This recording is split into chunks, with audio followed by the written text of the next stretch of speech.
hard to let go.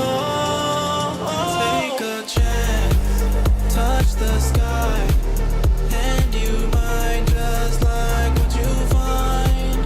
Let's risk it all, put it on the line. Go and spread your wings, let's find out if you fly.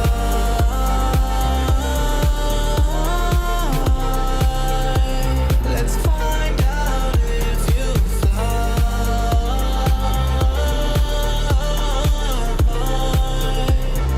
Find out if you crash and burn and straight to the ground. Faster than a speeding bullet, don't make a sound. I can do this all on my own, but it's always better when you have somebody to hold. Keep this between us, ain't nobody have to know. Give me a reason, why is it so hard to let go? Take a chance, touch the sky, and you might just like what you find. Let's risk it all, put it on the line. Go and spread your wings, let's find out if you fly.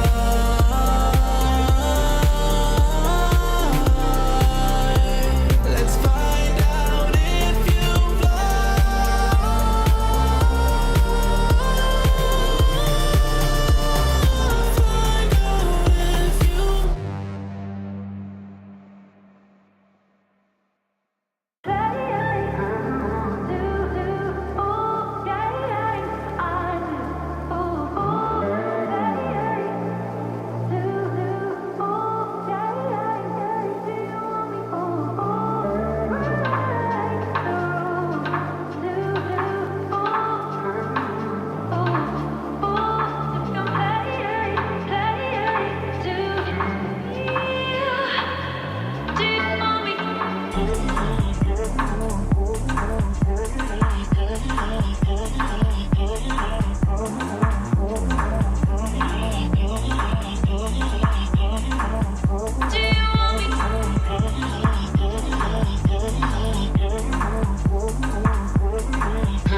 people think I'm Polish, and obviously I am. That's the flag that's in my HLTV page, the flag that I bring out on stage. But for most of my life, I actually grew up in Northern Ireland. My name is Kamil, and I was born in Poland. I lived in my birth town for around 6 years. For my parents, it was not the easiest to stick around and provide me anything that I was needed. So they made a decision to move out and have a better opportunity for us children at that time. Wyjeżdżając zostawiliśmy ogólnie całą rodzinę, wszystkich przyjaciół. It was just a better job opportunity that would ease our financial situation, you could say. No i wyjechaliśmy do Irlandii. Tata pojechał pierwszy. Ja zostałam z dziećmi. No nie było łatwo. Nie było łatwo. Nowy kraj, nowy język. Trzeba było zaczynać wszystko od początku. At the beginning, for my parents in Northern Ireland, it was not the easiest times. Obviously, the language barrier. I was also very young. I was 6 years old. My older brother was 8. Kamil nie bardzo chciał, jak zawsze, chodzić do szkoły, bo te pierwsze jego dni w szkole były płaczliwe. Też trzeba było go zaprowadzać. Kamil always complained that he had to walk to school, so my mother had to take us all the time. It was hard at the start, yeah. But whenever I came here, I started reading the dictionary myself, just to catch up. He was always good at everything. He always had his head screwed on, and not minding what subject, he always took it seriously. But Kamil was always a good kid. He was always a good kid. No one really said a bad words to him. I put that sign up there. My principal came over and said, "Oh, it's good to see you doing something with yourself."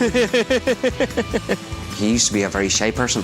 I was always outgoing, forward. I was always talking to people.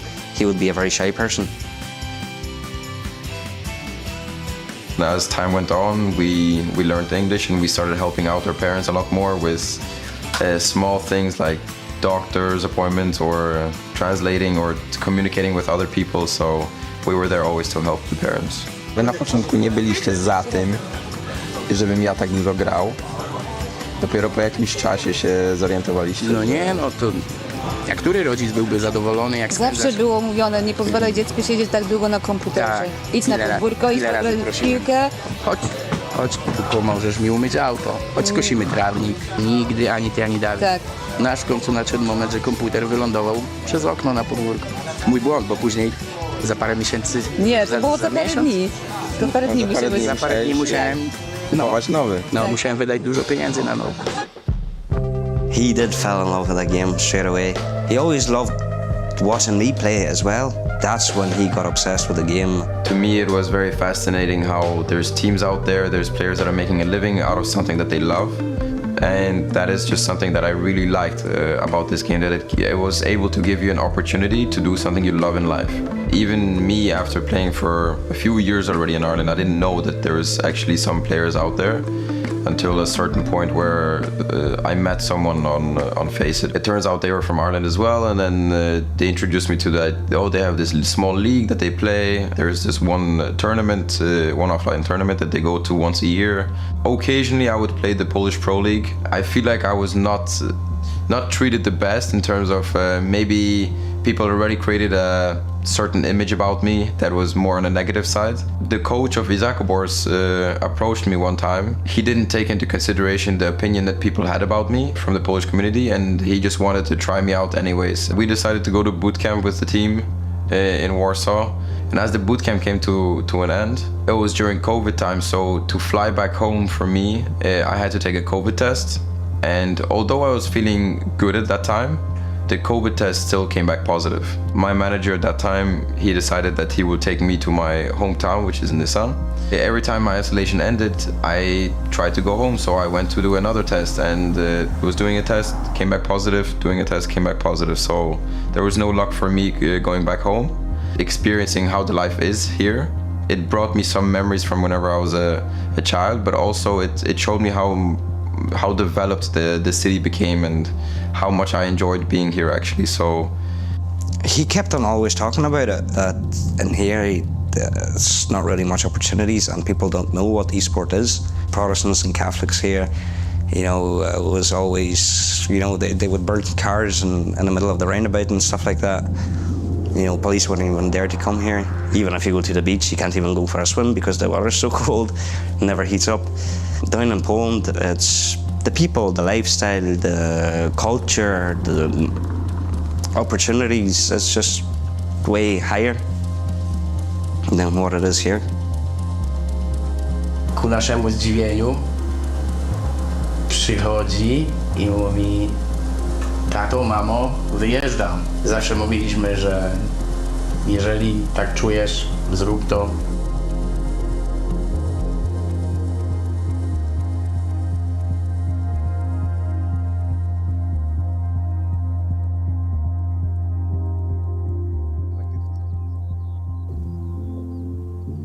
I was at my grandparents' basement at the time. My agent contacted me. He explained to me that MOUZ Sports was interested in me. It wasn't for the main team, it was for the academy team. The first time I heard about Kamil was probably when I played FPLC with him. I think that we got matched in the lobby together. Instantly we kind of had fun with each other, and I could sense there was some chemistry, so we started becoming pretty good friends from that point actually. MOUZ came in and they said that they are looking for 2 spots on the team. One of it was an IGL and one of it was a lurk position. They also looked at my teammate Shane at that time in his course. So automatically I knew that Shane would go into the lurk position, and the only position that is left for me was the IGL. Me moving on to a full-time IGL leadership role, that I didn't see coming, but I knew I had to try it, and me becoming an extrovert was something that was happening during that period as well. Our success started basically since the very beginning, I would say. Like when we first got in the server together to start practicing, when we played our first official, we actually had no practice at all. I remember it. We played against Entropic, I believe, and we won against them, and they were like top 30 at that time or 40. So I think instantly you could sense that we had a great team. The Academy League, I think that was one of the biggest successes and the best thing that could happen to us at that time actually. It just felt like we got the right experience at the right time. The whole point of the Academy team is that to build up a good foundation for the main team.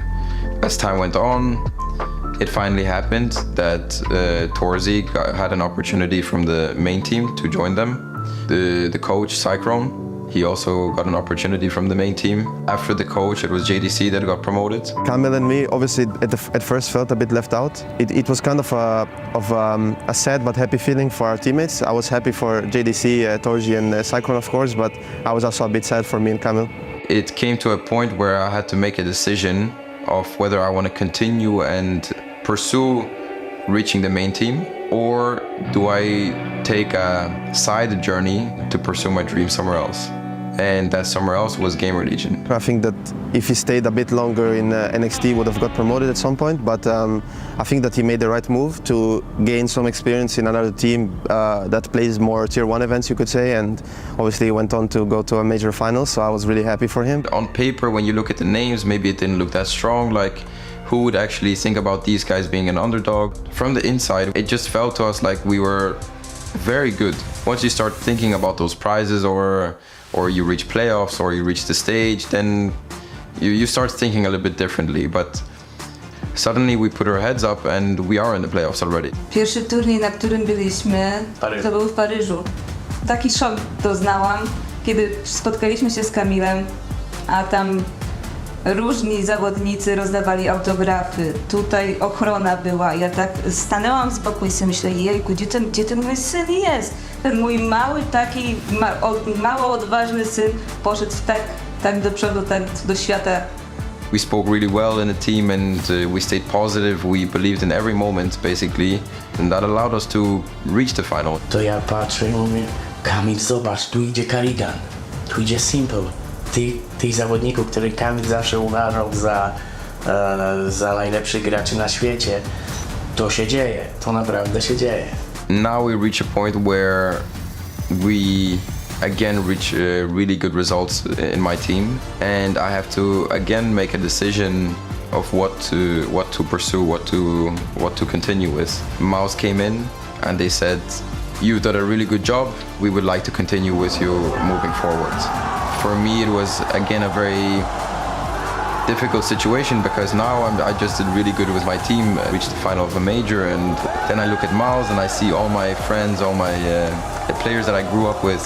They are there waiting for me, and they are waiting for me to come back home and play with them. I was a bit worried if he would come back or not in some way, because they just made the major finals, and that was right after that we wanted him back. Day one, it clicked again. It was just like I never left. The moment I joined TeamSpeak and I heard them speak, that is something I instantly thought to myself, like, I missed this, you know, like I really missed this. Good morning. Good morning. I think that Kamil changed a lot from his time in GamerLegion. I mean, I think he became more mature. He wants to work, you know, like when we get to officials, like he always has the right mindset, I feel like, and he knows what he wants from us. No, Kamil zrobił bardzo duże osiągnięcie. Strach do ludzi. Strach do ludzi. Jako introwertyk sytuacja odwróciła się nagle 180 stopni. Kamil teraz uwielbia przebywać z ludźmi. Można tak powiedzieć, prawdziwym mężczyzną. Z takiego małego chłopaka, młodego chłopaka, teraz widać, że jest taki męski. Our accents are a bit different. He did used to have the same accent as me, or he still does, but he doesn't want to use it because he's scared that his teammates wouldn't understand him. Każdy ogląda mecze, nawet jak Babci, dziadki oglądają mecze. inna strefa czasowa, to potrafią siedzieć w nocy przed telewizorem i oglądać każdy jeden mecz, nieważne o której godzinie. The moment you start taking into consideration what others are saying and or the stigma or like the stereotypes, once you start thinking about those things, then you lose track of yourself. So I would say just continue being you.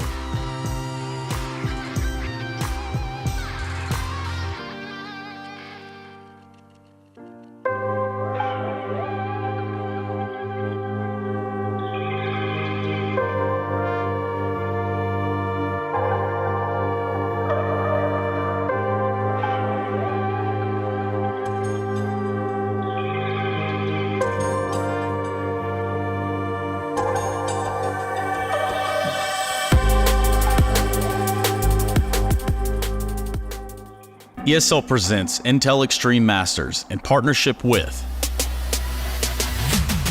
Intel, Acer Predator, DHL, Qiddiya, Monster Energy, the United States Air Force, 1xBet, White Market, Logitech G, and Noor.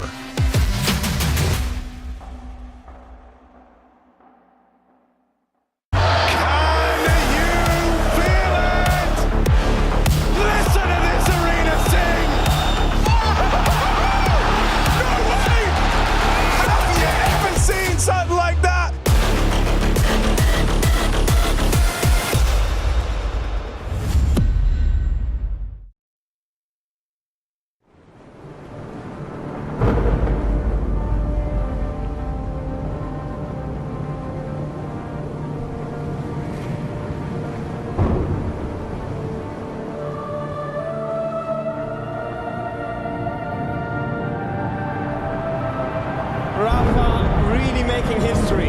Absolutely phenomenal.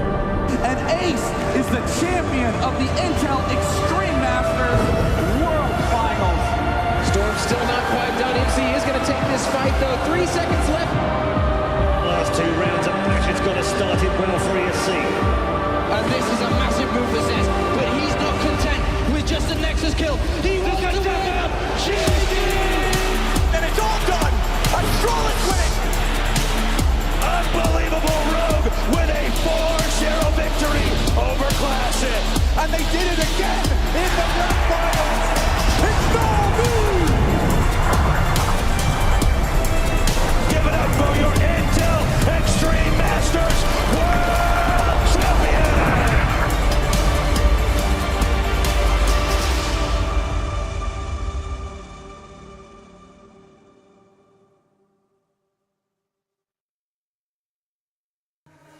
Well, if you can imagine it, we are at the Intel Extreme Masters. We are in Cologne, Germany. This is Mike. I'm Trace. We have a really, really big show match today. An immense one. It's the biggest house in German Counter-Strike, so we found some German players to come on in and make it roar. And I can't wait to see what they're going to do in front of the home crowd. Now, Mike, let me ask you a question, man. I just want to get down to the nitty-gritty here into what about a show match really gets you going? Like, what is it that makes your blood flow when it comes on a show match? To me, it's players that don't always get a chance in front of the crowd, getting to strut their stuff, maybe having a little bit more creativity, shall we say, with the buy choices, with the round choices, getting a little wild and weird out here with the time that they got. Well, let's see who you're working with. What do you think? Let's find out. I'm going to go over and talk to my captain here. We got our representative of Berlin International Gaming, who's going to have to talk to me one way or another. Regan, my man, I got to interrupt George here and talk to you. Of course, man. Time to have a little bit of a chat. You ready to take down your captain over on the other side? Of course, it's going to be an easy game. Yeah, easy as. We've got our compliment here. We've got our DHL player of the moment. Is he going to top frag? I think so. He's warming up really fast, and he's really fast, and he's killing all the bots, so yeah. So it's going to be good. What's your strategy? What's your strategy? How do you get inside the head of a Tabson? Just the old bad news Eagles tactic plus W. Plus W, it always works. It always works in Counter-Strike. Well, you need to plus W on over with me towards the center stage. We're going to do our coin flip here to choose the map. And come on over back here. So now I got my guy, Trace. I got my guy. Who you got? That's a pretty good question. How's it going, bud? What's going on over there? Long time no see. I need to go do this thing. I'll be right back. All right. Check it out. On my side, things are a little bit different. This is Team Tabson we're talking to, and we're going to talk about multiple faces you're going to recognize. But in this moment, I think I do go annoy Tabson himself. I'm going to go all the way over here to do it, too. Look at him. He's getting ready. He thinks he's in the zone, and he knows that I'm coming to bother him right now, in this moment. Hi, Tabson. How are you, friend? I'm doing good. Thank you. Yeah, so you're here in a big show match, right? Tell me about this process. Tell me what's going to happen today. I hope we will have a lot of fun. Yeah. What about German Counter-Strike? What's that all about these days? It's a downfall right now, but we are going uphill again. Stonks, going up. Any predictions? You taking this one straight up or what? Definitely easy. Anything you think you want to say to these people out here when they hear this? They're not here right now? No, no one can hear it right now. Okay. Yeah, of course, I wish you guys a lovely show match, but further that, of course, I wish you guys a beautiful grand final against Navi and Vitality. I think it's the best one we can get, and hopefully the beautiful arena here will just fire this shit up. You tell them something in German? Of course. Vielen, vielen Dank an alle, die natürlich aus ganz Deutschland hergekommen sind, die natürlich auch uns sehen wollten, aber dieses Jahr leider wieder nicht geschafft. Nächstes Jahr werden wir es hoffentlich schaffen, und Hauptsache ihr rockt diese Bude hier. Das ist immer wieder ein Szenario, was viele auf der ganzen Welt appreciaten, und vielen, vielen Dank, dass ihr alle hier seid. All right. Danke, auf geht's. Hawk Tua. All right. What about Miss Juliana? Are you busy right now? Is this a bad time? No, it's all good. Hey, so they brought you all the way out here to play in this show match. How's it feel? What's it look like out here? From where you're sitting, tell me about what you see. I see amazing people. I played a show match here, but it was like 8 years ago now. 8 years? Yes, I'm happy to be back. So did you win that show match? I can't remember actually, but I usually win, so probably. Is this real life right here? Oh, okay. I thought it was like a strats, but it's not. Like No. Anything you want to say? People at home, the people out there? Yeah, shout out to everybody and to Big and to everyone. Yeah, that's easy. Thank you very much. Oh, Tabson, I need to borrow you for a minute, buddy. Come here. Excuse me, sir. Tabson, we have to do the official proceedings, bud. Like, we have to do a coin flip here. Yeah. I want a good, clean, fair fight between the two of you. Okay, Regan, Tabson. Whoa, now. Mike, will you do the honors while I flip the coin? Tell them why we're flipping it. All right, so we're flipping the coin to choose map here. I'm going to need one of you to call heads, one of you to call tails. Who wants to do the calling? Tails? Tails, we got the tails call here. Yeah. Call it in the air, Tabson. What? Head. All right, it is heads. What map do you pick, Tabson? What do I have to choose from? What can I choose? Got a whole lot of options. They are train or train. I choose train. Okay. We're in agreement here. We're in agreement. A handshake in the middle here, gentlemen. That's your captains coming together. Teammates turned enemies. Brothers turned against each other. Thank you very much, gentlemen. You may return to your stations. I'll play against them. Good luck. Thank you, bro. And for us, it's time to get into that hard-hitting analysis. You know, that stuff that really the minutia of what makes a show match so freaking awesome in the first place. I'm just kidding. We're not doing any of that crap. No. But it is definitely Time to get it on.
Well, guten Abend, Cologne.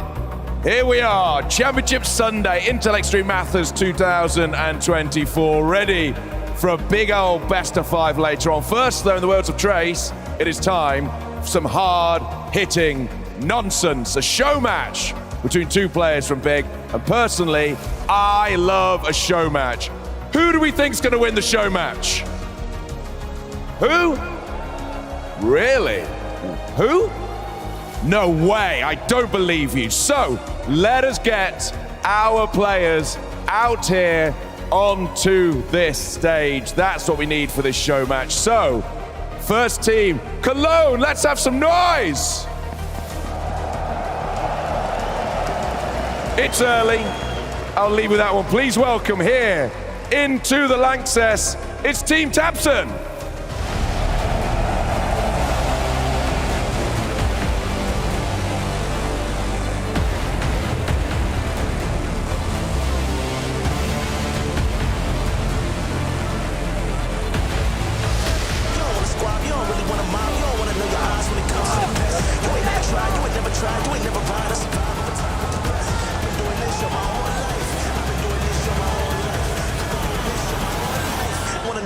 When it comes to the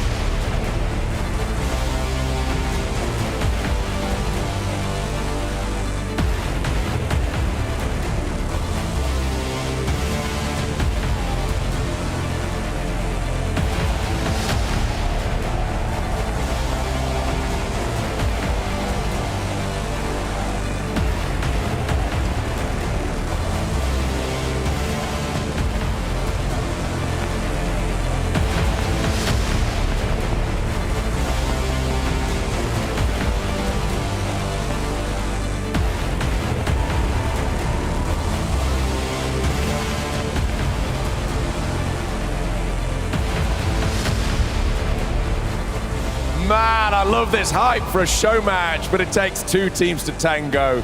They were teammates at the start of the day. Will they be the end of it? Please welcome, it's Team Regon. Many claim that they got the eye of the tiger, but metaphorically, I guess in a sense that it's true. But if I said that I got the heart of a lion, your first thought was that I just hopped the fence in a zoo.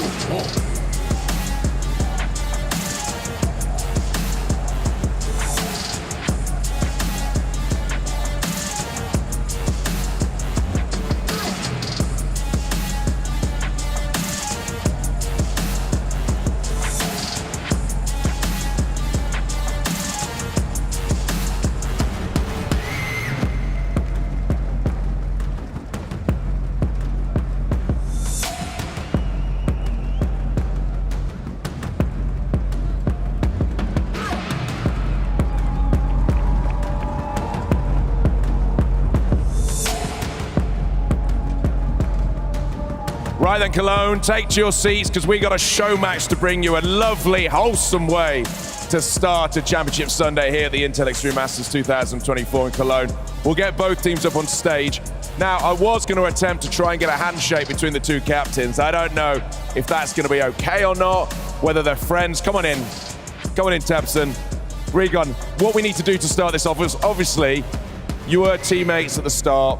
Do you want to shake hands here because there's some competition? They've shaken hands. I love that. That was good. Will they shake hands at the end? That's the problem. Anything you want to say before we start? I wish you good fun and of course enjoy the show, guys. I would say the same, just enjoy the show. I'm appreciating the show and let's go. Let's have a good fight. Yeah, but who's going to win? Me, of course. There you go. That's the fighting words we want. Who's going to win? Of course, Team Tapsen! Woo! All right, take your computers, boys. Let's find out who we think's going to win this. Is it Tapsen? Is it Regon? Ooh, let's get it on. Yeah, wow, what a fantastic look in here as we have a real treat on our hands for this show match, Hugo. I would go as far as saying an absolute banger, Harry. These are two star-studded rosters, two incredible teams. Maybe the best team we've seen Tapsen on since he graced this stage in 2018, taking on his current teammate in Regon. And man, the Bad News Eagles, they're looking all over the place right now. This is bound to be a barn burner. We're going on to train as well, I hear. And we have some special rules as well in this show match, folks. So don't worry, it's not just going to be slow defaulting. There's going to be some crazy stuff happening in this arena this afternoon before we grace ourselves with the BO5 Grand Final later on.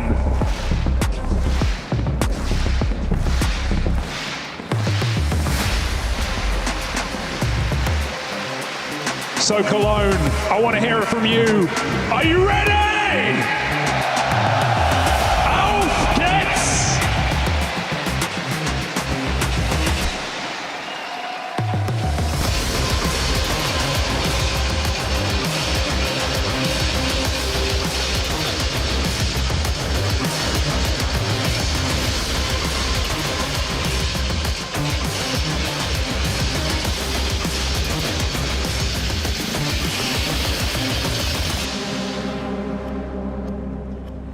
And it's on to train. That's where we're going to be doing battle here. And already a vast quantity of R8s. That's quite a few R8s, Harry, if I say so myself. Giuliano doesn't even believe she needs the armor. Headshots galore in this first round. Oh my, but it's Doki.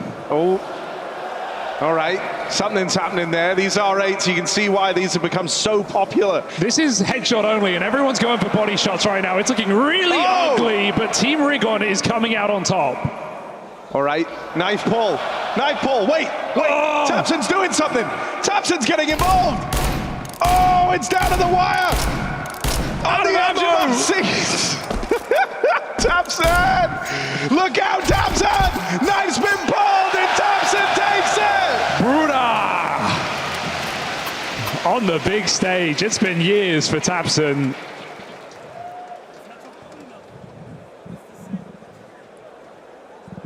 What a way to kick it off.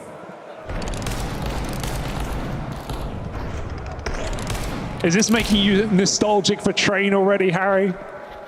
I think so. I think it's coming back. I think it's coming back. I remember all the Train rounds looking just like that one. Drink it in, Tapsen. This is all about you, in a way. Normal round here. Scouts out for Headhunter. Got a couple of the DHL Showmatch boys, one on either team, but Regon removes him quickly, and these R8s are going nowhere. Oh, no love for Tapsen in this round. Oh! Real sharp with it is Anna, now just freezed. Oh, I'm through, mate! Uh-oh. Knife out.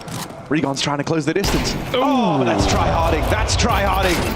What are you trying to win? 1 HP! Freeze! Don't get knifed! Don't get knifed!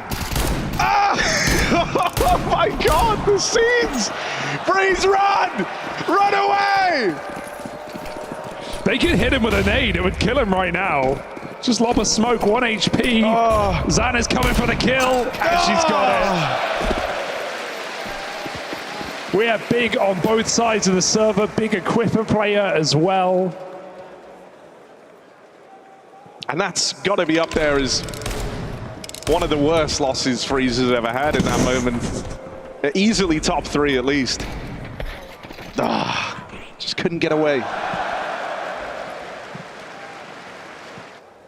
All right, guys, let's have fun with this one, though, because the last time I saw try-harding on train, it was Team Brazil v Team Sweden. No one enjoyed that. I know Tabson's probably spent all night learning his smokes.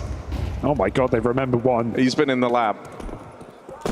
Tabson wants to have fun, but the ultimate fun is winning. Anna's got to prove herself today, right? Some say the best female player right now. And some even say the best Romanian player. Ema might have to question that later on. But she's against one of the former best in Giuliano. Rigon's just running him down. All right, buddy. BNE lives on. Go Team Rigon. I guess this team would be the very bad news Eagles. Yeah, horrible news for Team Tabson.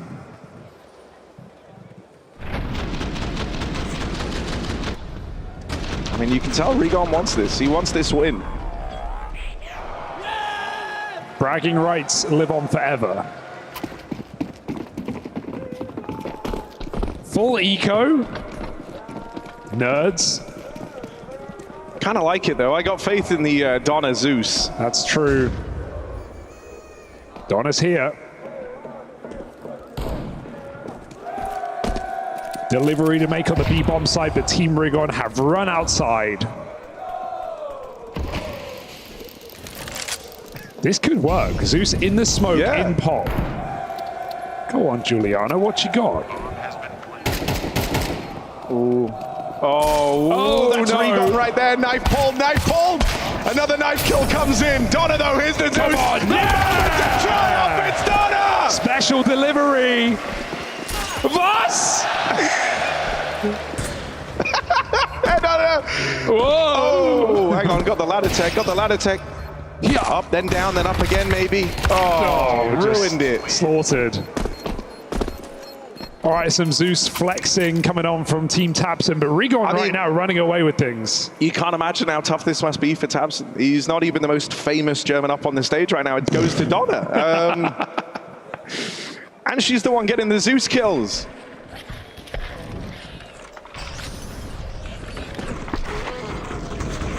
I mean, look at that. That's just pure class, isn't it?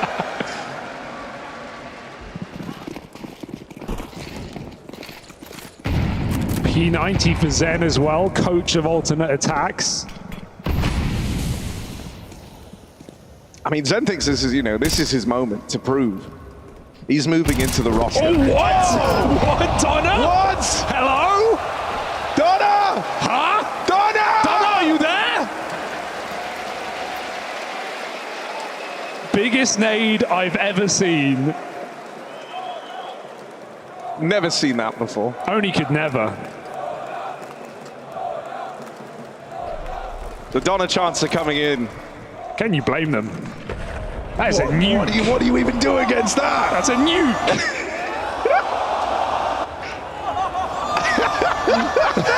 That moment of realization.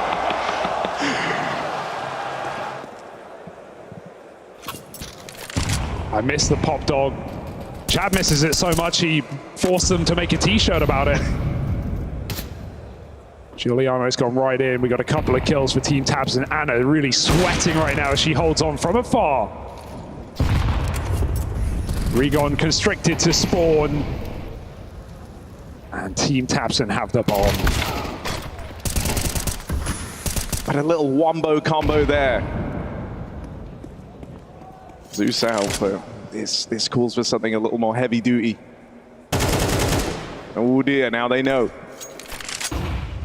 And it's trapped into the corner here. Knives are out. Oh dear, that's close. He didn't know where that came from. Mid-air knife. Throws it in place. As Freeze gets the knife in. This is a show match right here. Get good.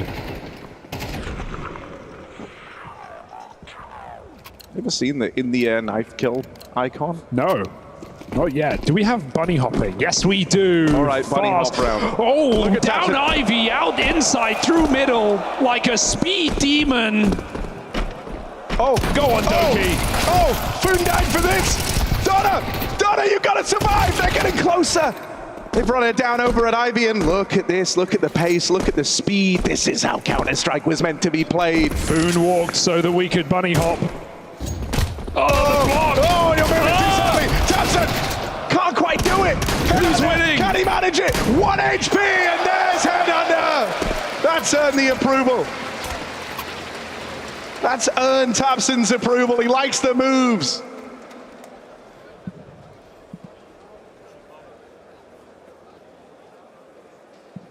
One more normal round to keep us honest before things get weird again. I think CS should just be played like this, bunny hopping every round.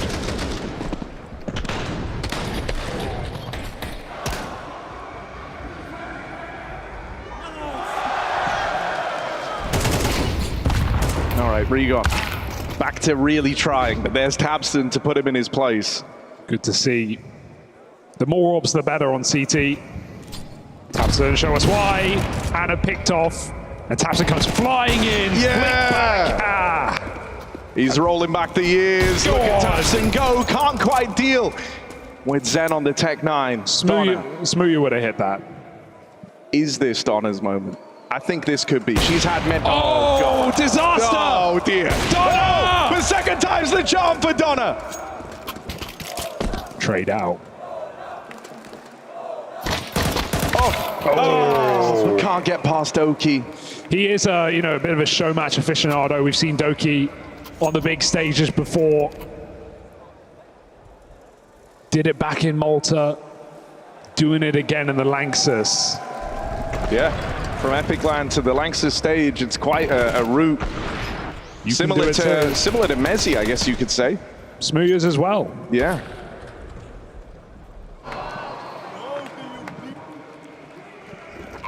Okay, planted in T-spawn. Go on then, Tabson. How are you gonna beat this, buddy? There's no kit, Harry. There's no kit. No kit in the round, and the retake's already afoot. This is a serious round to decide who's got the big advantage moving forward as they try to retake T-spawn. Will they be able to break away in? Everyone stood right here on guard for Regon. It makes you wonder, why don't they just do this normally? Plant the bomb right away in the spawn. Tabson in with the first, but there's Regon replying. And now they're going to start to close the distance here. Oh, and his AWP watch is on. Good spam from Tabson, but there's no clear winner in sight yet. Can Tabson clutch shot? No, he's backed out of the round. Why don't they do that every time? I don't know. Why go to the bomb site?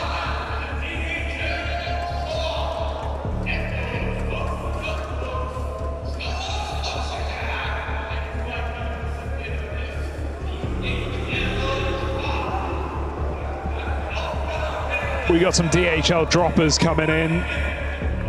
Not surprised, I like this. All right. Just a blue for now. It's a good mouse pad, though. I think you'd look good in a DHL jersey, Harry. I think I would, too. I might speak to them about that. We'll figure something out.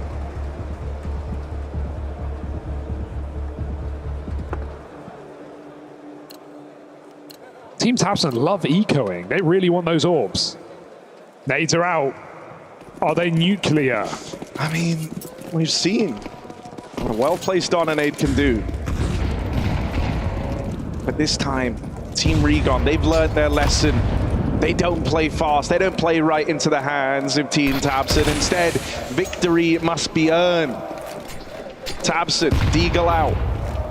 Gonna have to Hoctor spit on that thing as they move out through Ivy. He's gonna get spammed to death. Goodbye, Tabson. Look at the wrap through T-spawn all the way to B, round the world, back again, and then back into A, and then they decide, no, B is actually the right site. Everyone's here, though. Anna better start picking them, blocking them off the top. She really wants to win. She's taking that bomb to the A site. Regon calls her back, no. And Headhunter, some damage done, but with just a USP. This is Team Regon all day.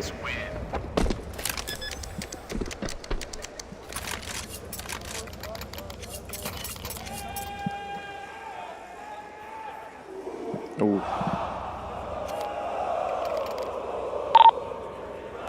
think something's happening, but I don't know. Check some online threads right now. Okay, it comes in. Ooh. Ah. Beautiful. Round of applause, Germany. Yeah. Right, then let's see something wild here. Headhunter. It's in the name. What he does is in the name. He's the headhunter because he hunts heads. Shooting at feet right now. This isn't his forte. Oh, dear. It was on a bit of a timer there. Tabson moving in. God, he just wants Train back in the map pool. One guy in a dream. Is that going to be enough? Tabson's dead. And so Giuliano's going to do it alone. Oh, double molly. They're not making life easy, but there's the Zeus ball. Giuliano shooting for the stars, looking for the play of the match here. Down to the 1v1. She hasn't spotted Regon. He closes the gap. That Zeus is nowhere near done recharging. Oh, Regon! Regon will never live this down! Gravity, and he still wins the round. Just hits the floor. Yeah. Disaster class. Just playing to distract.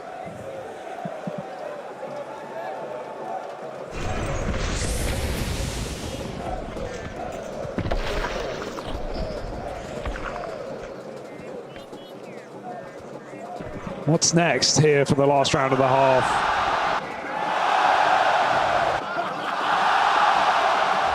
Don't worry, nobody saw. Oh my God! It's a huge cock! You're going to have to worry about these if you're Tabson. They're all around him here. Oh my God, they're spinning. The chickens have got spin bots now. You thought you were safe. Okay, Tabson, smart move. Play above the chickens. Donna, they're fighting alongside him. Tabson, Team Tabson looking to recover this CT. Oh, Doki's Glocks out! Run down by Headhunter as the two friends clash. Tabson is unable to close that gap up all the way right now. It's Team Regon holding the lead.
Some are calling it the game of the day.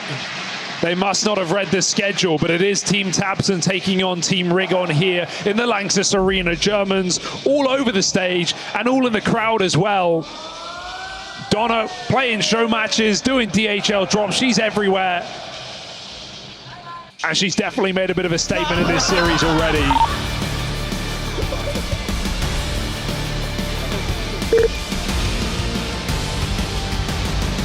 I'm here with Harry. Who's taking it, Russell? I mean, right now, Rigon hold the lead. That much is indisputable. That's how numbers work. I think I'm going to lean their way, but I've seen some impressive stuff from Team Tabson, if I'm honest. Oh my god, these dualies are just madness, just chewing through Team Tabson, but the King still stands in a 1v1 Vizana, who's currently holding a very nice KD. Tabson, no upgrades, no health, no chance? Question mark? Oh yeah, caught off guard, was not ready for that. That's an old school error for Tabson to make, just writes it off.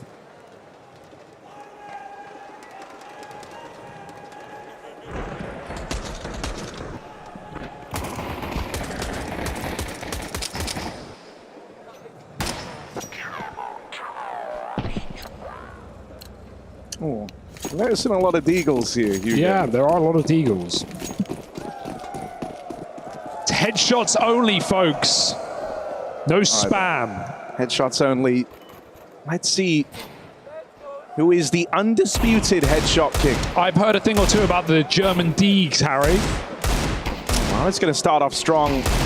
German Deegs. Gets rid of Headhunter. Donna. Oh, well. Peace. 3 against 1. It's barely even fair as she gets swung on. Giuliano can't make a dent. These Deagles. Between the Zana-Ana duo.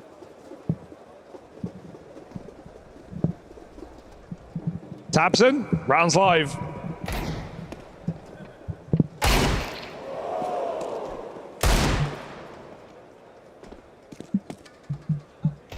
Doki, he's got the bomb. He's picked up the bomb on CT side. Does he want to plant?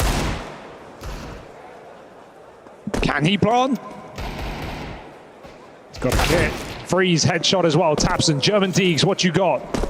Doki on the CT side, planting the bomb. This doesn't make sense. I'm confused. He better defuse. He'll win the round if he does. Oh, get on it, Doki. Oh, devastating for Tabson. How they defused it in his face. I can't believe he gave that one away. Uncharacteristic from Tabson. He knows when he's on the T side, he's got to defuse that bomb. Yeah, stop that defuse.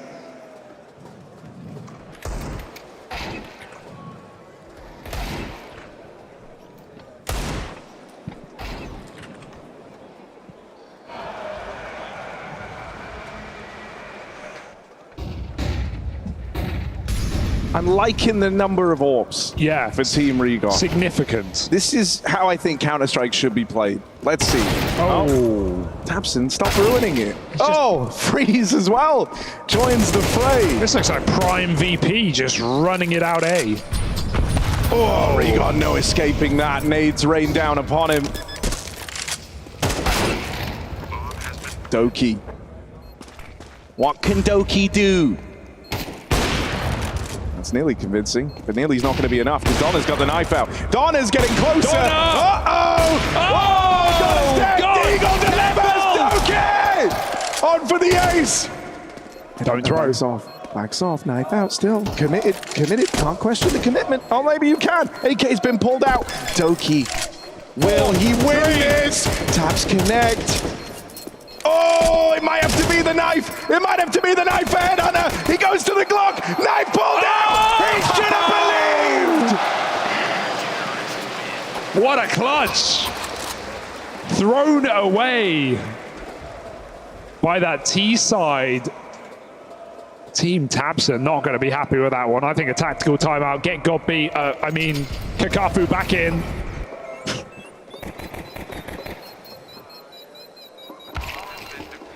Too little, too late for Headhunter.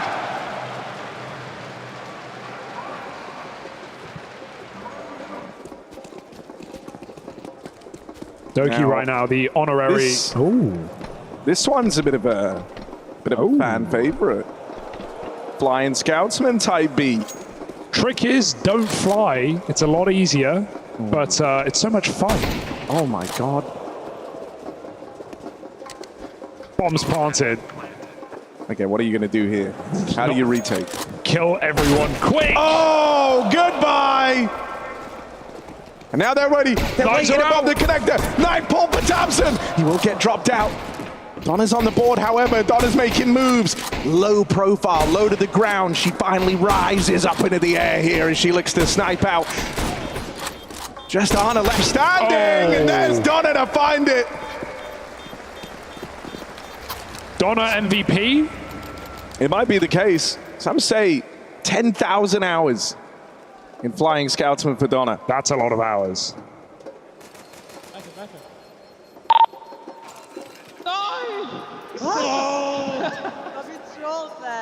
Fuck.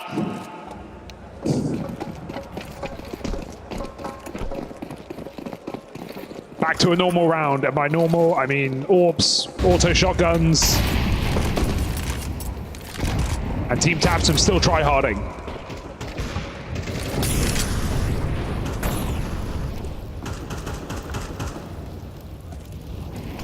I mean, they made a dent here. Tabson. Ooh, you don't love that. It's always him and Regon going head-to-head. Fast play out towards Pop Dog, but Tabson makes a move. Who's going to be the big justice here? Missed shot. I need to kill some people for HOTV rating, sorry.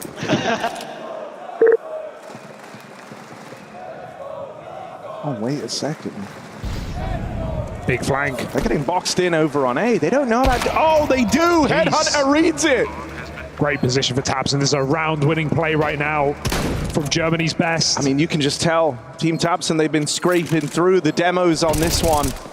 They know how Regon and Co want to play this. It's Zen's auto shotgun or it's nothing. First kill connects.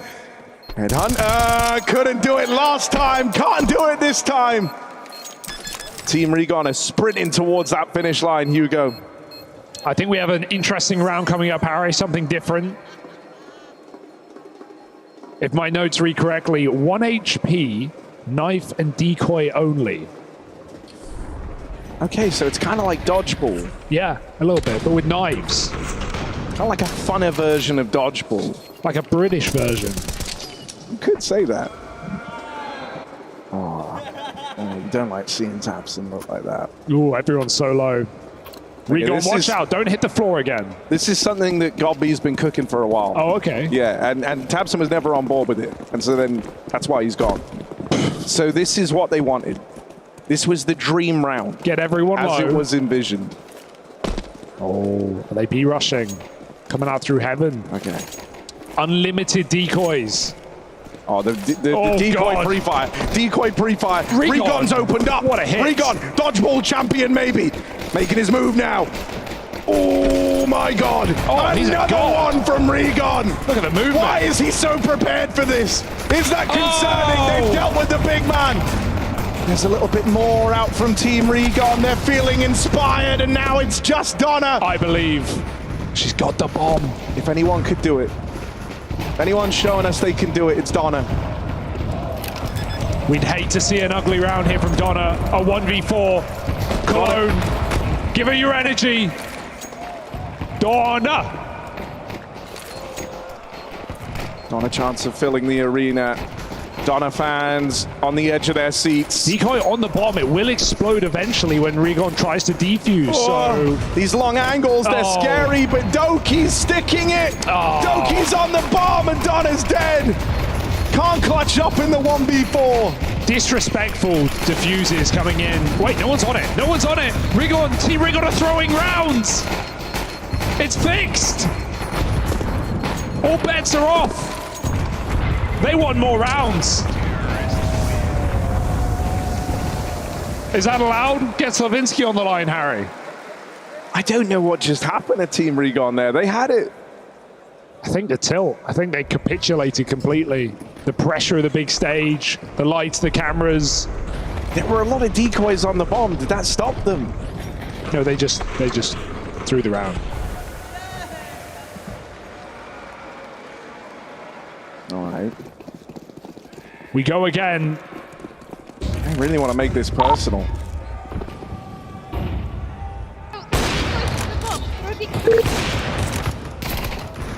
Good opener from that AWP. Oh, that's nice. Yeah, I like to see that. Put me in, coach. Ooh. Jiggle from Regon's Deagle, sure.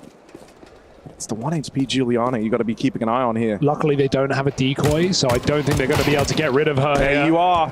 There you are. 1 point of health. Finally dealt with. Doki makes his play, makes his move. Donner and Freeze offered up, but can he catch tabseN crossing? No, he can't. It's all on Zana. And that auto shotgun, they know about it. They're ready for it. A muted celebration there from tabseN. Money is a problem on the CT side. There is still a long way to go, isn't that right, Hugo? That is correct, but Harry, I've got news coming down the pipeline. It's full of news, and I think we've got the best weapon in Counter-Strike coming up next. Oh, God. Can you guess? Give me a guess, quick. The big one. The big one. I think you might be right. And there it is. Okay. Everyone has wondered, would this buy work? I think on train, maybe. A bit of team damage in there, but that happens when you're using a gun this big. There's always going to be some collateral along the way. Zana and Zen, put up numbers. Did they put Anna, Zana, and Zen on the same team to troll us? Feels that way. Okay. Donna's opened up. Anna's really low on health. Oh, doesn't have that ability to hold the spray. Make it happen. Headhunter now dead, and Donna can't go any further this time. It's Team Regon at just 1 round away from getting their hands on that trophy. Oh, no, wait. No, wait, hang on. That's not what they're winning here. What do they win? We'll find out, surely. I think it's more about pride at this point. And the crowd now are proud now. They are feeling the energy that's been brought into this game. Yeah, proud now, not only, but also loud now as we get into match point in this epic BO1 affair. There is a world where this is the best game today, everyone. So let's really bring the noise here in this final round, or what could be the last round of play. Team Regon, can they close it cleanly? Giuliano goes for the fight. Lots of damage done early. He's dead. Anna's off, fires off. She's an AWPer. This is the frag movie moment. tabseN and Headhunter cook up the reply. And it's all left onto Doki. Sneaks out with the dual Berettas. Moves in now. This is the clutch player for Team Regon. He's been trying so hard in this series so far, Harry. Will it be enough? In the clutch, no scope won't connect, and tabseN runs him down. Do we have bonus play? 3 to get there. Is that actually an option? Is it enabled? I'm not sure. I think we do have a grand final coming up, so maybe we shouldn't waste any more time. 3 rounds. Now let's really get those drums popping off for this one. Yeah, I'm liking that.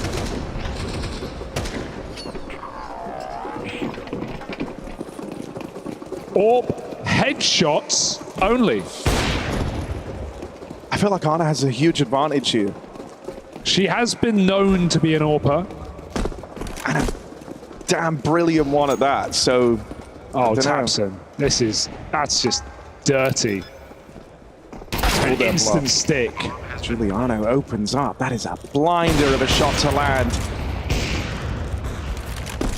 Freeze coming in on the backstab as well. Anna's heard this. She's kept her wits about her as the gap gets closed. Freeze moves in.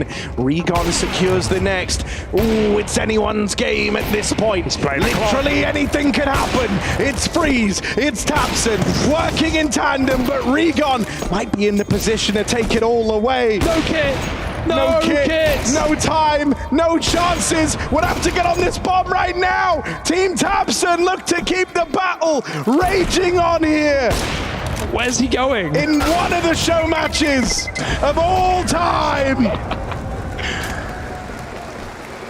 Team tabseN, no bounds.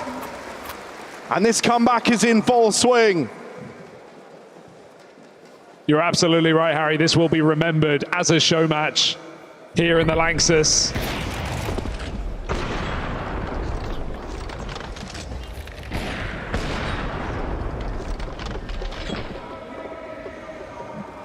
And you could just tell he believes in his team. He gets how they're winning these rounds. He understands it. But is it all for nothing? There's the Arna AWP again, opening up with a blinder. Freeze responds. Oh, tickling from Tabson. He's out in the open now, looking for Zen. Will get past the orb, but no more. It's down to this, and Freeze keeps the rounds coming in. One more round until sudden death, no overtime enabled. And we have another invasion on the server in this round. They're back. All right, I hear the overtime chants. Are we believing in Team Tabson? Some people are believing, admittedly not many are believing in Team Tabson, but some of them out there, they are. And so let's see if Tabson can do it. Tabson, oh my, some of the chickens are tiny. Some of them are huge. Tabson lurking. Round of his career right now needs to be put up to make this sudden death.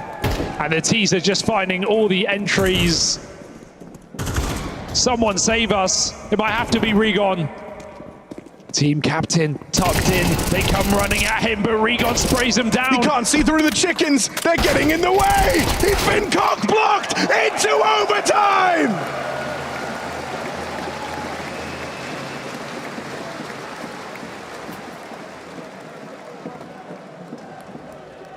You can't say you're not getting what you paid for all the rounds and then some. And then one more, the decider in the most brutal and bloody battle this arena has ever seen.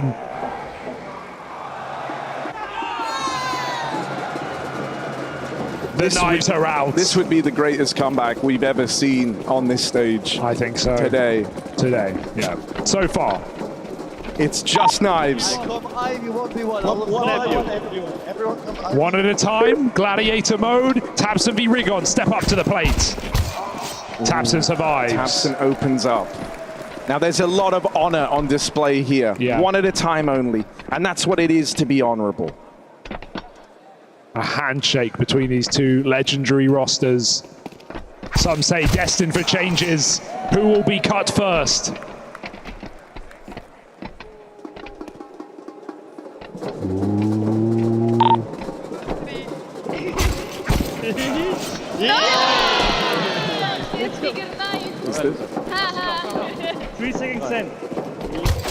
All right, this is for all the marbles, and right now it's looking real good for Team Tabson. Has she got it in? Real good, Donna! Donna! Don't mess this up, Donna! Has that cost Team Tabson everything? Both players for Regon are low. It's Anna and Doki. And it's been nothing but honorable so far. Nothing but honorable so far. But the honor goes out the window. Down to the 1v1. And Team Tabson, the champions of the show match, champions of the Lanxess. Team Tabson take it all. Unbelievable game. The honor on display, the respect, the competition at a high level. Incredible scenes here on the big stage. You've never seen anything like that.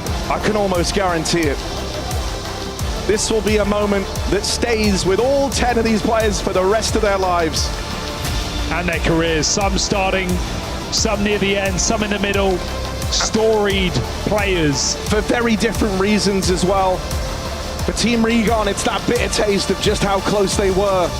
And for Team Tabson, the comeback of dreams. Beautiful.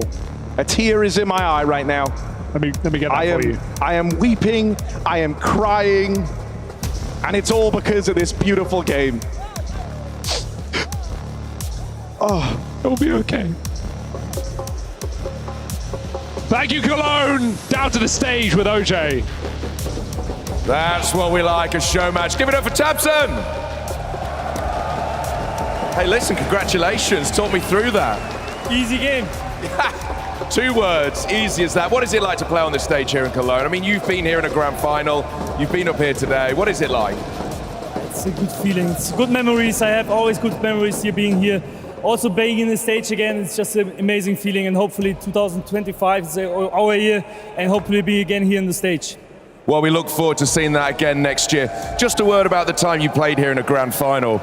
Do you have good memories of that? I mean, it was such a match. I mean, it must be bittersweet. Definitely bittersweet, but just being in the tunnel, waiting to come out, it's just, you know, flashbacks and just positive minds, and also just enjoying the ceremony and the opening ceremony. It's an amazing show, and I'm just looking forward to also enjoy it here with you guys, and hopefully it will be a banger final, and we just love Counter-Strike. We do love Counter-Strike, the man knows. Who's winning the best of 5 later on? Who's going to lift that trophy? I think it's going to be Navi. Oh, there you go. Tabson, you're a good man. Thank you for coming on. Mixed opinion there, right? We need to get this show going. We'll see you back in here for a best of 5. Let's get it on.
Hi, it's Bob with FACEIT. Did you know you can customize your live stream experience on FACEIT Watch? Yup, that's right. With the POV selector, you can choose up to 4 different perspectives, from the broadcast feed to your favorite player's view. So if you miss a kill, it's on you. No more T-Tours in chat. But wait, there's more. We've got a You Watch, You Win situation in here. Watch IEM Cologne while having the chance to get skins and FACEIT points. Woo, look at this one. Change the channel and control how you watch.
don't know how it's come to this.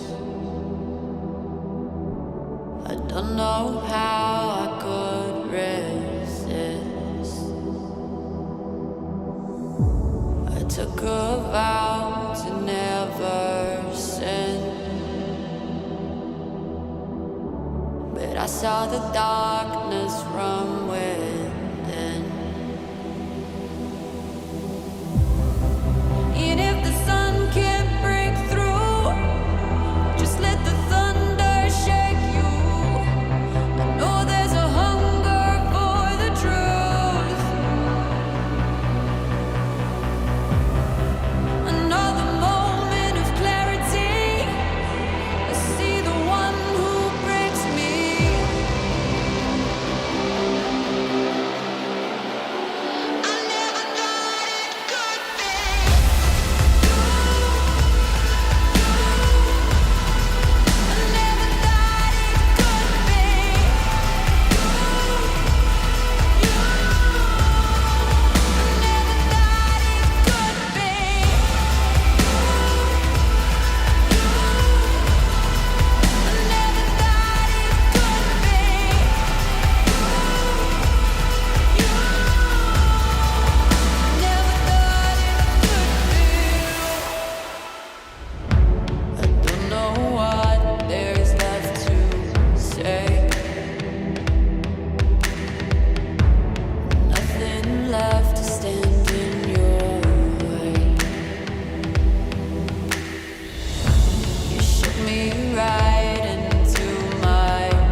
This is Sounds of LAN. We have FlyQuest with us here in Cologne. I have Eternal Fire by my side, accompanied by Falcons. We will make them listen to a couple of, let's just say, players, shout, screams, noises. You guys have to figure out who that is.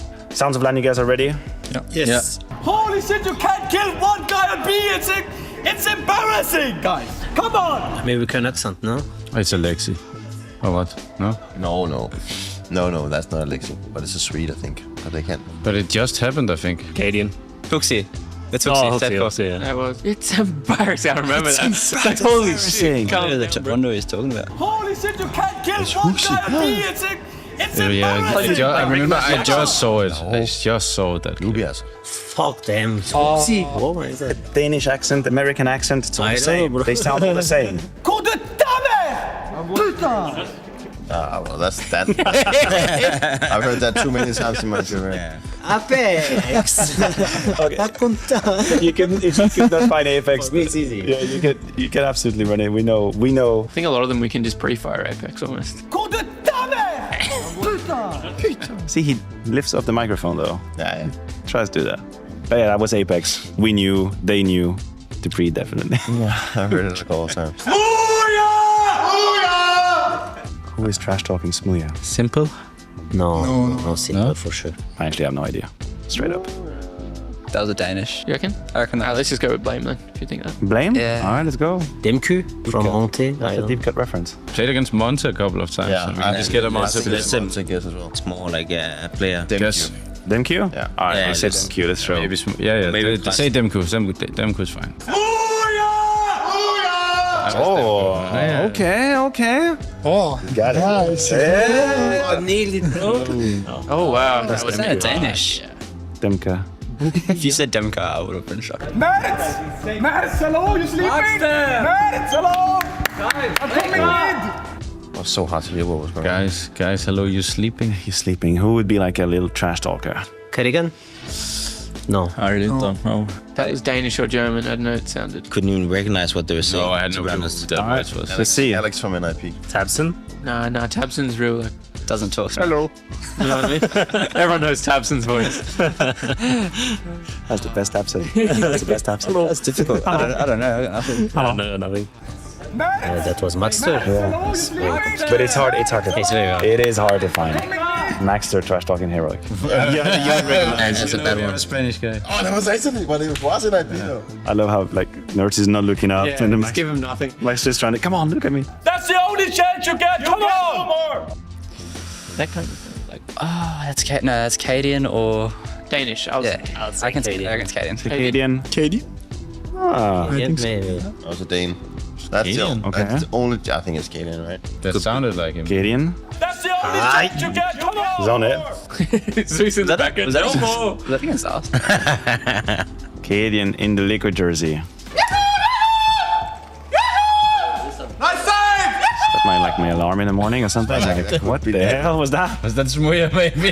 That could be Smooya, but I sound like about it.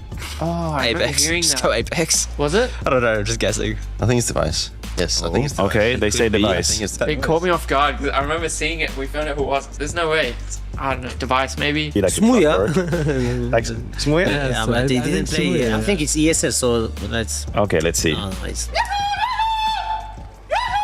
Nikodos. I didn't know Nikodos sounded like he's got a Dan vibe to it. Okay, it wasn't. Nikodos. That was a Dane. We got there. Yeah, okay. Nikodos. Yeah, that's Nikodos. Will you guys eat as well? We have pistols! I think That's a good one.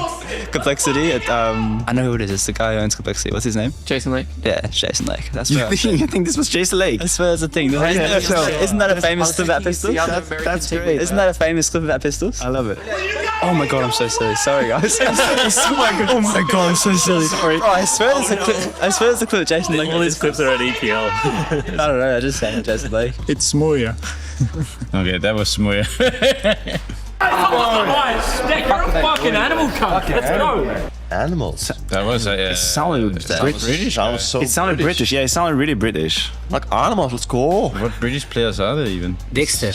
Well, which one? I remember that. You know who that is? All right. Josh, I got saying. Australian. You were not. Ah, it's Australians. That's why. Oh, we're gonna get so much shit for the accent. It's okay. You want my honest opinion? Yes. I was thinking Australian when I heard it first, Oh, but you guys were like, It's that like once you guys went B, it's like guys, I thought we were gonna go A. Honestly, I really thought we would have to go A. Snappy, I knew. Honestly, what I was thinking. Snappy, I knew we had to go A. What you trying, mate? You're not simple, mate. That sounds like a Russian. He said, "What are you trying? You're not simple, mate." Oh. No, they just crooked it's Apex, right? They changed his voice. It's Apex. No, it's Apex? Yeah, it's Apex. I don't know. It's against Montage. I think it's Danish again. It's always Danish. You're gonna be mad when you see Roll It. You're gonna be pissed. What you trying, mate? Wait, really? You're not simple, mate. They're tweaking the voices a little bit. They're keeping you on your toes. They're keeping you on your toes. That's brutal. Otherwise, you nail the Apex all the time. What are you doing, noobs?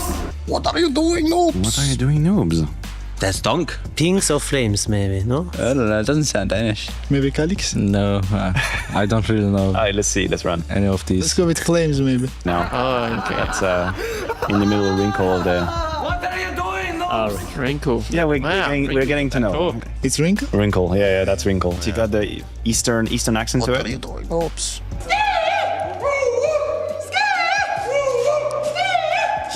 How can we know this? That's some new gen stuff as well. That's some TikTok shit right there. I mean, that sounded a bit like the Nikodos thing again, right? Like some heroic shit. This is Nicolas teams like it. I think they like crying like this. So. Okay. Smooth.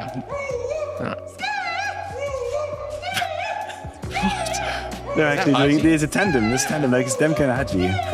That's Haji like when he was standing in for Monty. What the hell? Okay, I love it. Oh, Haji. Wait.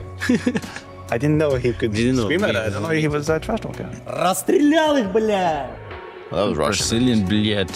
Brazilian bled. Bloom. Basically, he's like Apex. Well, that's fast. Yeah, that's fast. That's Maybe short. That was real quick. Warrow. D-boys. Yeah, they were. Electronic. Spirit. Chopper maybe just. Okay, I would be crazy if Chopper was. He never says anything. I know. does he? Let's see. It's Suntix. Suntix then. Suntix? Okay, we go with Suntix. Oh, nice. I talk to Electronic all the time. Yeah, but you. Oh yeah, of course. Yeah, you know. That's Electronic. That was Electronic. That's Electronic. Yeah, in the VP jersey. He wasn't even saying Brazilian, was he? Is it device or Bremer? I don't get it. Is it Device or Blamef? I don't get it. I don't know. I think it was Chopper. It sounded like Chopper? You say Apex alors, no? Got Apex. There's a voice modifier on that one. Yeah. They know what you're doing. Apex gets a bit personal with his. Yeah, he crafts them, huh? There's some craft to it. Yeah, there's some like, how can I actually hurt? Yeah, but you changed the voice again. It's actually cheating. I don't know if they changed the voice. Yeah, they did. I don't know if they changed the voice. So what's happening is that we have so many Apex footage that they need to like change the voice a little bit. Otherwise, you just nail Apex all the time. Man, all that shit's talk for nothing. It's a very specific woohoo. Stico, I say Stico. Stico. Australians again, maybe. I don't know. It sounded like Smooth when I heard the woo. Maybe it's Smuya again? Smuya? Ah, it's very generic woohoo. Yeah. Woohoo. I am gonna go with FlyQuest. FlyQuest. I'm not far off. Yeah. Yeah, I feel like he's got that signature. He's got a signature vocal to it. There's like one or two players that just keep coming up.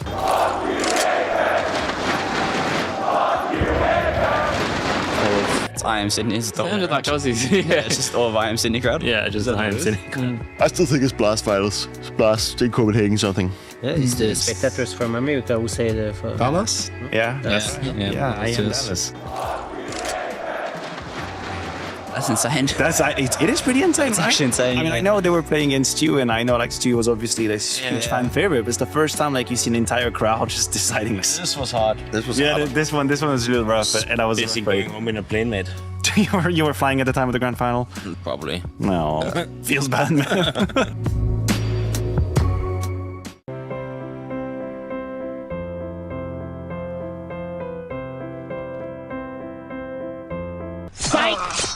Got him!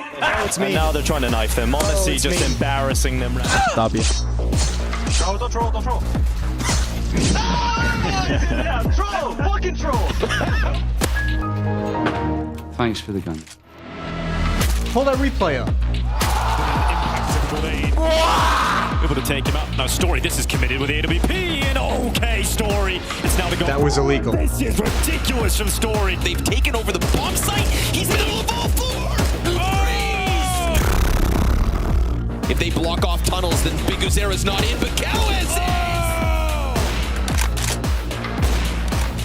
Fallen is just on another level right now. Fallen going through the door. Feel comfortable about this. They step into the site. Sush isn't checked even a thought. And the heads of his opponents. Well, you got. He's got two. A massive. Remember what I told you. Pros don't fake. You find yourself in that 1 versus 1, do not let your dreams be dreams. Just defuse it! No way. Snappy's going to try and call the bluff. Swings out. He pulls it. He counts his blessings. Gives it away. There is yet to frag. Is this really going to be the 0-12 half? He's right there, a sitting duck. No. Don't knife him. Don't do that. Nico's down. No, a 0-12 half, and it's a knife. That's toxic. Oh, the inhumanity. They went fast. We'll give them that. He makes his way out through middle, going to collect two for freeze. 1 man left in 5. Will poke out. Big Uzera goes down. We need to trade. 2 down, good. Yes, and then the double strike. He's ready for them both.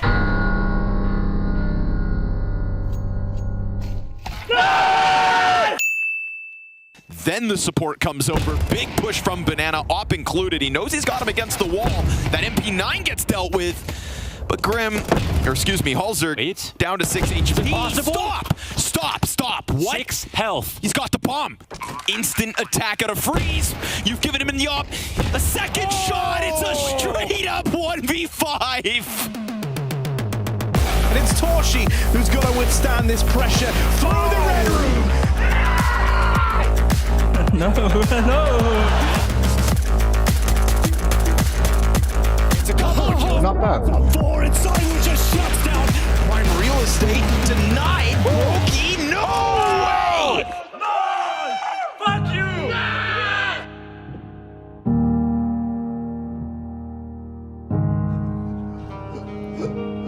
Now, to prevent choking, you need to know the Heimlich maneuver.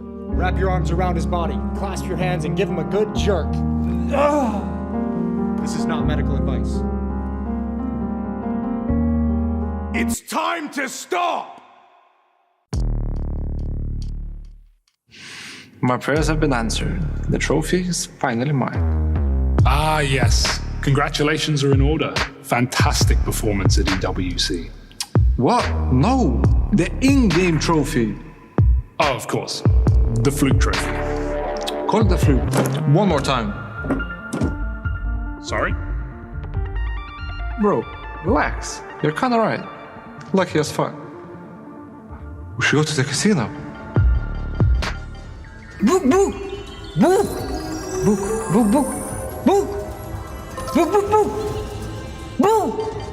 Boy, when I said book, I meant the holy one. That's that book. Better than Alex. It's all me, you know? I'm out here, a fully fledged second voice in the team. Listen, I call for Alex when he's joking. I communicate for Wonderful. I simplify the stats for GL and motivate him. As for both, I think Bay should send him with Simple integrity. I hear Simple wants to return as a rifler. Who is he gonna replace? I would like to see him playing in my roles. Yes, I'd like to see that too. Blade thinks that I need more confidence, so I'm just gonna say it. I'm fucking cracked. Yeah, man. You're the GOAT. In this booth, they call you father, but on the server, they call me father. Real. Tell the casters, tell the analysts. Forget about Ime. Just pronounce it as Im, because I am Im.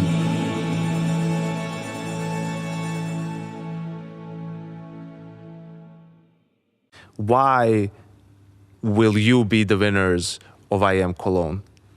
You can talk. I think for us at the moment we're hitting good form. I think individually speaking as well, I think of course I'm not playing the best CS, but I think feeling confident as individuals, I think we're feeling a lot closer as a team as well as the team chemistry. And yeah, I think it's all coming together at a good time. I think we did a lot of preparation even before EWC. Obviously didn't go well there, but I think we know as a team, all the prep you do after a play break doesn't just come for the first tournament, it's for these big tournaments and throughout the whole year. So I think for us, it's all coming together at a good time, and we felt good in the groups and getting to a stage where we all feel confident and like feel good when we get that energy on the stage and feel the crowd. So I think, yeah, it's come at a good time for us. Navi, same question. You can say it. What was the question? Why will you win IEM Cologne? Oh, because I mean, whoever we get in the semifinals, we're gonna beat them, and in the finals, I expect Vitality in the finals. And yeah, we never played against you guys on the finals, never. But it's crazy because now you'll have something to play for. Oh no, That's relevant. No, no. I have the answer. Why win? So you're gonna be in the finals, but I have to get revenge on Zavu. That's a good answer. We did Sorry, play guys. against each other, no? Yeah, you beat us. But when was the last time we played against you? Like Blast World Final? GamerLegion, no? Blast World Final. World Final. World Final, yeah. Yeah, we didn't play this year. Yeah, you beat us 2-0 very fast. It was the final? No, semis. Semis. No, but I mean, the thing is, I hate not being, to exit the humbleness stage, because you never know. For me, it's up to God to decide who wins this, and everybody's story is going to be, Navi, when they became a roster, I don't think anybody expected any close to the form they were hitting. People were very judgeful in the start. I saw very judgeful. And imagine the players are young. It's not like a team full of experienced players. Thank you. And also the expectation, people were very, and then they win the major, and people are still also Blade on an interview, they're still not the best team in the world, and then they're hitting London final, it's still competitive, and it's not up to anyone to decide who's gonna win. It's you need to do your best. As Justina said, you want to be as consistent. Even if you go out of a tournament, you don't want to lose 0-2 and just go not competitive. You want to always be competitive, and that's the main key. And any game I play, it might be let's say G2 against G2 in Dallas. I enjoyed the game so much, but we lost. Obviously, I would have been happier if we win. But that's it's enjoyment in the end. I didn't start playing CS. That's what it's about. I was planning to get salary and fly to Cologne. I was just enjoying it, right? So I think it's the route. But whoever is gonna win could be the least expected one. You never know. Losing to a better team is always better than losing to yourself. Yep. Oh, bloody hell. You've got a future in philosophy over here. What do you've been to Cologne before, right? Yeah, not the playoffs though. Right. Now, see, big difference this year.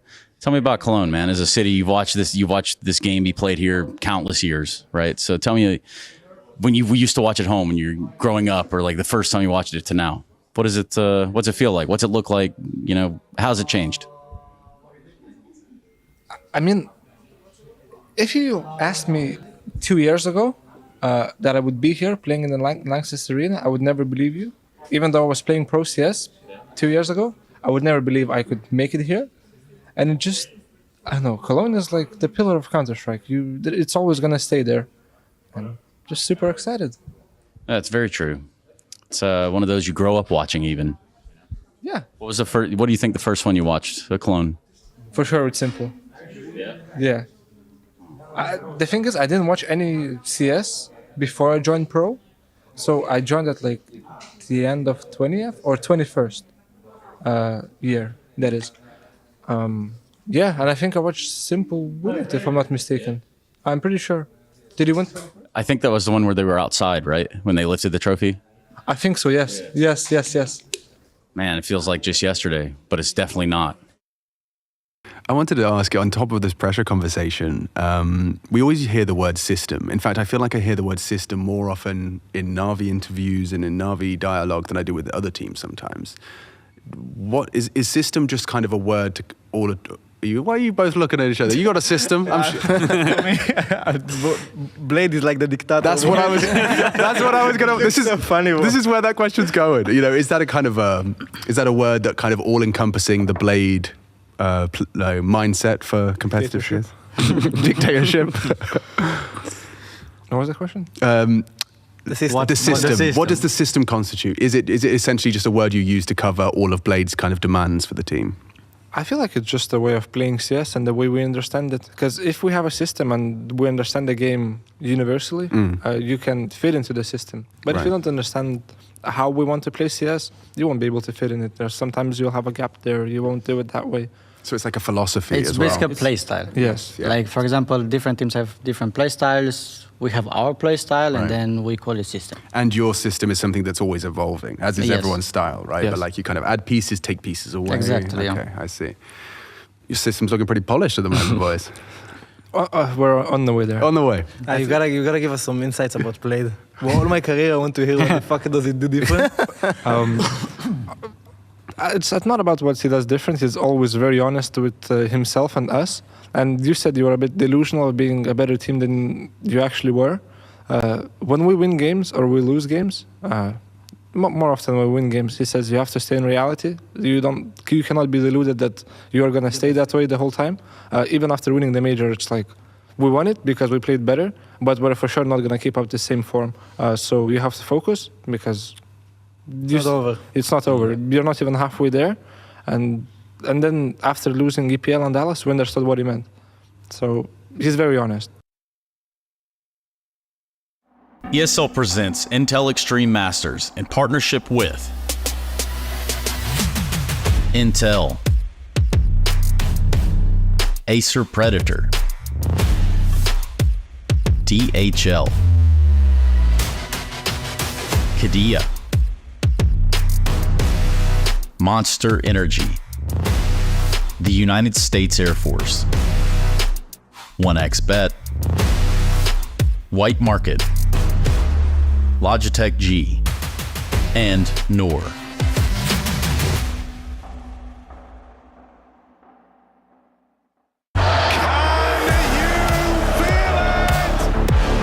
Listen to this arena sing! No way! Have you ever seen something like that?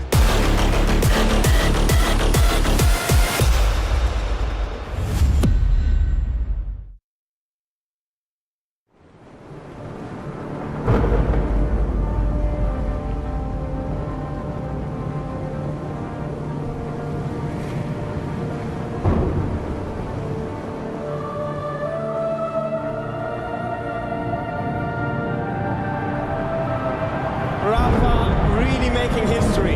Absolutely phenomenal. And Ace is the champion of the Intel Extreme Masters World Finals. Storm's still not quite done. IMSI is going to take this fight, though. 3 seconds left. Last 2 rounds of matches got us started well for ESC. And this is a massive move for Zez, but he's not content with just a Nexus kill. He wants to win. And it's all done! I'm Strolling winning! Unbelievable Rogue with a 4-0 victory over Classic. And they did it again in the grand finals. It's MOUZ!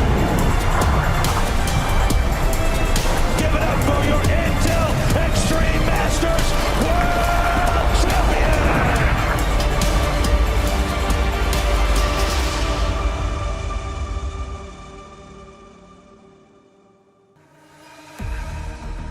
It is a championship Sunday here in Cologne for the Intel Extreme Masters. 2 teams wanting to lift that trophy. On one side, you've got Vitality, who, let's just say, have not always had the best of times here. The other side, you've got Na'Vi, who, yes, are the major champions, but they want to be the world #1. We have had a spectacular playoff run here at the Intel Extreme Masters Cologne 2024. Some names showing up that you didn't expect. One of those being Saw. This Portuguese side, they proved that they can fight amongst the best. Yeah, I think what Saw has done so far this tournament has been absolutely stellar. The group stage performance was one thing, taking down G2, almost taking down Na'Vi, I guess in that deciding game whether or not they were going to the quarterfinal or semifinal. I think they showed throughout this entire tournament they have quality. Taking down FaCe in the quarterfinal inside the arena, that was the highlight for me. I know they fell a bit short against Vitality, but to be fair, we can't really expect Saw to continue to play at that level. So for them to be in a semifinal and do so well, kudos to them.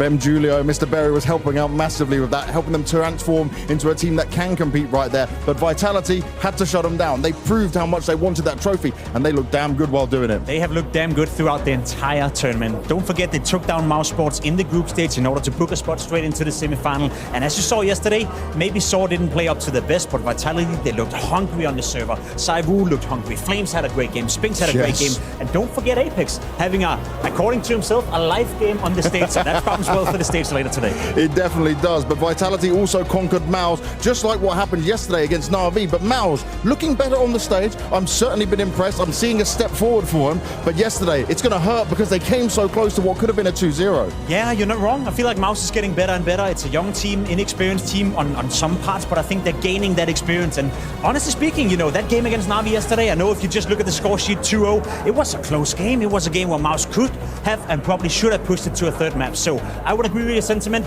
Not quite there yet, but definitely getting better. So I wouldn't be surprised if they do well at the major or maybe even Katowice next year. That's what it's all about for MOUZ. Let's focus right back on Vitality and Na'Vi. Oh yes, Championship Sunday has certainly arrived here at the Intel Extreme Masters Cologne, and we are ready to be kicking things off in style. By we, of course, I mean the incredible crowd here in the Lanxess, myself, Beers, Yanko, and of course, a Maniac. Gentlemen, this is one of the hallmark moments in the Counter-Strike calendar, and it's my honor to be joining you guys for today. Absolutely, Freya, always an honor and a privilege to be in the Lanxess. We look at the grand final, number 1, number 3 in the world. I think there's a reason why each time when it comes to IEM Cologne, there's no surprises who ends up lifting the trophy. We always have some of the teams, some of the world's best at the moment in the grand final, and it's no different this time around. And the narrative, the storyline for today, Freya, they are absolutely magic. Whether it is Na'Vi confirming the Copenhagen Major, whether it is Vitality finally putting their hands on that trophy in Cologne that has been evading them, you pick, you choose. It's going to be amazing anyway. Let's talk about the road that we've had to get to this very stage, right? Vitality versus Na'Vi. But there have been some names that were, you know, absent from even making the playoffs. Obviously, Spirit, they completely bombed out in stage 2 here in Cologne. Yeah, absolutely. We had 5 out of the 6 best teams in the world in the playoffs. Spirit is the one missing. And listen, a team that never gets upset loses the opening game to Mongols. That was a shocker in its own right. Then, of course, they have to face off against G2 in the first round of the lower bracket, where they just get absolutely demolished. We've never seen Spirit play on such a low level. No, and this was concerning, really, just from a human standpoint. The attitude they showed in that second map versus Mongols, of course, completely shell-shocked from the loss on Ancient and then versus G2. I mean, it wasn't a game. I think we're being too generous. It was a display. Counter-Strike was attempted in that game. Yeah, let's talk about the one kind of anomaly that made it to the arena. As you said, you know, underdogs, they've never really lifted the trophy here. Saw, though, they were getting so damn close until they met Vitality yesterday, right? Well, they'd fool you, I mean, with the way they played on stage, that they're not there every tournament, pretty much. They played some great Counter-Strike, went up against, you know, the heavyweights of FaZe Clan on their home turf, in an arena, right here on the big stage, and just showed really good Counter-Strike, also showed great mental fortitude, right, to stay off a FaZe comeback to close out the game, and sure, fell short yesterday against Vitality, but I think just an impressive all-around showing for Saw. Oh, absolutely, what an honor for them to step in Lanxess for players like Roman Mutiris, who've been here for a decade and more in Counter-Strike. Now, I think FaZe allowed this to happen a little bit. The first map was a bit sleepy. Vitality didn't make that mistake. And you have to imagine emotionally as well how much So had already put into this playoff, how much drain was in that FaZe game. Vitality didn't have the energy anymore. You're an honest man, Yanko. Tell me your takeaways about FaZe losing out to Saw in that fashion. I think it was just disappointing on an individual level. I mean, we're talking about these are the heavy hitters, you know, on all positions, they're really strong, but that really wasn't the case in the matchup against Saw, right? I said I think Brocky had his worst series on a stage, on any playoffs, ever since he joined FaZe Clan 5 years ago, right? He couldn't find any impact. Frozen was also below the level that we're used to seeing from him. So FaZe has to figure out the way to get their stars back to perform on a high level again. Yeah, and I think it's more than just individuals as well. They came in FaZe, or in Cologne rather, with a different attitude. They say Kerrigan is going to be more hands-on, a bit more spontaneous, cold-based. Rain said, I like this Counter-Strike more. This is where I want to go. The problem is they probably weren't exactly ready, puts a lot of pressure on individuals, and when you have Broky that has a series the win happen, Frozen took a little bit of time to warm up, that's just enough, or rather, not enough. Other side of the bracket, MOUZ, obviously yesterday versus Na'Vi. I feel like we got two totally different 2-0s in the Vitality versus Saw game versus the Na'Vi and MOUZ situation.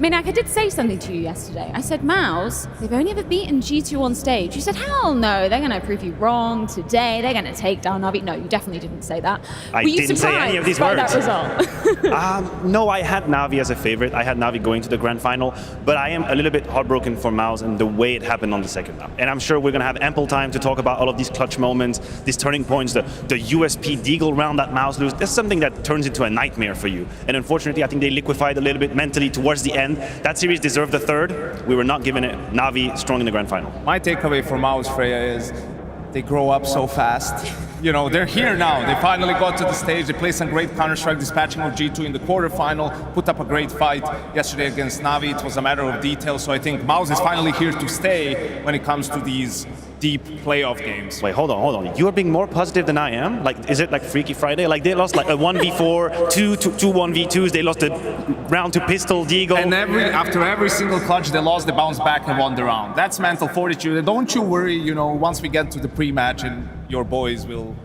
it will be more what people are used to seeing. Okay, give me an honest take on the G2 situation then. Do you think we were maybe overinflating our expectations based off we saw back at EWC, the fact that they made it to the grand finals there? No, probably more so because of their lower bracket run and how dominant it was, but unfortunately it was the good old G2 rearing its ugly head again in the playoffs, right? Like, just looking disconnected, questionable calls, questionable decisions, players going missing a little bit. It was only m0NESY who was on the level from the group stages for them as well. So hopefully it's something that they will be able to address and bounce back from, because this has been an issue that's plagued them for the last 4 different iterations of the roster. Yeah, and I got a little bit perplexed by this decision-making, the way you talk about, because an individual going a little cold, that can happen.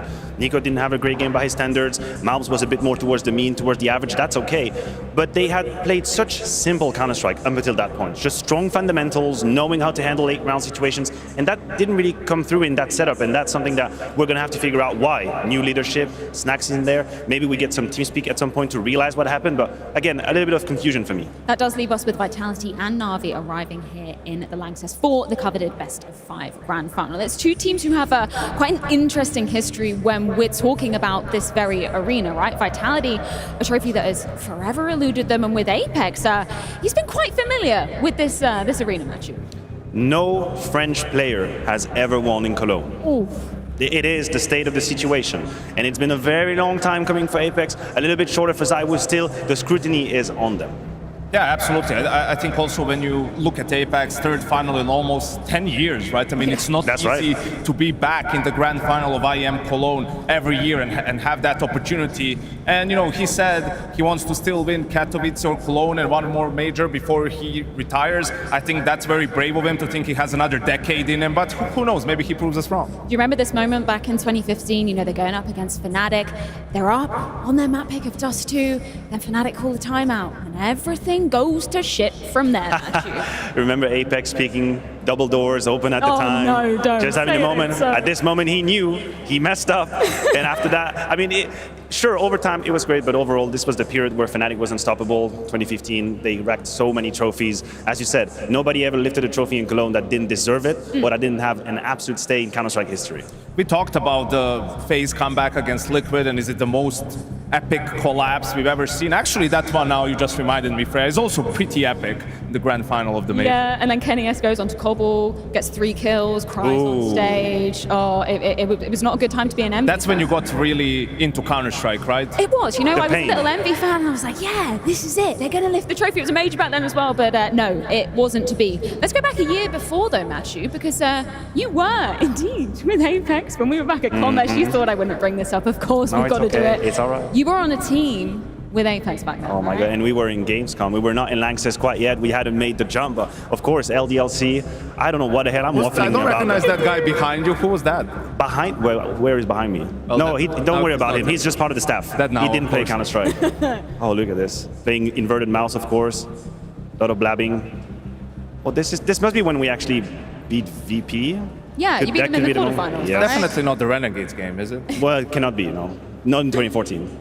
Was your first Cologne in 2015? Because you were observing, correct me if I'm wrong. Yeah. My first one was the first one in the Lanxess, and I remember just walking in and sort of seeing the scale of it, and I couldn't believe that many people would come to watch Counter-Strike being played. It was just crazy to me, the level of noise, everything, like, it was absolutely incredible to be there. 2015 was absolutely amazing. A bittersweet for me, I'm going to be real, because that's the moment we make the jump from Gamescom to here, these halls that were become so famous, and I was sitting probably in one of these booths over there, just losing in group stage, just watching the players, thinking, man, must be nice to be on that stage. Could be worse, Matthew. I was sitting probably right up there. Did you actually see the screen from over there? I did indeed, yeah. I had to wear my glasses. My first time in Cologne, Daft Mike told me to tell this story. It was actually back in Cologne West for Gamescom. I used a fake ID to play Call of Duty. I was only 17 at the time. They really questioned me, and then they said, hey, come on, go watch some Counter-Strike. And that's what we saw the first ever major. That was great. And there were like the curtains. We had to curtain the whole arena because kids couldn't watch Counter-Strike. It's very, very serious. Yeah. It's a whole different era. Definitely breaking the law. Saved by the security at Gamescom. is how Freya Spears got into Counter-Strike. I love it. Let's talk a little bit about Navi's history here as well, because aside from Vitality not having any trophies, they've got 2 here, right? There is a caveat, there's an asterisk to one of them. Obviously, it was during the sort of landline era. It was back at the Hyatt Hotel where they saw them lifting the trophy. But this one, back in 2018, beautiful stuff for Navi. Yeah, that is a throwback. You look at this lineup, you see Flamey, you see Edward. Obviously, this is a completely different Navi. And now these are the images you were talking about. That's when Counter-Strike was coming back to LAN slowly, but we weren't quite yet at the point where we could have arenas. Of course, it was a whole different time, but to see them lift that trophy a bit as well. What a year he had in that very moment. Absolutely, and it's a good thing. Also, he put on some muscle since then, so I think he'll have a better job, handling the trophy if they end up winning. But yeah, that was his breakout year, and he's also had an amazing tournament. One of the reasons why Navi has been doing so well. That trophy is hella heavy. Like, don't chat any shit to Bit. That is, it's a heavy boy. I haven't tried it. You think I can maybe talk to someone and have a look, maybe? Yeah, maybe. I mean, you're sort of French in a way. They might let you substitute in. That first image, though, Zeus was there as well for Navi. That's mental. I'm not sure if that was the tournament where Henry had his line, Zeus, he does something. But yeah, I think that was the one where they played against Big in the grand final, right? They were the surprise package to be in the final that year. That was the team with Smuya and all the craziness. Took down FaZe Clan, actually, in the semifinals. So yeah, absolutely. In a year of Astralis dominance and a breakout year from them, one of the few tournaments where they weren't even in the final, and Navi came out victorious. Well, we do have Banks and Pimp checking in on the sideline to see exactly what we're playing for here at IEM Cologne. Cologne is one of those so important events when it comes to the Intel Grand Slam. You must win a Cologne or Katowice trophy to have a chance of being a champion of the Intel Grand Slam. Yeah, you want to ride your own legacy. I think the Intel Grand Slam is a great way of doing it. Obviously, there's a lot of money on stake, but also a legendary status winning Counter-Strike. And as you said, you want to win that, you got to win Cologne or Katowice, and what better chance to do it right here, right now, tonight in that grand final. And for Vitality and for Navi, right, this is an opportunity to get yourself in a good position because it's still wide open. It is still wide open. There's a lot of teams in contention for that one. I think you have a couple of the favorites, not making the final. Obviously, you're looking at MOUZ, you're looking at FaCe, some of those teams who have championship quality. So if you're Vitality or if you're Navi right now, you're looking at a huge opportunity in order to make it and make a big step towards that Intel Grand Slam. And on top of the Intel Grand Slam, first place gets the most prestigious trophy in Counter-Strike, and everyone wants Cologne, as well as $400,000 on the line for first place. Plus, you can't ignore this, right? A spot at Katowice next year, making things a little bit easier for you. I mean, there's only one way to ride your legacy in Counter-Strike, and if you can win Cologne, that's a great way of starting to do so. Obviously, $400,000 straight into the bank account. Don't know about you, but that's a pretty good holiday for me. However, I think for the players, just one. I think for the players, it's about that trophy. It's about being able to ride your legacy on that one, to say that you have won IEM Cologne inside the Lanxess, and then doing it against a quality opponent in the world. You have Navi taking on Vitality, two of the best teams in the world, some of the best players in the world as well. There's no excuse of not being a legend if you win tonight. And I love that, right? You said about winning it inside the Lanxess. That's what Bit, who could potentially be our DHL MVP, wants to do. Can he do it? We're going to have to wait and see, because Zy was also on his toes. Yeah, I think there's still a couple of players in contention for that one. You're saying Bit, you're saying Saivu. I think Flamesy has had a great tournament. I think Spinks has had a great tournament. Even JL, once again stepping up at the big tournaments. I think he's been under a lot of scrutiny, but he's showing that when pressure's on, he can deliver. So for that DHL MVP, wide open. It's a best of 5 as well. So if you have a good final tonight, you can definitely make it. Wide open. Let's see who's going to take it. It's all about this trophy. It's all about Cologne. Let's see how it goes down. Yes, that DHL MVP discussion is where things get very interesting indeed. Of course, you guys at home have the chance to vote on who you think the DHL MVP should be at the end of the Best of 5 Grand Final here in Cologne. Of course, using your Twitch channel points to get those votes in. We've got 3 very interesting candidates. Matthew, one of these is not like the other, is it? Apex is up in contention, but you know what? Fair play to the man, because yesterday he had quite the performance. Yeah, but is this really where we established the bar? Having this one semi-final versus so, and then you won the team? Is that what we're doing? I guess so. Don't get me wrong, this was a great series. Nuke was stellar from Apex. On those 2, they just all had a very good time. But still, you compare him to Bit, that's a different story. I just want to know who you bribe, Matthew, to put your boy in there. What do you think I would use my money for Apex? But okay, I think Bit, absolutely incredible this tournament, right? I think just the sheer amount of impact he found in the semi-final separates him from some of these other guys. Zaiwu as your third and final candidate. Matthew, he's a player that is fortunately familiar with the MVP in this arena. That's right. But it goes without a trophy next to it. That's a weird one. That is correct. 2019, he had an incredible tournament on a personal level, but nobody could stop Liquid at the time, and they paid that heavy price. That he does have the MVP in his cabinet, but he doesn't have the trophy, and that is the only thing that matters. It's kind of like when, you know, you go skydiving and then you've done more takeoffs and you have landings. It's just a weird thing to actually think about. I had to bring planes up in here, Janko, just because you're a plane. Sounds catastrophic, Freya, but yeah, I agree with you. Actually, same thing happened to Simple in 2022, losing to FaZe, but winning the MVP. And that's an interesting conversation when we talk about Bit, right? Because, you know, since Simple's departure, it's kind of opened the doors for him. Obviously, we saw him getting his first MVP back at EWC just a few weeks ago. But for him, it's given him the space to go, hell yeah, I'm going to claim a couple more. Absolutely, and that story is fascinating to watch. He's entered a new dimension as a player, because in Na'Vi, with old Na'Vi, with Simple, what he was is just a good third star. That's what he was. It was Simple, it was electronic, it was the duo we were always talking about, and if Bit had a pop-off moment, then they could win. And it was great, and he was part of the conversation. Now this is starting to get different. I think he's taking much more space, people are paying attention to him, and from his very young age, he's starting to have a serious resume. Imagine another trophy for him at his age. Also, he's the new headshot machine, right? I mean, it's just been crazy. Ever since he came onto the scene, it will always be a Bit. He's always good for 1 or 2. You know, you can count on him to do that. But it was ridiculous. Yesterday on Mirage against MOUZ, it was over 90% with 20 plus kills headshot percentage. Like, you just can't fight that. That's absolutely insane. Only 21 years old and so many accolades to his name. If you guys had to vote right now, I know you love doing this before a grand final. Absolutely. Who do you think's leading? Right now? Yeah. I think Bit has the strongest case right now.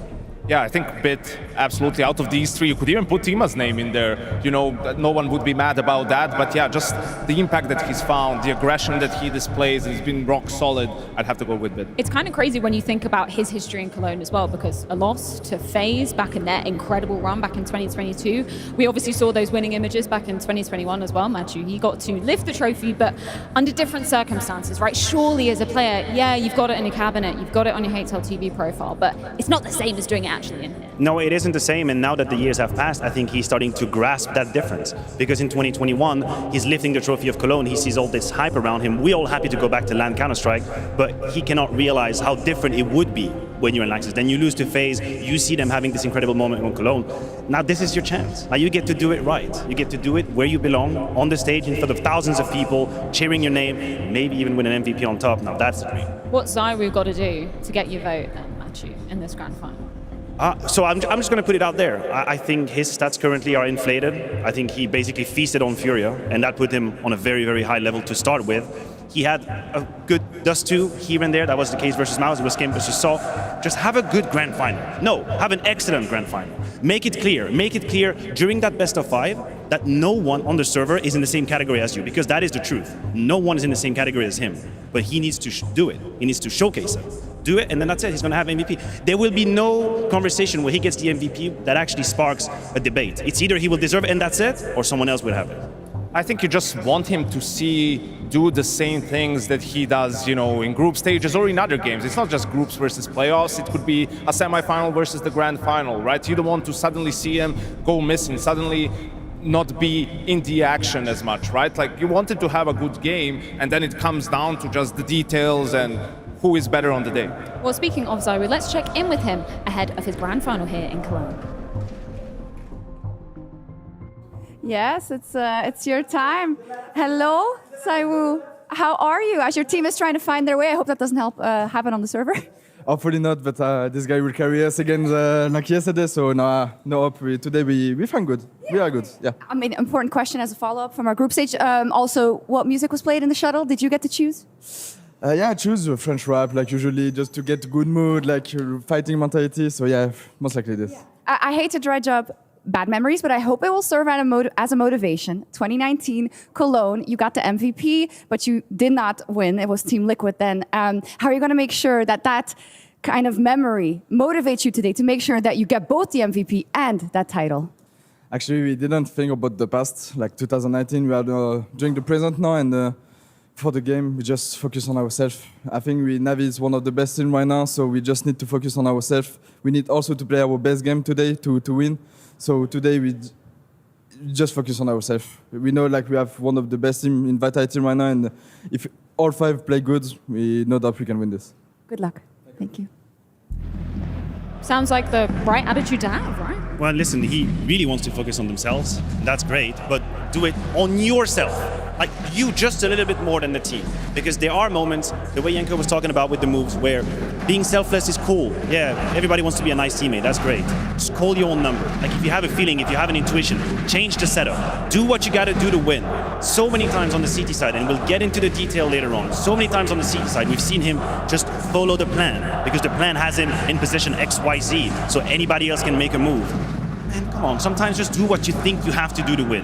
You have to lead by example, right? And we're talking about some of these teams and these eras and how they have players who do that, right? Simple, obviously, on Navi. Nico is that sort of a player for G2. There's very few players who can carry a game and do it sort of from the shadows, right? Perhaps drops a little bit here and there, like players from that sort of a position, but this is where you really establish yourself at one of the best. And sure, Zaiwu is a little bit of a hybrid, but he is also the opera of the team, and that's where you can really be put at the front lines and dispatch of Navi and their slow style. And you're allowed to have a bit of an ego if you're that damn good at the game, aren't you, Machu? I hope that we get to see Zaiwu come more out of his shell a little bit, maybe a bit more in line with Simple sometimes. Yeah, I mean, listen, he's growing a little bit in that role too. I mean, at the HLTV Awards, you remember the 3rd time he comes on stage, he starts talking some smack and he's having like some victory pose. Great, that's good character development. But I also think one of the reasons why he has been able to be so consistent, because we have to realize the consistency he's been on for 6 years now is completely baffling. One of the reasons is because he just takes the game as it is. It is a game. And we stand here and we think, if I had his ability, and if I had that ego that I know I can have, I would be the absolute best of the world. But that's what we're doing. We're projecting what we would like him to be. He's been doing pretty decent for the last 6 years, if you ask me. This right here is a mistake to correct, not having a trophy in Cologne. Well, if you're not fortunate enough to be joining us in the arena here today, make sure you're viewing through FACEIT Watches, of course. You've got a chance to be winning some beautiful skins, the last chance you'll have at IEM Cologne this year. And of course, you can use some of the spectacular features, the highlights feature. My personal favorite, I'd say our personal favorite, is the player perspectives. You were so candid yesterday, Matthew, when I asked you, oh, Vitality's coming up, who are you going to be watching through? You were like, yeah, Flames. Say Zaiwu, say it today. I was genuine, but today, of course, Zaiwu. Of course you're watching Zaiwu, so that you can either take him down when he fails, or you can celebrate him when he does. But anywho, I'll be ready taking my notes the whole day. Gentlemen, I don't know about you, but I want to get down in the belly of the beast. Should we head on over? Yes. Let's do it. Okay, we're going to head to a quick break, but when we are back, grand finals time on the horizon, Vitality versus Navi.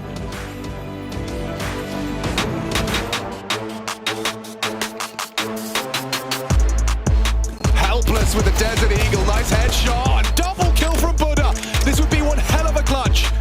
He's just going to hold it. Buddha, he has to hit this headshot, has to be clean with it. Massive clutch from Buddha. As he makes his way out through middle, going to collect two for free. One man left to find in Grim. Cowes takes it. Nobody holds, and Cowes comes in with two. It's Senzu stuck in, but he's got it all. KS gets the fight and wins it. Now Grim is left alone and to a doable 1v2, and he looks out to that 1v1 fight against Nav. Off angle and a 1v3. Off away, he's still got more fight left in him. The Brokey gets rid of it, keep FaZe in the lead. At this point, it's not about regaining that glory, it's just about maintaining this lead. Umpires, one bullet would end this, but it's Brokey! Scrap for the win here. Captain Gutierrez, 1 year old, looks to leave his impression in the next has one, and that's great. But now Zertin goes down to the glove. If he knifes him, I'm going to lose my marbles. Gets him up, that is the glove from JL.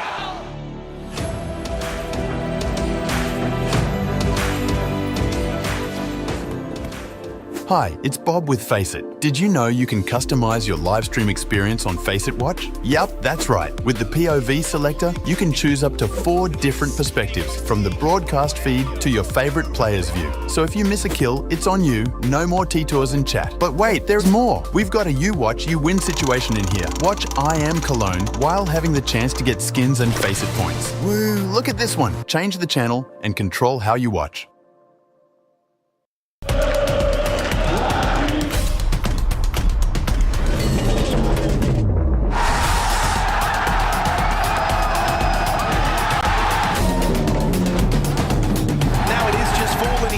Lame duck in this man. 5 seconds, shot connects. Oh, he doesn't go for the one, and he wins it! Lovely falling.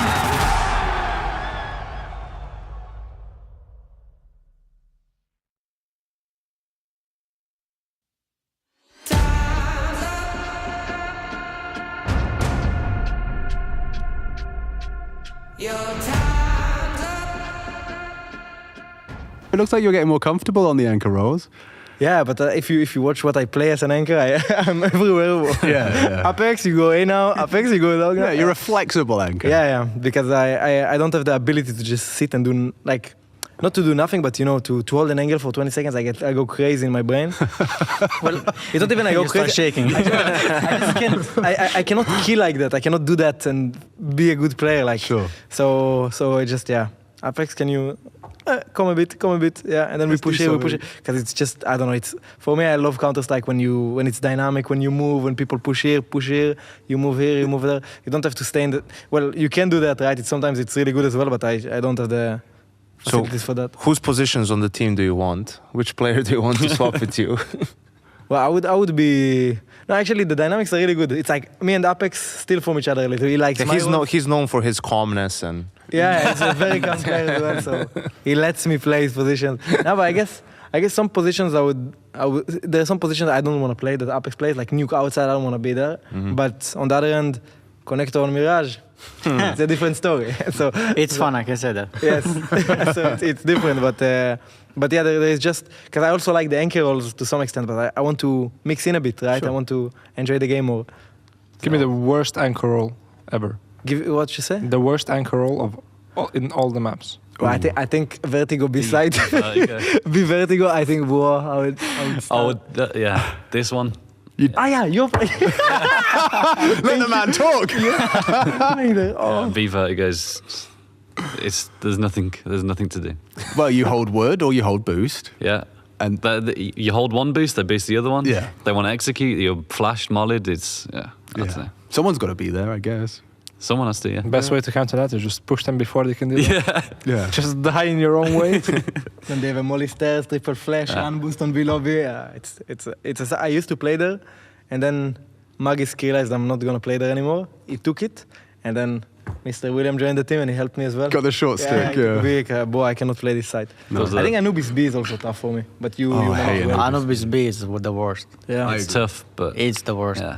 So, some games are fun, but like sometimes you just can't do anything. Like flashes, mollies, like I don't know. Yeah, I had to push the upper holding you. I had a full tutorial from Mezzi. I was just having like a nervous breakdown when I just landed in Riyadh. I was like, Mezzi, you play B, right?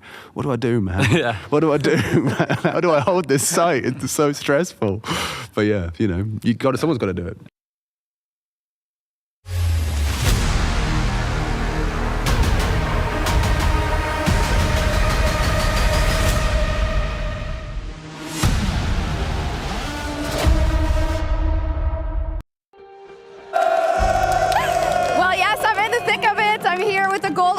who are supporting Vitality, et j'ai trouvé un ami. I found Jean-Michel. How long have you been a Golden Hornet? Since 2020. What do you think about the match today and the chance for Vitality to finally win Cologne and to see Apex, who now has his third try here in a final in Cologne? I think it's our time. I guess we're 100 here, so that's a good time to do it. And yeah, Apex has been chasing it, he will get it. That's it. Can you get everyone riled up and show us exactly what you're going to do to cheer them on? Go ahead. Les gars, Sha-la-la-la-la-la-la. Vitality. Sha-la-la-la-la-la. Vitality. Back to you. Service in session as Na'Vi and Vitality have arrived in the Cathedral. For Vitality, it's a question of chasing that ever-elusive trophy. For Na'Vi, it's a chance to get a third in their cabinet. Myself as Freya Spears, joined by Maniac and Yanko once again in the belly of the beast. This is one of the biggest arenas in all of Counter-Strike. And those two teams, they're going to be feeling that today. Yeah, absolutely. I think we talked a little bit about Bit, and yesterday the performance from Na'Vi. Well, he was the only one who was in this arena before. Maybe that's why they were a little bit off their footing, and for Vitality, I think they got off with a nice one to get into the swing of things here in the Lanxess. I agree with you, and I think this is one of the ways you can look at this grand final. Na'Vi have been tested. The nerves, the stress, that was applied to them, and they have risen to the occasion. They've had multitudes of incredible clutches. For Vitality, past the point of round 8 or 9 on the first map, it started more being like a nice little vacation, right? It's chilly, everybody's having a good time, everyone is fragging, your opponent are sort of disappearing from the server, so no fight has been had by Vitality here in Lanxess yet. Let's talk about the history between these two grand final opponents. It's quite an interesting one because they haven't actually played in 2024, right? Let's talk about history between these two teams, because there is none. I mean, you know, you have to go back to last year, World Final, Fall Final, where Vitality took Na'Vi actually two times at World Final, where they beat them. That Gamers 8 thing, it's in CSGO. So yeah, I think that's the issue a little bit maybe for Vitality in this one, or actually for both teams. It becomes a little bit weird when you don't play each other for a long time. You can watch all the demos and do all your prep, but it's different when you're actually on the server. Absolutely, and I think that Na'Vi might be a little too reasonable for Vitality. This is the way I was trying to approach it. Think about it. Vitality is a team that you can definitely frazzle. Like, you can stress them. We have seen them emotionally just bow out of games because they've had Spirit in their face or FaZe right in their face. With Na'Vi, it's a technical approach. We know they have the disruptive powers of a few players here and there, but they think about the game. They try and do it tactically, strategically, good decisions. I think that works for Vitality. Stylistically, I think that works. Well, let's check in with the mastermind behind Na'Vi. It's Alexi B ahead of the grand final. The grand final awaits here in Cologne, and I've got Alexi B with me. Yesterday, mate, you had a huge lead on Inferno, you still got the win in overtime. Mirage, your tried and tested pick, and you're pushed to the limits. What did you make of that series? I don't think we played like we used to play on the T-sides, but you could see that finally all the work we did on the CT side paid off. Yep. And just individual brilliance, we won many clutches, and that's good. You were winning some big clutches as well coming into that, but this is your third grand final in a row. How much does that tell you you're on the right path and doing the right things as a team? I think everything, right? Reaching 3 grand finals in a row, super good. Reaching our goals step by step. Now we just need to challenge the best of 5. Challenge Vitality, looking pretty strong, but so are we, so. You said challenge the best of 5. In your career, right, we spoke about this before, you played 9 best of 5s. You've only won 3 of them. The last one was back in 2018. Does this sit in your mind at all? Does it make you worry? I don't care at all. I feel like the first best of 5 where I actually felt like we're a really strong team, and we like just lifted a trophy. It was the last spring finals against Spirit. They still managed to crack us. We only won 1 map, but this was a final that I felt like we are a strong team and we're capable of doing it. But I don't look at it at all. I know what we're capable of. I really trust this group of people, and I know they trust me. So no matter the circumstances, I know we can do it. And you guys are fully united. Everyone trusts each other on this team. But going up against Vitality, last year, you couldn't win against them. You guys have developed so much as a team since then. Are you ready for this challenge now? I feel like if there is a time for us to beat Vitality, it is now. I feel like we practice them a lot. We know their style. They're really explosive and they have really good talents. But at the end of the day, you gotta beat them sometime, you know? And I feel like we have a great opportunity today.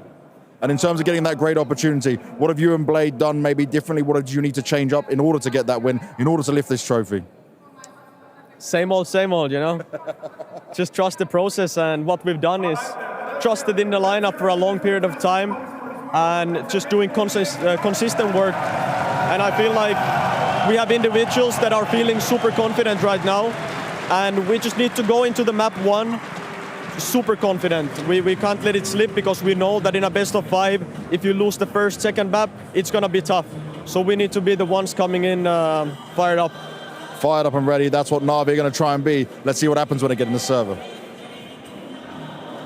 Yeah, they've certainly got to have their heads in the game heading into this best of 5 grand final. Speaking of which, Matthew, do you read into any of those stats about Alexibi, about his track record in best of 5 grand finals? We talked about it back in London, right? He managed to get 1 map, but that's been it since 2019. I don't really read too much into it. What I was realizing right now is that 2023 could be for Alexibi what 2022 was for Kerrigan, which is vindication.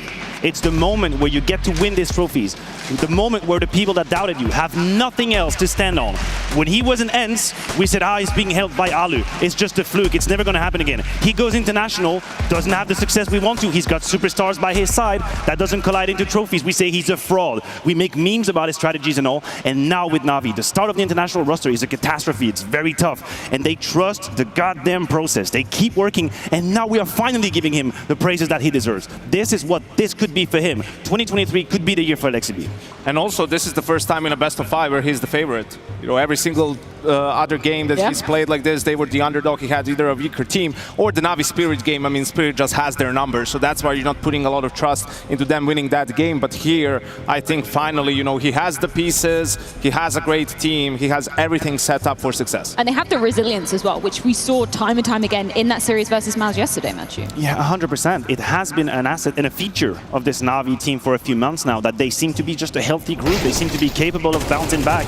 I mean, hell, you can see the situation that they have to go through against MOUZ in that map of Mirage. It starts with an incredible clutch from JL here. The scoreline is 0-4. You need someone to kickstart the rebellion for Na'Vi, and JL was capable of doing that. And listen, Yanko, there were a bunch of those, not just one clutch. Yeah, there was 3 out of the 4 rounds they win in the first half are all clutches, right? And they have to fight and crawl and tooth and nail just to get these rounds, to get a buffer for the second half. And if you want to talk about resilience, Freya, just think about it. Alexibi was having a terrible map.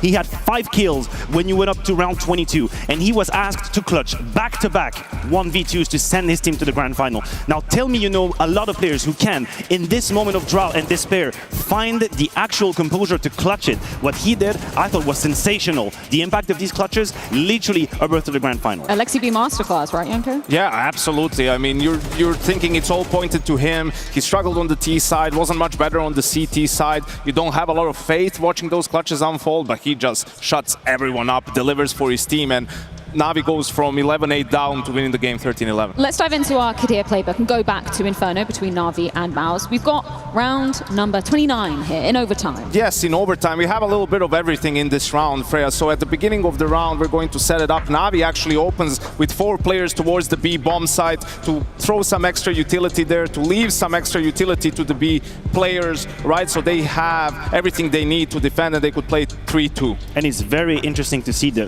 fast reaction coming in from MOUZ. And this comes from preparation. They probably felt the rhythm of the nades, which were used, and they say, okay, this is our moment. We're going to try to hit the A side. But as we can see, Na'Vi, one step ahead. Wonderful is already in position. So you would say tactically they're beat, but we'll have to see. But the execute comes in, right? He eats the flash fully, gets unlucky with a blind shot, then misses a shot here. And at that point, look at the minimap. Like, look where the Na'Vi players are. Basically, this little guy here, that's bit himself against the world.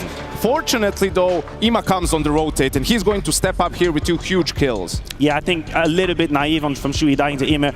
Absolute pristine work from Ima to be able to fight. But in the sense of MOUZ, that's still a 2 versus 2 that is playable. They have a utility. The time is starting to tick. We see Alexibi with the retake smoke, but MOUZ are still in the favorable spot as far as I'm concerned. And that's that extra utility coming in, right, that they had on the B bomb side. So that's what basically makes Exertion have to play in this position, tucked in. Also, Torji has to worry about the look. So they're stuck. These are not great post-plant positions for MOUZ, right? But they feel cornered by this utility. Jay and Alexi go both from short. They're sort sort of working their way. They're molly pit.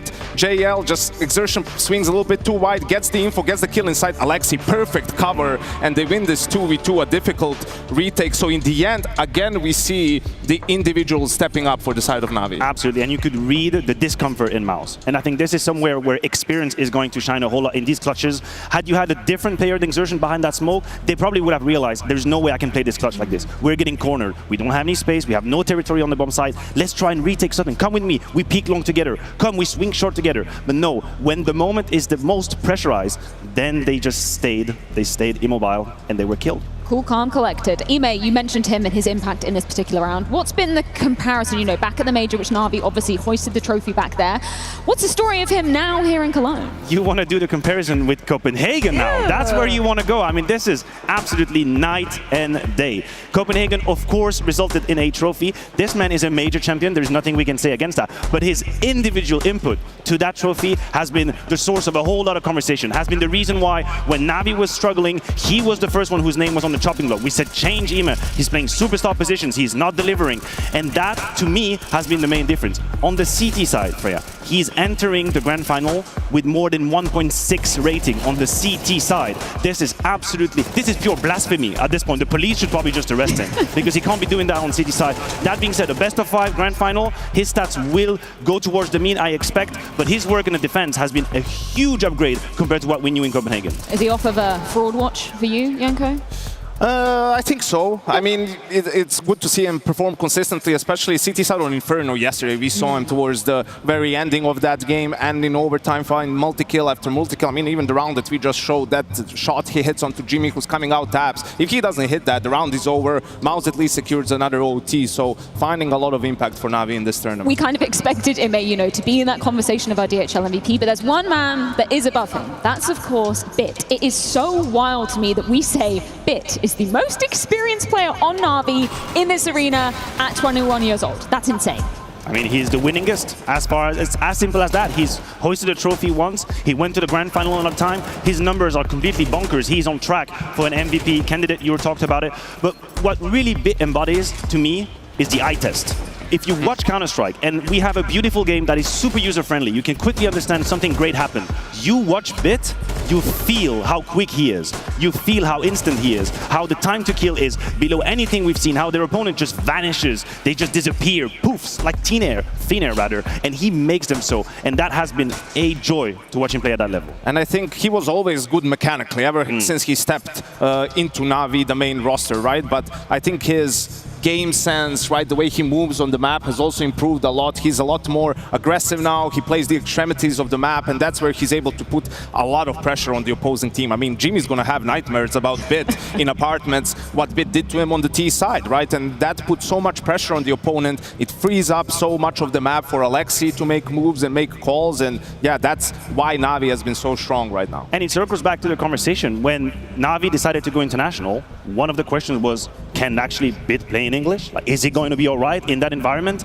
I'm not saying this is the only reason, but when you think about how you just praised him for game sense, you know, being able to take the game to himself, call for rotations, that also means that you're processing everything that's happening in the right time. It's real time, it's English, you don't have to think, you don't have to second guess, you know your word, you know the vocabulary, all of the code words. That is something that he might have just worked for, and now he can actually just use that big brain of his to, you know, call for these rotations. What was that word you just said, Matthew? English? I waffle a lot. Should we talk about the first Brit to make it into this arena since 2018, since Smooya on Big? I think we should check in with Mezzi with Shocks.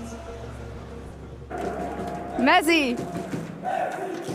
Perfect. How does that feel? Yeah, it feels good. It's never had so much support before, and it feels good. It feels good.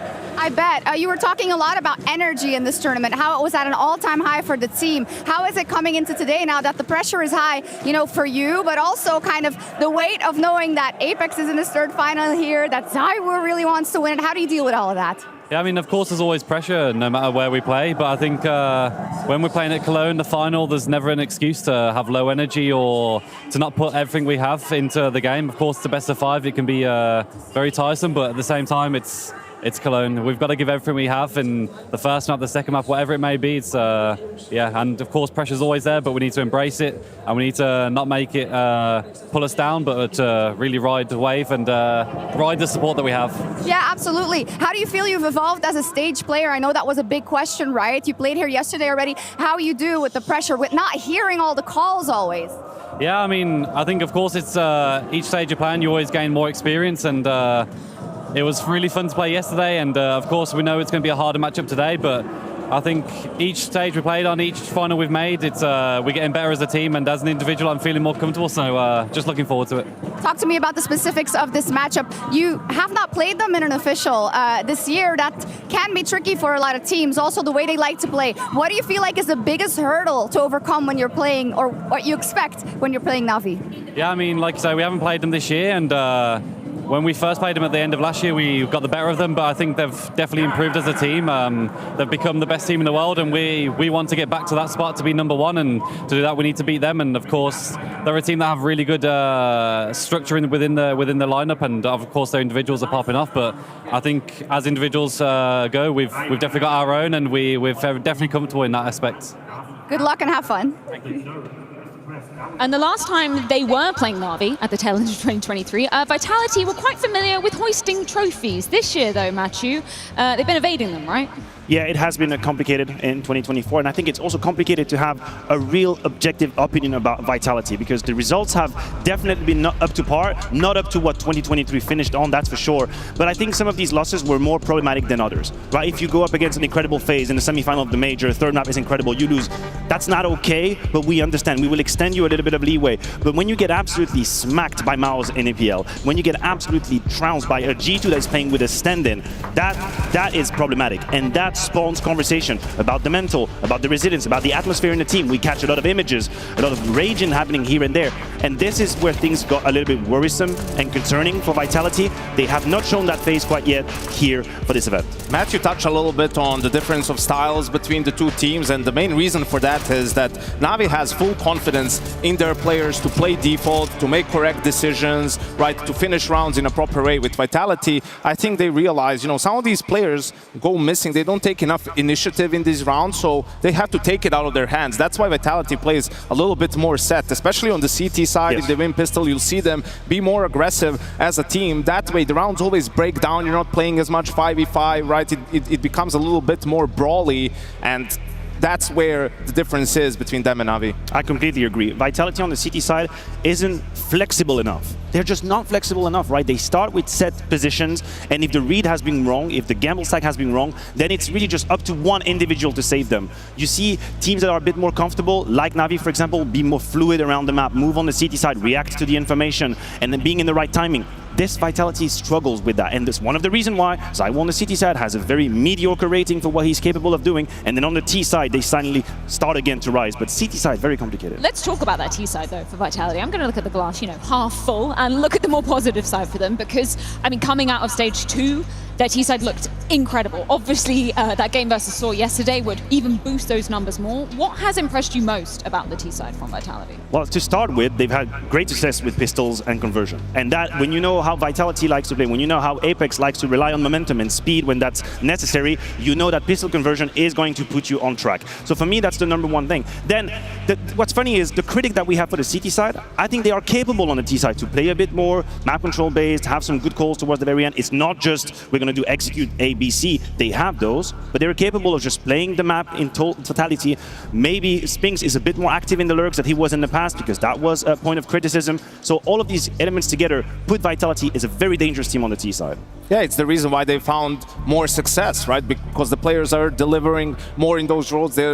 Apex isn't as cornered in his calls. He can just let the rounds develop and get information and make some good mid-round calls. But I think for this series, still for Vitality, that's going to be the formula to win this final. It has to be still good starts and playing from ahead. They're the most dangerous when they play from ahead. I don't think they have the capability to come back from a slow start against a team like Na'Vi, where we saw Na'Vi do it just yesterday even, and many times throughout this tournament, but especially yesterday on that Mirage versus MOUZ. Give us some honest thoughts, Janko. You said you would in terms of the vitality and the reality of what we're going to be seeing from them here in the arena today. In terms of ZywOo, right? He's obviously a candidate for our DHL MVP. But how did he perform yesterday? Do you feel like it was enough? Obviously, we didn't exactly need him to show up versus Saw, but would you have liked to see more from him? The problem is they weren't really tested, right? Like in a game that's not that close, you don't really care who plays how. Like you're so much far ahead. You know, everyone's doing their job. You're picking up the frags where you need to. And for ZywOo, I agree with what we talked about previously. You just want him to be in the thick of it, right? You want to see ZywOo do ZywOo things, because if that doesn't happen, I have a very hard time seeing how Vitality will be able to take down Navi. And usually that's on the CT side that we see these struggles, because I really think that Vitality have figured out, or he has figured out for that matter, where he should be on the T side. Like his trading abilities, he takes a bunch of opening duels as well, but these are calculated. They're not just throwing him like a piece of ham, good luck to you, my brother. That's not what's happening. All of these entries are pretty well organized, well tailored, and you could see it yesterday. You do the reference. CT side, where they start him up against Saw, Zywoo was what, 5 or 6 kills when the half comes to an end. He hasn't really done anything much, and then on the T side, he starts stretching his legs just a little bit, and then the pace is here, the rhythm is here, and he starts fragging. That to me is the worry. It's the worst case scenario is bad start, CT side Vitality, ZywOo please take an op and do something, and then the misses happen. It's also, if he can get an ace in the pistol round, that'd be nice. Happened a couple of times already, I think that's a great start, you know, for him to have a great game. We got to see a very nice graphic there of the placements of ZywOo in Cologne's gone by, and there's been one too many times for my liking that he hasn't even made it to playoffs. He's been in a grand final before, hasn't won it, did take home the MVP, but for a man like ZywOo, Matthew, this is a trophy that he needs on his resume. No, 100%. It is completely unacceptable to have his level, to have his gravitas as a player, and to say you've never won Cologne. As simple as that. And I know it's very easy for me to stand here with my nothingness of a resume in Counter-Strike and tell him what he's supposed to do. I understand that. I'm humble enough to realize that. But he is on track to become the greatest, hell, FPS player we've ever seen. That's it. But you need to win this event. You cannot just say, I have a major win versus GamerLegion in the grand final, and that is the peak of my career. Of course you can't do that. Of course people are going to come at you. They're going to come for you and they're going to say, why did you not win? What happened in these games? So at the very least, win or lose, he needs to make a statement in this grand final. Because if they falter and he becomes human again on stage, that's just more ammunition for the critics. And I'm not going to try to save him all the time. Hell, my retainer is way too high as a lawyer. I can't do that all the time, okay? Sometimes I'll just say it as it is. Hopefully not happening today. Well, you had a loss versus Chad, so I think you have enough on your resume. Oh my God, damn it. Even when he's not here, he needs to be brought here. It's never going away. Just deal with it. Let's talk about the maps for this best of 5. Of course, a bit of a different approach to what you see in the best of 3s. Where is this conversation going in? I really like the colors, by the way. Yeah, it's all. Hey, how about this? You like this? Yeah, yellow, more yellow. These are the two ones that we won't see. Vertigo Nation, the permabans. There's not going to be any surprises there. I think the interesting one is Mirage, because we talk about Navi as the best team in the world on it, and then you look at this and say, wait, Vitality has a higher win rate than them. There's a streak. They're 100% the last 3 months. Yeah, I agree with you. I think Mirage definitely going to be blockbuster. I'm not exactly sure, because obviously it's a best of 5. We know, or we think we know, where the maps are going to be removed, Vertigo Ancient. What I'm not sure about is the order. Like, how do you want to proceed?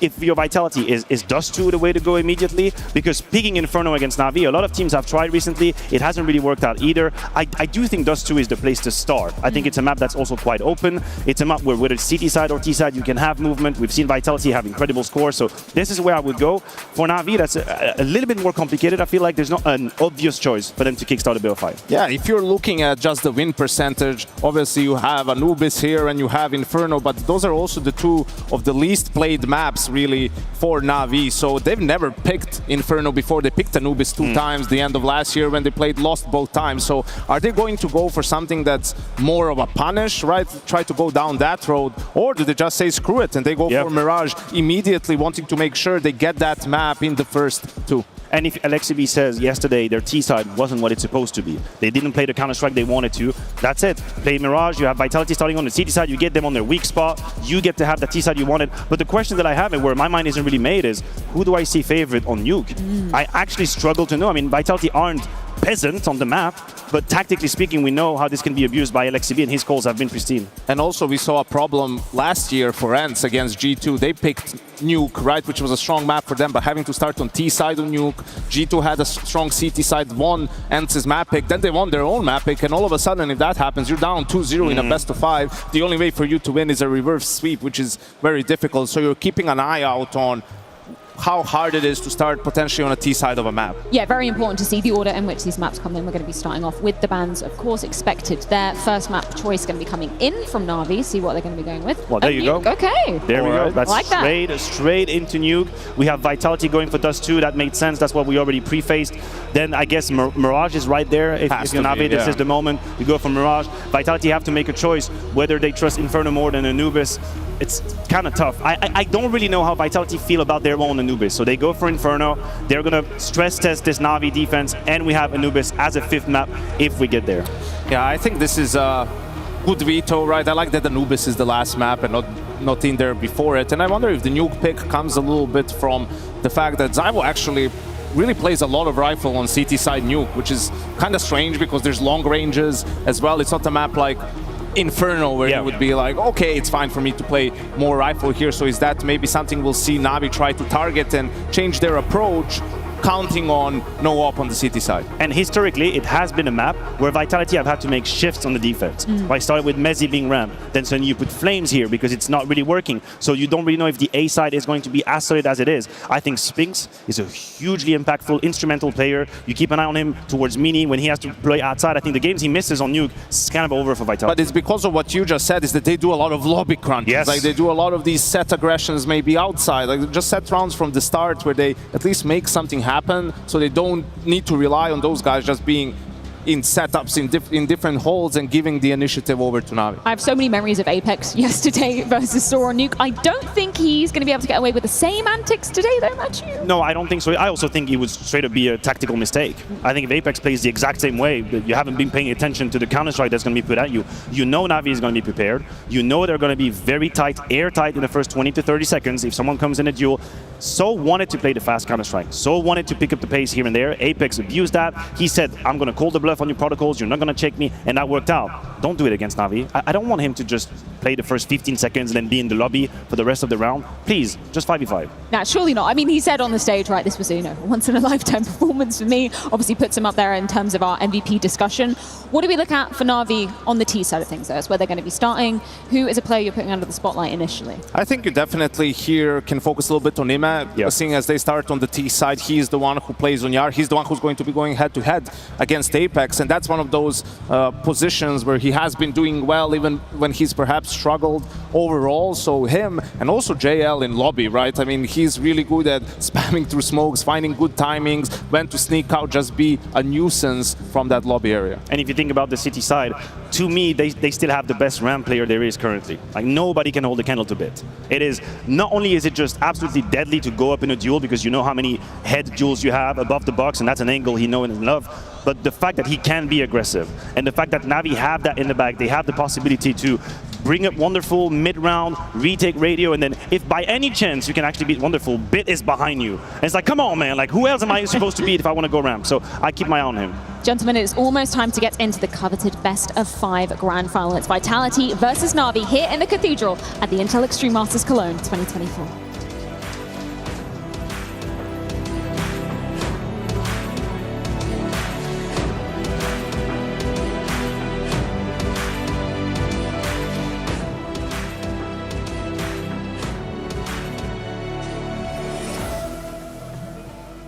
Just a few. How are you doing, mate? Doing good. How are you? I'm doing very well, thank you. You got a smile on your face. How much did you enjoy this arena yesterday? It was crazy. Today, I feel like the energy is way higher than yesterday. Even in the warm-up, I could hear people chanting Na'Vi, Vitality, everyone cheering. It's a crazy day. You take me as a player that would feed off that kind of energy as well. I saw you also putting your hands down to the guys and having some fun with it. How does that feel for you when you're doing it? Does it motivate you? Of course, I live for this moment. I think every player does. Even if they don't talk about it, this is what we live for. Now going up against Vitality today, right? How confident do you feel that you can take them down? What's going to be the difference here? The difference is who's going to show up first, who's going to dictate the pace, who's going to believe in themselves more, and those who arrive at the server first will get a huge lead for sure.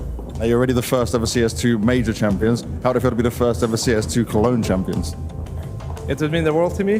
This is my real first year of Tier 1 in CS. For many of us, wonderful, and I'm just so happy to be here. This is the pinnacle of all CS tournaments. I love it, man. Good luck. Thank you. Hello, Flamesy. We do the interview while walking, or? Yes, walking and talking. I might trip, but hopefully, it's okay. It's gonna be fine.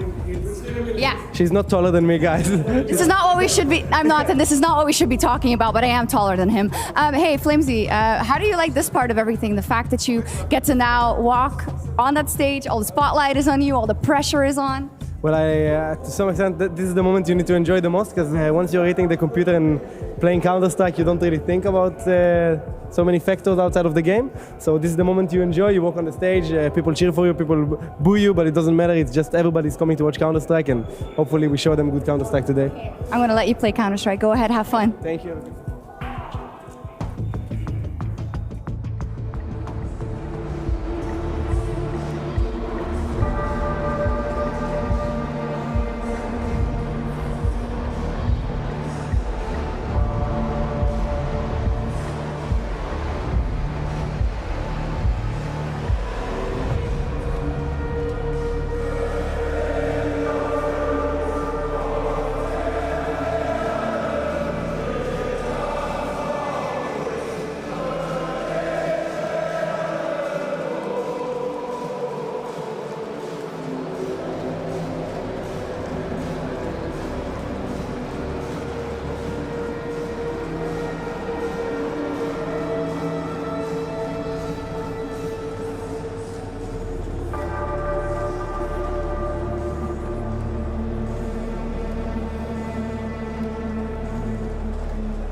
When the bell tolls in Cologne, we know that it's time. There can be no more excuses. You turn up here to this cathedral of Counter-Strike and you win, or you go home with what might have been still ringing in your ears. 2 teams remain standing. 2 teams come here. One wants to call themselves the greatest of all time. One wants to call themselves a team that banished their demons. Neither can do that without lifting that trophy. Welcome to the Intel Extreme Masters 2024. Here in Cologne, it's time to find out who is going to become a legend.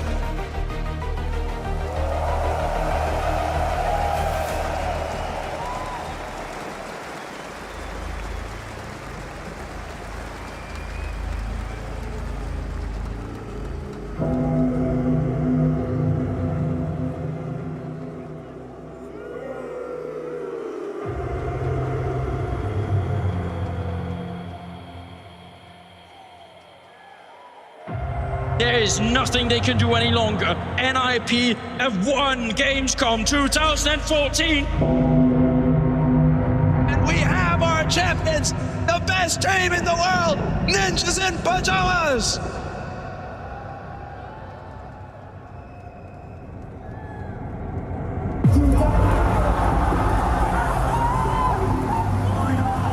Winning the trophy in Cologne and lifting it here was a defining moment in my career.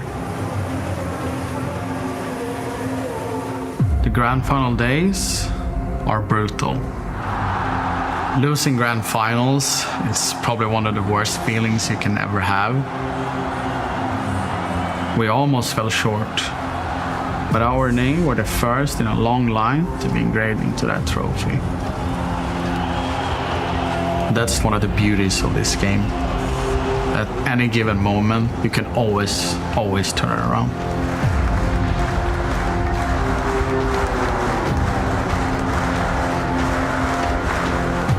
You try your best to clear your mind as much as possible, and hopefully everything will be in line into you winning. Tonight, these 2 teams has the chance to start this new era.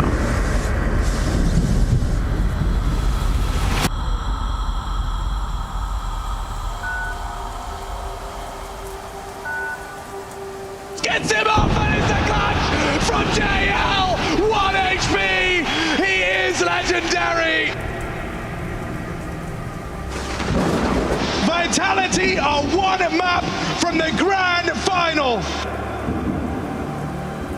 The Cathedral might just be their tomb as Apex, all 5, Apex locking it down. Destined for damage. Oh, and an exit! Those two could take them to the grand final. Back then, 2015 final in Cologne, such an amazing moment because that was the first time we played here. 3 finals now, but without the trophy, it wouldn't mean much. Almost success here is not success. Apex rolling back the years. If I can make Navi the #1 organization when it comes down to winning the most trophies in Cologne, I would be forever grateful because of the fact that I think I owe it to them. I was lost, waiting for a miracle, and a miracle happened. I never expected it to come so soon. I feel like blessed in a sense to fight for the trophy and one of the biggest trophy in Counter-Strike. We had a disappointing year for us. This trophy alone can redeem 8 months of not achieving a trophy. 2021, Navi won it. I became a fan of Navi straight after that tournament.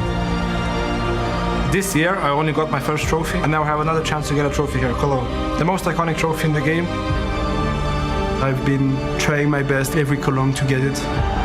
If I get it, it will be one of the best days of my life, without a doubt. I've seen this moment probably a week ago. I already saw us going down the catwalk, going towards the trophy, lifting it. Bring everything you can. After that grand final, I don't care. Every grand final you play defines you. You don't come to play the grand final, you come to win it. I know I'm capable of doing it. I know this team is capable of doing it. Now it's just us and the trophy. You work every day for 17 years in Counter-Strike. You play for Cologne to win this Cologne.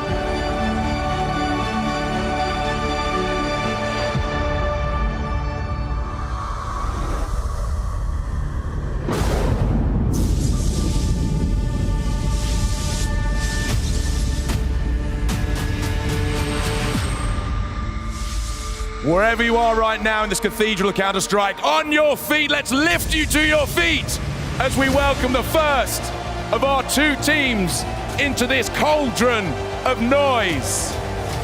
2 teams that want to be called champion and the first to enter. Please welcome, it's Navi! 2024 has been a historic year for Navi. The first CS2 major, the Esports World Cup, and now Janko, what could be the triple threat conquering Cologne. Once he was lost, but now he is found. Alexi B, first time this year in the Lanxess, immediately in the grand final. Will he be able to lead his team to the first organization winning Cologne 3 times?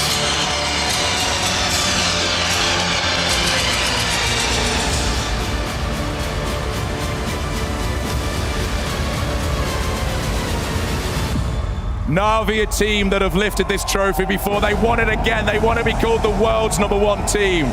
But they take on a team that has got close. This year, they want to do it. Please welcome, it's Vitality!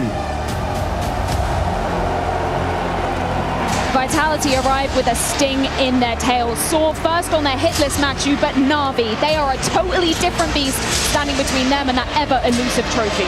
The key word is redemption, Freya. For Vitality as a team, it is a whole year without a trophy.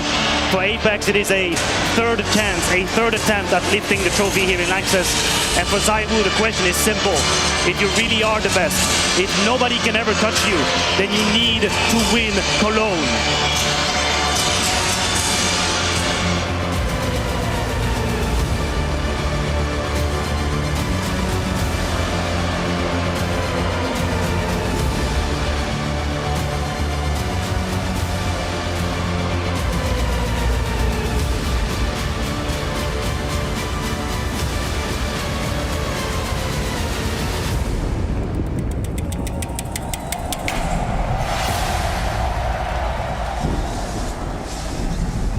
Right then, Cologne, here we go. Feel that energy, feel the hairs on your arms stand up, that tingle down your neck, That says what we're about to witness right here, a grand final in one of the most vibrant and amazing places to watch anything, but to watch Counter-Strike here, my word, are we blessed. The only way to start it off is with a handshake, so captains in, captains in. Here we go. It's about winning, but we start with respect. The handshake is done. Cologne, are we ready? This is it, a best of 5 to be called champions, to lift that trophy. Who's winning it? Who's winning it? Is it Na'Vi? Vitality fans, did you hear that? Who's winning? Is it Vitality? One more time. Is it Na'Vi? Is it Vitality? Cologne, let's get it on!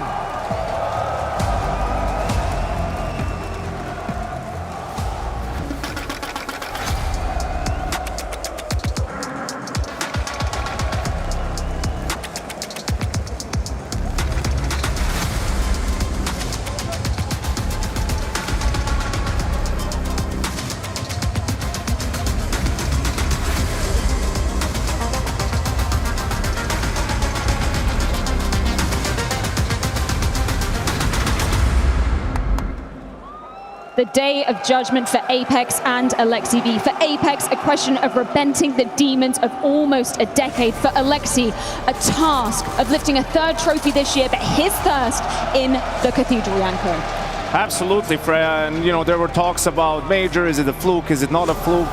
There's no way you can fluke into a Cologne win. Just the amount of games you have to play, best of 3s, this stage, it really reveals your true self on it, and I think Na'Vi has shown us so far they're the best team in the world, and it's one last obstacle here to prove it to everyone. I have absolutely loved to witness the conversation change around Na'Vi, starting from the doubt whether or not Copenhagen was rightful, and then suddenly talking about firepower. We keep shifting the goalpost. Oh, they don't have the firepower. They don't have the players.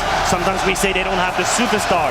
And each and every step of the way, they have proven people wrong. They have been on an upwards trajectory. They have improved. They have grown as a group, and they show up here as the favorites. Matthew, this is your chance to be a romantic about Vitality, though. Do you see them, putting those ghosts to bed, lifting the trophy finally here in the Cathedral? You got to believe, don't you?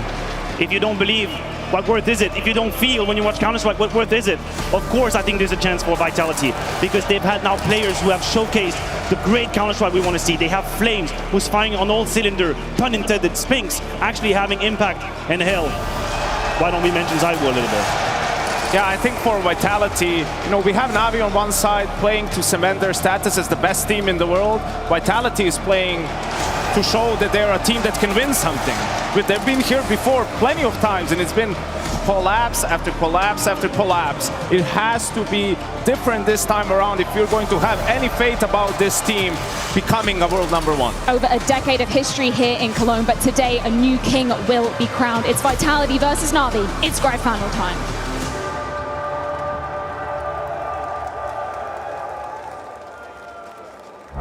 The first time we get to see this head-to-head in 2024, and it's on the grand final stage of Cologne. Na'Vi Vitality. Apex on that stage. He was in attendance of the first, 10 years on now, calling the shots, his 3rd grand final. Trophy, not just elusive for Apex, but for Vitality this year.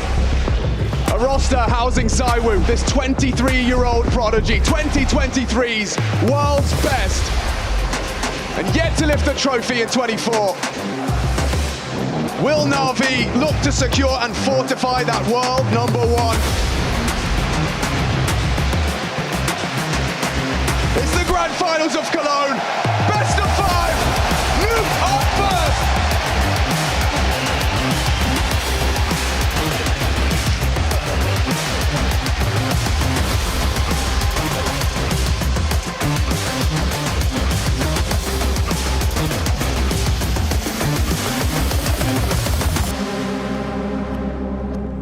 Nuke to start. The tactician's delight. Plenty of nades for Na'Vi. Their map choice, and want to get tricky with it out the gates. Smoke nade for JL, destined for the door. That blown off, more pressure towards the top side. Jewel Lee's on ZywOo, and he's pressured. Oh, a lot of early pressure. JL out squeaky, pressure applied, and down goes ZywOo. Good work from JL, that's a double entry, but Mezzi, he's found the same in defense of the side. A third from Mezzi! An outstanding start for the Brit. Responsible for that site and does what ZywOo couldn't with a triple kill, keeping it interesting. Flames is tussling with trouble. Imme no Kev, and 41 points of health. Apex is down towards B. And that's a big goosh. Going to confirm it. The bomb is down towards the top side. The leader having to rotate over, but Imme, he's the one on the hunt.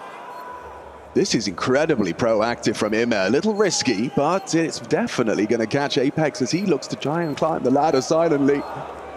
Wonderful, just needs to live, just needs to be... Oh, he hasn't! It all falls to Imme. They both depart the site. No kid available, he's behind them both. Imme! Oh no! He's let it go! A golden opportunity!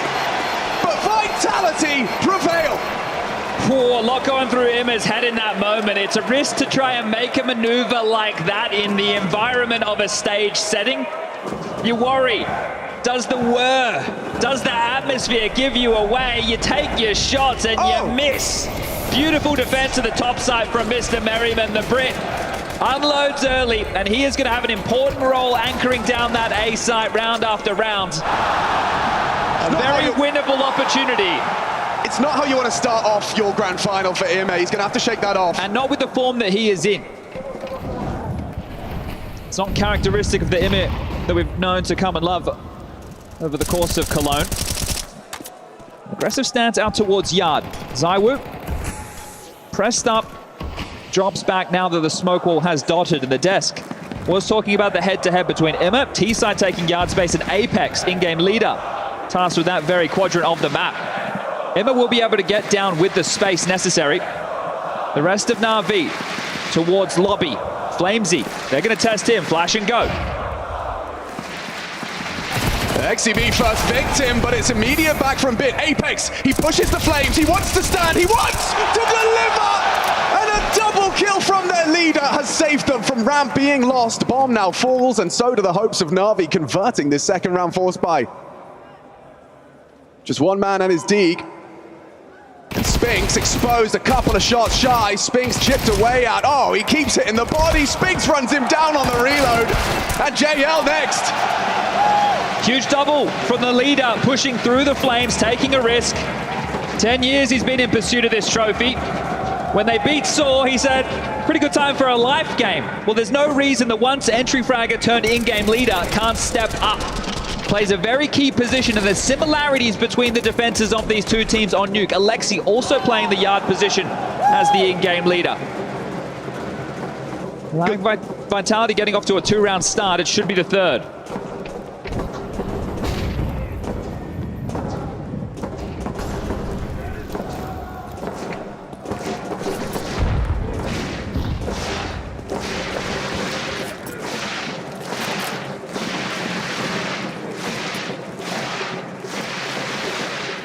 Perfect positions for it. ZywOo distracts, Apex prepares to engage and does activate to find Alexi.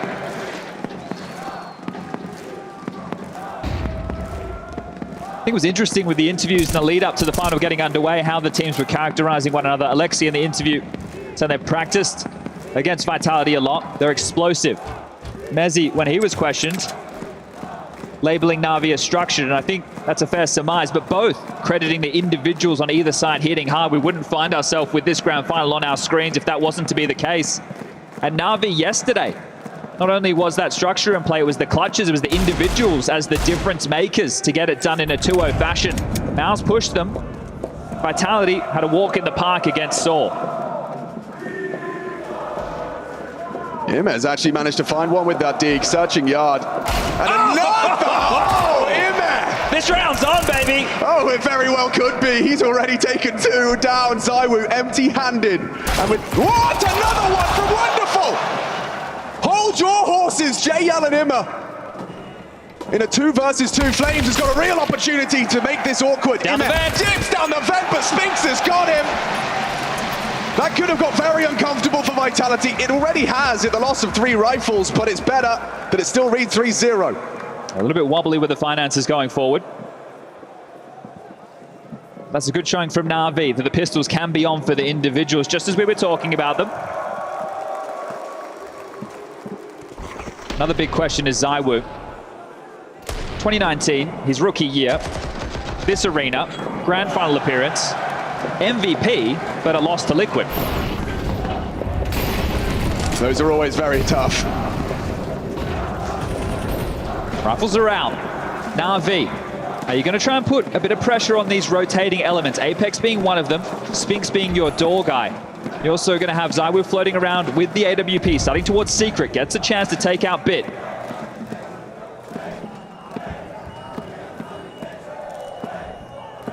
Bit and him as potential victims. The smoke wall has been erected, but ZywOo's got nothing to report. Look at the radar. Vitality have completely given up that ramp control. In exchange, they try and fight for Hut. JL comes out with a nice opening kill. That's Mezzi down and out. Now Flames has to react, and he does well. Takes the head off of the fin towards Squeaky Door. Now ZywOo will activate for his first. Bit could have been his next, but a missed shot forces Flames to react. Comes and activates to help him from Heaven. JL gets that bomb and takes the site. Wonderful in support, has to cover Heaven, has to cover main. Spinks will wait for his teammate. A flashbang from Flames, gonna be their way in. ZywOo has so much utility to make this possible, but he's coming up the vent. Well, JL could be in real trouble here. He actually opts for the smoke. He had the incendiary cast, and so JL will catch ZywOo. And now it's Na'Vi's round for the taking. JL and Wonderful turn it on its head. Only Spinks remains. A hard clear onto Wonderful. Lovely find. Time sensitive for Spinks. Does have that kit. Knows where JL is. What do you do? Can JL outwit him here? Bait the shot. Hit the shot.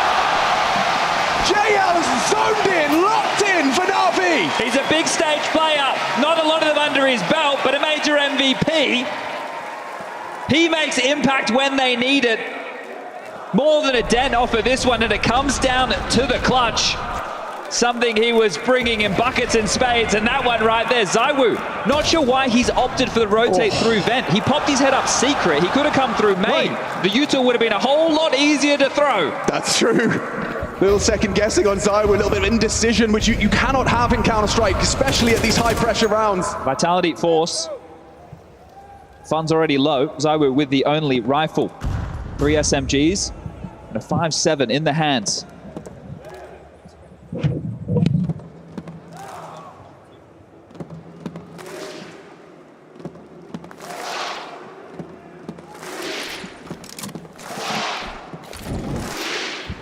Testing Hut. Oh, and Bit goes down. Needed that! Wonderful! Stops that from going horribly wrong.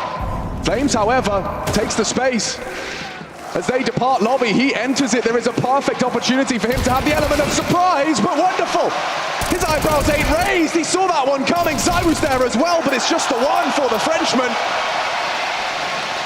A one-round game now, a lead for Vitality, but humbled. Hard work done. Vitality down to just the pistol. Should be Na'Vi looking to convert their third.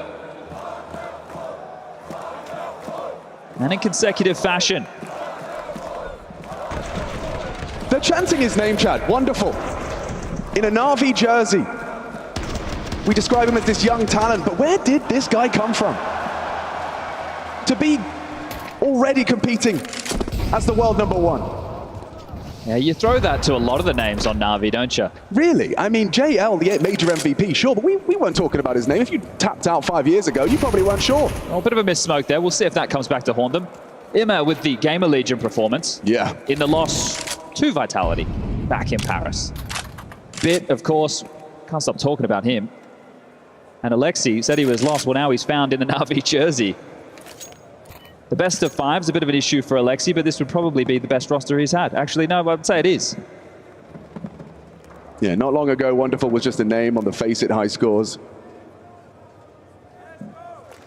And now look at him on this grand final stage, up against Vitality, up against ZywOo.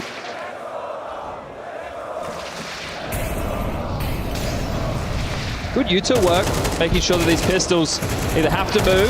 Oh, that's a second. A lot of damage. Spinks and Flames with just the USP, and now another body drops. It's pistols, and it's a 2-on-2. Does this go wrong? It could have. Alexi flicks up in time, saves himself. They know where Spinks was. He had the bomb, Chad. That is really the kill that may have saved them here. Sure, it's actually quite scary. Long range Mac 10 puts Immer on notice, but Na'Vi, they weather the storm. All right, well, both teams within the first 6 rounds of play have had some issues with pistols. Yeah, that's true. The dig was with Na'Vi, and now something a little bit lighter from Vitality, and Xtaz, his opportunity to get on the microphone before the guns come back out. AWP not available for ZywOo. Desk discussing how he's more than happy to operate with the rifles in hand.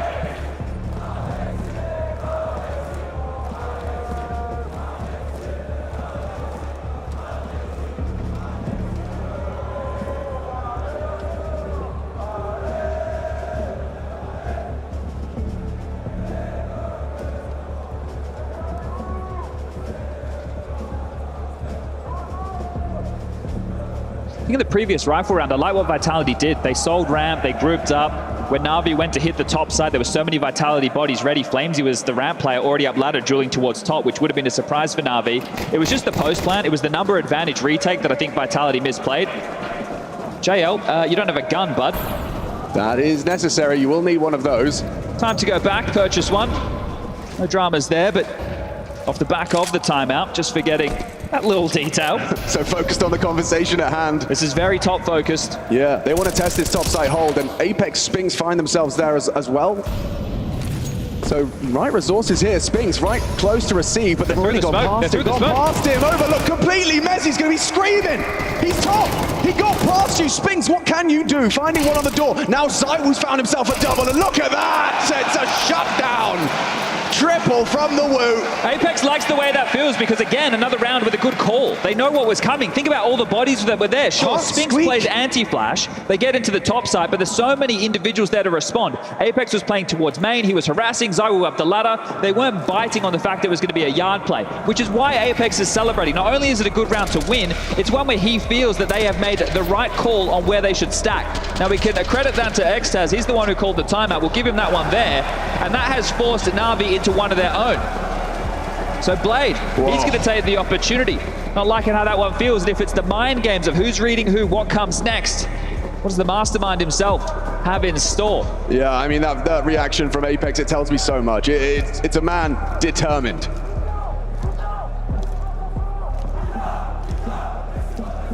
Paris major champions, Copenhagen major champions on the other side of the stage. There's pedigree here.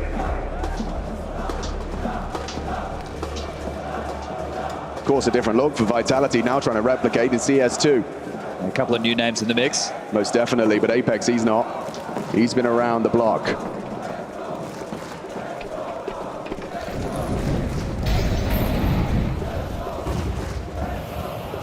ZywOo's been sent to go hunting out yard. He'll be the one responsible for providing the answers as to what Na'Vi are sending this way towards the yard position.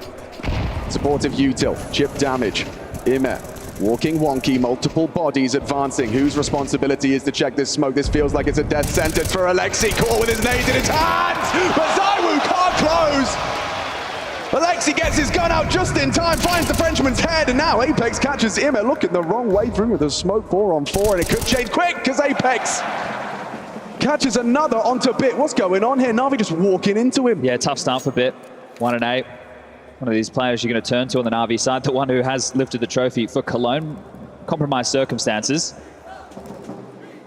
From the hotel, not the cathedral. Oh, we're definitely back here now. Well, he knows what it's like to lose in this environment. The FaZe barn burnout 2022, only a couple years ago, but a two-man in the dirt, Immer and Bit. We turn to Alexi, JL, and Wonderful. Now, the bomb was spotted on Alexi out towards yard with that initial fight, but that was a long time ago. Flamesy starting to have a little look. This is a deep clear onto JL. And time starting to run thin. 25 on the clock. They need to get a move on. Yeah, this is risky. But if they can get past the Soul defensive, let's say Soul 2 now. Flames is around as well. Apex burrow deep in dark. 15 seconds. They're going to start going loud. Hoping JL can catch one on the vent rotation. He has managed to catch Spinks, but Apex has won the round with that one. Takes him down. It's Vitality again. This CT side looking promising. That's 2 consecutive gun rounds. Important there. Right, this is the round where they had the advantage. They didn't fumble it like we saw last time round. Their sights weren't given up. And a good division of labor. Lots of questions. Didn't overstep the mark with their aggressive maneuvers other than this one. You feel ZywOo should have had that one dead to rights. His teammates will make good. Apex with another multi-kill. Has to be the eco for Na'Vi. Remember, this is the pick of the Na'Vi Nation. You can see a bit there. I think he's just trying to zone in. He has found a lovely resurgence of form coming into this year. For a while, there was a look of almost kind of apathy. He'd achieved so much in his rookie year. I imagine it's a bit of that kind of, Kirby syndrome. JL's also talked about it, getting the major MVP so soon in his career. He felt that kind of slip. I think when you look at the teammates that he had in the old Na'Vi roster, Simple, Electronic, Perfecto. Yeah. And then you look at these new guys, and at the time, everyone's, well, hey, I've already won the big events. I'm contending for the... We're starting again? Yeah, reset. I thought I was already at the end game. And then moving into English as well. Tough task for anybody. Absolutely. Well, they've been able to burn plenty of time off the clock, but Vitality's still holding on to a decent chunk of util. Let's see if Na'Vi can get a plan, get a kill, get any traction. Yeah, you see those helmets on the floor. Well, they're definitely not on the heads of Na'Vi. This is an economical, just an investment into a single flashbang, I suppose. Yeah, best case scenario, you're getting a kill here. Might have to go through this. Yeah, now with that smoke at 35, I think you're right. Here comes the flashbang and Spinks. Oh, blind. Opportunity, but JL's trying to get that bomb down towards the low site. A bomb plant would be huge, an injection of additional cash. And he's across. I don't think he's going to get it. They're running at him. He's done it. That's something out of nothing, Chad. You've got to be happy with that. Rotation was there. They just missed the shots on the cross on the unarmored opponent. No HE to deal with it. The molly singes him down, and that will be a plant for Na'Vi. So some extra funds. Does that result in a wonderful AWP, or do they just stick with the AK-47s? Still yet to see an AWP come out in this matchup, and we're already 9 rounds deep and heading into 10. I can confirm we will not see one just yet. So a great plant from JL. Something out of pretty much nothing. Yeah, they've got everything they need now. A couple of those recovered AK-47s, so the one-shot headshot potential for Flames and Mezzi. Spinks looking to rather forward. Hang on, Mezzi, Spinks, this is a crunch. A lobby crunch, and nobody's home. Wonderful, wonderful! Spotted out, that was the bomb T roof. Now they know the penny drops. There was aggression in the mix, and they just received. They're staying so active here. Apex spamming away, good damage onto Wimmer. Will have to function at half HP. It's JL that opens up the account, and it's Alexi to extend it. Catches Spinks, top sights open. Flames and ZywOo low, and here's Imet. Spotted out by Apex, and he seals the deal. Thank you very much. Imet's even anticipating Secret. Is it really a clean sweep? ZywOo doesn't seem to think so. He'll yoink the AK-47. As Na'Vi have responded with a 4th round.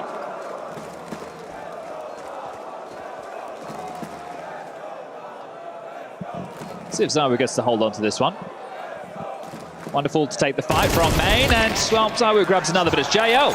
Important opener for him. The aggression comes in, and there's just so many moving pieces from Vitality. After they run into lobby, they see absolutely nothing other than that exchange towards top roof. They try to reset. They try to plug all these holes, and Na'Vi are standing ready to respond.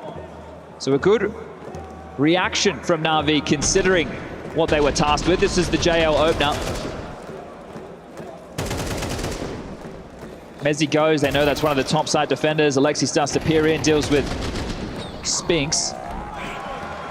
Honey for the buy. This could be a fast. Oh, never mind, they've stalled it out towards door. JL willing to take the fight again. Completely blind for now, smoke deep. He's pushing in and dealt with. Big one from ZywOo and Spinks.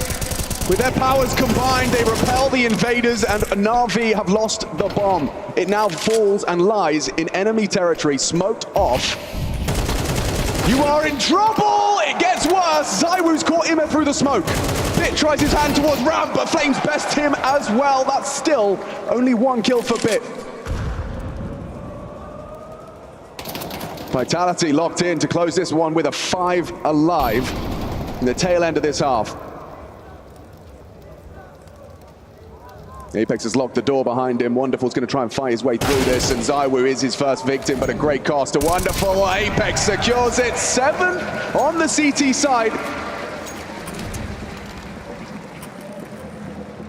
I think 4 rounds T-side Nuke is definitely workable, but considering Vitality tend to do their best work on the T-halves, maybe Na'Vi were hoping for a little bit more. I think if they get 5, they're going to be happy with that 7-5 T-side Nuke. That should be, in modern play, something that Alexi and Blade can work with. What did you make of this kind of aggression towards the squeaky door? What rumbled it? Was it something as simple as just ZywOo hitting his shot? The U2 was good, right? Yeah. They got blocked, the flashes were good, the mollies were deep, unable to force the issue. Hello, forcing issues is Apex, and already Bit goes down. An aggressive maneuver squandered. Apex still not punished. Alexi missed his shot, does finally connect, but bodies have already dropped. Imek caught on the cross. Alexi at least scavenges away an upgrade. Will find the M4 to try and ply his trade. Final round of the first half. Well, they can reset, knowing that Vitality are quite heavy with these rotations, these moving pieces. Will they leer into the crosshairs yet again? JL has been a hero so far, only with a deagle in his hands would have to do something massive. Worried about lobby pushes, ramp as well. So plenty of problems for JL considered.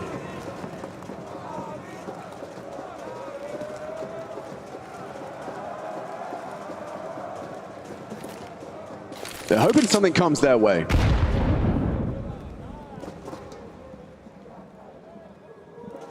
Smoke's fading towards door. JL could, take this fight, but it turns out Spinks is the one coming for the clear. They're happy to take these searches, even with a man advantage. Spinks looking. And he may get caught out. JL, just a free frag. Back of their head. Spinks will find it. Only Wonderful and Alexi to try and make a case for a 7-5 half. Otherwise, Vitality will be 8 already safe on this CT side. What can you do? Wonderful on the yard. His cross back spotted. A headshot angle. Hard to find. ZywOo on his stairs. It's 8-4. Solid haul for Vitality.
2024 and Na'Vi Vitality clash. First half and a solid start. Vitality settling into things and every individual contributing. ZywOo 13 at the top and Apex, he's still got 9 at the bottom. Flames the same. This is a big, strong start.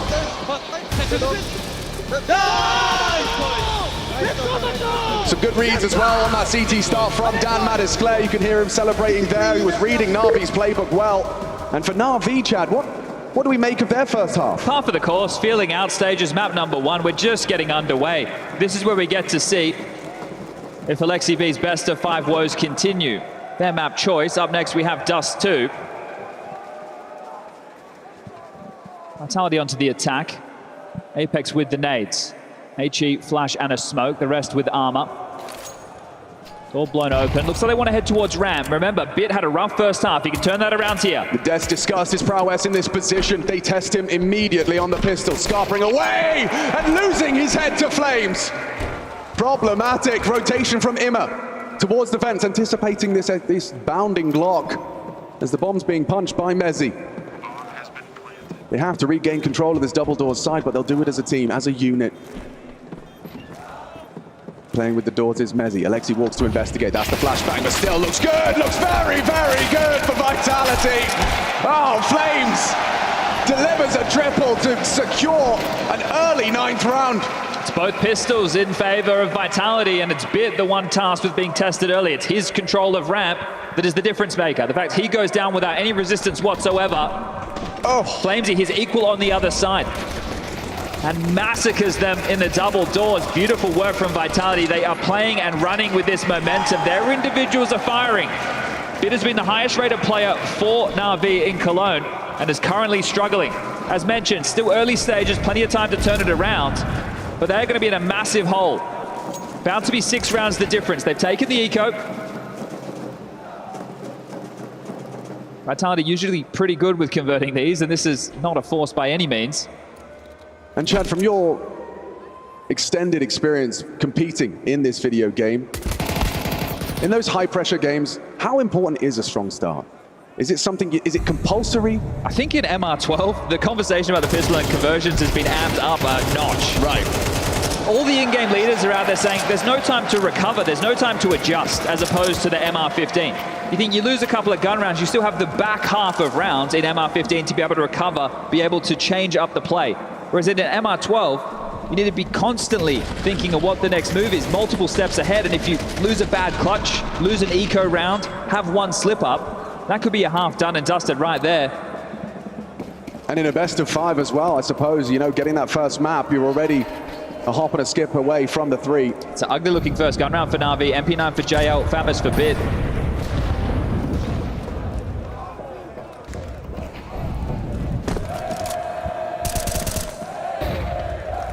Lexi B and Wonderful tending to the yard position. Smokes obscure their view.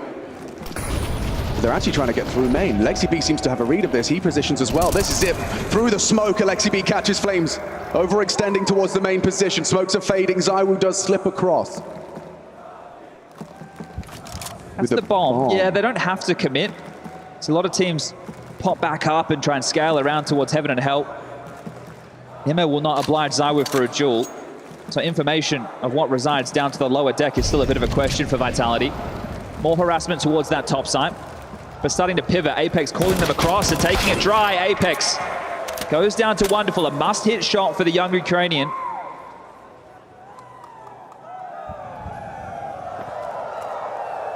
A new angle and a new opportunity. No smoke wall available, will just have to be dry. Yeah, and on a passing glance, on a little swing, he finds info. He takes down Spinks, but he saw another. So now you'll see the CT forces start to reconfigure. Imma's been here the whole time, and it is gonna be clean onto ZywOo. Mezzi remains, he's coming in hot for the first, but overlooking that position. Bit catches him, Blade, happy with that one. Just his second frag, but it's the one that closes it down and secures 5. That's the first CT round for Na'Vi. Yeah, they need him online, and I wonder right now if Vitality, with this force buy that they're going to bring in, will try and pressure him towards ramp again. They're able to get out a bunch of AK-47. ZywOo into a scout, so a scope in play.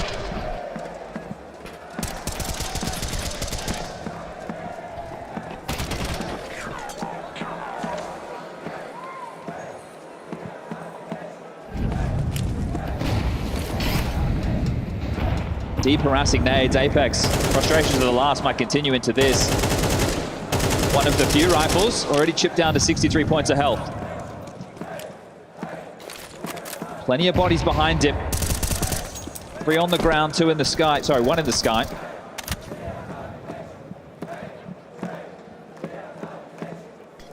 They're testing Alexi again. He can play around this, and he will. 1.5, Spinks low as well. Mezzi sent to the sidelines, and yard control is there. As you can see, flames around Unbreakable, retrieving rifles. IEM smoked off for now.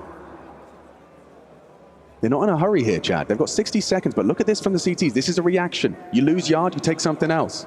Interestingly, they didn't drop anybody down to B. That is interesting.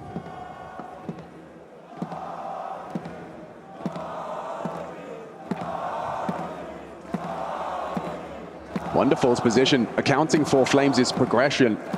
And JL and IEM are designed for ZywOo through main. Now the smoke will make it difficult. Turns the flash, entering the site, and it's wonderful! Oh! Spectacular from Wonderful! And now Flames has to come up clutch. The first 2 something. JL just around the smoke has to pick up the bomb. He's got time to work with. And he's going to find another fight bit. Shuts it down, but it's Wonderful's round. That's going to feel damn good. He was allowed to play the off angle because of his squeaky door players who had that on lock. The smoke drops, he has a choice. I give up full control. I go back into lobby, they plant for free, or I stand and deliver an A1S spray down to remember. That's impact, baby. That's massive. At the highest level. And Na'Vi needed it now more than ever. Back to pistols for Vitality.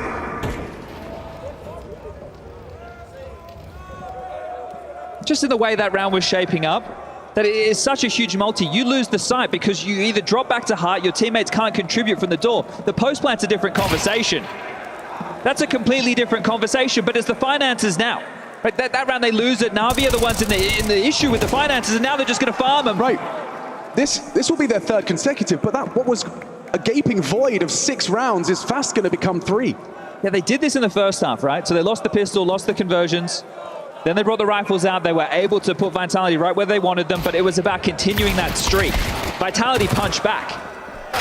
Right now, Na'Vi need to keep them at arm's length if they want to try and chase down this still lead of 3 rounds. Couple of confidence boosters for Bit. Doubles his kill total, and attack timeout forced, dare I say it, from Na'Vi's resurgence here. Well, last time they took a timeout, they were able to convert. See if the same follows through for Extas. Been in and out of this Vitality jersey. We're the 3rd French component of the roster alongside of Apex and ZywOo. Speaking of Apex, there he is. I mean, you were competing against him back in your day. Yeah, completely different player. Still love to get into a biff, but definitely wasn't calling the shots. From entry fragger to IGL. Hey, in the modern day game, some similarities in some of these positions, especially on the T side. Okay, don't scare about. We are out aiming them. We're stuck in deagles and with everything, okay? We are now aiming better than them. Focus on this. Whoa. Don't be scared of deagle, says Blade. We are aiming better than them.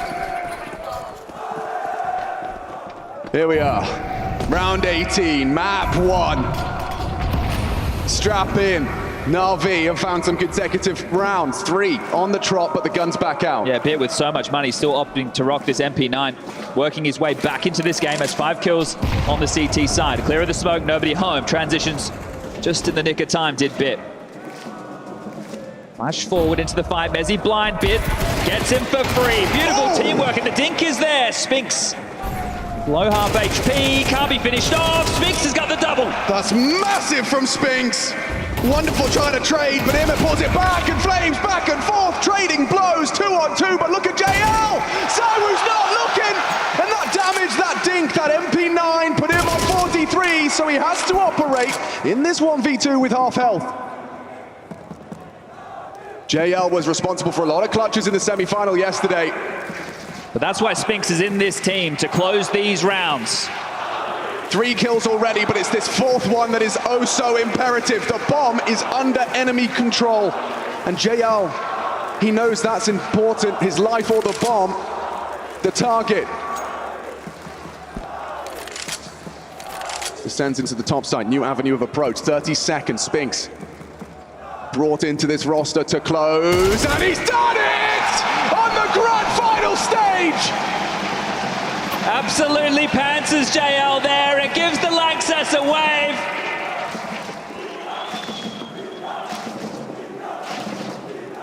JL just looking the complete wrong way. Outplayed. The opener was great. You think the damage from Bit, beautiful, but this is the whip. This is the miss from Wonderful. After his spray down earlier, you think he'd be good for it, and JL caught looking.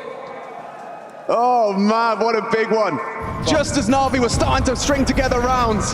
Vitality aren't out of trouble just yet. Sure, 2 rounds away. Their money's a little bit bleaker. Firepower not as strong. And speaking of AWP, Wonderful's brought his out into the mix. Back 10, 2 Galils, 2 AKs.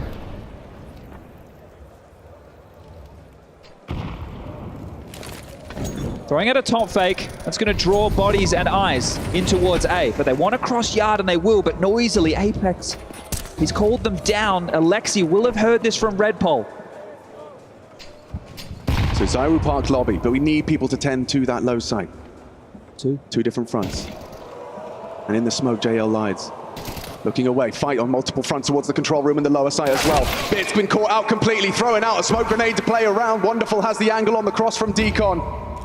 Doesn't pull the trigger. Flame's going to start closing that gap. Oh my God, I don't know if Mezzi saw him. Wonderful is going for a highly aggressive, highly volatile maneuver. Alexi B in the meantime onto Flames, he gets 2. Problems for Vitality, scrambling now, but Spinks is still around. That bomb plant would be huge, but oh no! Gets it with the USP! Denies the plant, and Spinks, he is in struggle street. 3 to find. Knows where Wonderful was. JL on his screen, turns around and secures the round. 8 for Na'Vi. That was chaos. What was going on? That was just chaos right there. Bit getting caught in the open. That was tough. The lobby aggression, still bodies there for Vitality to deal with that. So Alexi denies the plan. That's hugely important because now it becomes in question. The fact he gets the double, the fact he gets the second is insane. Much tougher clutch for Spinks. And now back down to Eco for Vitality. This is where the comms get chaotic, the decisions in the moment can be punished, and the pressure of the final starts to stress the individuals on the stage. Another moment of respite for Na'Vi. As long as they don't fall foul to multiple Deagles. Tech9, couple of Glocks and a flash. But you prepare your setups with your opponent's buy in mind, right? Oh, for sure. But nothing's going to stop a Zywu one dig.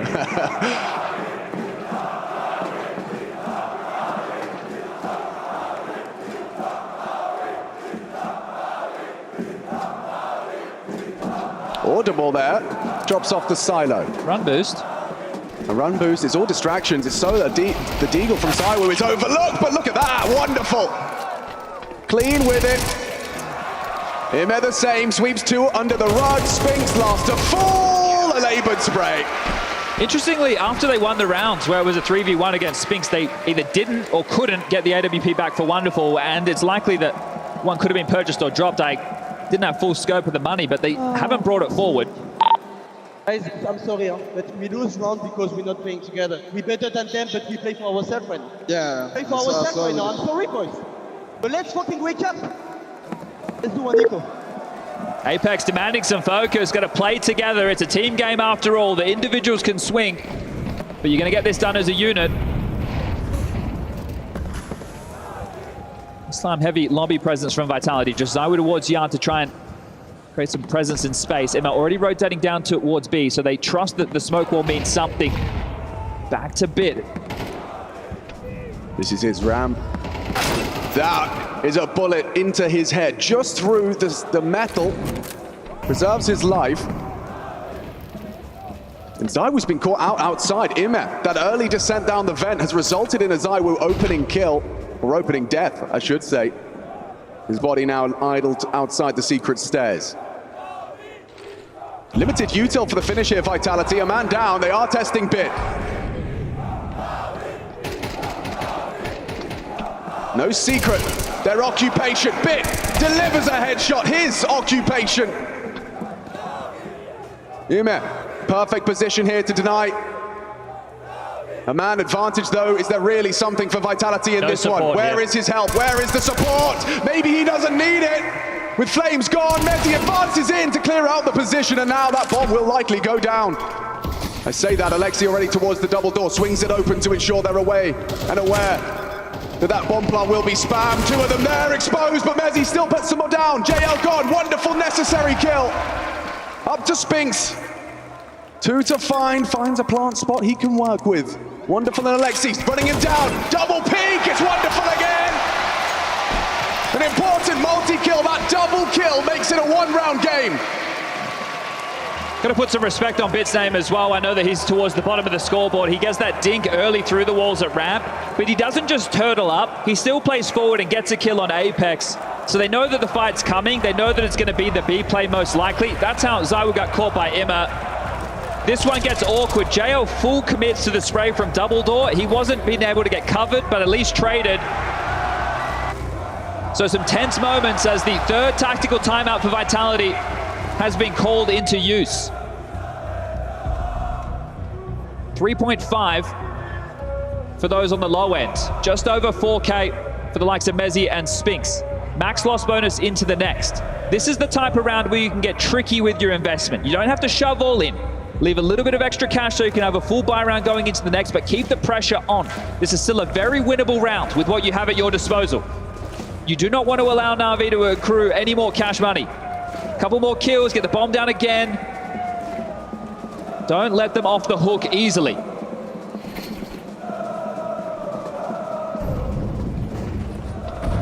Does look pacey. They're coming towards Bit's domain once again. Is he ready? Yes, he is. Messi down, tracking another double kill, and Wonderful arrives just in the nick of time. Puts down ZywOo, and now charging into Ime. Oh dear. You wanted to make it costly. You wanted to keep it close. Instead, you've got a single frag and a single player left alive. This map has been both pistols for Vitality. Only one gun round since, and a few rounds where they have tried to pressure Bit at ramp. They're pressing tab just like we are. Yeah, targeting what appears to be a weakness, but that means that Vitality haven't really been able to establish a pattern. Cracks in terms of what could work. This more explosive, direct approach. It is being dealt with now. We are tied up 11-all, 8-4 at the half. We said it was workable, and Na'Vi agreed. Not just 8-4, 9-4, 10-4. From 10-4, we find ourselves at 11-11.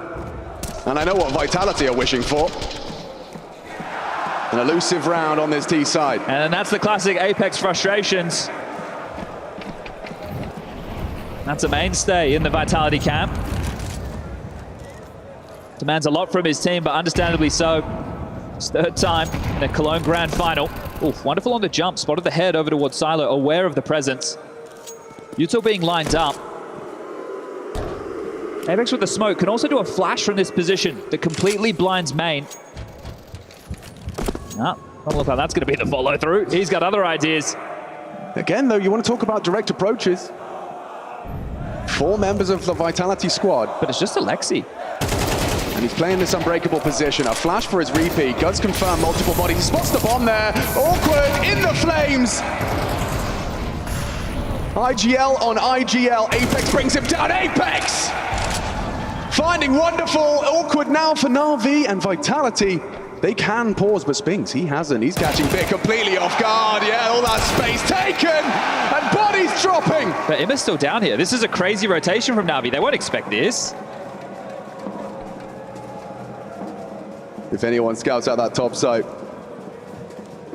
flames towards main could so quickly drop in, confirm their suspicions, but instead, hang on, it's Apex. Yeah, reroute up the vent. That has to be the call.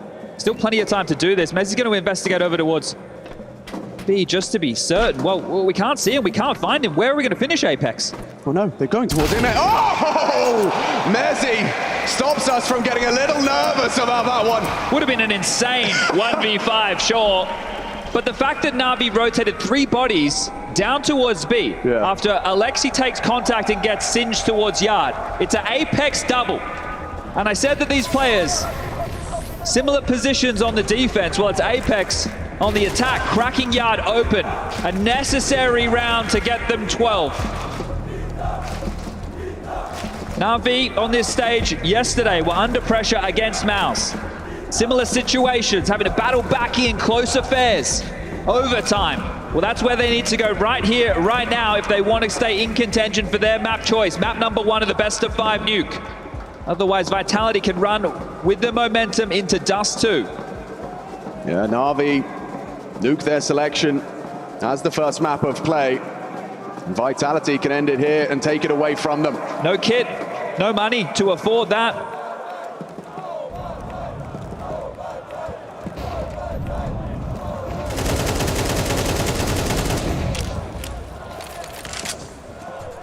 Apex puffs up his chest, spams the smokes, throws out the nades. Starts his progression.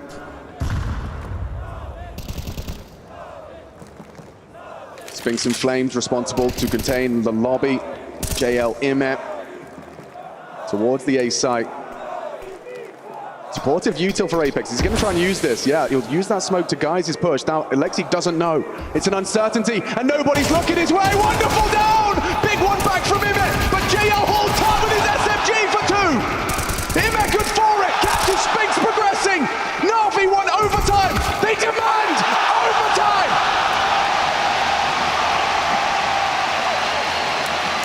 Big smile on Alexi's face. Apex finds the gap, but his top defense stands tall. JL impact again. You're not getting out of hut on his watch.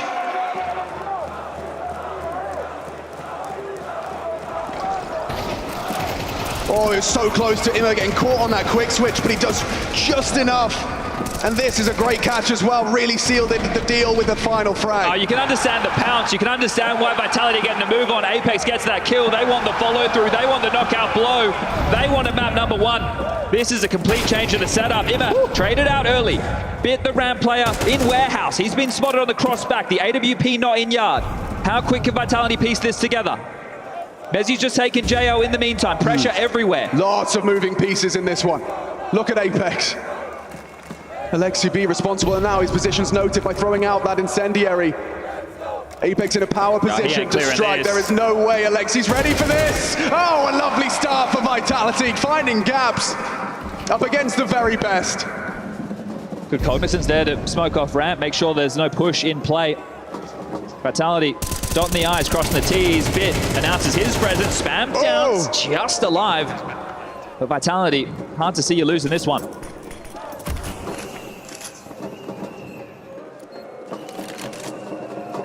There's a completely different look coming into this OT. The AWP towards ramp, maybe thinking there might be a bit more bit pressure. Yeah. Wonderful doesn't get any action. Immer going 1 for 1. It's JL, who was the hero in the previous. Falls in the follow-up without any resistance, and Vitality break through.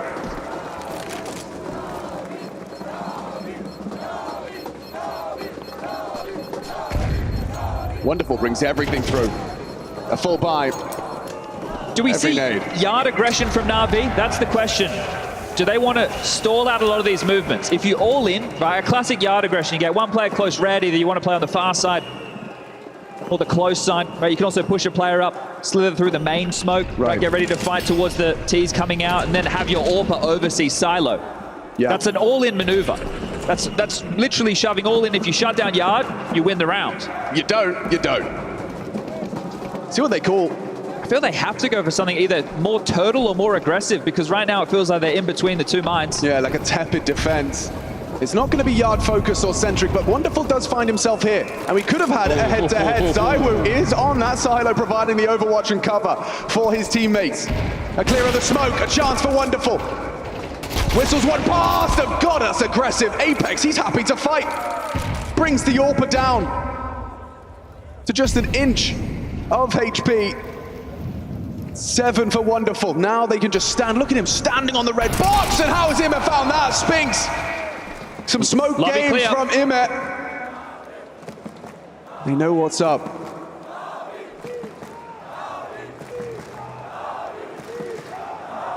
And who is it but Bit, tasked with setting himself up in a position to defend that low side. IM's aggression has caught Apex. He was the lurk towards the red container. Now the body of the assault starts to converge onto this B bomb site. Ahead of the play, but Mezzi! Oh, what a kill from Mezzi! It facilitates a plant. It can't be disrupted. They're going to have cover from ZywOo, looking towards the ramp side. Alexi B descending the vent. This is an important fight with Mezzi at the same time. 4v3 goes 4v2. Sure, you got the bomb down, but can you defend it? Mezzi, what you got? A bullet between the eyes from IME. Is there anything here for ZywOo? He's hit the first as the door is closed. Is there really anything from ZywOo? He tags him through the door, but it's IME with 4. Impactful round from the Romanian. Here, there, and everywhere in that one. Pushing Squeaky, flanking Yard, and then slamming the door shut in ZywOo's face. No clutch for you, he says. So active. Look at all the places IME got to kill this round. You have to feel this round shouldn't have even started to get out of control with the big number advantage. Bits just not on his mark right now. That shot, he had the advantage against Mezzi. Vitality try to make a round out of things. Fucking important, National. Let's go, boys.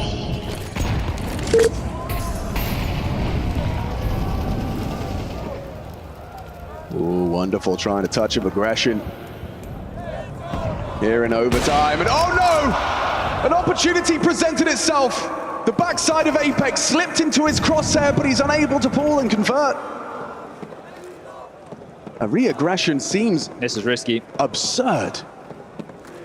The information has flown. They know where you were, but are they expecting you to have stuck around? A ballsy call from Wonderful, but starting to recede now. Vitality have paused.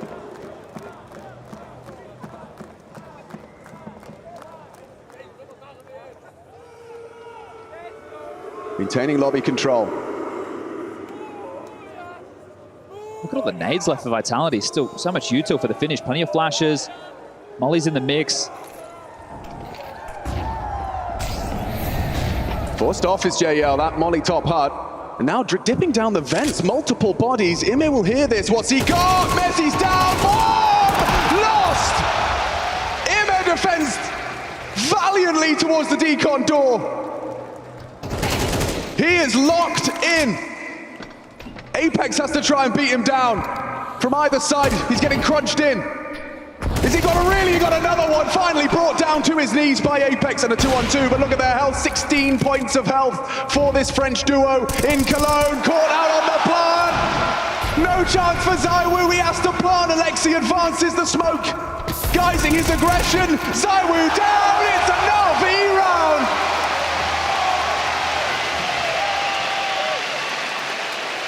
IME starting to look like the hero in overtime. The reroute from Vitality. They note the orb towards ramp. They don't want to test the waters. They drop back. They find the gap down the vent, but IME delivers a multi-kill. Massive work from him. He was there at the start of the round. We cut to him just kind of jump spotting for info. But we were so focused on the AWP. But Vitality had been able to get an individual down towards Secret. So something within the round told Apex we should not try and brute force ramp. We need to look for another way, another option to get down towards B. But Na'Vi had an answer. God, some of these rounds are very, very close, but it is solid. A 2-1 scoreline coming into our second half of our first map's overtime. Na'Vi still rolling with the 5 AK-47s as part of their T side. Keeps them a lot more adaptable, doesn't lock them into just setting Wonderful up for picks on the AWP. ZywOo's got his out on the other side.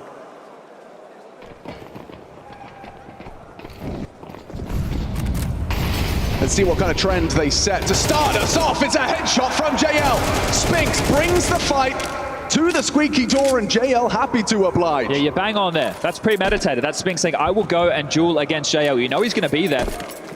You know that's his domain. So wanting to see if this head-to-head can continue. They drop ZywOo's AWP down towards B immediately. He's going to be AWPing from Secret. We'll be hearing the smokes, the mollies, and, well, now the info that IME is dead. Wow, what a big one back from Apex. He is playing a very solid game of Counter-Strike, keeping up with the younger guns. This is the gap. Threading the needle, Na'Vi. In search of 15, in search of securing the double OT at a minimum. That molly from JL will send Mezzi scattering elsewhere. Flamesy also fortified this A site.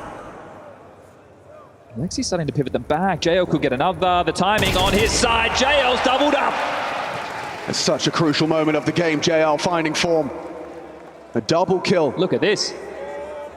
Yeah, there is something afoot. You can see it's being considered. Flames is about to be wrapped upon, and Apex has got himself a real opportunity to win the round with a flank. Unlike anything, double kill from Apex. And it still might not be enough, but maybe, just maybe, ZywOo can come up clutch for Vitality. Bit under pressure with 20 seconds. ZywOo's blind, he's so blind. White screen, Bit can't close, and ZywOo strafes into it. He closes it down. High impact, Vitality start off with the W from the Woo. Labored, that's for sure. It's Apex who's the hero, who's the one who makes that possible. How has he gotten behind them? So active. We saw him towards main with that nice equalizing frag, and he just started to crawl and creep and crawl and managed to find it as the capitulation for Na'Vi, pivoting between sights and thoughts. You think it was done after JL does so much damage there. That round felt like it should have been Na'Vi's every day of the week, but the Apex push was inspired. He wants this more than anything. You heard him in the interview. He says almost success here is not success. He's sick of getting to grand finals. He wants to take the trophy home this time. Vitality want to take the trophy home this time.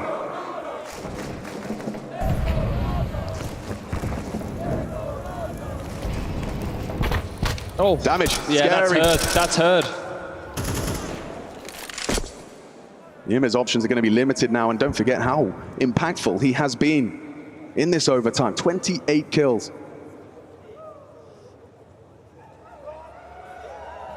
Things are going to settle for a moment. What are the decisions? Both of these teams staying active.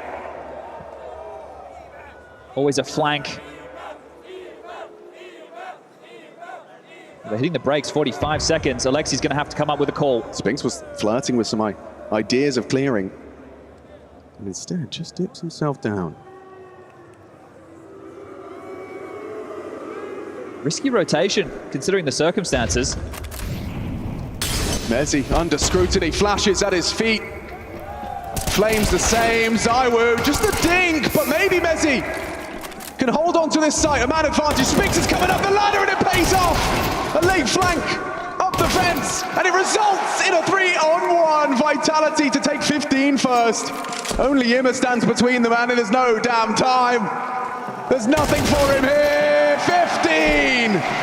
One away from starting this grand final by taking Nuke up against Na'Vi. It's been all about the CT sides, hasn't it? Well, depends if you want to put the frame in.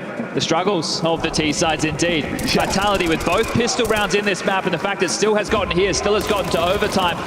They've been forced to work hard, but the individuals delivering, and Apex especially, said yesterday against Saul was a life game. Well, looks like he needs another to propel his team to first map victory. 5 more kills.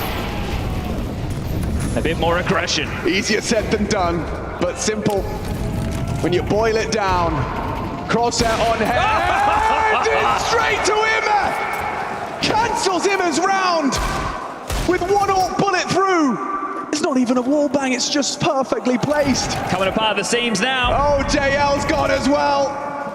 Mezzi catches him, holding on to his top side valiantly, and Wonderful finds a way back in. Hasn't looked down though, has he? Little does he know, Apex resides in a forward position, and now that flank you discussed, he could be overlooked. They are starting to depart. When does Apex start to poke his nose into the potential? For now, Bit holds lobby for the return of Alexi and Wonderful. Just 3 kills away from starting this grand final with the first map. We're testing Spinks, Mezzi, Flames, everyone here ready to contribute.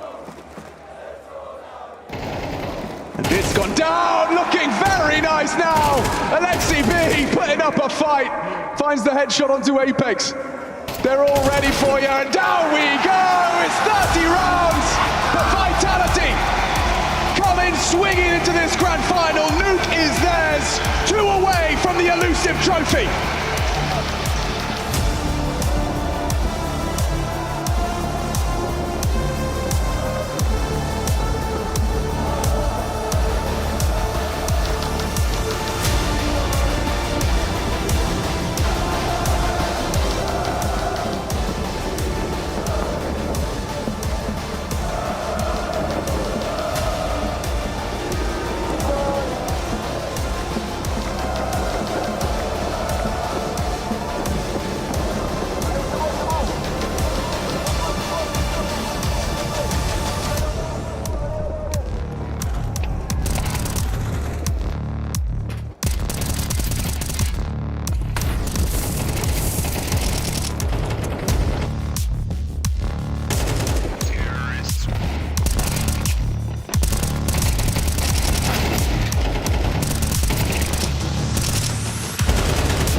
We got the whole 9 yards and then some overtime required for Vitality to steal Na'Vi's map pick of Nuke. From a 10-4 up to an eventual 16-14, maybe Apex just rolling back the ears to MR15, but either way, Matthew, Vitality, they had to fight. They had to pour blood, sweat and tears to get this one over the line.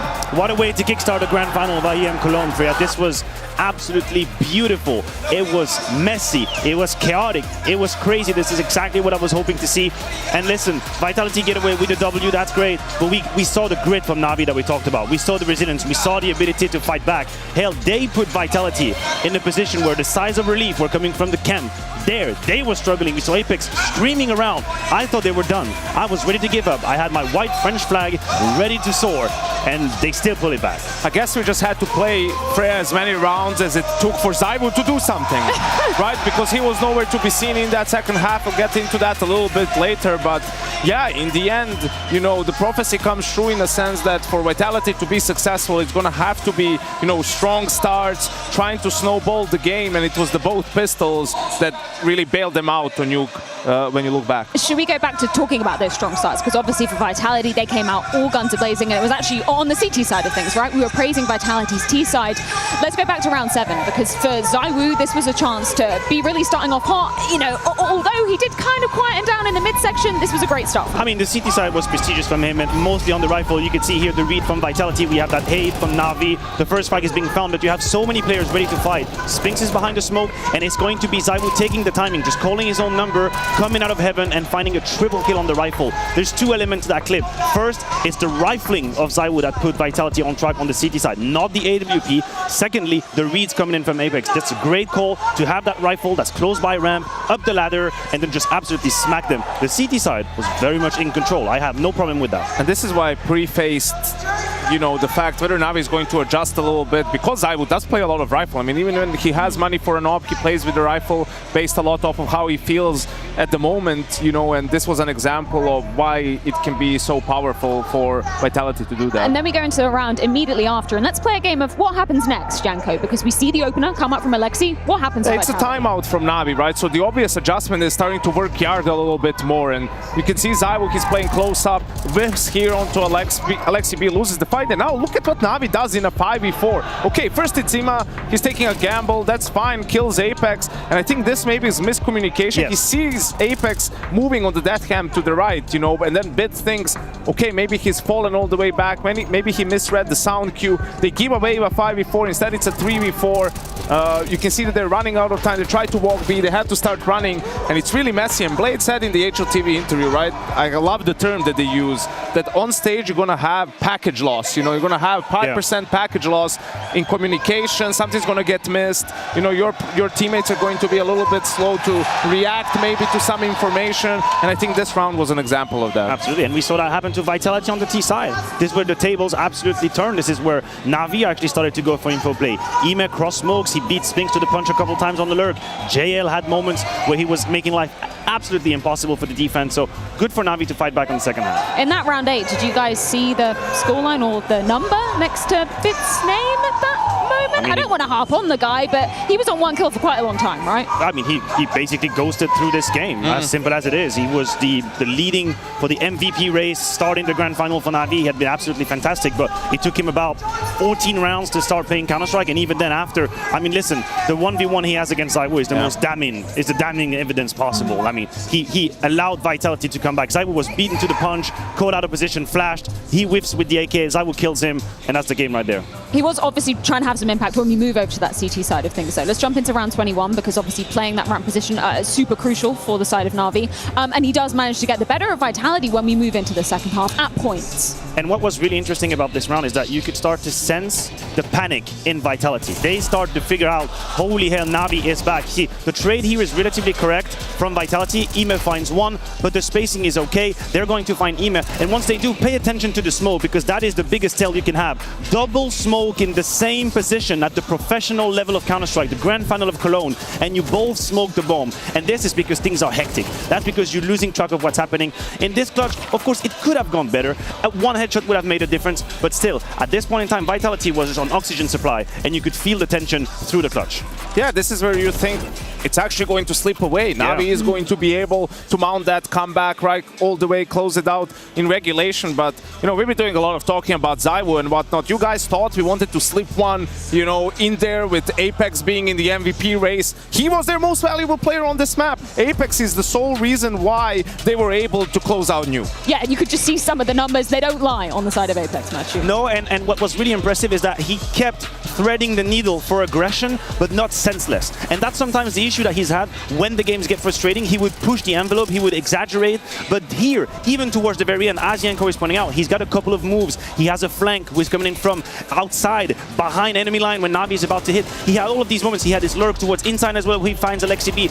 These are solutions. He crafted solutions. He found answers when the rest of his team was kind of quieting down. So we give praises to Apex.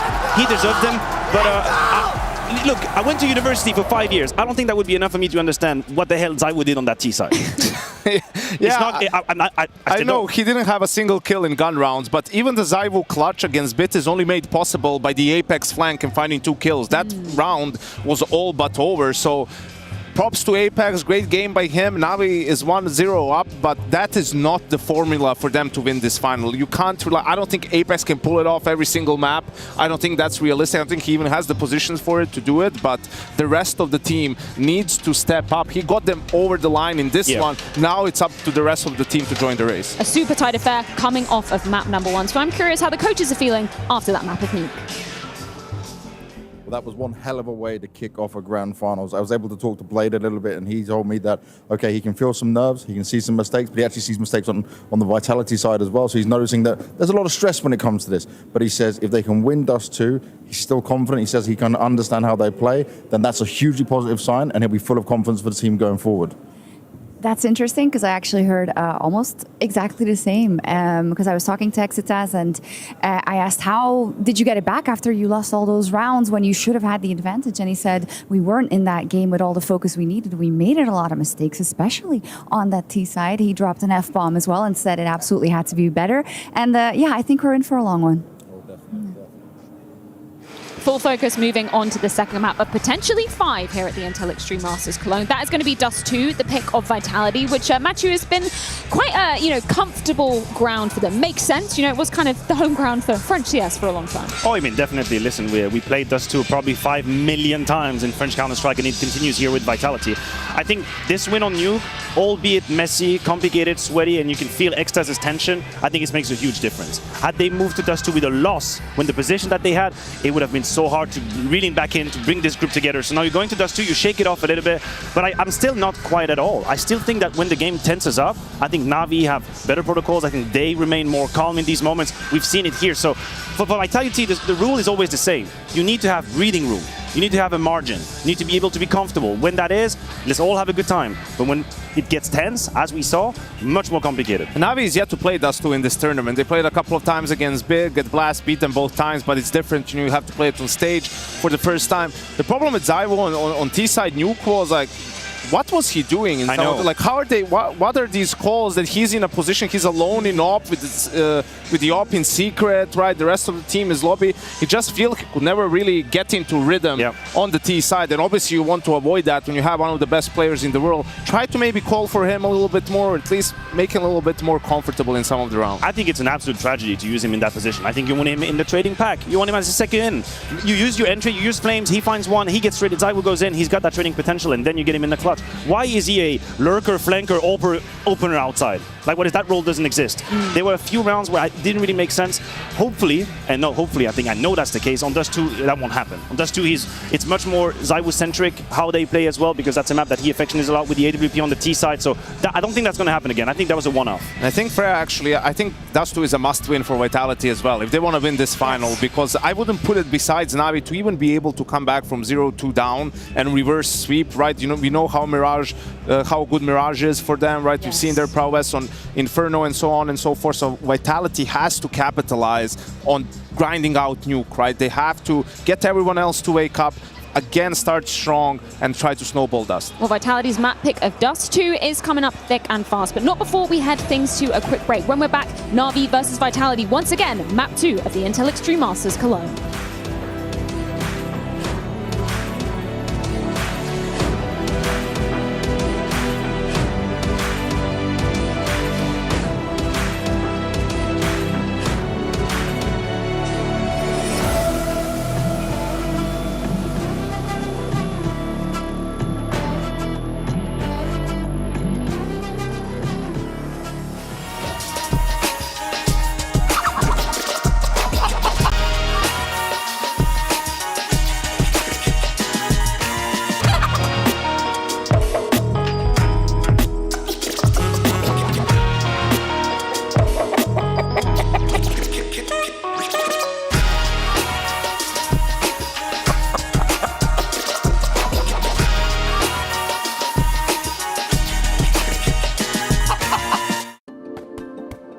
Hi, it's Bob with FACEIT. Did you know you can customize your live stream experience on FACEIT Watch? Yup, that's right. With the POV selector, you can choose up to 4 different perspectives, from the broadcast feed to your favorite player's view. So if you miss a kill, it's on you. No more T-Tours in chat. But wait, there's more. We've got a You Watch, You Win situation in here. Watch IEM Cologne while having the chance to get skins and FACEIT points. Woo, look at this one. Change the channel and control how you watch.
My whole team asking me, why is he bullying me?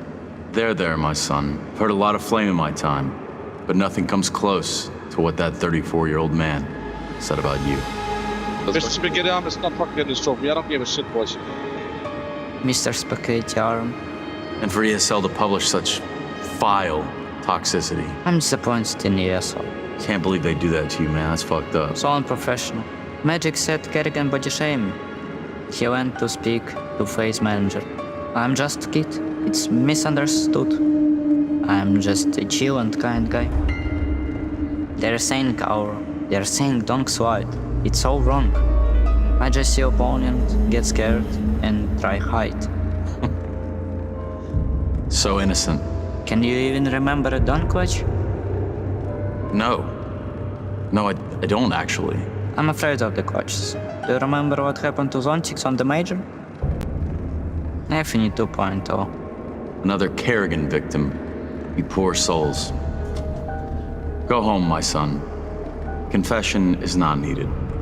Only rest after this ordeal, my son.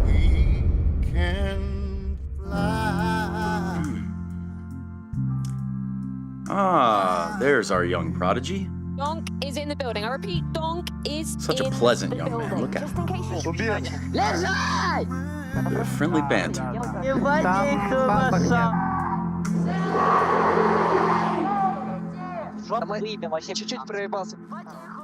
boy's possessed.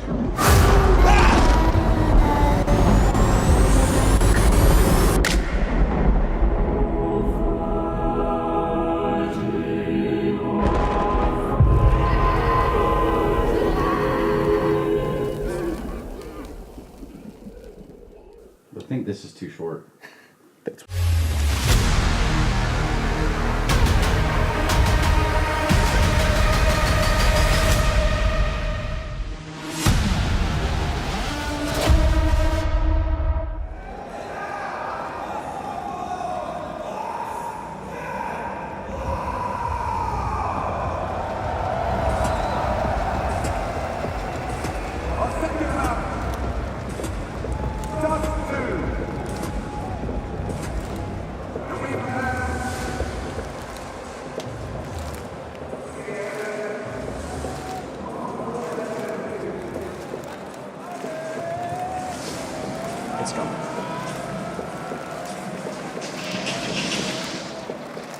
Let's get our second map underway. Just 2, baby. Will we really see Vitality get a 2-0 lead? Eyes on bid for Na'Vi to awaken.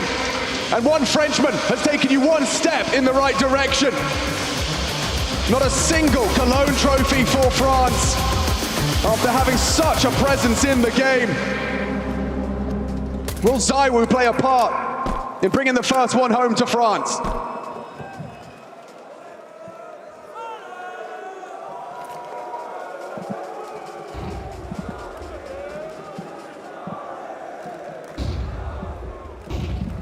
It's got out.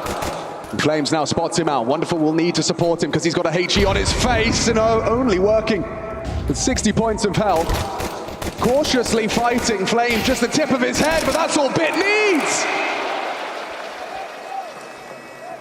Good start for Bit. Pressure onto Apex on this side, playing the ramp position, holding the angle. The Flames obscure and he misses his chance. Look at them go. JL racks up a double. Bit has done the same, and Mezzi's P2K that did so much to start off their CT side on Nuke will do nothing here. Yeah, well, it's good for Na'Vi to come into the turf for Vitality and pick up the pistol round after Vitality getting both in the previous map. Mezzi not long for this well. JL had an opportunity to remove him, but now knows the position of Mezzi backing off. I think the focus definitely is on the likes of Bit for Na'Vi, and well, ZywOo, based off of what the desk was discussing and his lack of impact on those T-side gun rounds. An astonishing stat, really. And Chad, coming into this one, you know, we talked about explosivity versus more the structure of Na'Vi. Surely does too. Surely that leans towards an explosive team, a team that can go and take these fights and pack roll up the guts of long, up the guts of mid. Well, that's why Vitality have picked this, right? It's a map where they can definitely have those type of pace changes. And maybe why Na'Vi have opted to start on the T side. They get to dictate a little bit more of the tone. However, with the changes over the years with Dust 2, the lack of being able to pick directly from spawn, having to drop down in towards Death Alley, then boost up towards that short box position in the most recent update for the map. It does allow more options for the CTs to play things a little bit differently. Vitality have opted in with a Force Spy, but strangely enough, they haven't brought out a scout. No, they'd rather crunch, and they're going to get a lot of answers about upper B. No one's there. It's just going to... JL knows they know. Yeah, well, does this quickly push Na'Vi in towards A? You have to worry about a scout, right? But we can see there's not one in the mix. They are fast on this. They are very fast on this. Apex, he goes down early. That's a big catch from Alexi B. They can advance now. ZywOo long-range SMG is not the best weapon for the job, and JL will prevail. Is Galil good for it? Decision to be made here. Perhaps a second bite of the cherry better for Vitality. Keep the Kev, keep the guns, have another go. It would have otherwise been an eco. I think ZywOo even got the jump on JL there with how quick he was. Yeah. JL just parked himself up behind the car, seeing if he could deal with the push up mid, but ZywOo hunting him down through spawn. So Na'Vi, pistol and conversion. But as you mentioned, a few little bits and pieces carried through into the next for Vitality to stay a bit of a threat.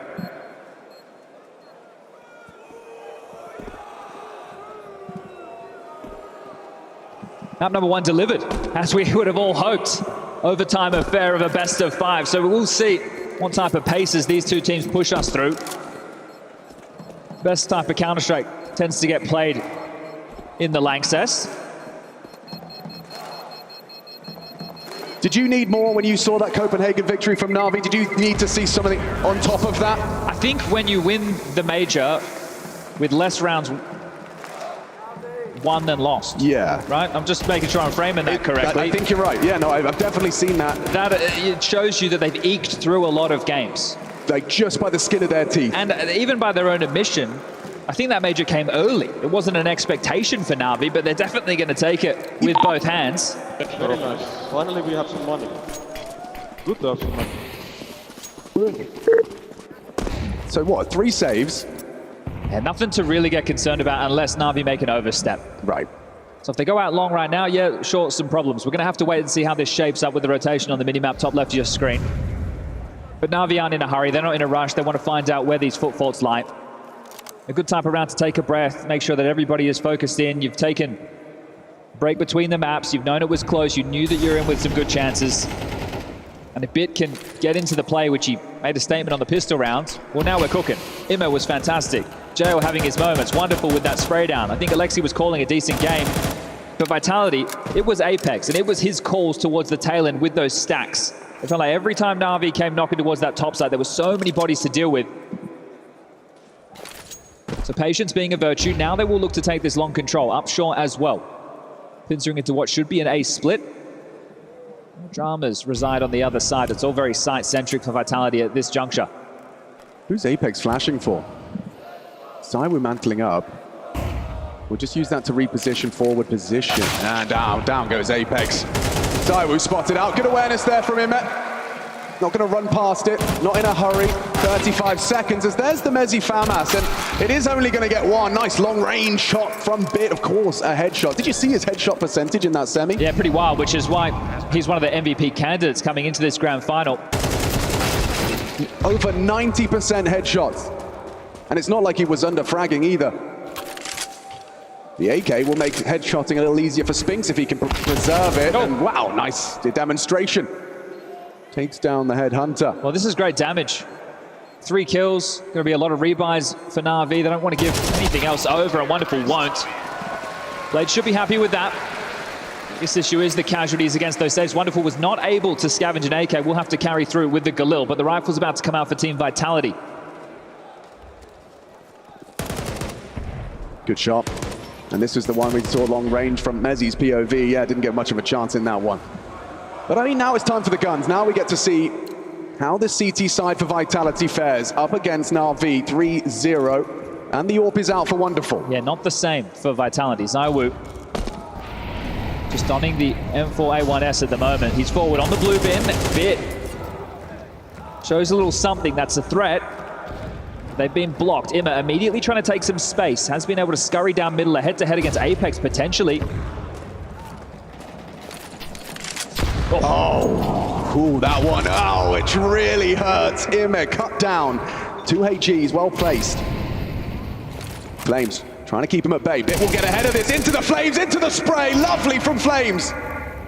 Catches them just as they try and emerge out long. Walking wounded in more way than one right now. Imma low, as well as the man disadvantage. Space, not in favor of Na'Vi. Wonderful. An opportunity on these doors. It's a perfect weapon for these clears. Spinks is happy to hold with Apex and Toe. It's heard. Audible. Dismount. And Alexi B calling his troops into a finish.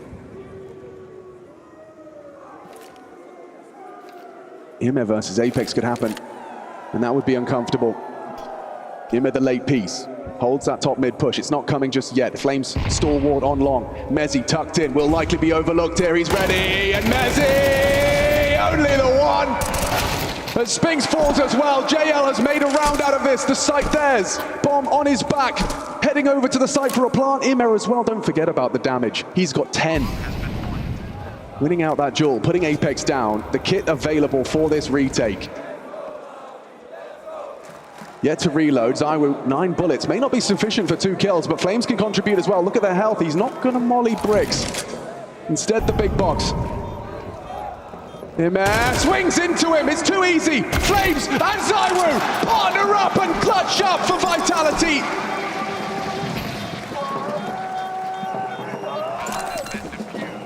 Really good trade work from JL on the way in towards the B bomb side there. The multi-kill he gets facilitates an opportunity for Na'Vi to even play that post plan. Tough to pick your position for that post plan if you're Na'Vi as well, due to the HP. So they're playing in spots that they likely won't get naded, won't get mollied. A little bit of frustrating scenes there for JL, considering the work that he put in, but Vitality only walk away with 2. So they will have to get the drops coming through. ZywOo does get the AWP. Wonderful can have one yet again, and Blade back on the mic. First tactical timeout early on in the piece. Dust 2, a map I imagine where the AWP truly gets to have complete run of the roost. We had a game earlier in the tournament where ZywOo was AWPing middle on that T side, and he was doing damage through the doors time and time again. If the AWPing presence can be a fear factor on either side of the server, it will have huge implications. There's going to be an extra flash, an extra jiggle. Is there a run boost required? You're going to have to be as tricky as possible. Barrel baits, not just the shoulder. Us 2 can be an AWPer's paradise, but which one of these is going to catch fire? Not bad for Wonderful. Good job, boys. I caught him with my nade. Also want to keep your eyes on Vitality with a lot of these flash plays towards middle. Scope up towards long, elbow spotted. They'll wait for the smoke to plume. That's Flamesy. Well, rehearsed in that scenario. A lot of players can pick a little bit early on that smoke. It does take a little bit longer to plume. Yeah, just that protocols, the fundamentals on long. Flames has done well to avoid the potential for an aggressive AWP success. They want to, talking of aggressive, are they flashing him? He has a look. He has more than a look, calls it clear. Now Bits realizing, hang on, I think there might be something fishy afoot, and now another flash in his face! Oh, hyper-aggressive! Vitality bring the fight to the offense! Well, I was just saying to watch the flash plays from Vitality, but that's more towards middle. Apex and Spinks do these alley-oops, but Apex setting up Flamesy, that is premeditated. That right there, that's the homework being done. How can we isolate the long piece? That's a beautiful little sequence. The difference makers is Emma, again, leers his head out middle. He's aggressive. He wants to fight now, but there's an AWP. We know what it can do in the hands of ZywOo. But now what do you do if you're Na'Vi? You know there's a play towards spawn as that rotator. You know the AWP is over towards A ramp, and Spinks is now in tunnels, 2v5. They're everywhere. I'm getting pushed on B, I'm getting pushed on long. Precisely. They have been harassed all across the map. Everywhere Na'Vi stepped within this round, they were dealt with handedly. That is a beautiful round from Vitality. And it wasn't just through the guts, it wasn't through short, it was through the extremities of the map that they made their presence known. Na'Vi have to opt for the save on Alexi and Wonderful, so they have something threatening into the next round to play, but that, you love to see the creativity.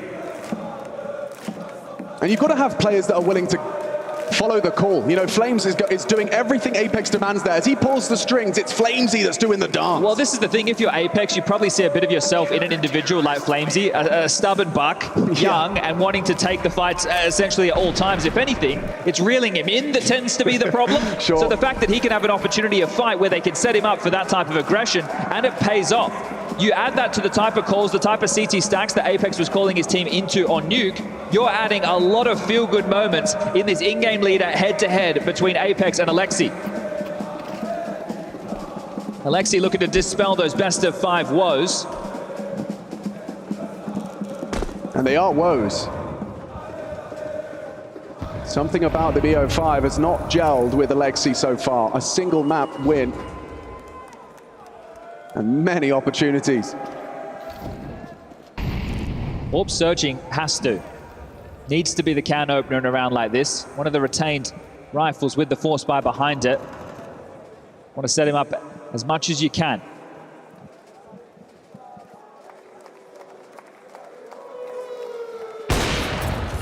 Pull of the trigger, AWP noted, wonderful. Activates upon that information, starts to progress up short, lurk smoke to facilitate cross.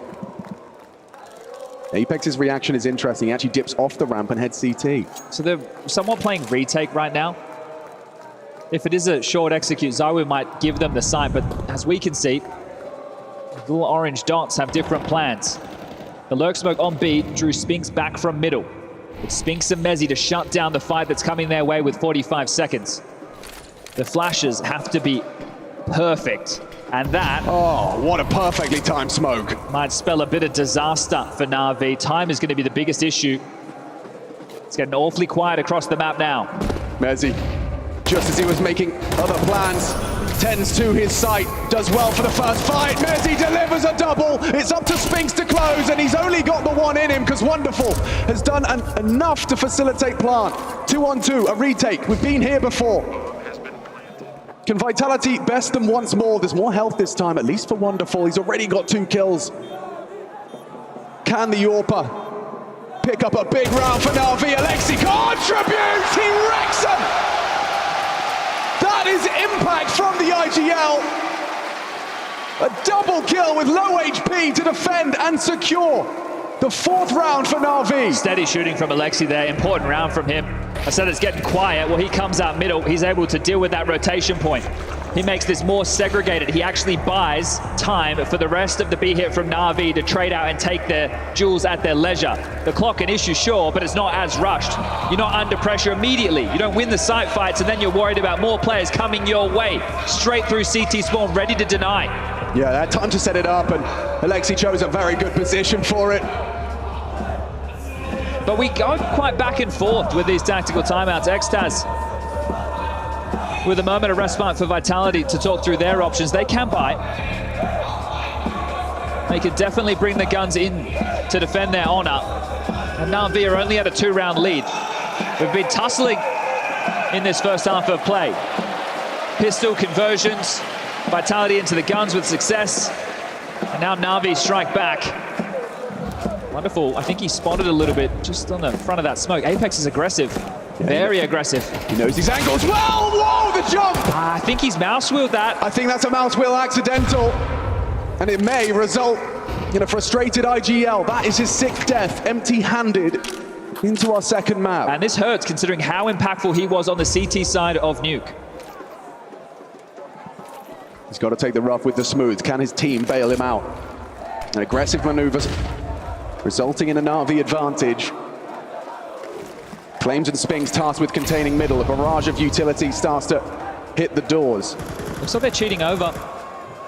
Spings in float has joined, or at least was considering joining part of his A defense, but changing their tune. What's the tell? There's a lot of gaps on the map, but Vitality again are looking to hedge their bets. Are they going to send out any probes on the Na'Vi side to see what resides? You give one back, it's a 4v4. It might feel futile, but they go for the crisscross. Emma up cat, Alexi there as well, wonderful with the bomb. You feel like this has to be the A finish. There's nobody to apply any resistance. Yeah, no gamble. counter smokes, no mollies, nothing coming their way. And now they've found Flames. Dropping off was Emma. But that's the long anchor. Gives them something to work with. How is this falling apart with JL searching out mid? The site is theirs, but is the round still up for debate? Do they give this a go? The kid on Mezzi, a Molly in play as well. You may as well give it a look. It was going to be the save, but now they're getting into the fight. Up cat with 2. Oh, Imer and JL watching through their fingers here. Alexi getting spammed on through the smoke. A replenish of the short smoke. That might do it. Does he have a look? Zywoo Spink searching long. Flame still CT, thinking about it. It's hanging in the balance. One kill would have made the difference. And now Mezzi goes down. They lose all their guns. Spink's the only one with an M4, and he's got to save it.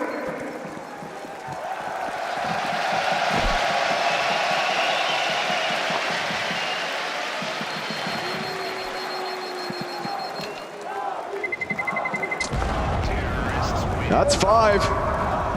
Another one of these scenarios that looks good for Na'Vi, then gets threatening in the blink of an eye.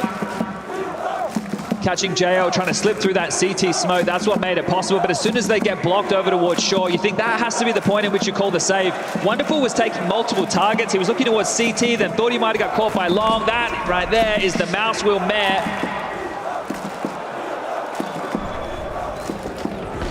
Oof. Yeah, that kill comes in and Wonderful immediately acknowledges long. That's where the real fight was coming. Ahead of this, Bit is ballsy, running out long into some HE stack.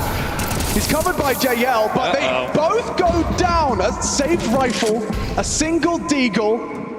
Emma has to search for this. He has to. They know Spinks is a B defender. He was just spotted long. He needs to isolate this 1v1. It's up to Mezzi.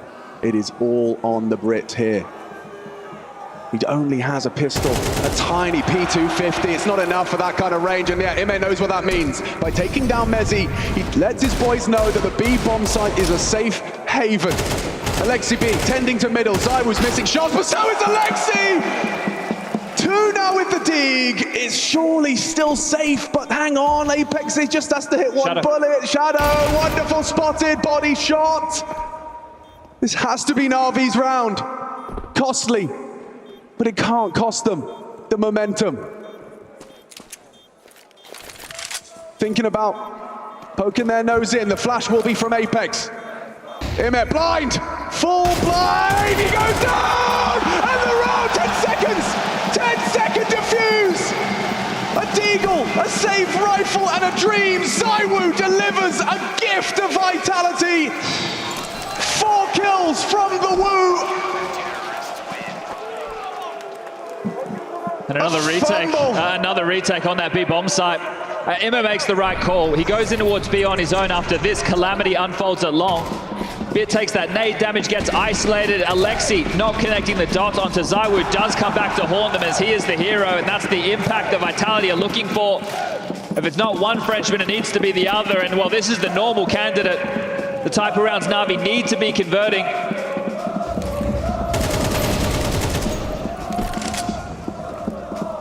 See what it's done to Na'Vi immediately. Finances in question. Deagles, Tech9's Imma taking another risk, another gamble. So much space. Apex is rotating back, knife out. He's got no idea. No idea, but Imma makes a meal of it, just about gets the job done. Can he convert onto Flames, puts him low and long range clock to the face. Flames 2 HP. Scarpers away, but this is a nice response from Na'Vi. JL has the rotation towards short. Bit in tow. And just the short-lived celebrations of a low economic round going the way of Vitality, but Na'Vi, they are not fussed. The proactivity there from Imet. Oh, nice shot. Yeah, important work from him in 2 back-to-back rounds. I know they didn't convert the previous, but the fact that he didn't get scared when they were down a number, right? Some individuals on the extremity might say, all right, hold up, I'll just wait. We'll group up and we'll try and trade. He got them the space to get the bomb down, which helped with some of these purchases. And then he just launches himself up catwalk. Sure, made a meal of it, but still got in towards the site. Forced Vitality into the save, and JL can't take anything with him. So back and forth we go again. Just as Vitality win a miracle round, you think they can start to get to work on this CT side.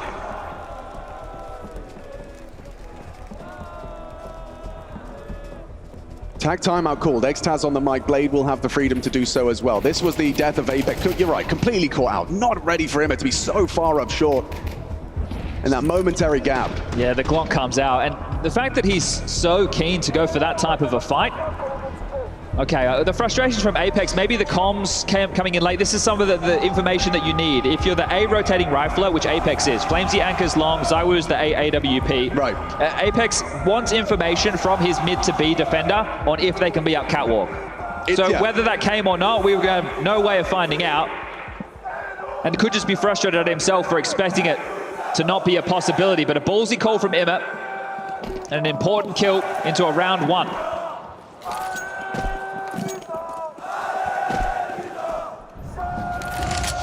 Pushing his bit around that corner, smoke exposed and a deleted. Lovely team play to start. It's ZywOo and Flames name plated. Looks like bit's being handled, doesn't it? It does. 4th and 7 so far in this second map. Another clear. That actually might expose this catwalk walk. No one noted. JL and Imma responsible for lower and short. It's one of the conversations with this Na'Vi roster. Some of these extremity players, JL and Bit, have had their time in the sun. And Imma, we've been going, okay, well, where is this GamerLegion MVP level performance in a major? He didn't get it, but it was of that ilk. And, oh, okay, Apex just spotted the back turn from Alexi there. That smoke did not completely cover the corner. Orb can now mantle up and hold the line. But if we have to turn to Imma to find the impact, well, then we have to turn to Imma, says Na'Vi. He's definitely capable. Been having a good tournament too. So I was searching for this. He wants to get ahead of them. He's the molly. That molly will force a decision out of him. Does have the smoke grenade. Flashbang lands though, and he's just going to be crouching away, finding an angle, overlooked completely. Oh, ZywOo! A triple kill on the AWP. It's going to be denied by Wonderful. But that is masterful from ZywOo. Yeah, you feel he's done enough, don't you? JL and Wonderful, not even connected. You said you want to find out whose paradise it is. It's definitely looking like ZywOo, the more comfortable of the two. JL onto Flames, Apex repositions. JL was brought low, and Wonderful has the bomb. Getting across this, 2 players. Covered a bit by the Flames. Nice adjustment, taps the head, gets across. Spinks has missed his shot, and wait a second. That bomb is planted. They haven't got the health, but this is going to be crazy. All the damage is there. Spinks and Apex. They get through it. Stressful, sweat on the brow, and that's Apex's first kill to secure the round. Damn, how does ZywOo get away with that towards the car position? The molly comes in, the flash is great, he's getting singed, but they don't believe anybody's home. He's just tucked behind it. This is the opener. They've got Bit's number at the moment. Car's on fire, but ZywOo's not, keeps his cool, locks down 2 more frags. Yeah, and Alexi, not happy with how that one unfolded. How cool do you have to be to see the molly land at your feet, your face blinded, white screen, and you still crouch and navigate, keep yourself hidden, overlooked by Na'Vi? Yeah, well, the flashes have been working against ZywOo. Just go back to Nuke. Yeah. The Bit 1v1. He's completely blind, parting back through the door, having no issue with the white screen, still gets to deliver, and now a flavor of aggression. Yeah, this is a different look. Bringing the fight to SMGs and Tech 9, 2 AK-47s. Far from ideal. Here's the flash setup. ZywOo was not responsible for lower. Spinks calling for the flash. Wants to fight. Deep. Wonderful. Oh, no vision, but no problem. Spinks hits the shot. Bit will find the trade. The rifle upgrade. They're advancing mid. They want to test, and like ZywOo's this. though, is perfectly set up to collect. Oh, he's actually, no, he's tucked away from window. Now he returns to it. Could be perfectly timed. ZywOo again, his 11th, and puts Imet in the dirt. You have to go A. You know the AWP is over towards B. You'd want to try and scurry up catwalk and isolate a fight. ZywOo's bringing the fight to them. Catch that! Has that! Nade to the face, bit's gone. JL could be ZywOo's next. Oh, he's so aware. The re-aggression, the multi-kills keep coming. And Alexi B feels helpless. He really is. You can see things are starting to get a bit frazzled for Na'Vi. Freeze time had ended and they were still working out who was taking what at the start of this round. It didn't help that Vitality opted to start things aggressively. Spinks teeing off with the opener, and then from there, Na'Vi trying to worm their way into any crevices they can. ZywOo's dealt with the problems, and Alexi might just be hoping for the save. We're going to get to the final round of the half. The loss bonus only 1,900, and that's due to the back and forth nature of this game. It hasn't been clean Counter-Strike. And that's to be said for either side as, well, Blade taking some notes. Alexi trying to defend his honor. Worst case, he'd go down after time. Apex will give him at least a little something to work with. And a miserable bye for the final round of the first half in the second map for Na'Vi. ZywOo's becoming a real nuisance. Apex, lovely nade. We saw this trajectory square on the jaw of Bit. So our final round of this second map's first half. Molly to limit Spinks' aggressive options. He's still sticking around the doors. Scout fires off a couple of shots, warning shots across the doors. Yeah, noisy through lower as well. So on their haunches, Spinks and Apex, aware that a mid to B pop could be a possibility with pistols. Just go back to round with a save rifle, a couple of pistols. ZywOo getting 4 on that B retake. It's a frustrating round for Na'Vi to lose, but the ramifications, they could have had the half win. Now they have to just settle for what would likely be a 6-6 unless they can pull out a miracle with this investment.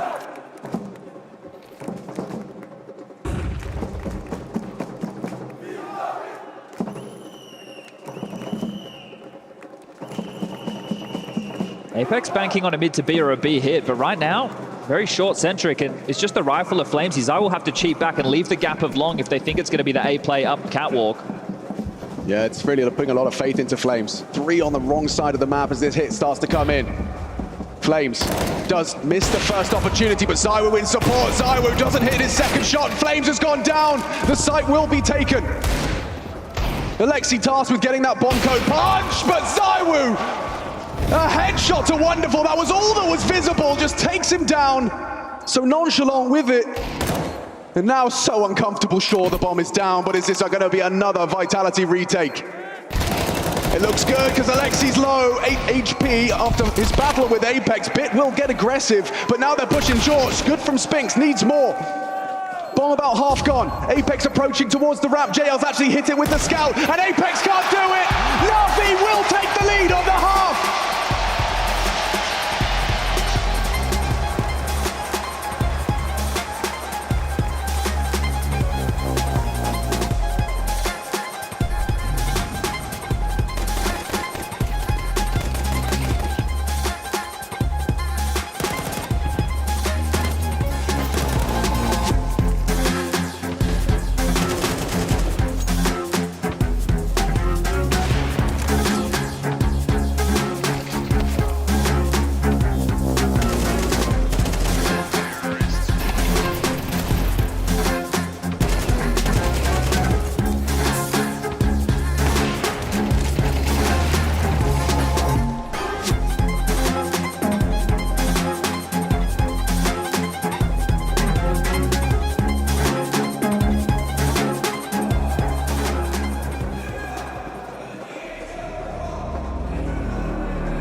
Second half, second map, best of 5 grand final, and already Vitality a map to the good. They took one. They took Na'Vi's map pick of Nuke. Can Na'Vi return the favor? Can Na'Vi take Vitality's dust too? What do you think, Lanxess? Is this going to be Na'Vi? Let's find out. Second half underway. On the attack is Vitality. ZywOo present and correct. Impact in that first half. Spinks as well. But for all of Na'Vi, they're starting to wake up. And this pistol means an awful lot. When we get an action in map number 2, plenty of retake scenarios unfolding within that first half of play. Let's see if we can say the same for the second. Door smoke out the gates. 3 towards Cat. Na'Vi want to fight. They're bringing the fight. And it's going to work out wonderfully. Long range. Bit uses the dual Berettas to great effect. He tames it as well with Wonderful's help. They find ZywOo. No contributions from ZywOo in this pistol. Well, careful now, Apex. You've got the bomb. Your teammates have found some space. Alexi looking to address that. Smoke will limit his contributions. Wonderful. Perhaps could do more on the site. He's been spotted towards the Gandalf position. Flames jumping, gets that info, knows where 2 of them are. One short, one Gandalf, and a well-placed Molotov, but he's pushed the smoke. Alexi catches him looking elsewhere, and Wonderful farming heads at 4 from Wonderful's pistol.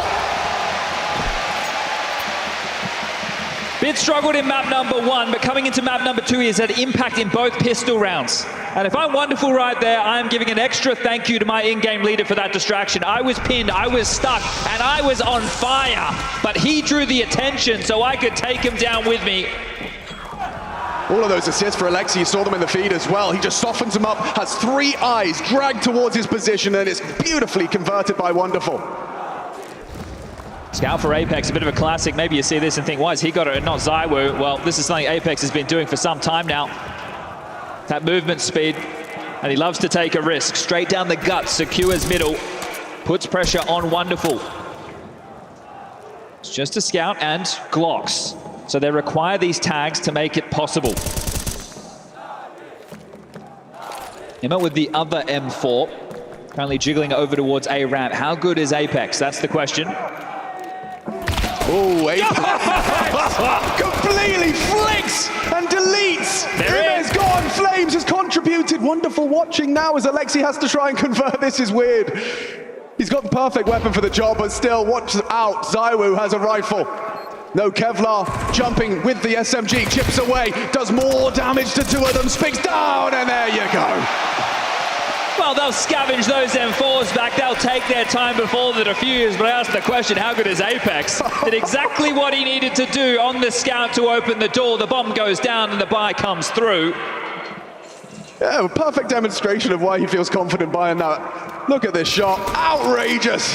Headshot into Immer. Bang! Oh, the restabilization, that kind of micro adjustment. He overflicks and adjusts. Well, the extra bit of cash in Vitality's back pocket means utility. It's full. Means the door smoke from spawn again from Apex. Don't think they'll be applying pressure out long based off of the spawns.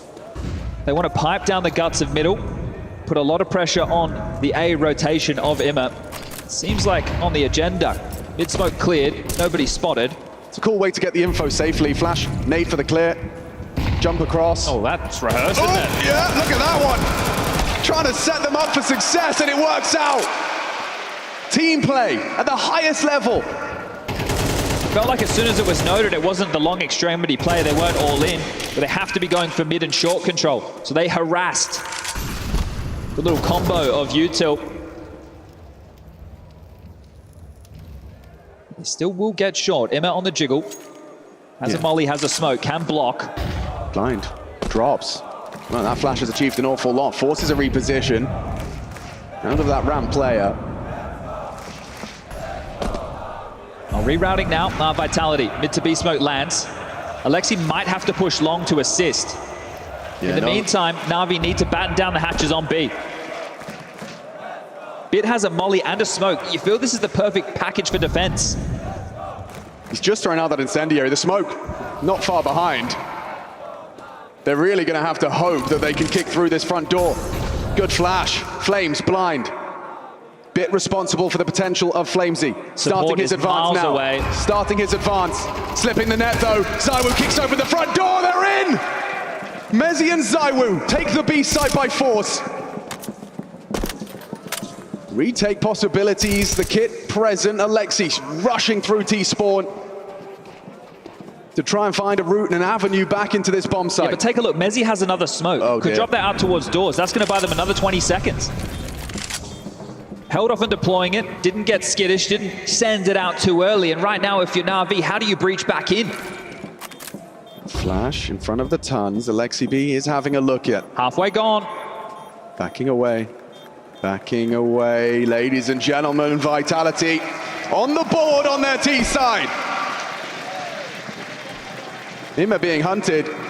He sticks around for one, but Flames takes out his gun. That actually stings a little bit. Wonderful. And Emma going down in the previous, losing those M4s, right? Yes, it adds up. It's going to compound. So there are going to be issues for the Na'Vi purchase, and this is tough. I thought we'd see something a little bit more aggressive from Na'Vi across the map because it was so quiet. They didn't know exactly what space Vitality had, and your B defense needs to multi-kill. That wasn't the case. Vitality break through.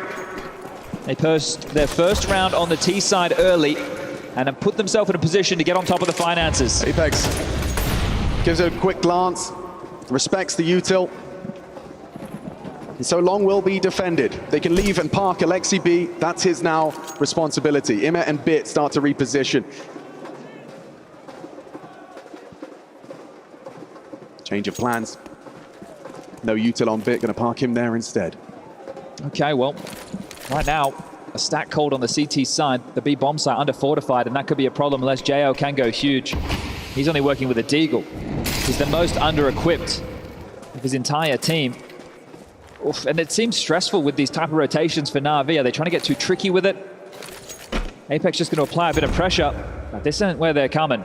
Yeah, JL and a Deagle. There is nothing for him here! It's got to be a save. It's got to be a save. That's it.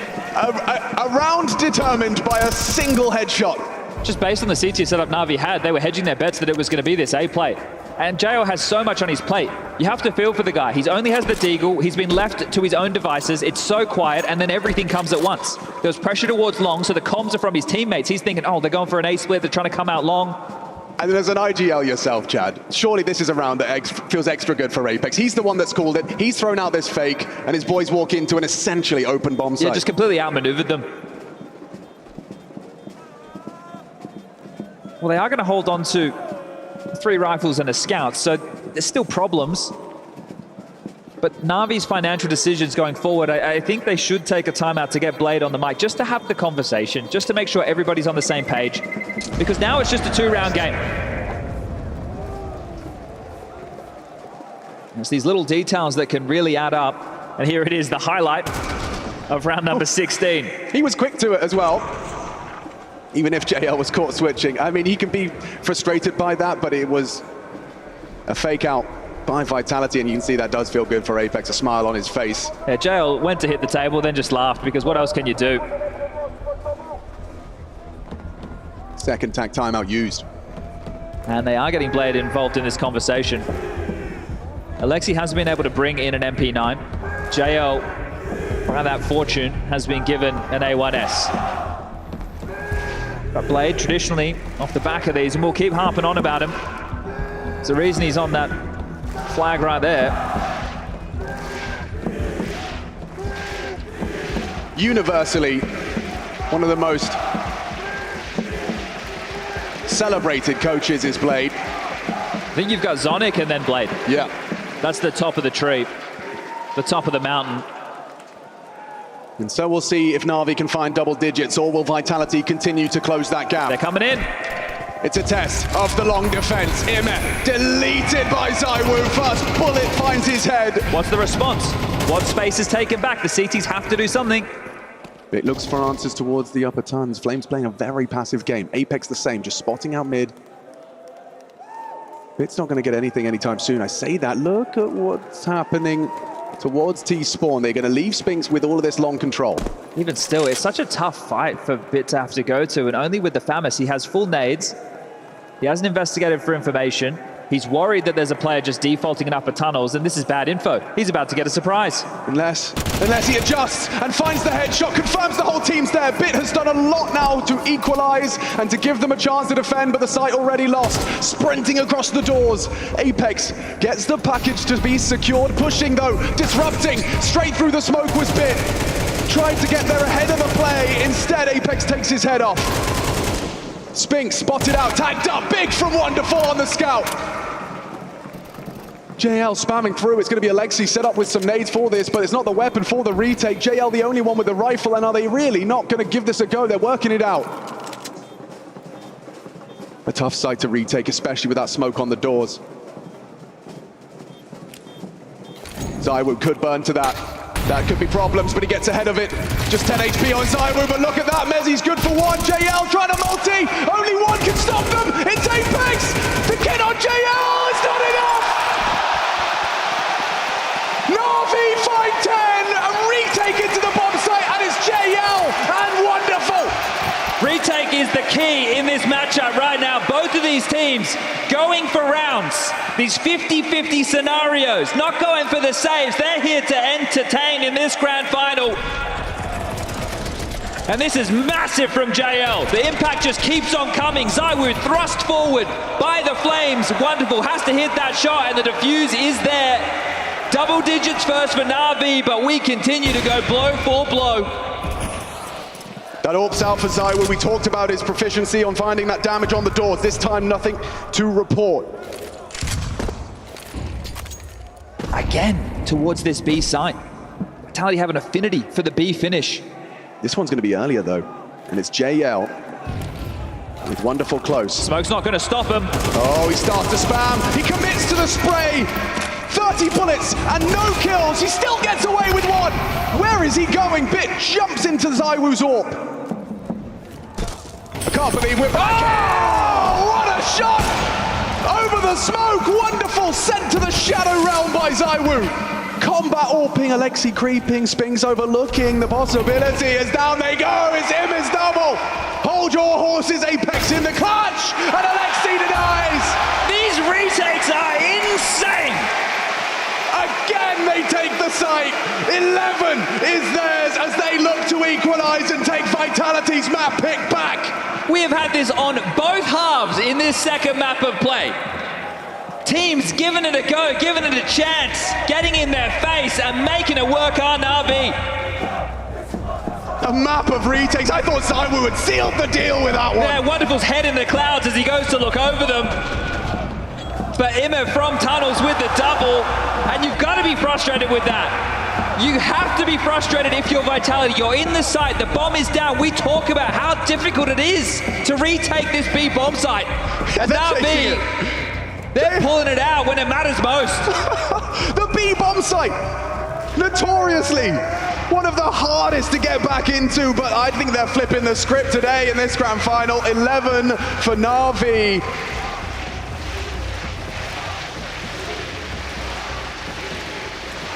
Two successful retakes in back-to-back fashion, and look what it's done to Vitality. They took 30 seconds, ZywOo doesn't hit it. No early damage from Vitality's scout. Well, we saw Na'Vi trip up to lighter buys in map number 1. It can't happen again, and Wonderful will not allow it. Opening kill onto the in-game lead, and now it's gonna have to be the Puppet Master from the grave. Another clear, another fight. And they just want to harass.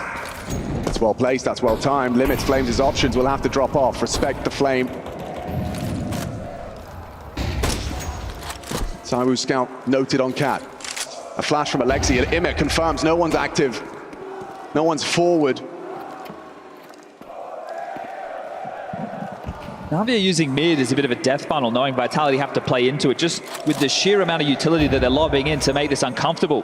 Vitality have to turn back to the extremities, and you've cracked into the B bomb site multiple times. So that's where if you're Apex, you think, well, we're making the right call, we're getting into the sites, we just need to finish these rounds. And there's a chance for ZywOo. Doesn't find the headshot, but puts JL down. And on notice, he will require Bit's assistance if they test him on B. But look at this reaggress. Alexi B pushed through. Takes the fight to Flames. Only 3 for Vitality, but they managed to get in again. It's happening again. A headshot from Spinks. And now it's their control. Trying to flash through. Spinks, can he find him? No, he can't. Solid work as this now becomes a 2v2. All to play for. Kit on the AWP, Mezzi and ZywOo. France and Britain working together to keep Vitality in this.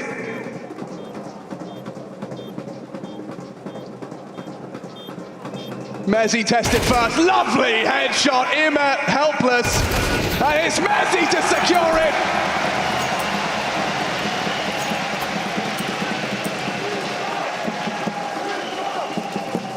The faith Apex has to have in these finishes, he was the first to go down, still calls them into the B play. We just touched on it, the fact they're getting in time and time again, just losing the retakes. This B bomb site leaky like a sieve right now for that of Bit and JL, and they've been in situations. This was the best one yet for them to lock down that site hit. And Alexi has to sit back and just think, what can I do? Do I have to start calling stacks? Do we need to start playing more aggressively in towards tunnels? We can't be executed on towards that B site now. Think about how that's going to play into Na'Vi's head for the rest of this map. A proven vulnerability. And wonderful scout. Can it replicate what ZywOo just did? 2 sequential tags, 2 body shots, 2 JL opening up that site. Spinks as well with a double entry.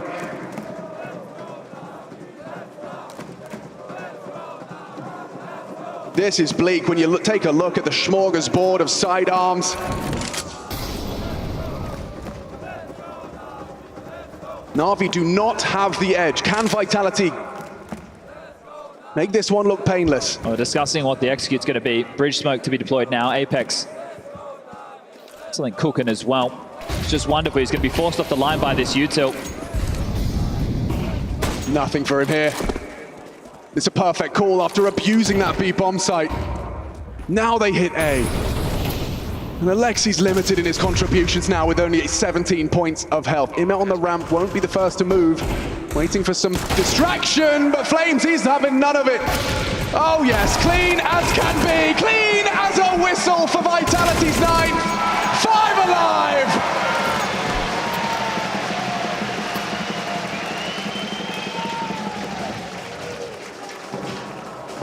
Na'Vi were in the power position, but there's a air of change in the arena. It has to be an eco before the guns can come out again. And before we get there, we need to see what is even going to be possible for Na'Vi. I'm taking a look at the cash with the loss bonus of 2,400 coming into the next. I don't think we will get an AWP in the mix. Flash on Bit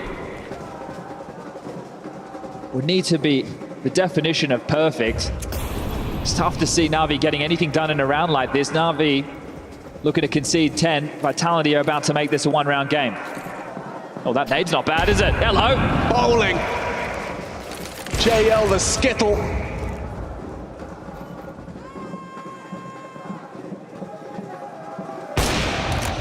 Going for that one again, are you, ZywOo? It felt good last time. Seeing if anyone in the crowd will give him a hand. They do start their push. That's the flashbang, that's the go, and that's the end of that one. Spinks, combination of bullets and flame. He leaves with 3. One-round game. And as far as the scoreboard is concerned, a good map for the stars of Vitality, both ZywOo and Spinks delivering. 20 for ZywOo, 18 for Spinks. Okay. An AWP has been dropped across. That's had to be facilitated by JL. Only one who could have made that a possibility. So Wonderful will get his weapon of choice. Blade takes his 3rd and final tactical timeout of regulation. Where the loss bonuses are at right now, it's going to be 2,900 into the next for Na'Vi. That means they will probably take a partial. Vitality could get to 12 first. Has to be a discussion about saved rifles. But if the game continues in the fashion it has so far, Na'Vi have been up for almost every retake scenario. And if you're Na'Vi, are you overly concerned about B? Do you leave some absences on long? Because that looks like where Vitality are headed as fast as possible. Corner smoke, flashes are out. Wonderful. That AWP is perfect for the job. That's why you put it in his hands. And he's getting run at. Spinks gets ahead of the play. Now he's trapped. The AWPer is vulnerable. He needs support. ZywOo scoped up and ready to punish. The flames come in. The extinguish from his teammate. Alexi B extends Wonderful's round. But he's pinned. He's stuck towards the car position. He's under so much pressure right now. He peeks, he dies. He peeks, he loses. That smoke won't last forever. ZywOo has his target set. Another one, replenishing a deeper smoke to give Wonderful something to play around. Misses his chance, but Spinks heavily wounded. Here comes another molly. Wonderful has to move. Using the smoke, but burns down. Finally, he falls. They find it, but Flames, he's been waiting for this. They're going... Oh no! He fumbles the jump, and Bit gets a freebie. Charging his Apex, trying to be the one in, trying to find a way in. But it's Alexi that shows him a way out. Jumping on the spam, only ZywOo remains in an impossible clutch. Brought down to 21, Flames at his feet, he finds headshots. But it's Na'Vi that find 12. One away from tying up this grand final. They were under so much pressure towards Long. They were using everything they had to try and bail Wonderful out, and he still burns down. Flamesy, the misstep, the misjump, the sound cue, the kill back in, and then Na'Vi can turn their attention to Long and mop up the mess. Oh, Xtaz watching from the sidelines. It's tough to be a coach in these intense games. Powerless. Do you go back to B? It's worked for you before.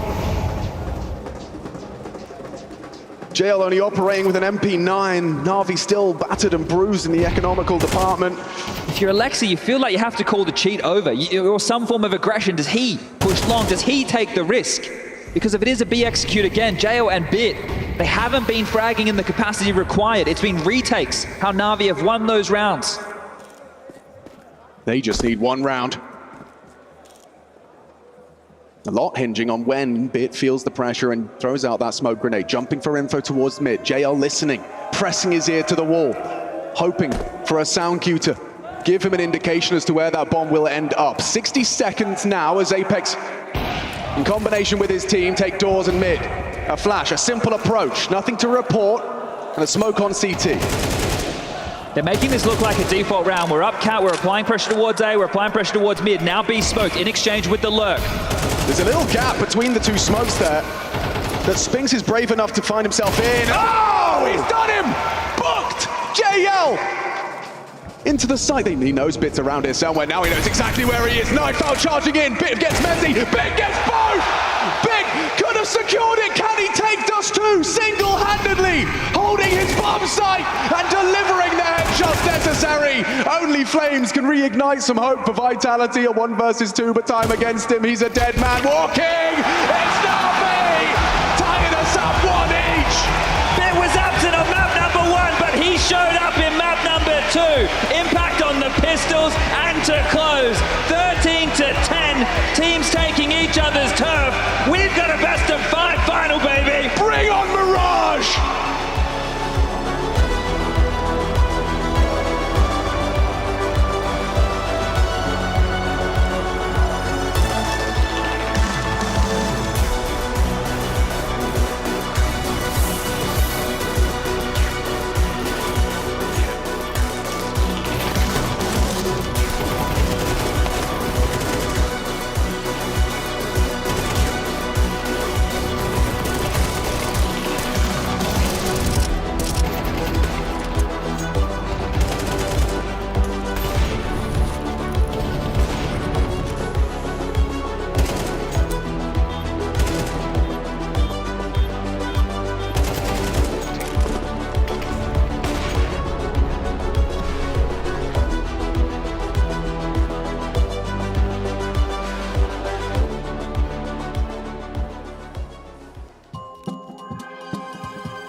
Na'Vi back in action and back in this best of 5. And what a way for Bit to be ending this one out. After having a rough showing on the first map of Nuke, he gets a crucial 3K match to lock down the B-bomb site and seal this map for Na'Vi. Impressive bounce back from Bit, from Na'Vi in general. Freya, you are absolutely right. Bit's impact started in the pistol round, and these are the conditions we were talking about. Na'Vi, pistol conversion, that's 5 rounds off the back. And then after this, we'll have to talk about the B retakes, because they have trumped the rules of Counter-Strike. You're not supposed to win these rounds. They won 2 of them.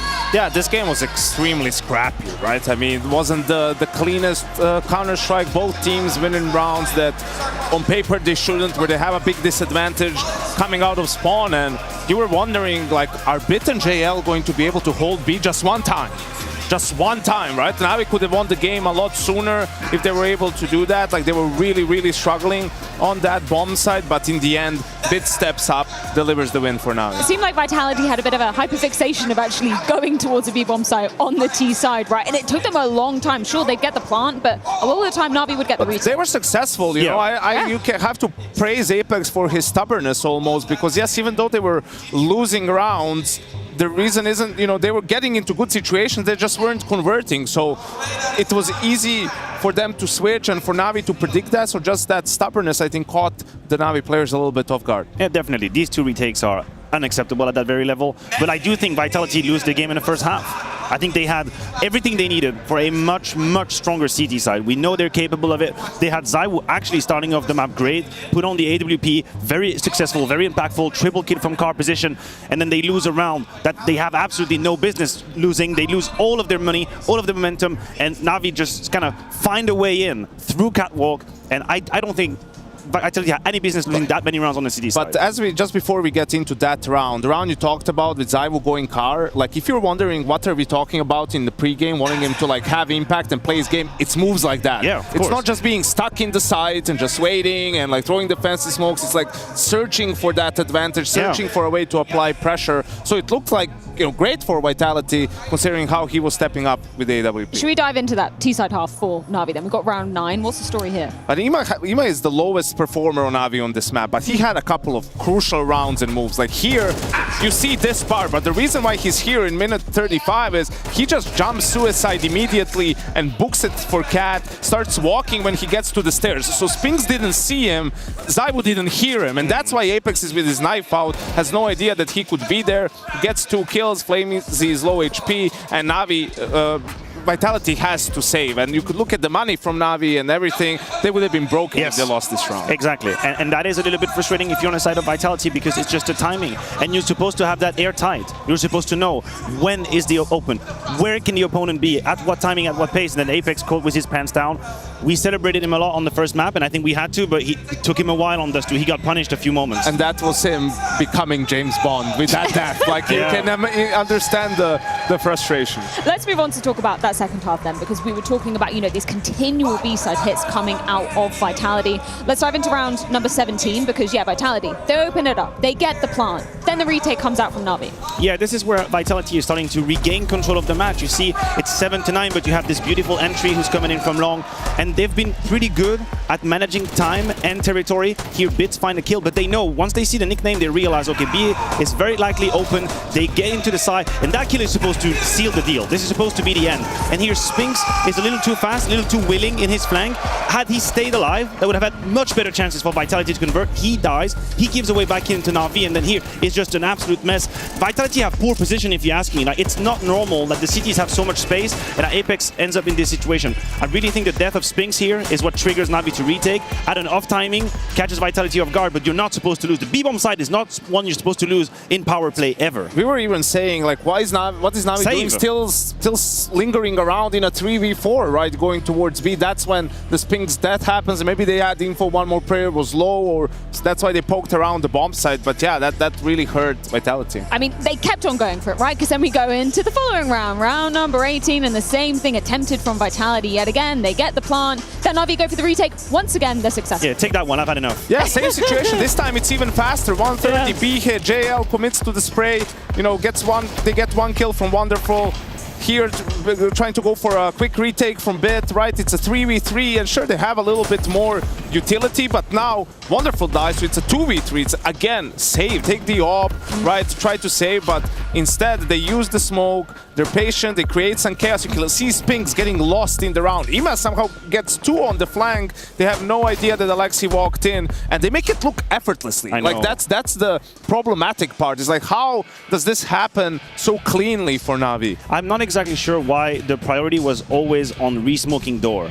I feel like in a moment like that, Vitality smoke tunnel, they're fine. Suddenly you don't have to worry about an open angle. Suddenly it's just a line of risk. But you leave tunnel open, which means Spinks has to move because he's sort of at risk from that position, then gets to chaos, and then you lose that round. I think misusage of the utility for Vitality in these retakes. And you don't even need to necessarily look at the details, what happened, how it happened. One thing is definitely apparent, that it's chaos for Vitality in the comms, right? Like how these rounds fall apart. There's definitely, you know, a lot of shouting, you're getting nervous. Also, you fail these rounds, you understand how that it's actually more difficult to lose these rounds than to win them. And the game is slowly slipping away from your grasp, right? And I mean, not surprising then that you see Flamesy miss that jump in the final round when another round falls apart for them, right? Everything compounds. Absolutely. And Vitality just falling apart at the seams. And we saw that coming on Nuke as well, which is why I was so surprised to see Vitality win map 1. And we're starting to see the cracks, and that here paid off in dividends for Na'Vi. Well, we are now at 1 map apiece in this best of 5 grand final here in Cologne, which brings us to my favorite time of the day, is to talk about our DHL MVP candidates. We've talked about them coming into this series. It's of course going to be the likes of Apex, we got Zywu, we got Bit up for contention as well. Apex was the surprise candidate, I think it's fair to say. Sure, Nuke, he did step up. Dust 2 was a bit slow for him to get started. For your money, Matthew, who's leading the race at the moment? Ooh, I think that has actually become a conversation, because Bit missed map 1, bounced back beautifully on map 2. Apex was good on Nuke, but disappeared, and Zywu actually showed up on Dust 2, but it wasn't enough. So currently, I think it's pretty wide open. Bit is probably still my candidate, but it is very, very tight.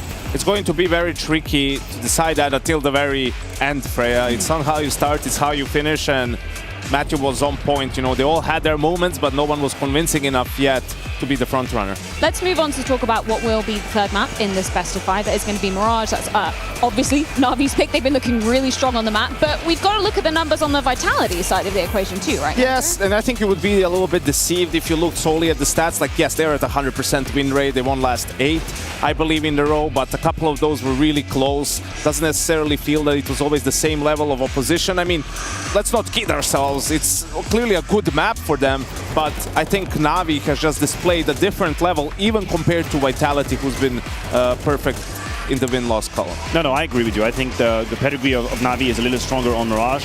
I do wonder how Flames is going to bounce back after this map of Dust 2. We know he can be a pretty up and down player. We know he has sometimes the distress of being a little bit inconsistent. I don't know, emotionally, mentally, after that jump that you mentioned, you know, he realized himself, he knew he messed that up. He knew he caused the round. Very likely the game. You have to be careful not to get into your own mind. But on Mirage, I think it's going to be super, super important towards the B, towards Catwalk.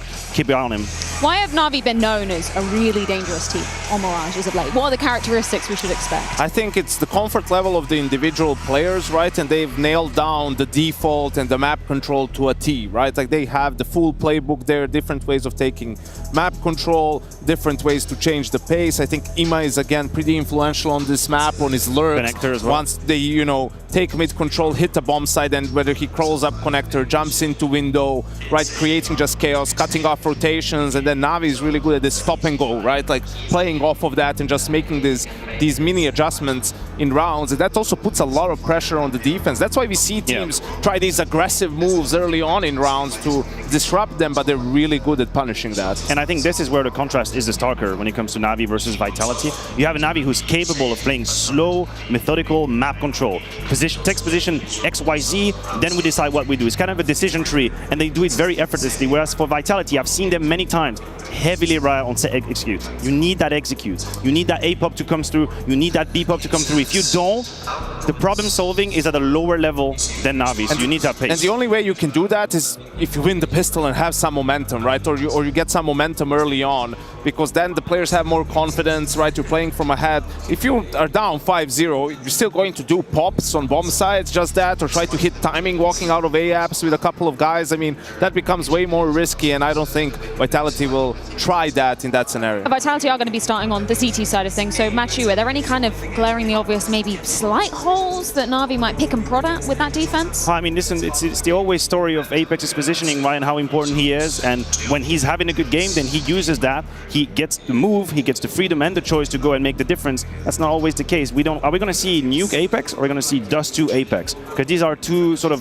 polar opposites. And if I'm Alex EB, I'm trying to pressure that position. I'm trying to take the connector away. I'm trying to force an over-communication, over-rotation. I'm using my experience to call the number then. So I think that's what I would do. I'm trying to take connector control. We find ourselves at one map apiece as we move onwards and upwards to Mirage. The pick of Na'Vi coming into this best-of-5 grand final. We'll see if they can get one up after this.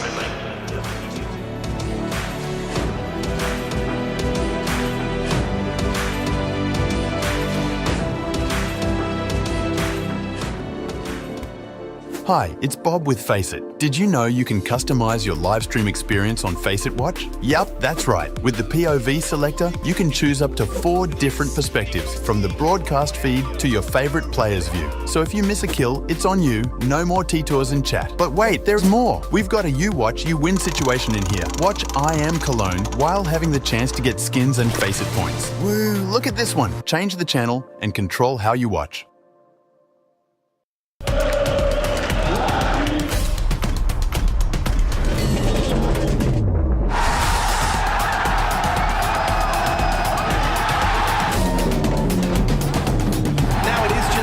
Been a bit of a lame duck in this match. 5 seconds, shot connects. Oh, he doesn't go for the one, and he wins it! Lovely from Fallen.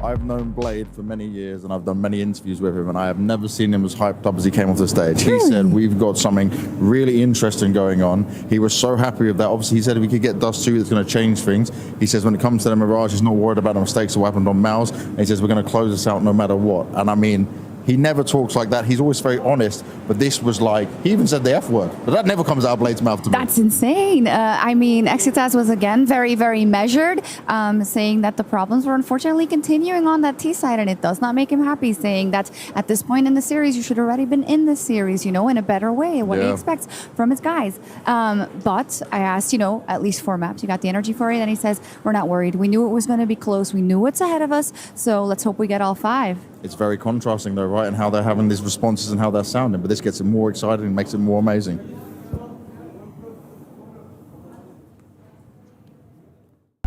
So White Market have tasked me with giving you some sets of skins in varying price ranges. We're going to start off with the affordable skins. We're talking $10 or under. There are some options for you. You know, if you wanted to get your AK-47, your T-side loadout, why not whip out a Nightwish? You know, it's nice, it's clean. You can get that kind of neon, glow-in-the-dark mini golf energy.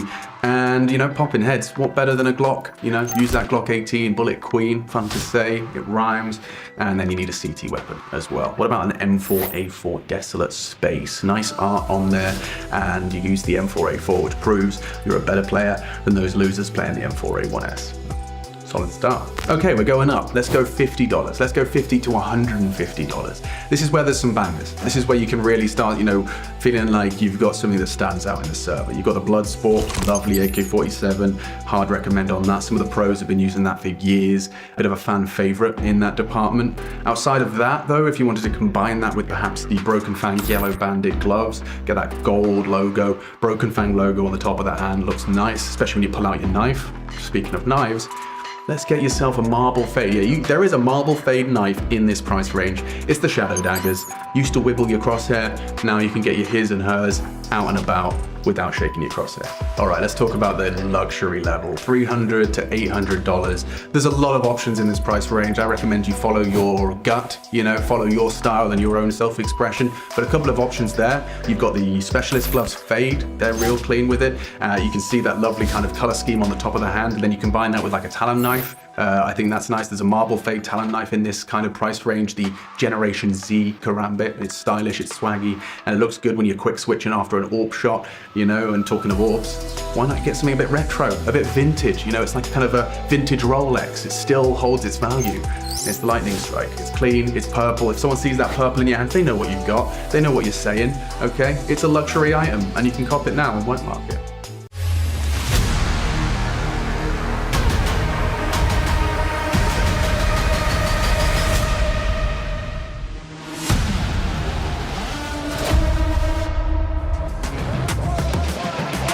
The grand final continues, a first clash between these teams this year. In a grand final, no less. Mirage, the battleground for the third. Stealing each other's map picks has us level coming into it. A 12-win streak for Na'Vi. 8 consecutive on Mirage for Vitality. One of these teams, Mirage win streak, it ends here. And one of these teams will be just one map away from the trophy. Lexus, let me hear you! Map 3, let's get into it. Na'Vi went to war yesterday on Mirage versus MOUZ. It was the clutch factor that was the difference maker. But so far in this series, it's been the pistols. Vitality with both on Nuke, Na'Vi with both on Dust 2. This one could have massive ramifications. But they're heading towards ZywOo. He hasn't had his majestic pistol round yet. Spinks spots him out, confirms their suspicion. ZywOo's been equipped for this, but he's got no vision. A white screen fades to black as Bit demonstrates his prowess on the Glock. And Alexi B fills the feed with flash assists. He set them both up for that. Just chip damage with that nade, a kill. Might have given Vitality a way back in, but the defense to open up. It was very site-centric. 2-3 split, no info play through middle, and the B execute from Na'Vi. It finds success. Just 2 kills, the bomb goes down, and there's no wait for Vitality to take on a 3v5 disadvantage. Just looking to hold on to their Kevlar. We'll see what that leaves for the next round of play. And they're starting to hunt. They want to take away the Kevlar. Apex doesn't have any. It's just a flash. It'd be Flamesy and Mezzy are the two you want to find. So tucked in, Flamesy, he's able to get a kill for his troubles. It's a bleak start for Vitality. You've just had 10 minutes in the sunshine. Sit back down, back to work, and a quick pistol win for Na'Vi.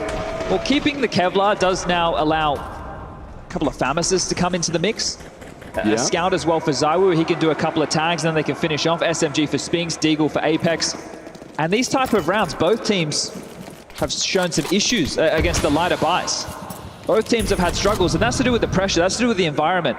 Now, we talk about Na'Vi, their structure as a team, how good they are and how good they should be at closing out rounds where they have these advantages. But because of the environment, because of the bright lights, we've seen some trip-ups.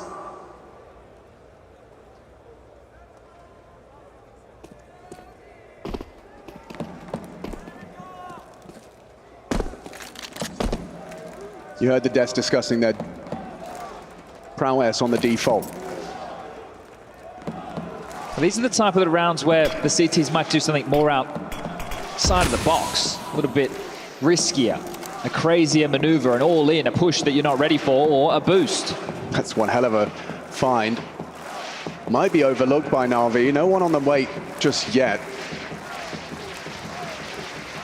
Really taking their time. Na'Vi hoping for an aggressive Lear. Dismounted upon the fade. They are encroaching towards this 2-man hold of connector. JL spotted out. Apex fires off a warning shot. Testing Flames. That's a good flash. Does hit someone. Oh, Apex has found a headshot. Now Flames can build upon it. Shut down by JL. Good work from Spinks still here. And just like that, a second round force buy from Vitality is 1 kill away from conversion. And already ZywOo hits the scout shot. Seals his fate.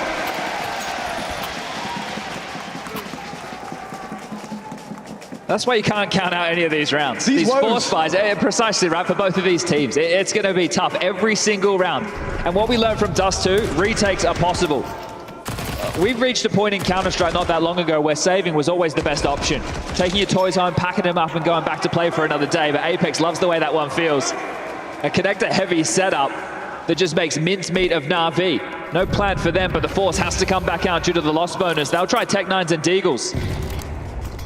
So stunned by Vitality, this would be the uppercut to take control of the finances. Alexi B looks like he's walking straight into Apex. Oh. The smoke just guising Alexi's crawl, but finds it all the same. Mezzi blind, calling for backup, strafes away, spotted but not dead. Spinks is there in support, Bit's done well to find Mezzi. Spinks, they know where you are, and they hit the headshot necessary. They need to fight another day. Hold on, Immer's down. Apex reactivates. It's Apex and Flames to close. Those FAMASs do what they had to. Response time there from Vitality was on point. Everybody getting over towards that B site to make sure the bomb doesn't go down. There's no chance for Na'Vi to set up the post plant, and that's them taking control. That uppercut I was talking about has put Na'Vi on their ass. Good entry on the way in for Bit. They had to fight hard for this, but the dent, that's all it was. Vitality, they can stand up, they can shrug it off. Now they can set their sights on an easy third round. One Deagle, that's in Immer's hands, and he's already been chunked. 33 points of health, shell shock from the nade. That's suboptimal from Flames. Not the end of the world, given what he's up against. As the miss smoke on Palace will throw out the incendiary. And Vitality have been in a couple of finals this year. Pro League blown out. Best of 5, didn't even get a map. Dallas, well, don't say Stewie 2K's name too loud, excuse me. Well, they probably thought that was theirs for the taking. And now Cologne, the one that Apex has been hunting for a decade. Been in 2 finals before. One alongside of ZywOo back in 2019 in his rookie year. We touched on it earlier in the piece against Liquid.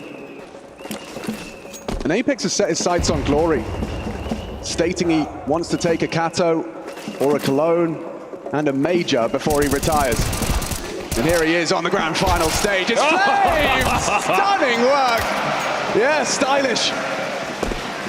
Very stylish. He loves to fight. You talk to him, he doesn't want to sit still. He doesn't want to hold an angle, hold and stare at his crosshair. He wants to fight. He wants to bring the fight. And the fight came to him this time. It doesn't sound like the type of player you want to make a CT side anchor, does it? You could say that, yeah. He's a very versatile player. Oh, lovely adjustment onto that jumping JL. Not bad. All right, well, the guns are back out now for Na'Vi.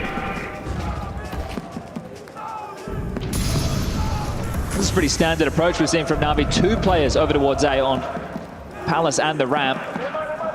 But Flamesy aggressive, flash forward, gets the fight. Alexi wins it out. Bit now will search, JL the same. Alexi goes down. Apex and Spinks combined to find the equalizer, but that's a gap for Bit. This is naughty by ZywOo. They're not going to clear it. Oh, they're not. He could have got both. A dink onto Bit. Huge work, that angle. Catching them completely off guard. They thought they had some space. Apex has repositioned nicely around that smoke. Throughout this game, Vitality throw these little spanners in the works. Flamesy's the A defender. He fights mid first, dies. Both JO and Bit activate for space, expecting this to be a retake A setup. ZywOo tucked in dark, waiting for exactly that moment. And now it's Apex's turn. Spinks has taken so much space in the map. Immer, on the other side of things, could be the difference maker. Who strikes first on the lurk? There's a timer on all of this. Molotov available, will force out Apex, flies up the ladder, not going to be found. No, where's the comms? Bit! Unable to adjust, it falls to Wonderful. Spinks has been working towards this, and Wonderful might overlook it if he steps back into the line of fire. Spinks will convert another Vitality round. I think you're bang on there about where's the comms. How does Bit not know that there's a player up on the balcony? The flames are in, the burn is heard. I think he was even spotted. He gets shot at. That's a rough one. But felt like Spinks always had the deal sealed with this flank around the world. Vitality continue the winning ways. 3 rounds the difference. Alexi. He's afforded Bit an AK-47. Straight off of a round where Bit looked frustrated. And then Blade gets involved. Maybe he doesn't like the call. They can always sell back. Or maybe he loves the call, just wants to make a couple of little tweaks. They're in the position with the loss bonus, 3,400 into the next, where they can take a few more of these liberties. In the next, we will see them get into what should be the full buy round. Maybe the AWP for Wonderful even comes into play. What do you make of the prioritization of smoke grenades? Not a single flashbang, but everyone, bar Bit, seems to be starting with the smoke. Well, it's going to give them round openers and then potentially closers. Sure, the flashes are great to try and facilitate the duels, but if they get the window smoke in, might just be able to swing out and look to take those fights. There you go, a couple of late flashes in from Alexi. Insta window lined up from Emma. Even a molly in the back pocket of JL. That's going to be used through Palace. So there's the opener, top cat and window. Very standard as far as Mirage is concerned, but this is more of a direct approach. Wanting to hit A quite heavily this time. No interesting maneuvers, no interesting calls from Vitality. They should be able to get in Na'Vi. Flames. He activates early, spamming away, finds Bit through the smoke. That was the AK. Just like that, falls into Alexi B's unarmored hands. Trying to prioritize the plant, Apex swings through. Another body drops left and right, Na'Vi dropping like flies. JL tries as hard as he might, but it's empty. It's all Vitality, 5 with just the one casualty. That was not what they were aiming for, Chad. And again, the response time from Vitality. Right. Everybody just rotating, giving up their positional advantage. They know it's the all-in. Sending all the bodies across. Now the AWP will come out for Wonderful. That's the change. They have everything that they hope to proceed with Na'Vi on this T side. Yeah, we haven't seen those rounds where there's just that moment's respite for Na'Vi. Well, maybe you need another JL crazy clutch on 1 HP with 1 bullet. Oh, we've seen those. But that was how they got rounds on the board yesterday. True. It was clutches. Clutches were how Na'Vi were able to present opportunities on the T side. But this proactivity from Vitality is making clutching awfully difficult. Even planting.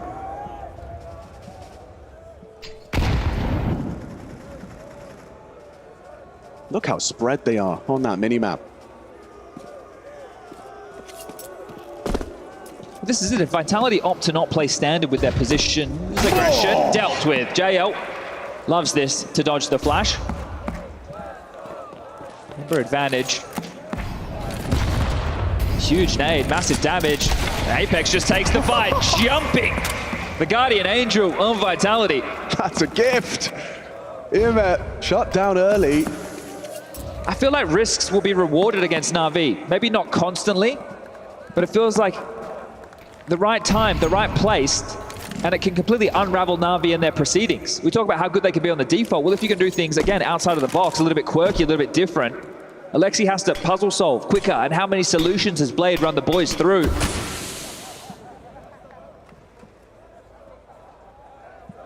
"30 seconds, reroute. Finish undecided, fight coming their way." It's Mezzi going through the paces. Alexi B. That's a B defender. Catches out Mezzi, and Alexi B down to ZywOo. Cannot adjust. An important trade from JL. Overlooking Spinks. Confirms the spray, but now Bit will activate. 15 seconds. Where's that bomb? It's on the back of Wonderful. Gotta plant safe. And he's gonna have to find a safe haven to plant. Will do so. Apex starts to close the gap. We talked about clutches. We were talking about Na'Vi. Wonderful denies Apex's charge. There's the second. I admire the confidence there from Wonderful to peek back into that angle. Could have just turned her up towards spawn, given Apex a lot of room to work and attempt that 1v2 scenario, but the fact he just snuffs it out immediately. Hello, I've seen you. I have the better gun. Bang, you are dead. And Na'Vi, they do find a solution. This is Apex. Important kill from Bit, dealing with Spinks. And a strong finish from Na'Vi. That one didn't have to be a crazy clutch. Teamwork making the dream work to keep them in this. 3 rounds the difference. Everyone providing what was necessary. ZywOo now with the AWP. Different look, very different look for Na'Vi into this one. Sending him across early, but ZywOo is starting B. Could be the right call. Be a lot of bodies coming his way. Can shut them down with the AWP in hand. Has Mezzi for support from market window.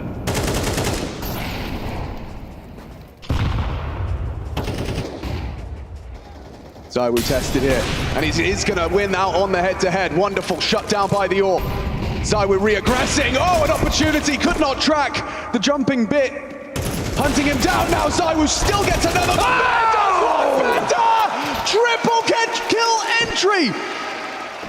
There's nothing left for Vitality. Flames and Spinks overlooking him, and he'll get that one eventually. But Bit doing one better into B. Oh, that leap of faith from Bit. You didn't think that it was going to cost ZywOo, that miss. Bit gets up in his face and they just line up.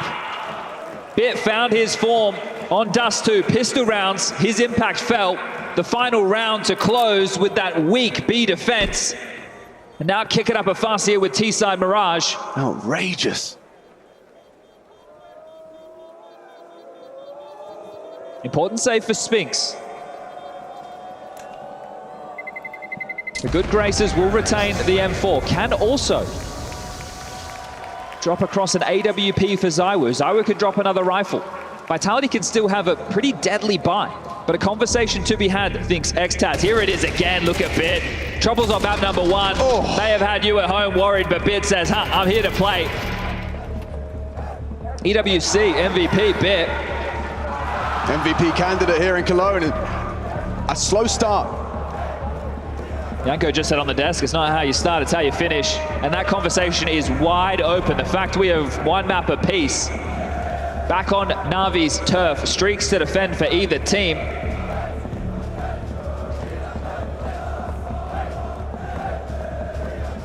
And that is how it's going to come together. Spinks facilitates the ult for ZywOo. ZywOo drops a rifle across. The moment, that's in the hands of Apex. Good round, boys. Sick! That's good initiative on B. You didn't stop on it. Fucking nice, bro. Sick shot. Joska, brother. Bigging up his star. Yeah, keeping it cool, keeping it calm. Flamesy with an MP9, Mezzy with a Deagle. So the mid defense for Vitality has everything they desire to try and shut this down. I say that, ZywOo starts B with the AWP again. He's not going to get as much action this time round. Yeah, the setup on A could have a cause for concern. Just a Desert Eagle and an SMG for Flames and Mezzy.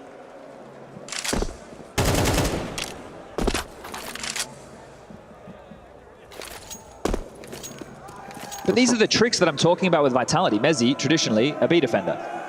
So does he play first? It looks like from default, him and Flamesy are setting up a bit of a crossfire. Apex still to chip in from window/connector. Spinks up in that vent room. Smoke's cleared, and it's really important the space that Ime is getting time and time again.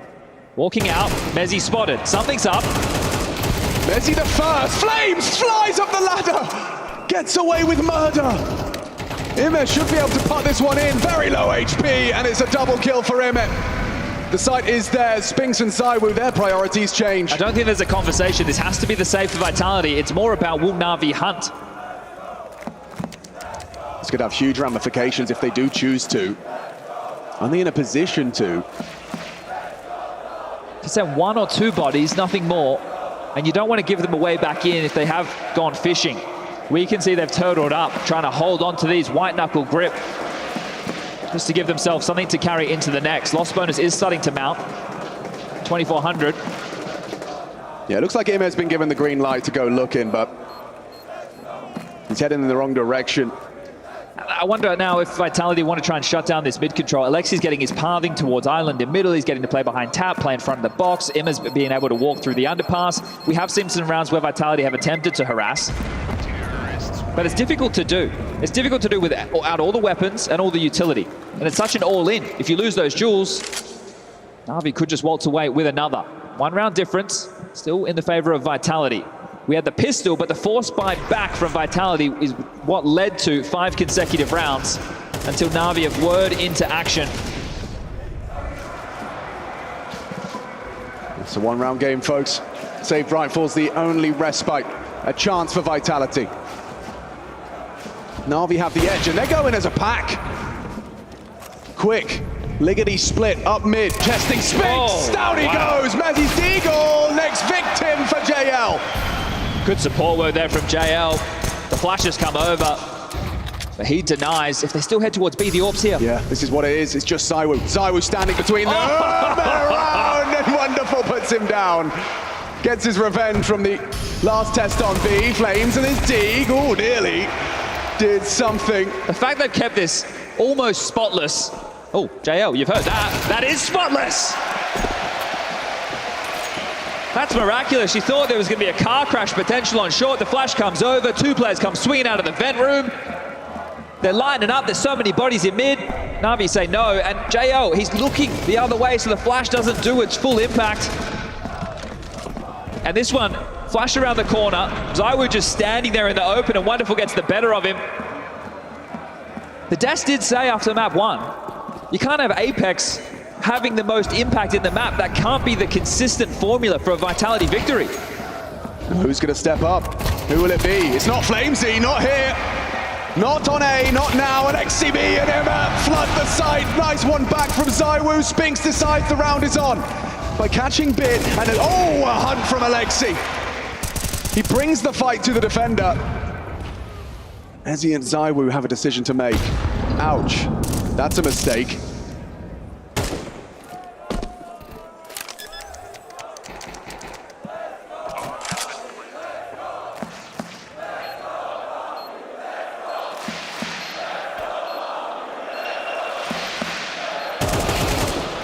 Another.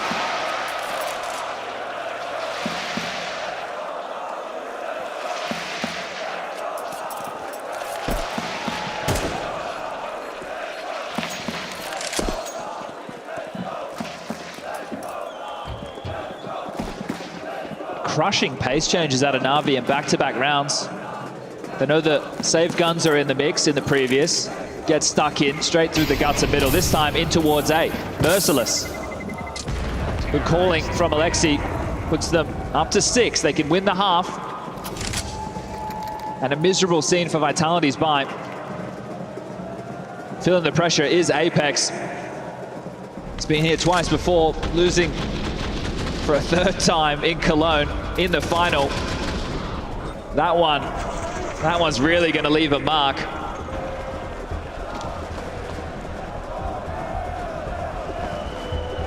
ZywOo definitely had some influence on Dust too, but it wasn't enough to get them across the line.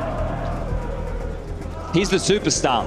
The desk also set him up. You want to be in the GOAT conversation, well, the trophy cabinet has to match. And in these type of games, this is where you need to step up. We've got Inferno next. That's a guarantee.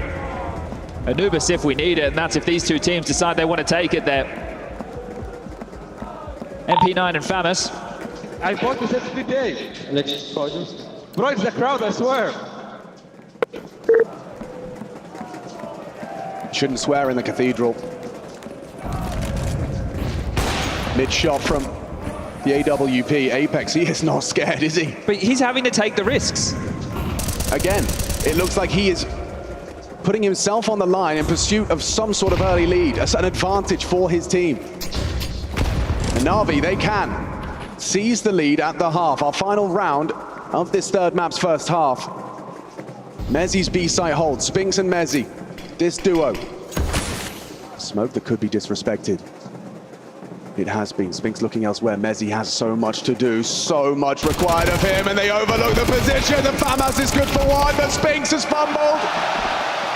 Empty-handed in his contributions. Flames keeps us level. Apex pushing, charging into the fight. Down as well. It's up to Imma in the clutch because ZywOo has found Wonderful back and forth in that head-to-head. And now Imma with 2 to find. Goes searching.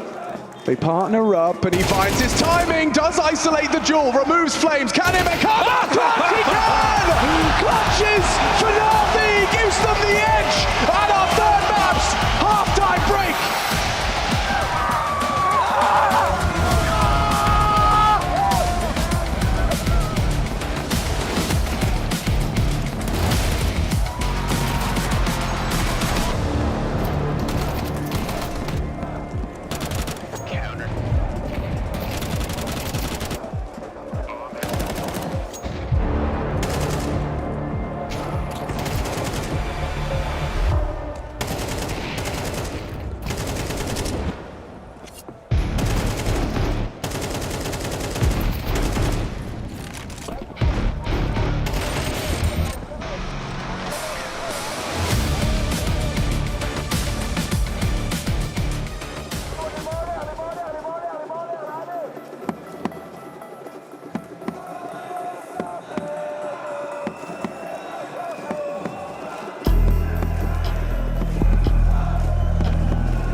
7-5. Na'Vi have the lead into our second half of Mirage and looking to keep that streak alive. 12 consecutive Mirage victories. This one is in a grand final of epic proportions. Na'Vi and Vitality, our first look at this head-to-head. We have not seen Na'Vi versus Vitality until now. In the summer, in the Lanxess Arena, a clutch from IME, securing the 7th.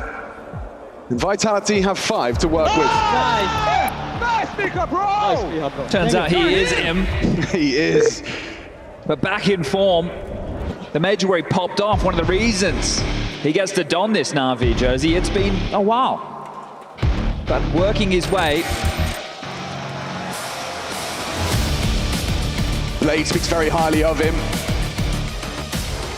And they execute from Vitality, straight out the gates towards double HEs. Ooh, where are they going? Likely would see those towards Ticket, but there's nobody home for Na'Vi.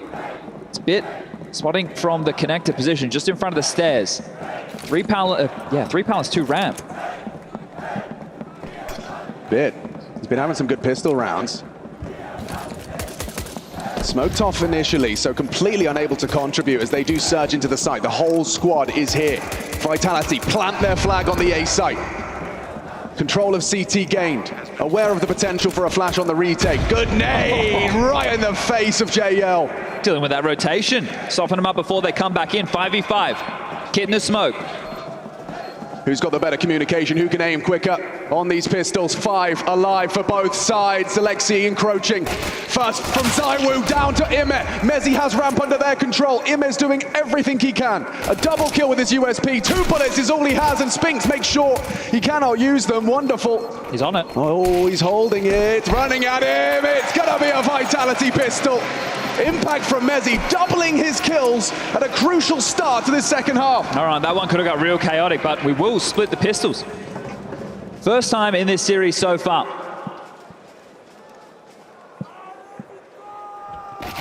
We see the force come out from Na'Vi, or will they allow Vitality to get up to 7 and tie things up for 3? An investment from IME into a Deagle, but everybody else going to keep it clean. So rifle round coming up next. This is how Vitality started their campaign in the first half. Force by on the CT side. Well, Na'Vi aren't doing the same, and then they went on a spree of 5. Na'Vi then closed out the half with 6 consecutive to make the statement, to give them the lead. But look how quick you can drop. We'll be all tied up in a moment as Spinks getting a walk in the park, trying to take an awful lot of space over towards A.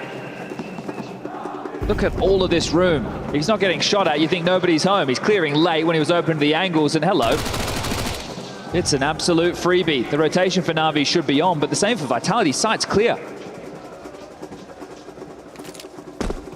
Heading back over, that will allow Na'Vi to rotate in time. We've got Apex and Connector. Spinks up in a forward position as well. How many does Spinks get here? Long range, nice headshot, and he is going to farm up the cash. Oh, it's all Spinks. 4 kills.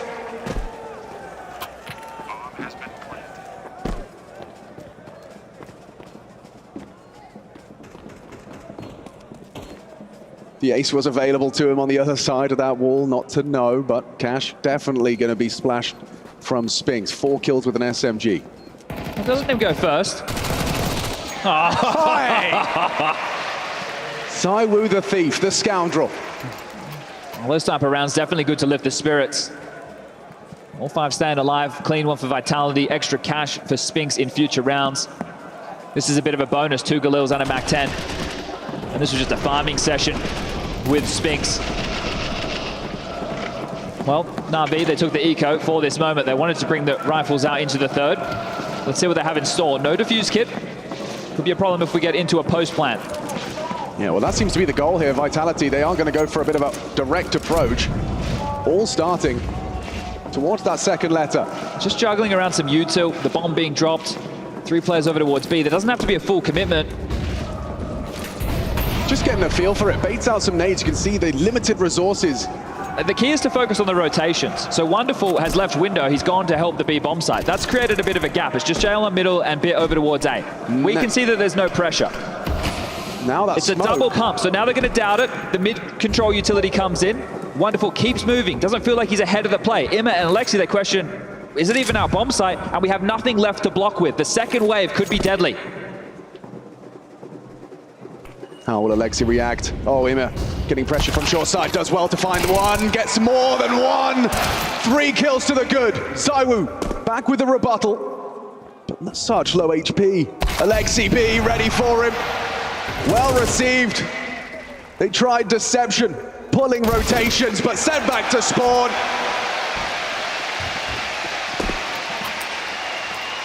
Good round to deal with. Double fake. Pressure towards B, the no-go. Mid-util into play. Apex, a moment too soon on that cap play. He was later. Ima was definitely committed towards that B fight. Well, Vitality with the clean anti-eco round have enough to buy again.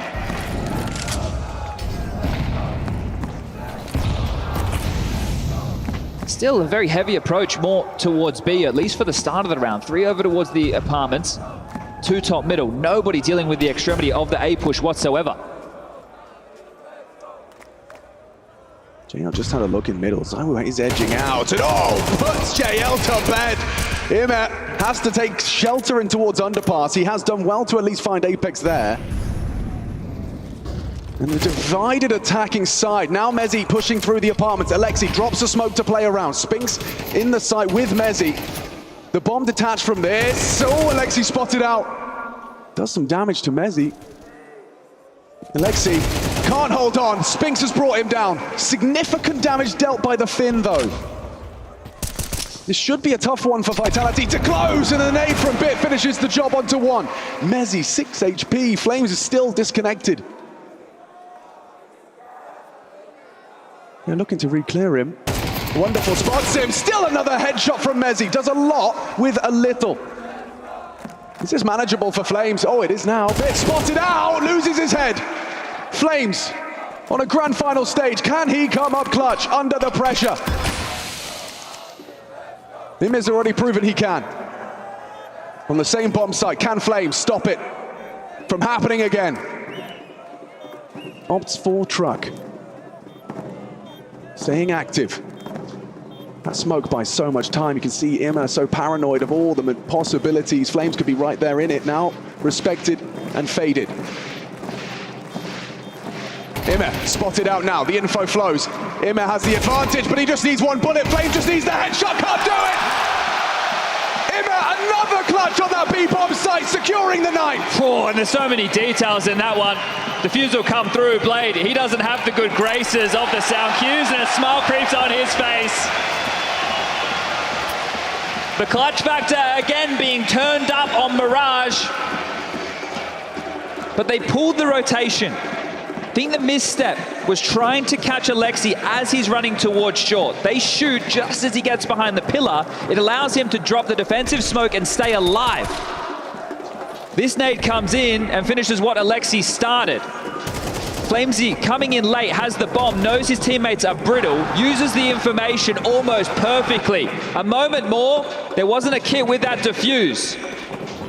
We are coming down to the minutia in these rounds. To the difference. Vitality buy again. All in. Deagles. AKs. Galils. Util to work with, and this time taking the pace out of things. It has been quite B-focused in the last few. Now this has the opposite flavor. Will it be sweet or will it be sour? For Vitality trying to fend off double digits for Na'Vi. That ramp smoke's an invitation for Flamesy and ZywOo to play behind it, knowing it's unlikely anybody is up close and personal with that block. Apex with the mid-utility again, so connector and window cornered off for Spinks to try and take some space. Wonderful cannot contribute. That puts JL in a bit of a rough position. What decision does he make? Backpedaling, always a safe pair of hands, and then finding that impact. Noisy on the escape. Here comes the A maneuver. Flame spots out Bit, he will dip back. Double incendiary in the defense, trying to delay. 37 seconds, they start the final play, the final commitment. Spinks the first to fall. Good back from Flames on Tetris. Missed orb shot from Wonderful. They stretch their legs, they pushing through. Flames has racked up a double kill so far. And he might find more. He's got the AWP trapped. ZywOo onto Wonderful, surely that's enough with the bomb now down. CT's pushing through smokes, a boost on the sandwich, gonna be spotted out. ZywOo catches another. He's got 2, and Flames leaves with 3. It's Vitality making this a 1-round game. You can't miss a shot. You see, Wonderful, he gets that kill. It's a different round. They're not able to take so much space. He misses one shot and they're in. He's under pressure. He is stuck towards Ticket. The rotation's still on the way. They're smoked off. IMA gets the opener on the lurk towards Connector. No Spinks is coming. Flamesy, beautiful work from the young gun. This is what he does best, making his way in towards the site and announcing his presence. And Wonderful can see the frustrations from that missed AWP shot. Flames and ZywOo, 30 frags in 17 rounds between the two of them. They're giving Vitality the firepower to fight. Now the edge is theirs to make this all tied up at 9 each. Na'Vi haven't gone all in, they've just gone Deagle, so there's a little bit of residual cash left on all of their members. They will have to take another eco into the next if they can't get anything done right here, right now. Vitality are in a position to force themselves into the lead. They have worked hard to break Na'Vi down. So the financial control, it looks to be theirs if they can get past what Na'Vi have in store. It will just be Alexi with a smoke towards B. He's told the rest of his team to focus more to mid and A. Again, no rush from Vitality. 60 seconds left on the clock. Plenty of U2 left to work with. How diligent are they? They're just trying to catch Apex off guard, but hasn't worked out. Still, Apex timing on this. Spotted out. Pushing up Con. ZywOo good covering fire. A helpless spam of the dig. Some damage, but nothing to write home about. Wonderful, the last to fall, and we are dead even in the second half of our third. This is absolutely a marathon, not a sprint, Chad. 2 maps in, dead even. But as you said, that double economical, they gave it a go with the pistols. In fact, they get nothing out of this with the stack, and I thought the flash towards Connector was well timed, but there wasn't the conviction with the swing when the players were turning, too many bodies. Great work from Vitality. That's the type of round you want to see. Setting themselves up for what is looking to just be an A execute. Got everything they desire. The smokes will be in play, the mollies too, and they should walk away with this one. No dramas.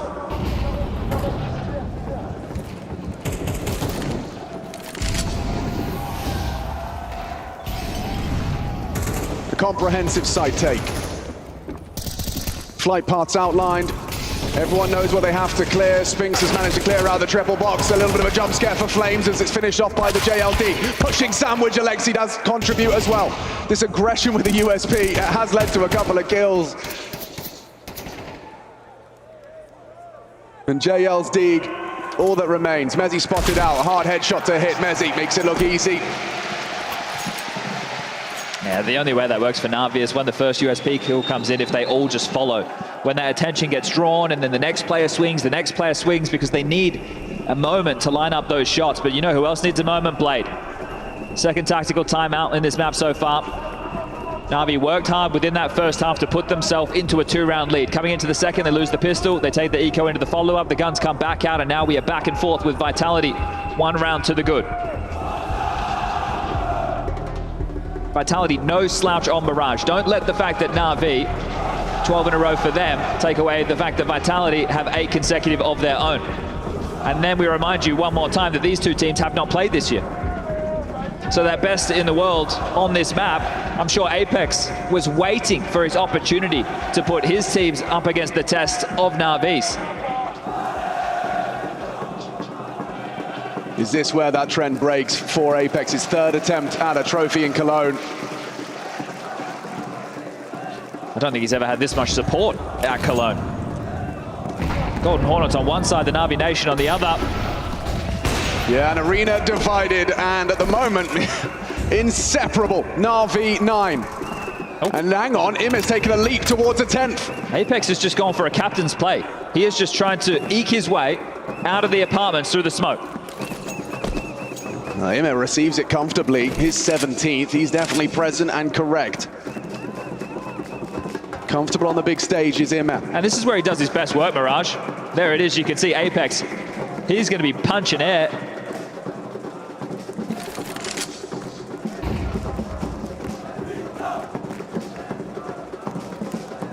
Number disadvantage, difficult solution for Vitality to find. 2-2 split, Flamesy and ZywOo.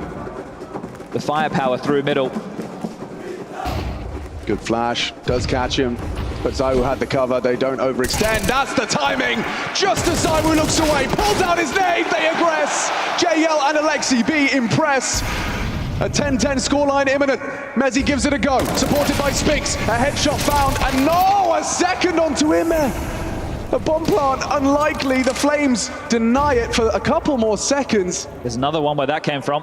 Alexi has one lined up, that's perfectly timed. That's gonna spread wider. Has to tuck and respect it. 24, that smoke's not gonna last forever. Mezzi from Palace, begging that bomb to be planted. Is wonderful in a position to run at this. A fake as well, they're taking their time, hoping the frag comes their way. Holding it now, wonderful strafes out, it's JL first, and it's 10-10! Trading blows here on Mirage. Oof, I think that one got a little bit dicier than it had to. Bit could have just stayed tucked towards the site. Didn't need to overstep the mark. A couple of kills, they get in, the bomb goes down, but the cash was always there for Vitality. This was Imma dealing with Apex. And JL, the timing couldn't have been better. Yeah, lulled into that false sense of security. You're flashed, no one's peeking. And JL finds that window of opportunity. And you know what? He's back on the mic. Blade. He wants to ensure Na'Vi are equipped to start Inferno a map away from the Cologne trophy. I wonder if he's heard something come out from Alexi in that moment that he's wanted to change. That's possible too. Because to use it now... Exactly. It's a big decision. Their finances are the ones that are more troublesome. Vitality have a little bit more residual cash. ZywOo, Apex, in buy territory. Mezzi's going to be the same. Whereas Na'Vi, if they lose everything, it's hard to justify what the purchases are going to look like down the line. And we are at the home stretch of Mirage. Wonderful has had the AWP, only 8 kills to his name. He's equal on the other side, ZywOo with 18. This is Poppy, this is explosive. They're testing Bit, he's all alone on this A site. Where is the support? Imma tries to help him, but Bit's headshot's good. Delivers, passes the first test, but Spinks and Mezzi have opened up the A site. Spinks from mid side, Mezzi from Tetris. Wonderful, as you discussed. Only 8. They got to deal with Spinks, they got to find him. Wonderful has to worry about 180 degrees right now. But he's just faded away. Let's Apex cook. Takes the stairs with the boost. Imma on CT. And perfectly timed on the clear, anticipating the boost. Missed shot from ZywOo. Imma pieces out, repositions, They're and bailing. Spinks is running. He's gunning. Alexis has heard this. He seems aware. This is the fight that determines if that B site is lost for Na'Vi. Alexi B passes it. And now what do you do? Mezzi and ZywOo disconnected from the game plan. Look at the wrong way! Oh, what are you looking at? Wonderful's back turned, and it's an equalizing frag given on a silver platter to the man born the day Counter-Strike released. Partners up with Mezzi and slips just past the window of opportunity. It's Imma's responsibility. Uncertainty. Alexi from Cat, he's making a move. For Vitality. Na'Vi the same. Searching CT. Being so diligent about this, they're going to have to plant safe side behind the triple box. Worried about everything. Mezzi punching in the code, covered by ZywOo. Imma encroaching. A nice spam. Alexi B brings down the planter. It all falls to ZywOo. What can he deliver? On the grand final stage, 2 against him, he gets baited. Imma, brave! Soda Brave brings the fight to ZywOo to seize the lead. A hugely impactful round from Imma again. A clutch to take them into half-time, and now one to post 11. His rotation to CT, Apex not ready. Baiting out those shots, he's on his own. Alexi wasn't close enough for the trade. ZywOo says Imma.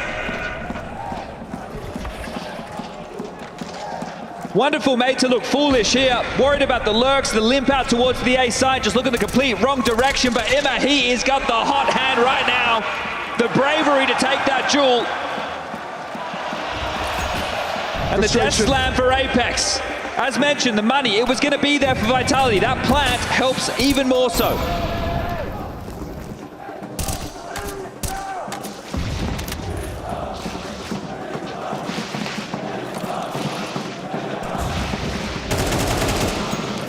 Out mid with a point to prove. Flames spamming smokes. It's apparent that mid is under their control.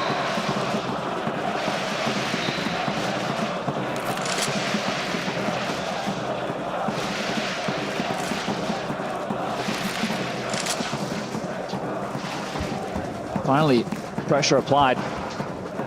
65 seconds remain. They're going to get the boost up towards short. Good timing for this, and yeah, more than they bargained for on the other side. There's wonderful. Door. An opening death for Apex. Frustrations will continue to compound. JL spotted. Flames on the mantle up, spots out the short player. ZywOo with that AWP, looking for anything. A re-aggress. And it's too comfortable for ZywOo. That's a nasty death for JL. ZywOo has found it, and he might do more. Imez not scared of ZywOo. That is a clear. Alexi B defends his site honorably by finding Spinks towards the apartment. That moves him, forces him wide. Flames is into the site. Alexi B, that could be exposed. So much responsibility on the captain here. They're coming in from every angle. How has he got ZywOo as well? Now Imez present, omnipresent. And there's a 12. Na'Vi, what a way! The IEM is shot for a mortal right now. Wow, he can do no wrong in these fights. Swinging into an AWP. Just going to take the jewels. And that's going to be the last timeout from Extaz. Those funds depleted for Vitality, and they just want to keep this thing going. Wonderful finally finds something with the AWP, and it's on to Apex, who's been getting desperate with some of these plays. The Palace Walk, the Connector Lear, no trade potential, no space to be taken. Na'Vi have put Vitality under pressure, and they are crumbling. 3 consecutive for Na'Vi to draw themselves up to 12. If there's anything left in the tank, they need to find it now, Vitality. An AK for ZywOo, a hero move required.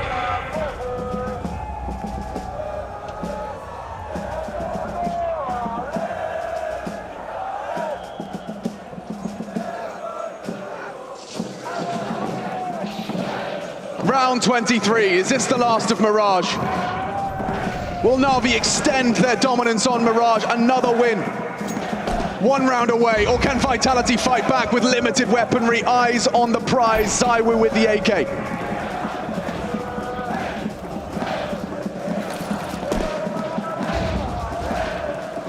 Wonderful doesn't succumb to these early flashbangs, does not pull the trigger, bides his time. Has to hit this. Oh no, he's let it go. Messi opens up the sight. Bit will activate, but he's exposed in the flames. A quick extinguish, quick thinking. Spam is there. Flames. How is Bit still shooting? He puts some damage onto Apex, but already looks good for Vitality. A direct and brutal approach. Gotta be the calculator call. Na'Vi can't justify this. It's just the financial conversation at all of these maps because they're so close, because they're so back and forth. And the fact that Vitality break through with Wonderful, who is clearly feeling the pressure. Wobbly on the first shot, they're out, they open in. Imma, who's been the hero in the last couple falls. You think, Bit, can he be the closer again? The pressure, the molly's there, the smoke comes in, but he gets traded. And Vitality pull off the heist. That was punchy, that was explosive. And Mezzi as well, you know, yes, a missed off shot, but someone's got to hit that shot with a Galil long range, and he does it. Yeah, you have to punish the mistake, you have to punish the miss, and they definitely did. Well, no timeouts left. Take your 20 seconds. That's just freeze time. We're going to get straight back into the action. Joe can drop a rifle. Alexi just shy of the 2900 mark. Could drop a FAMAS, maybe just an MP9. He might take the MP9 for himself. He will do. So Bit as the A anchor MP9. Alexi as the B anchor the same. Rifles for the mid defense. Kits in play. Util there. And they like the way that one fell, Vitality. Search early with the boost. Stepping stool for the AWP. Spinks making sure it doesn't seem too obvious. Applying a bit of pressure over towards B, but hold up a second. There's been a bit of a reroute. It's not just looking like they want to shove. Hedging back now into something a bit more default as Alexi working on space. This puzzle taking shape. Lucky to be alive. Deep smoke. What does this change within the round? Almost feels impossible to head towards B, knowing that they could be pushed up. Unless you wait this out, once the smoke starts to fade, you could go in for the clear, but time is something Vitality will be lacking. A minute and 10 feels like a lot to work with now, but when you want to take this to overtime, that clock is going to be trickling past. Time is of the essence. A must-win round. 60 seconds to find it. Short boost again, short boost again. And JL gets the information onto Flames. Yeah, with the jump. And now they take the fight. IME deleted by Flames. Oh, he comes together with ZywOo for a nice double. It's bit again. And only an SMG. What's he supposed to do? Brings down the house on A. Bomb to be planted. JL and Alexi B trying to stop it from going to overtime. Have Vitality done enough? It's looking awfully good. Apex staring at the smokes. Alexi B hoping for an overextension. Mezzi, that third piece. He will be the catalyst. Holding the cross. A shot from Apex connects. And now what can you do? JL's only got the orb. Helpless as he accepts. There are more rounds to be seen on Mirage. We go to overtime.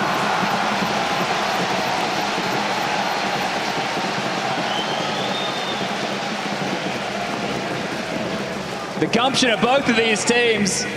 Just when the chips are down, the finance is broken, you think they're done, you think they're dusted. Flamesy pulls out an opener on IME, who has been having a great game over towards Connector. This feels like this is exactly what this best of 5 deserves. All the rounds, overtimes, give us more. Deviation from the norm. Hyper aggressive from Spinks. Pip from the elevated angle delivers an opening kill. Trying to mix it up into OT. Do something you haven't done before. Flames information there. Apex walking through the smoke into JL. A comfortable collection. And wonderful seals the deal. Now we're brawling. Like the gloves just come off. It's overtime and suddenly we're bare knuckle brawling, boxing, charging up ramp. And Na'Vi have received this well. This is where the individuals get put on display. The decisions under pressure. Well, Vitality, they were the ones running with that momentum, taking us into overtime. It was Na'Vi's chance to close. Now, both teams need to pick themselves up, dust themselves off, as it is just Mezzi. First of the 1v5, won't make it the second. IME with the close, some AKs scavenged, carried through. 3 to work with. And that was Spinks, trying something different, trying something risky. Hey, I'm just going to run out A and try and take the fight against Bit. Wonderful delivers on his. Everybody lining up the scoreboard for Na'Vi.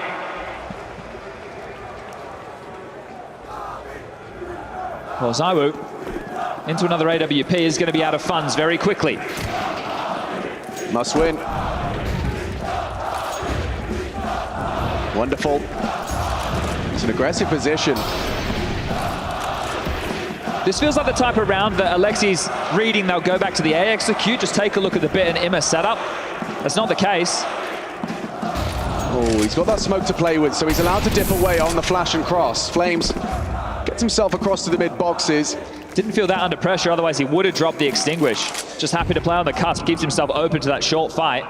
So didn't really expect there to be too much more behind it. And by holding on to that smoke, a freebie for the window.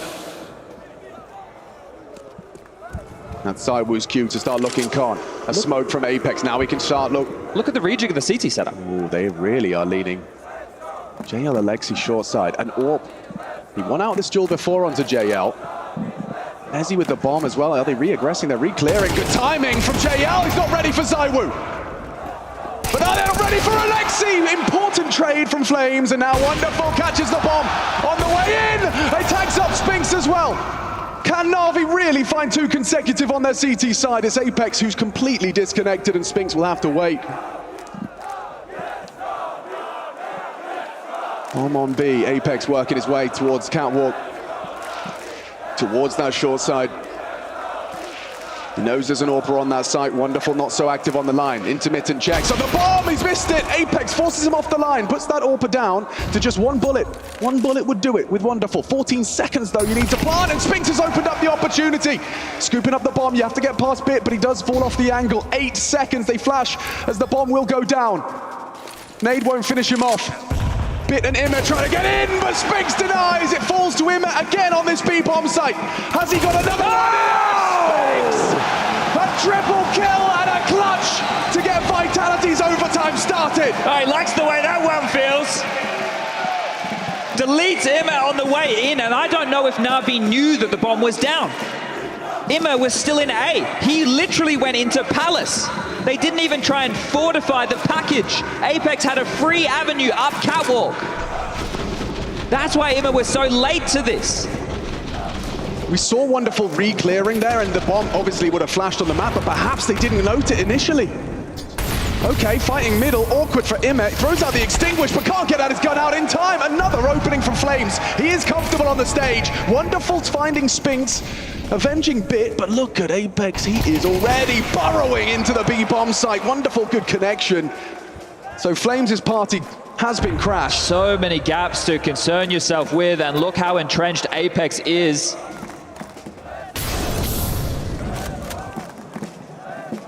No one's there. You have to call it back, surely, with how far forward he is. But look at... They're wondering if it's been a B apps push, because Alexi's still alive. Is he clear? Apex positioning alone has won them the kill onto Alexi. A necessary trade. Wonderful activates. It's all been Wonderful so far. There's still time to pivot. They do not have to finish towards B. Are they going to really run into Wonderful with a hot hand? 3 kills deep into the 3rd round of overtime here. Peeking through, spotted out, lives on. What have you got? They're jumping at him. Tags up Zywoo, knocks off his boots. Tugs in as Mezzi's hunting a hard shot to hit. He's not far off, gets his eye to the scope, but Mezzi brings him down. JL already brought low. 12 HP, 1 versus 2, but they're not looking, they're not ready for JL. And Mezzi, it's his turn in the spotlight. Secures the lead at the half of OT. You were thinking for Wonderful it was better late than never, and he showed up with a massive round. If he connected as opposed to the leg shot, that's their round to take. He was looking hot. Played ahead, Apex not ready for 2 over towards Market, but it's Mezzi. Wins out the 1v1 on the low HP JL. We swap sides. We get ready to go again. Blade trying to recenter them with the tactical timeout used in OT. I need 3 straight on the T side to get this done. 2 just to secure double overtime. Vitality might be looking to steal away another map pick. Do they go back and forth?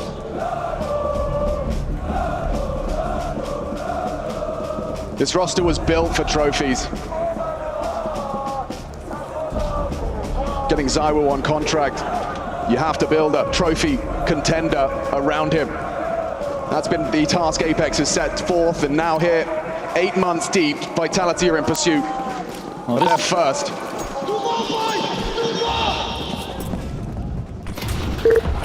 This is the team of 2023 going up against what, with this trophy, could become the team of 2024. Major winners, Na'Vi. Looking to silence the critics. Looking to reinforce their #1 in the world spot. Have to work hard for it now on the T side. Remember, we've gotten definitely into the thick of things, the excitement at an all-time high, but there's streaks on the line for both these teams, as far as Mirage is concerned. Neither team can likely remember what a loss on Mirage feels like. Someone is going to have that sobering reality at the end of this OT.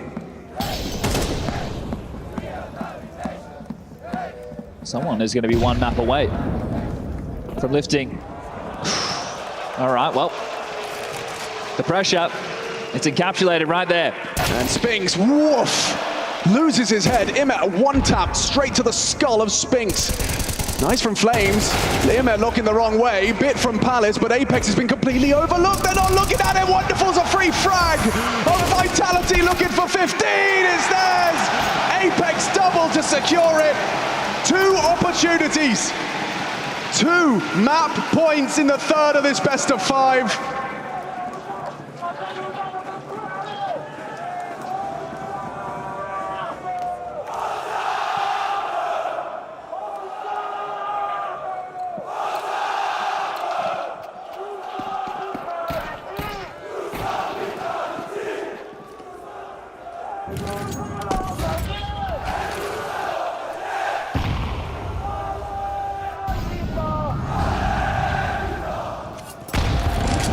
Alexi B, a lick. HE, bullet. Finding him top mid. The pressure to call the right shots here. He needs 2 rounds just to see another overtime. Trying this one again. Almost sticks the landing this time round. IEM active immediately. This is a classic. This is very cheeky. And in this environment, this is insane. Especially now, the bit has actually found Apex from the Palace position, a long-range headshot. This is insanity from IEM. Flags into Spinks. Mezzi though overlooked, and a double kill with the bomb in his feet. Gives Vitality a chance to end it here despite the heroics of IEM. Flamesy bolsters the defenses up through underpass. They've got 2 sitting on the bomb. Coming in for him though, Mezzi tries to keep him at bay. The Flames on the floor, Mezzi goes activated, it's IEM good for it. And from behind, Bit will strike. Na'Vi seem to have converted him as brilliance. ZywOo is in a pivotal position. He can play between either side. Knows where Alexi is. Deagle headshot required. Lexi's holding, passes the test. 1 map point for Vitality, or Na'Vi force us into another overtime. You got to wonder, was that the plan in the last round? Perhaps. Just let's do it again and let's not mess it up. Just so many more bodies towards Connector of that piece. I suppose he needs to get the space for them to be able to pivot, so the gap was pipped. And IEM continues to be the hero, but Mezzi almost spoiled the party for the Na'Vi fans with that double. This got so chaotic. And that gap IEM found is a product of their reaction to the con smoke. They boost up over it. Perhaps they're aware that that's going to be unoccupied upon the Connector smoke. He slips in the back lines, opens up the B site, still a laboured affair thanks to some heroics from Mezzi. The brains of both of these teams attempting to make adjustments. You get 1 tactical timeout in each set of overtime. Doesn't carry over, needs to be used. So Xtaz, why the hell not? But that also gives Blade the opportunity. So both coaches and captains a chance to confer on how they want to try and finish this round. Vitality win this. They're going into Inferno, 1 map to the good, 1 map away. Na'Vi win it, we go again. Oh, the balls to go for something quick in such an important round. Integral, IEM clearing corners rapidly. Flames maybe going to be overlooking this. Yeah, they have. JL finds ZywOo early, but Spinks is kicking up a fuss. Alexi from Con, and Na'Vi, they want more. Defending their streak valiantly with T-side consecutive, unless Apex and Mezzi can do the improbable. There's good damage, finding JL, they know where they both are. Now on Sandwich, he gets away, reposition smoke, guising the advance of Mezzi. So much damage onto Apex, and yeah, finished off by Alexi. Mezzi, what can you do? The first is clean, but IEM says, we need another.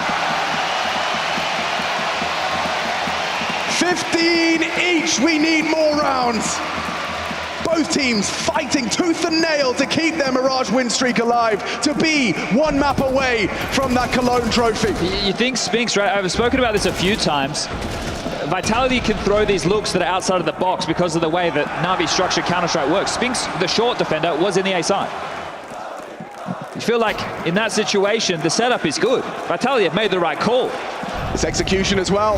Crosshair on the head and all that. They are going to be going for something quick at Poppy mid. Alexi B already, look at him, look at him!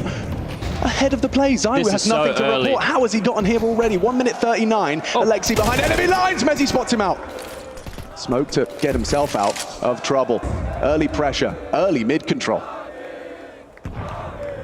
Apex, worried about ladder.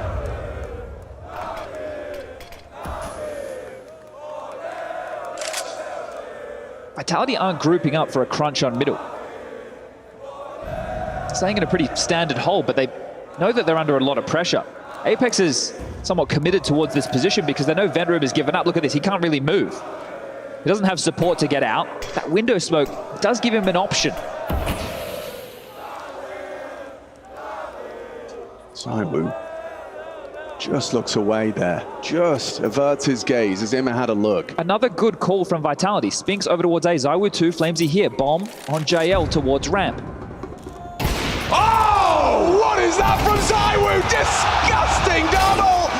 As Bit does put him to rest. Is there more to be said? Bit and Aleksib seem to think so. Heading into the A side, Spinks still here. Nice for patience from Apex rewarded onto Alexi. The A side occupied, and he goes hunting for heads. Does Bit brought down after taking out the captain. Mezzi and Spinks to avenge their fallen comrade. Just JL, and Spinks with his knife out, tucks in, baits the shot, and it's good from Spinks! Pulls it off! A risky maneuver. The counter-strike is high intensity today in this grand final. Selflessness there as well from Spinks, playing to be traded with that jump out, knowing if JL wants to take the fight, he's just trying to draw the crosshair and does it perfectly. But this was a beautiful flick down from ZywOo, shutting down the onslaught through connector, teeing Vitality up for their 16th round. Magic number we're looking for right now is 19.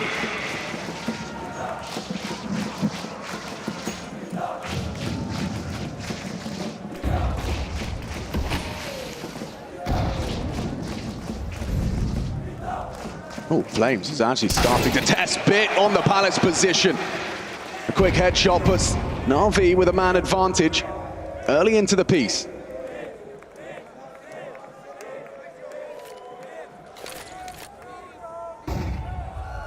Trying to find early gaps and punished for it.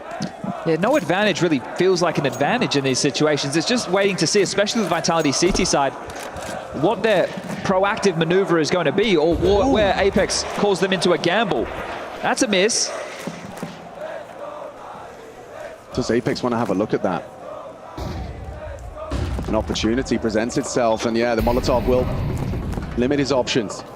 IMA, knife out in the smoke, trying to make a move. Making a move now, it's perfectly timed. Apex just gets run down. The ZywOo Warp does connect. Spinks unloading his magazine into the smoke just for the one. IMA humbles him, but that's Mezzi spamming away to convert. Puts us into a 2-1-2. Wonderful a headshot, that's all he could see. Hands a haircut to Mezzi. ZywOo thrust into the clutch. Wonderful and Bit up against him. 2 bullets in the AWP. 2 targets to find, and the first is divine. He's taken down Bit, and now 1 more required. Wonderful, nervous, up against the Woo, up against the game, and he takes them both in the cathedral. A deity in disguise at 17.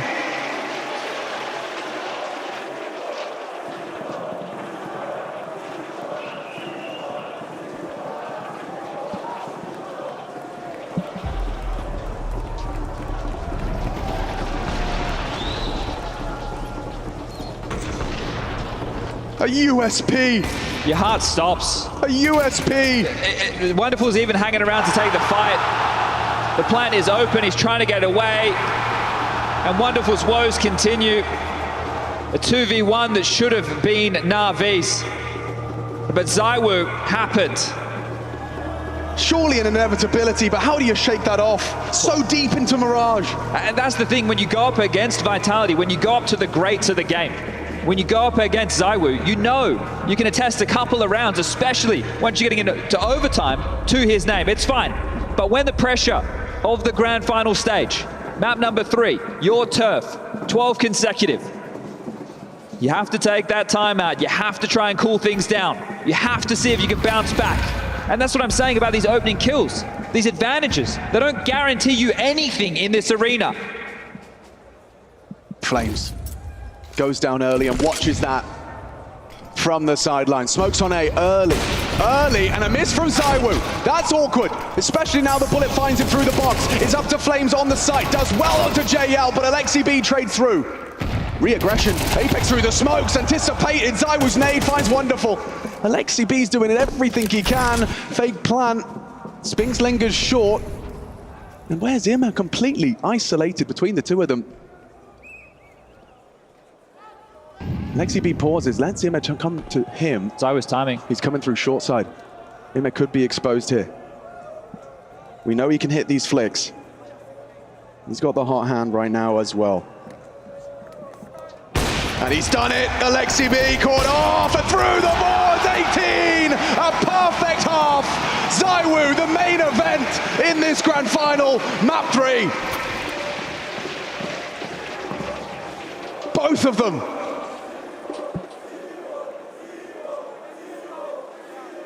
Earning the adoration of the Lanxess Arena. Well, this is what we expect from ZywOo. This is what you want to see from ZywOo. This is why the name is one to be feared, and you just sit back and you watch it unfold and you bask in its glory. The Hornets worshipping his impact, and you feel that that has to be enough for Vitality to get the job done. It's fast, Chad. They're charging into Bit. It's a meat grinder into the first. They just wanted to throw it all at their A site and now repelled. Bit doesn't waver, delivers another. Oh, ZywOo, give us it again, a 1v5. You're heating up. To keep it perfect.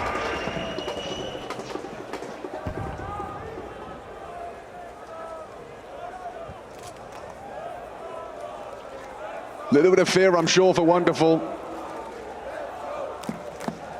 Those other rounds, they were definitely within ZywOo's wheelhouse. This is the impossible.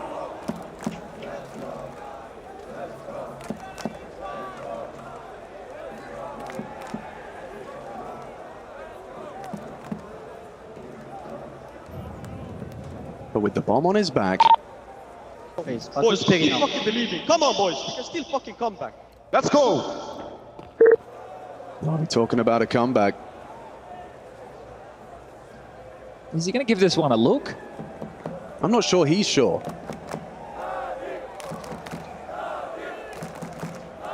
Haven't had a lot of these lengthy saves this series. This is new.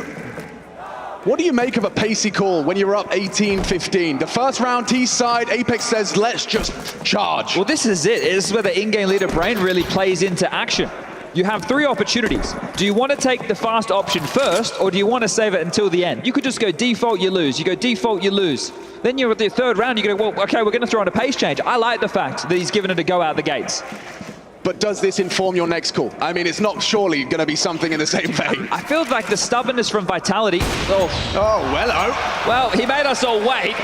Wonderful will punish him. No loss bonus for you, ZywOo, and you lose absolutely everything. Well, you win this one, Na'Vi. ZywOo's going to be in a bit of trouble financially. He's been dropped the AWP by Spinks going into this. But heads-up Counter-Strike is what some of these Na'Vi individuals would love to play. Bit, the prime example of that. Just puts the hammer down. But they're the ones who are playing from behind.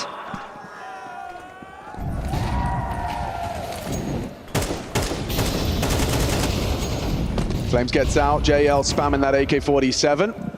3 of those for the CT side as they look to find 3 in a row! Whoa, wonderful! Spinks is out, and he's looking. Stressful, stressful. Good find from Bit. Catches the walkout Spinks. Limited options for the remaining 3. Mezzi does go looking. Wonderful's hitting every shot. He takes this round, and now Mezzi, he's been heard. The lick of the flame betrays. Imek converts. And we've been here before. I feel like let ZywOo make the opening play, shall we, lads? Might be a good idea. Let our AWPer, let our star player. Oh, yes, indeed. A headshot onto JL. The AWP gone, though. As Na'Vi, they want to take us even further into the overtime. A 3-0 CT side from Vitality, and Na'Vi looking to respond in kind, more dominantly. They have died once on this CT side in overtime. 1 kill is all Vitality boast in these 2 rounds of play. Well, they only need 5 to get the job done. Doesn't matter how they get there, just need to get there. And these timeouts again.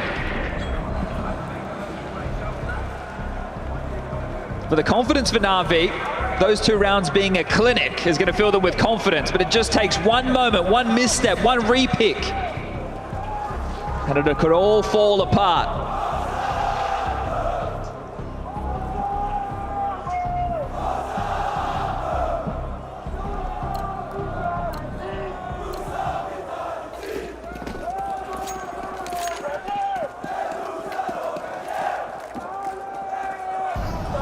What have we got to start us off?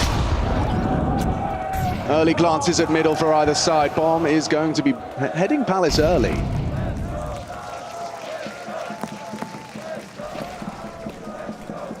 Apex has a plan. Now it's up to Vitality to execute it. Flames takes himself out mid, off the head of ZywOo. There is visibility there. Is Apex aware? Forced away by the nade. Good damage, chunky.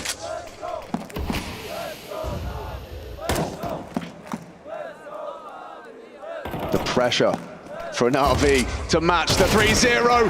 And they're looking for another overtime. Can Vitality recover from an opening kill? ZywOo seems to think so. He thinks he can end it now and secure. Mirage, bit, nice work, spams him down to 19 points of health, catches Mezzi swinging, but Spinks and ZywOo, they're in it. Bomb on his back, players above him and beneath him. What a headshot from Spinks, that's a leap in the right direction. Oh! Down to Spinks. It has to be wonderful! Redemption on the menu if he can just hit one more shot! He's got a nade, Spinks is low! This could be enough, he has to not overcook it. Spinks versus Wonderful, he's thrown out his nade, swaps to the AK, he's nervous. Spinks looks calm, ready. 20 seconds, he's hoping Wonderful overcooks it, overmoves it, hoping that the stress gets the better of the young gun. For the quad kill, Spinks will have to make a move, time against him. Drops away, Wonderful, oh, misses his chance. A fake plant, Spinks, does he call the bluff? Yes, Wonderful! That is redemption! That is overtime! Again, between Na'Vi and Vitality! He can forget what's become before in this map because he has kept Na'Vi in it. We go again! We're not done on Mirage. This is the delight we had hoped for. And Spinks lopping off heads left, right, and center. Alexei, you feel he's the knockout blow, but put the pressure on the young Ukrainian. What a relief. Feels good. What a relief. For Wonderful, for Na'Vi, we have got to go again to separate these two titans.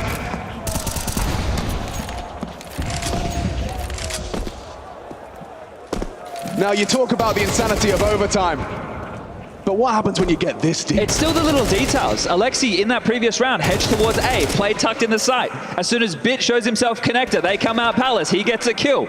It's these little details, and now it's Imma up to bats. You'll take that one.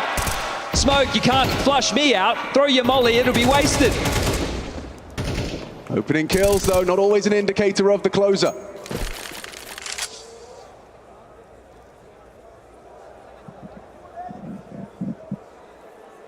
A pack of 4 hungry Hornets. Wonderful. Forced away from the line of fire. Good work from Apex, taking space. An aid might land close. Chip damage. They're testing JL here. They are testing JL. He's brave to keep throwing bullets down range. It still delivers a headshot onto Flames. Traded by Mezzi. Alexei lingers. 35. Time pressure. 2 players here. It's Mezzi responsible for it with the loss of Apex. It's awkward. Caught with his nade in his hands, and ZywOo again left alone. He's got nothing. 4 against him. Wonderful again for Na'Vi. They take the first of this OT. Well, for many in the serve up, this is their first time in the Lanxess. One hell of a debut. Vitality were here last year. Slightly different roster.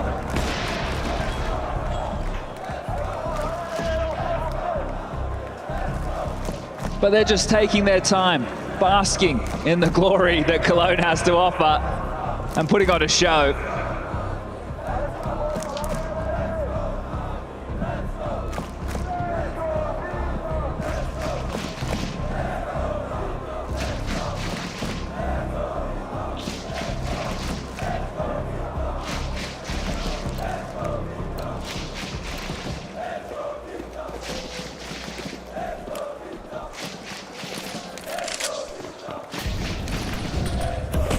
Just the 1 casualty in their first CT round. Can Na'Vi keep it clean?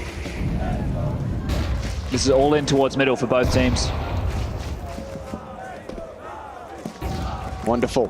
with that orb between the wickets of two, swinging out wide with his white screen. It's actually JL! The flashes from Immer in perfect unison. Flames and Mezzi sent to an early grave, but ZywOo does the same, finds wonderful short side. Apex looking for JL here, he might overlook him, spots him out, ooh, a dink. Damn. Impressive to find even anything after the hunt from Apex, and that does have him walking wonky. 10 HP, uncomfortable for Apex as he still looks to pivot, leaving ZywOo ladder side. Alexi's position, he's open to short. I suppose thinking Bit might have info there. He's not currently active on it. He's repositioned, so aware of the possibility. Apex has donated the bomb to Spinks, said, here, you take this. Back around the world, so up through the underpass is Spinks. ZywOo from short is going to have to try and pick into A, and he's grabbed another. Oh, awkward, very awkward now for him. Alexi B is so far away. Vitality surging into the side. ZywOo looking the wrong way. Gets the info, gets away. How is Immer doing this again?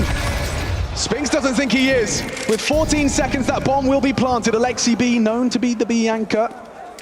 Uncertainty for Apex, considering CT.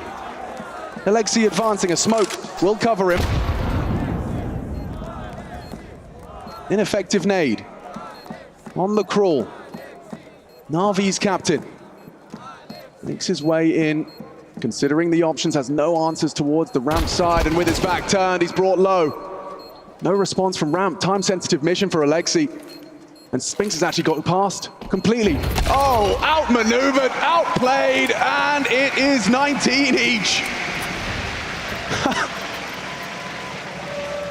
Good impact for ZywOo, he's definitely showing up.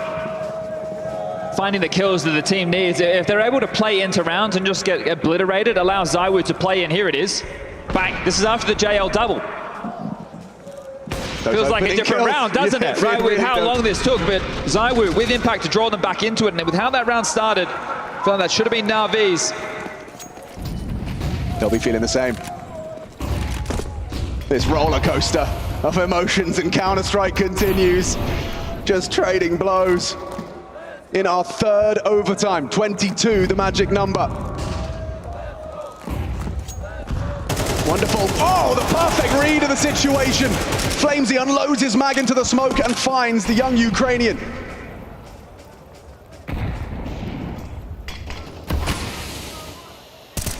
Can Vitality convert the opening? Do Na'Vi have the capacity to jostle back for control? At the disadvantage, Apex sending his troops. Alexi. Into Alexi's domain, it's an orb. Oh, a missed shot! And Alexi B thrives! He's actually got a second! Grabs ZywOo's orb! And in pursuit of more, but here's Mezzi and Spinks hitting their shots and seizing the advantage for themselves. Bomb already going down on B. Bit and Immer, what can you do? Apex is going to join the party. An uncomfortable retake. An impossible retake. There's nothing for you here. All the time in the world to set yourself up through the flames. A headshot from Bit is unbelievable. Spinks has him on the cross though. Spinks has him locked in. Apex managing his angles, ready to be in the fight. Spinks hasn't finished off his meal and Apex goes down. They both got mollies. How are they doing this? How is this reality? The nade can catch on the cross. It's perfect. Does not find him. Running him down. Spinks a clutch. It's his for the taking. In the head. I'm not sure. He's got time. Oh my God! Na'Vi! Daylight robbery in the Lanxess! I can't believe the scenes that we are witnessing right now! That retake was impossible! Bit, a laser beam to the back of the sight! How do they pull it off? Immer and Bit late to the bomb site. Spinks jumping out, knowing the plant's not for him, and with 1 millisecond in it, the defuse comes through. Holy! Here's a change. Vitality, CT side, double AWP. We don't stop.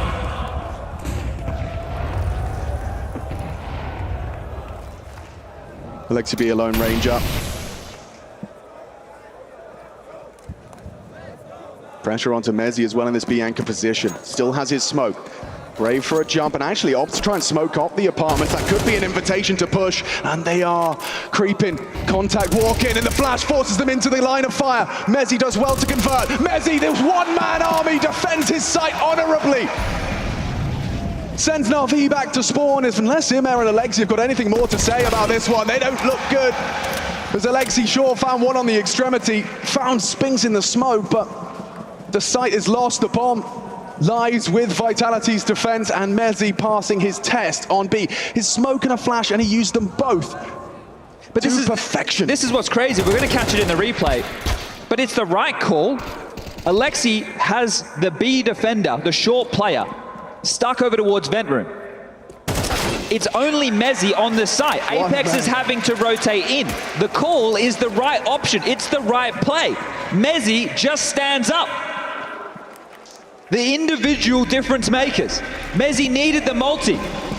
He needed to stall them out, or they would have cracked in and then the retake would have been on. He's under so much pressure. The rotation point can't be Spinks. He is stuck. It needs to be Apex.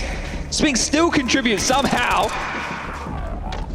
And that Zywoo flashbang flying over to enable the multi-kill to be converted. We find ourselves dead even 40 rounds deep in the third map of this grand final. Black and yellow behemoth.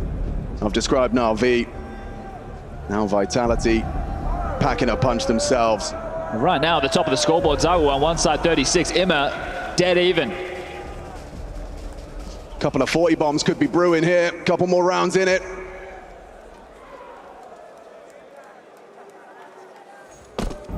This is the round though, the winner of which will have that map point to work with.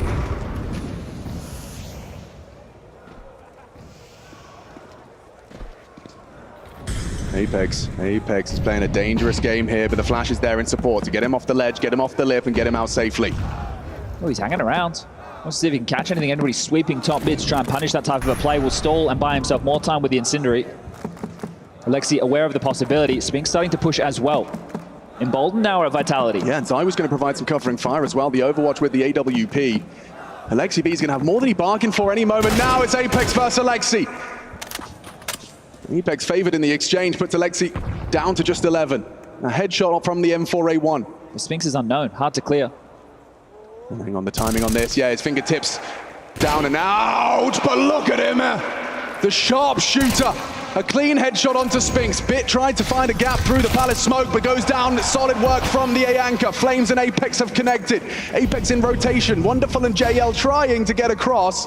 Flames is on the other side of that smoke. He might be overlooked here. JL, yep, running straight into Flames. A double, make it 3 in defense of A. Vitality's anchors in back-to-back rounds, defending their site admirably. A map point. We've been here before.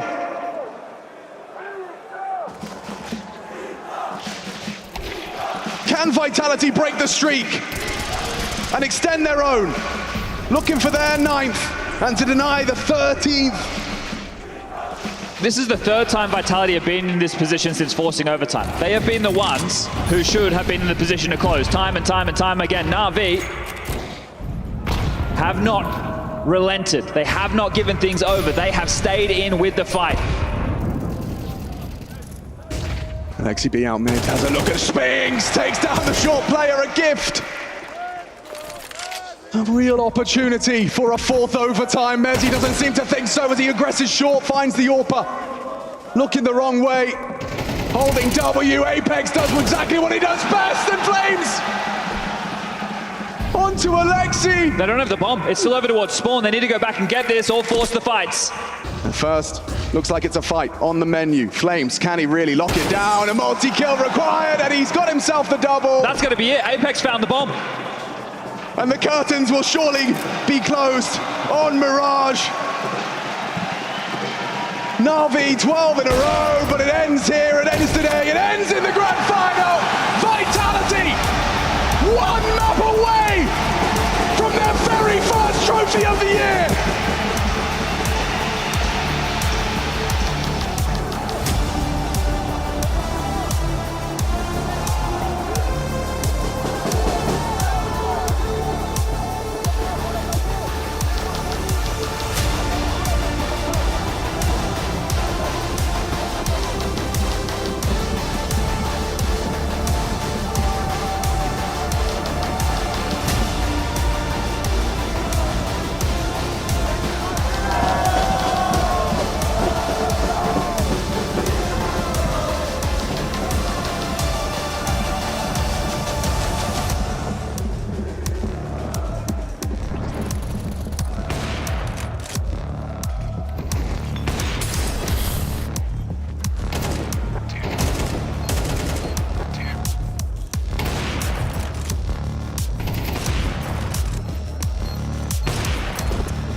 and so it's spicy. Yeah. It took what? How long for CS:GO to get good? 6, 7, 8 years maybe? More, yeah. It started 2014, I think. So we're already making probably better progress than CS:GO at yes, least. definitely. So how many years until CS2 gets to that point where... I mean, if they want, they could do it in 1 year. But I think it's going to take like... I think at least 2 more years, I would say. I don't think it's going to need 5 years like CS:GO. Because a lot of people are reviewing it. They just need to listen to their players.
Unlucky 13 for Na'Vi. After 12 wins in a row on Mirage, Vitality bring that streak to an end. And this map was an epic in all senses of the word.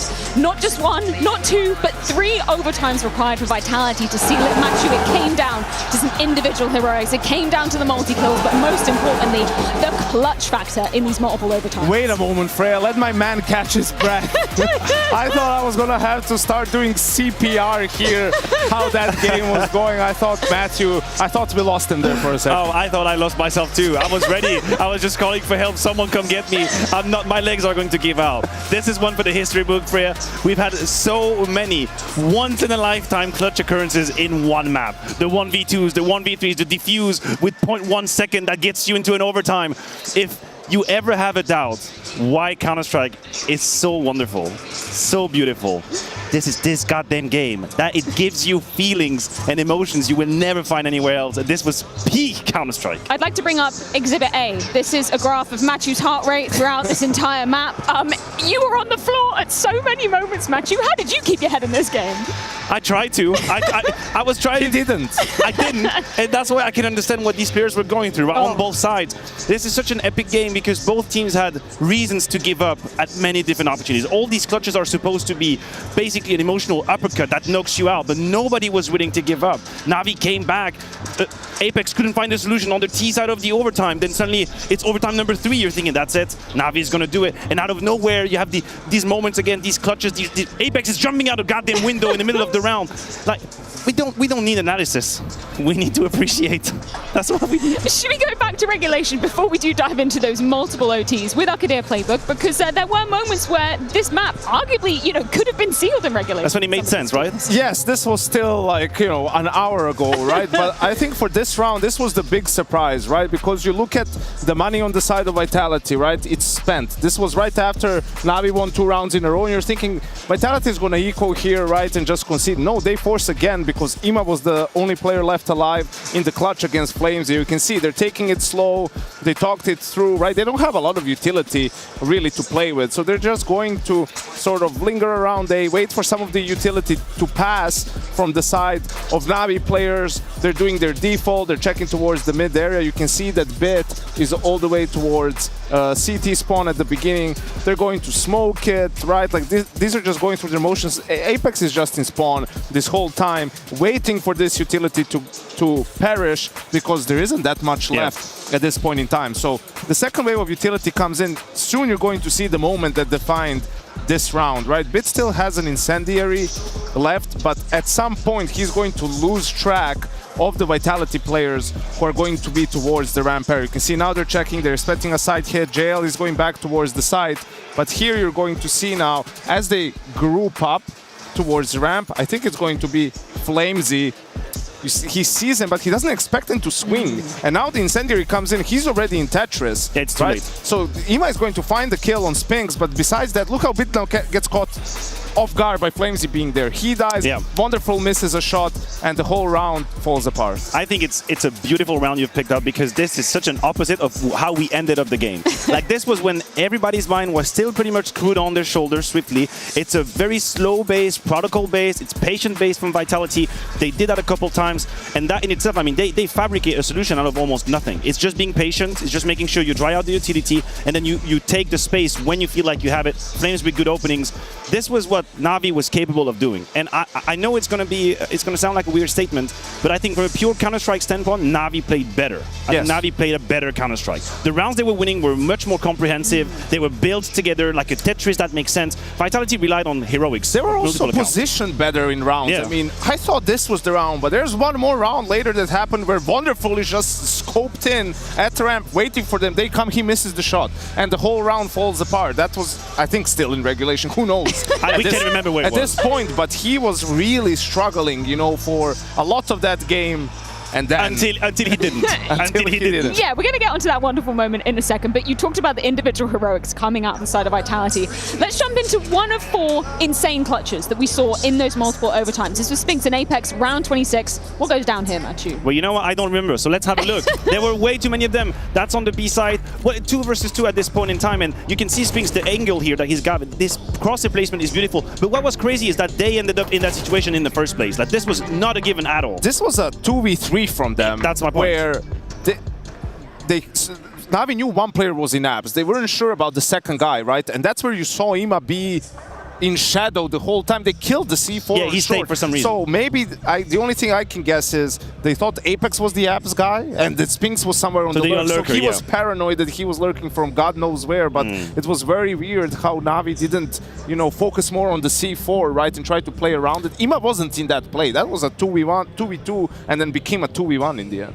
Maybe I'm just a romantic, but round 32 comes up. We get to see ZywOo truly activated in his clutch moment, and I thought this was going to be it. I thought this was the moment where, you know, Vitality were going to be prevailing, but we do get another overtime over this. Just a quick spoiler alert. I mean, that's an incredible peak here, and you can see the jiggle, the movement. Obviously, he abuses the fact that Wonderful is missing him twice. Like, that's 2 big misses from Wonderful. But this map from ZywOo is what we've been waiting for so long. Yes. It's peak moment, peak intensity, grand final of Cologne, map number 3.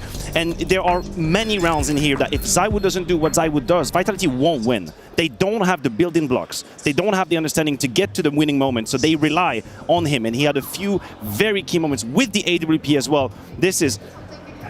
Fuck, I've been waiting for this for so long. I've been waiting for this for so long to see it happen.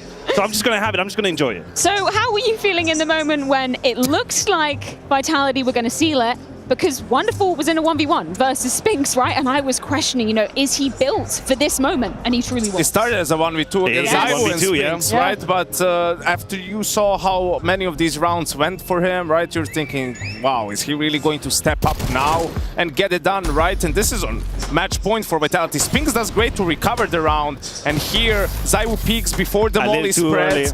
Dies. Now, the craziest 1v1 I've seen in a while. Spinks just sitting on top of stairs for 20 seconds, testing, you know, Wonderful's patience, but Wonderful waits, bides his time. I know. No, Spinks has to plant the bomb, right? And eventually he hits the timing to go and win the 1v1. This stalemate that was happening with Spinks on top of stairs and Wonderful waiting, and it's like it's 1 second. It's a 1 second decision because Spinks knows where Wonderful is. He knows that no one is going to resist the idea of getting closer to side because the timer is going down. So eventually he is going to take the bait, and he moves 1 second away. 1 second before he can. I mean, this is just beautiful. It's just beautiful. That's what it is. I'm loving just witnessing the pure emotional roller coaster that's going on over there. Final clutch of the overtimes. This was just an insane retake coming out from Imir and Bit, right? What should have been, as Chad branded it, absolutely impossible. I don't know how they did it. Also, the shot from Bits is just filthy. Look at this.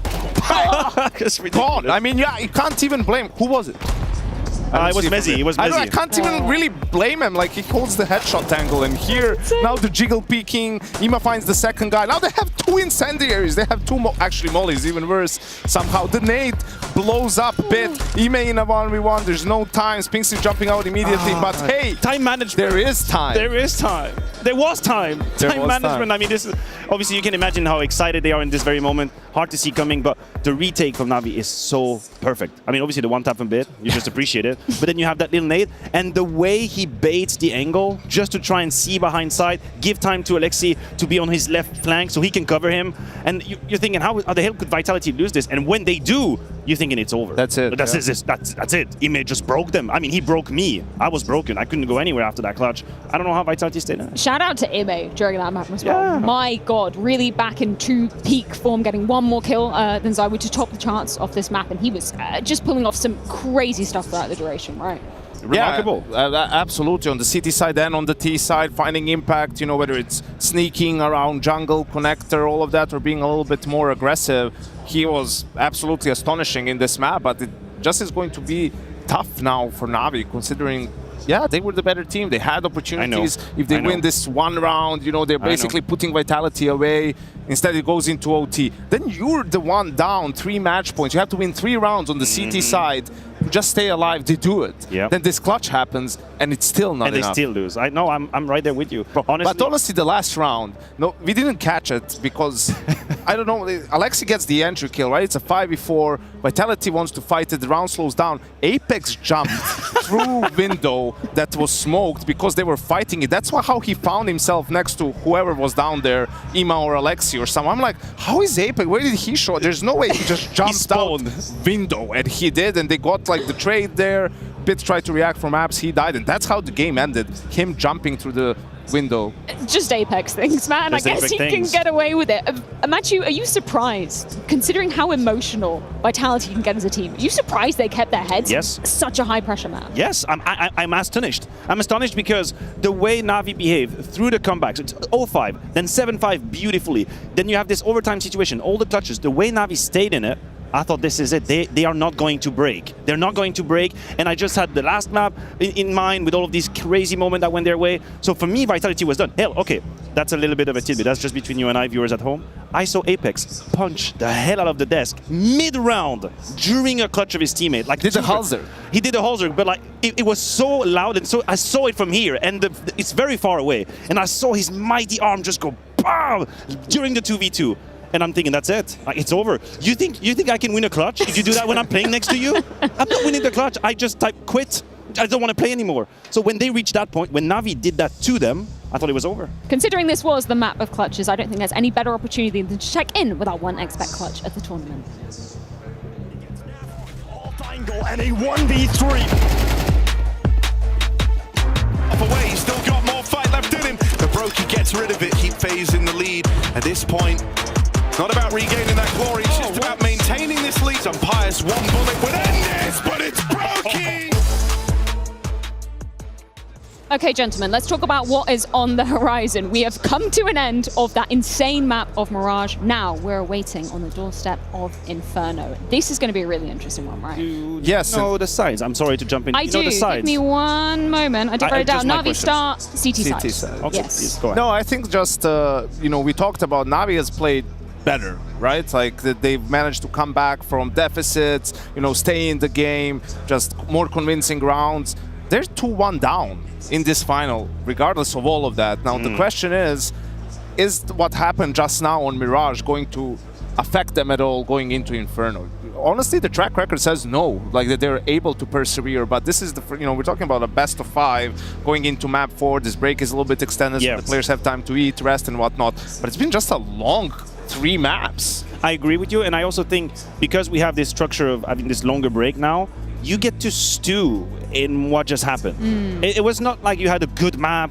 It's okay, you were 0-2 down, then you win a map, it's 1-2, you take a break and you gather up and say, guys, it's okay, you know, we played well, we got this, we're feeling it. Now you get to just linger. And this is a moment where I think the staff, from the psychology standpoint, from coaching, this is where they shine. Like, that's their moment. This is where they earn their pay. This is that's their grand final is now. Like, during these 30 minutes, just to make sure that you let the players go down just a little bit, wind down, because you're not going to be able to keep up 120% energy all the time. Let them calm down a little bit, time it as well, manage your energy, your calorie intake, make sure you rise up again as the 4th map comes in. Because if there's one thing I've seen from Navi in best of 5, sometimes after a hard loss, they take time to warm up into the next map. That was the case versus Spirit when they lost the best of 5. Imagine Vitality running away with a 3-4, 5-0 lead. This is the nightmare scenario. This is what Na'Vi has to avoid. And that's why they say it's a marathon, not a sprint when you come into best of 5s. Yeah, absolutely. And I think also it's going to be hard considering how crazy these overtimes were and what was happening towards the tail end of it in terms of it became much more puggy, individual plays. Alexi with those couple of quick moves right on the T side to bring it back down, you know, emotionally, as well as in the context of the CS, right? To just play default, play slower, don't get carried away by the emotion of Mirage to try to do I don't know what on Inferno, because also just structurally they're different maps. Absolutely, and you have to. Like, you have to be able to read it back in. The way Na'Vi started their comeback, well, by being very comprehensive, constructed. They knew what they were doing. They were building all these pieces in the map control, using all the util. That requires calmness and being lucid, knowing what's happening. If you make the mistake of jumping into Inferno right now with the same like combative mindset that you just had on Mirage, you are going to see what I call garbage rounds, which is just people just white swinging for no reason, no cover, a break of a setup. That's what you gotta avoid. As a team, you show up on this map for making sure that you start in the right place mentally. This is Inferno, it's a new map, there are new rules, new protocols we have to use, make sure everyone is on board. And then if it turns into a fight, then you take the fight, but don't make the mistake of jumping the gun early on. Where are we looking for Na'Vi CT side then? Is there any particular areas of strength, maybe some weaknesses that Vitality could, you know, poke and prod? I think it mostly depends on the approach, right? They have a good amount of variety on their CT side. We saw even a couple of those 4B openings, right?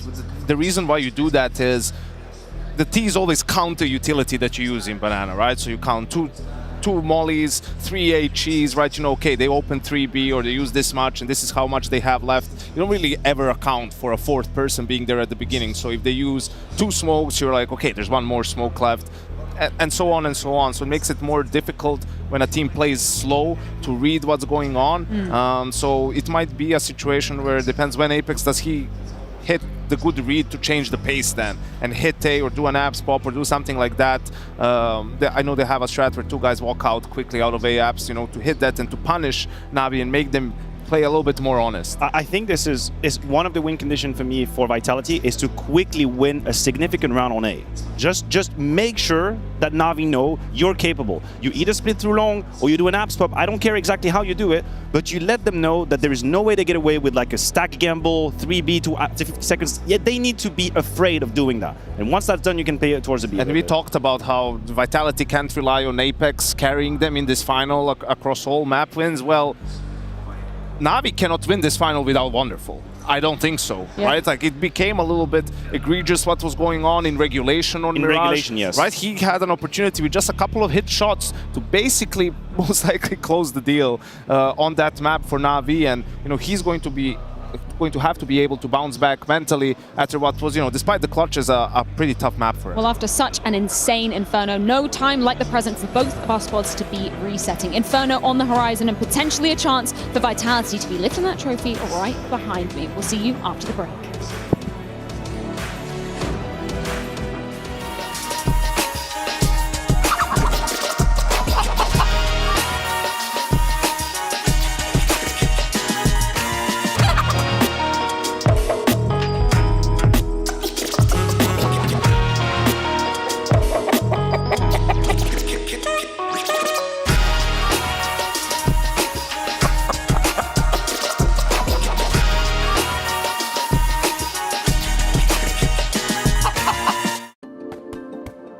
Hi, it's Bob with FACEIT. Did you know you can customize your live stream experience on FACEIT Watch? Yep, that's right. With the POV selector, you can choose up to 4 different perspectives, from the broadcast feed to your favorite player's view. So if you miss a kill, it's on you, no more T-tours and chat. But wait, there's more. We've got a you watch, you win situation in here. Watch IEM Cologne while having the chance to get skins and FACEIT points. Woo, look at this one. Change the channel and control how you watch.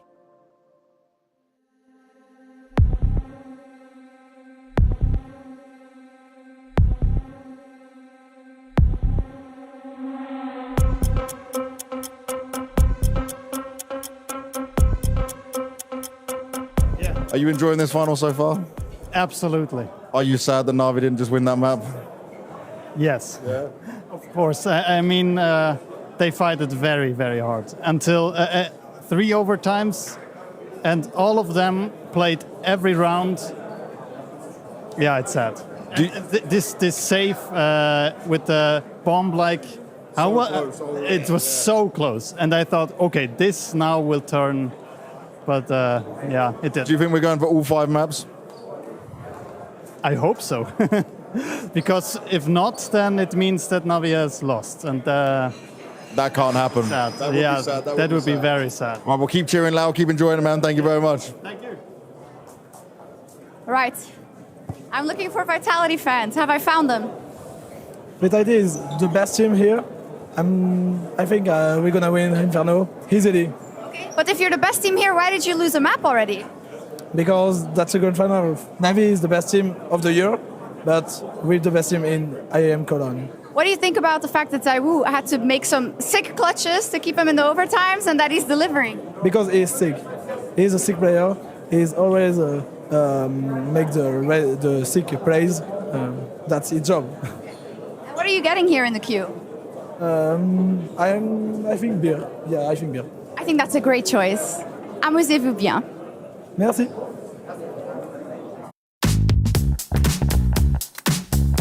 Welcome everyone to Needless Knowledge, where we test our players' proficiency with knowledge outside of the server as well. I'm here with Team Liquid. I'm with Heroic, and we're gonna find out how smart they are. I have high hopes for these three. We've got Complexity today to show us if they're smarter than a 5th grader or something. Maybe. Let's see. Category 1 is Geography, and it goes from easier to more difficult. Dexter travels to South Africa from Australia on a cruise. The journey is direct. Which ocean does he cross?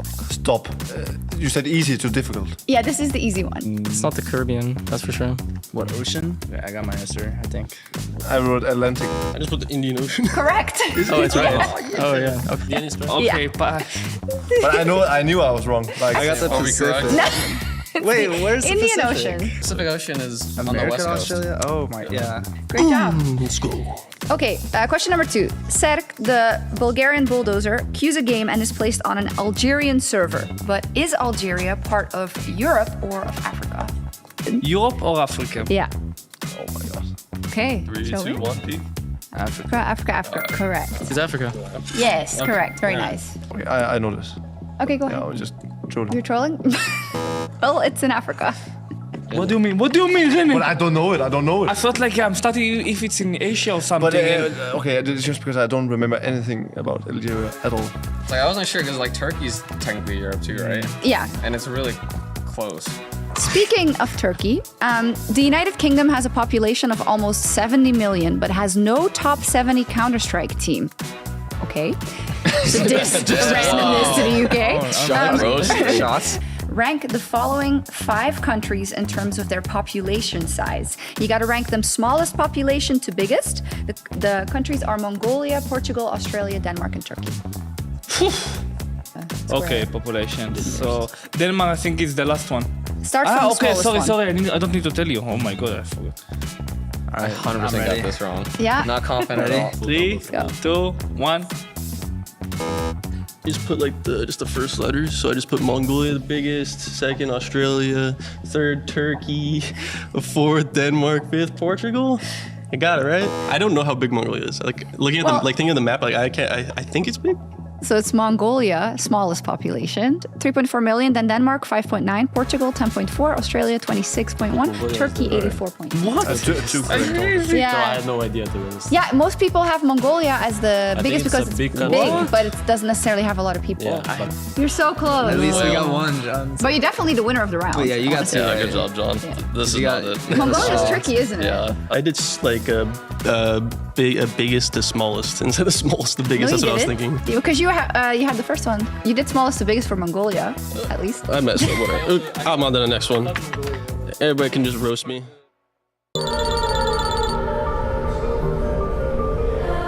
I won't back in. It's been a long time since you were a pro. I know. I'll never be again. But I need new skins. Skins equals wins. What are you after?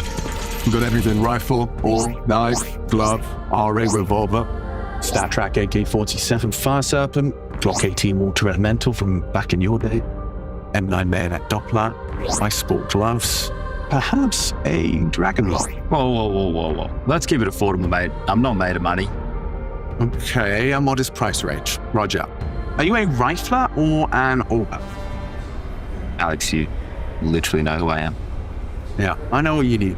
The Desert Eagle Cobalt Disruption Factory Nuke classified pistol. Released in 2013 within the esports winter case, a classic for every headshot enthusiast, or if the blue contrast doesn't entice you, how about a welcome choice to any loadout? Desert Eagle, Print Stream. I still need a knife, something to cut through these level 10s and face it. Okay. So it's like majestic, yet modern. Okay, yeah. Quick question, bayonet or butterfly? Bayonet. Okay. May I suggest the M9 Bayonet Factory Nuke with a deep blue Phase 3 finish, an iconic knife and animation with a tactile purpose starting at $405 dues. Perfect. I'll be back tomorrow to pick all this up. Tomorrow? I'm not going to be here tomorrow, but I'm sure you can find it all on the white market.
Is this not the greatest series ever?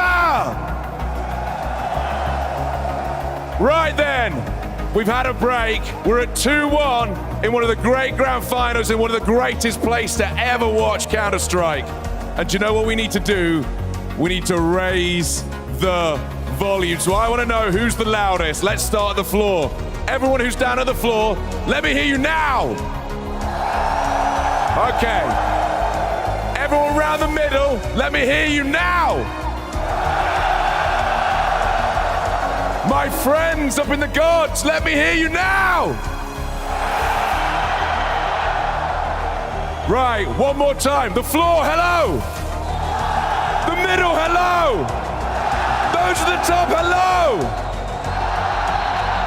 Right then, we need to get into map 4. The only way to start the countdown is by making it the loudest place on Earth.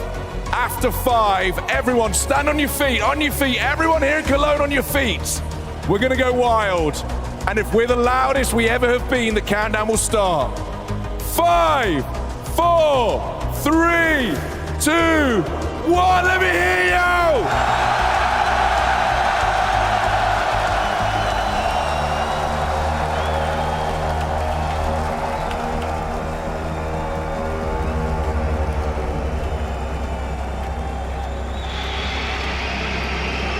And so we prepare for Inferno. Will it match the intensity, the overtimes, the neck and neck trading blows of Vitality and Na'Vi so far? Vitality breaking Na'Vi's Mirage streak and now one single map away from glory. It was their third map point. The charm for Vitality to get Mirage across the line is the third grand final for Apex in Cologne. A 10-year pursuit. Is this the one? Na'Vi start on the defense. Vitality on the attack. Touching distance now. Could this be the last map in the Lanxess?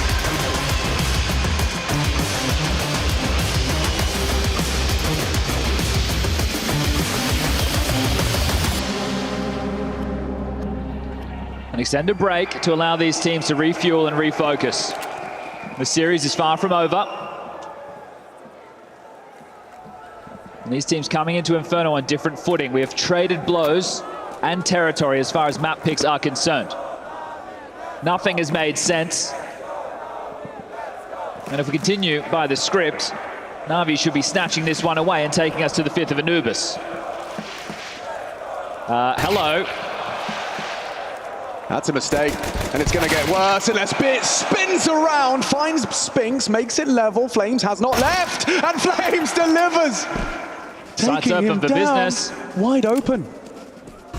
Wonderful and JL quite quick on this flank. They're going to be clearing through diligently. Spam from Alexi drawing attention from the library side. JL and Wonderful poke their nose up brackets. Alexi's flash has to be great. The setup from Vitality looks solid. ZywOo even chipping away at Alexi B on that tapping of the Glock. Mezzi and Apex going to be the first on the site to receive them, and whoa, JL does well, but there's Flames, another one from Flames. Alexi B, no Kevlar, half health. There's nothing for him here, it needs the one tap, can't do it. Vitality, start as they mean to go on, a pistol round win. We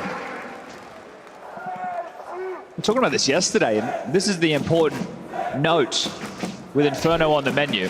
Na'Vi are off the back of a victory against MOUZ. We touched on the pistol rounds, right? They like to stack 3 towards B. Well, against MOUZ, they were heavy A.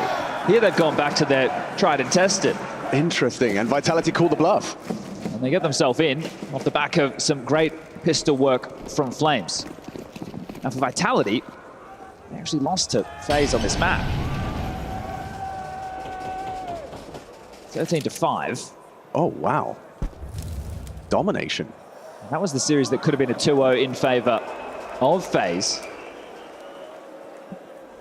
Required Dust 2 and then Anubis. Now we have a stack.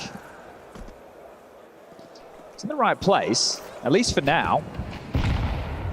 Apex is going to get a lot more than he bargained for as he rounds the corner, screaming, boys, get out of there. Spinks, stick around with your MAC-10, farm up some cash, $600 already. Make it 1,200. Catches him at pushing the smoke. Jobs are good, and there is one man and a pair of dual Berettas standing between them and this A site. And, well, Flames jumping. Takes a headshot mid-air. Vitality jumping for joy after that one. Not going to find any issues. All 5 looking to stay alive as it is just the in-game leader once more. Vitality headed to the semis last year. Unable to get past ENCE. This time in the grand final, 1 map away from securing that trophy. Na'Vi, are they gassed? This is a best of 5.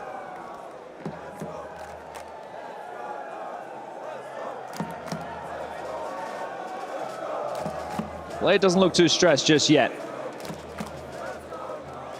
Yeah, on the one side of the server, you have Vitality. No trophy this year. For Na'Vi, they took the first trophy of the year, at least in the Copenhagen Major. And we're off. Alexi B charging into Mezzi. Mezzi does handle it well. With 10 HP to work with, that incendiary could be his end. And it's ZywOo that built upon it. AK headshot, he welcomes the re-swing. JL was hungry.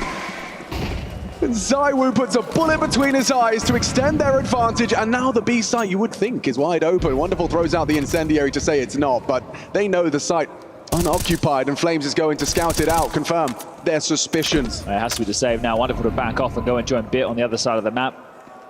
Flamesy clearing the path, and Apex to plant that bomb. Pistol, conversion, and now the first gun round.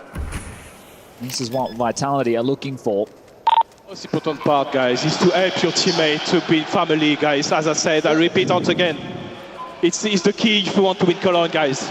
It's just one map. Thinking about your fucking Counter-Strike, your DNA, eyes in the sky, locked around, discipline, guys. 3v3, discipline, use your team, play for each other. If everything, guys.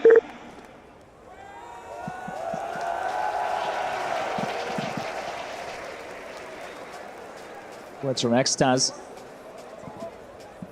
Got me riled up. In your DNA. Only 10 rounds away. And this is the thing, you've had such a barn burner over series. You never want it to simmer out. You never want it to be a landslide. 2 saved rifles, so drops are possible. Does Blade want to take a timeout to discuss the way forward? I think they will take more of the conservative approach. Just play behind these 2 saved guns, hedge in with something light on the other 3, and then go for a full rifle round into the next.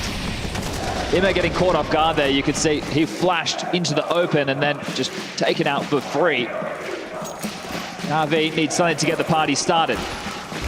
Again, a 3-player B start. Make that 4. Ima not too far away as a nade lashes Alexi. Often overlook this boost. They are setting one of their rifles up for success. Oh, but he dismounts them. Apex activates for 2. They know Alexi and Ima are both there. The flash assist and the Ima kill. That's 2 out of the 3 remaining players. Just have to get past Bit, who they know has a rifle. He's making a bit of a name for himself in the apartments, though. Caution from Spinks. Doesn't choose to take that fight alone. It maneuvers closer towards middle. Has to play for info. Alexi, with a smoke, can redeploy to continue to block. Now would be perfect and does drop it out. Lining up util regardless. Alexi B and Imak could be overrun here. It has to be Ima. He has at least the rifle. They clear the smoke. What's he got? Replenishing the smoke. That limits their options, so you want to push through it. I think they still do. Ima's ready. He's ready for only the 1, though, because ZywOo hits it. 5 and 0. Yet to die is ZywOo. Bits get just a 1. 6 kills for ZywOo. 0 deaths. And closing that gap, 9 rounds is all that separates Vitality from an elusive trophy and from the IEM Cologne trophy.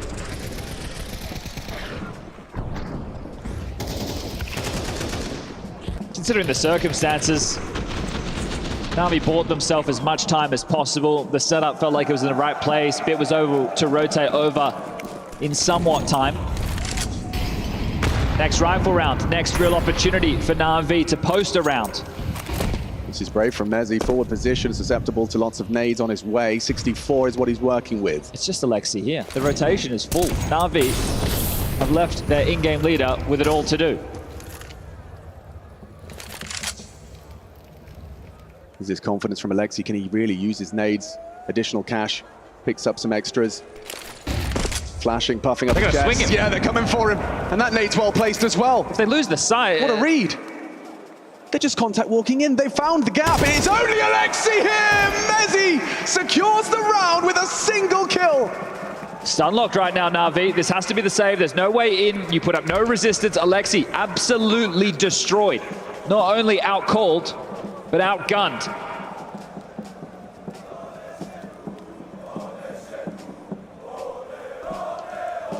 Na'Vi see this grand final as an opportunity to fortify, to reinforce the world #1 title, their claim to that throne. And yet here we are in our 4th map. And in the words of Einstein, adversity introduces a man to himself. Can Na'Vi respond to a 5-0 start? They're in a hole. The positive is they have a Blade timeout likely coming. They can drop a gun to Alexi, so they will be fully armed. But these rounds are getting away from them so quickly. Best of fives, marathon, not a sprint. But Vitality are running away with things early. No blade timeout. Guys, please, we need to speak. It's very important. If you want to win this game, we need to speak. Prioritizing communication.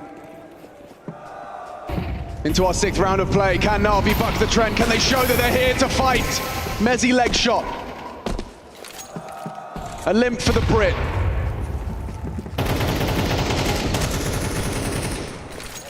Smokes and nade exchange. Misjudgment on the geometry. The nade does nothing. More where that came from. Alexi B throws out one to try and find it, but nothing. On their half-wall util, Apex, he wants to fight. He welcomes the engagement. The JL might oblige. They're burning out. Smoke is forced. Pushing through. Easy collection for JL. Clear part of the game plan. Vitality do not want to give over banana control whatsoever. Think about how much they are putting into this space. They're down to almost no utility, still a minute on the clock. Both teams, with these rallies of nades back and forth, and Na'Vi will come out the better. But for how long? Vitality down a player, have heaps of cash, don't have to save, can take any risks they'd like. There's so much in the coffers, there's at least 2 buys for everybody in Vitality going forward. So Na'Vi have retained the banana control, sure. Had to use an awful lot of util to be able to do so. 2-3 split of the defenses. Imma and Bit to lock down the short and app side of things, and that's where the fight is coming. Perfect timing on that, but they'll explode through. There's a flash on its way. Imma and Bit, the sharpest tools in the Na'Vi shed, tested here on the side. Flames jumps in, and it's Imma and Bit to repel the invaders, still holding on to 5 alive, and Spinks and Zywoo with no time. Damage will be good right now if you're Vitality. Like mentioned, you have plenty of cash. If you can take a kill, 2, make it 3, that'd be great, but right now it might be nothing. Door closed, flawless. There's still fight for Na'Vi. Multiple rounds in consecutive fashion will be necessary to take control of the economy. Round at a time. But if Vitality continue with this onslaught towards Banana, 1 fumble, 1 stack nade, 1 push that you're not ready for, and this could all fall apart.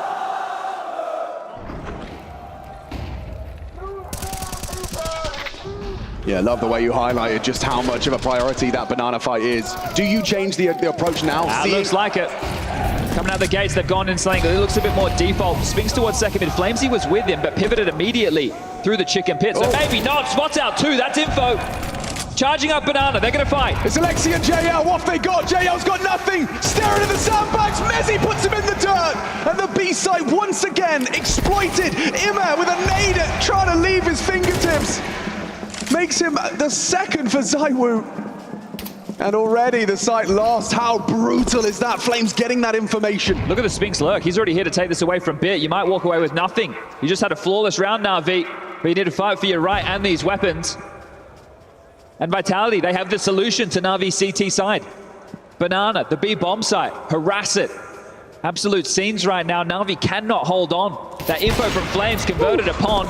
Wonderful gets something. Bit 2. Apex really wants to take this away. He's charged forward to fortify the pit position. Flames has done well there, taking down the AK. Bit loves an AK-47 on his CT positions, will not get a chance to utilize. Wonderful, can't hold on to the orb surely. Still being closed in on. Mezzi and Apex want to take it away. Send him to spawn with nothing. Vitality, 6 already, just 7 rounds in. And Apex not picking up the AWP says that is not a part of our T-side game plan. It'll be rifles throughout, and we know Zywoo can get it done with anything. He's currently 8-2, leading the charge for Vitality. And not only would this be Apex in that pursuit, that 10 years, the 3rd grand final, this is Zywoo. He's in the conversation for one of the greats. The trophy cabinet needs to represent that. And IEM Cologne must be there. Accusations that Zywoo's not there in the big games. Well, this is a grand final. He's at the top of the scoreboard, and they are still encroaching on that trophy.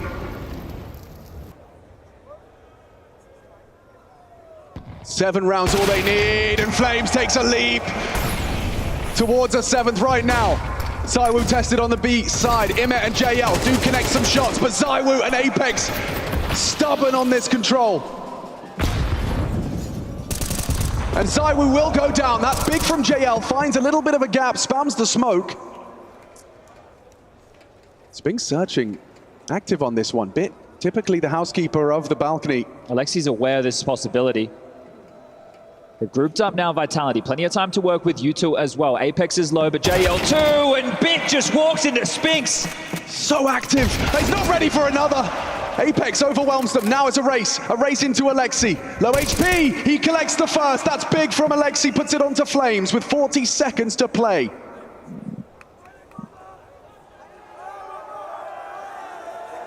No idea where he is. He's got a 1v1.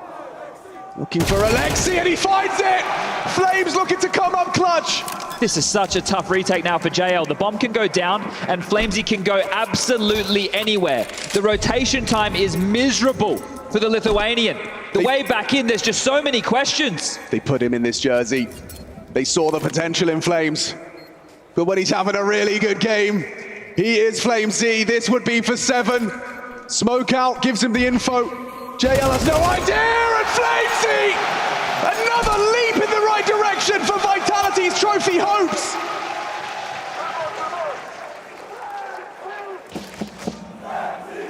Feels like everything is going Vitality's way right now. Opening kills galore. Clutches in their favor. Na'Vi with just 1 round, and that is the first tactical time out for Blade. Thought he was going to call it earlier in the piece, but he's let his boys play. Now they're in trouble. Now they need his guidance. The team of 2023 taking on the ones who want to be named the team of 2024. Major trophy, EWC. That's what stacks their cabinet. Vitality is currently bare this year. And what a time to decide it. The Cologne Grand Final, the first time to face. We're in August. The calendar is stacked, and this is the first time they lock horns. And on the Grand Final stage, Na'Vi, well, are they being consumed by this moment? Are Vitality the ones that want it more? A 10-year pursuit. And Flames has got the right teammates alongside to facilitate. Apex gets aggressive, and so does Bit. Brings the fight towards the apartments. A first blood drawn. Na'Vi can make a half out of this. It has to start now. So the second opening kill. Can't give that one away for free. Makes good on the promise. Alexi B sets JL up for success. An incendiary to stop the trade. Mezzy thinking about it. You have to.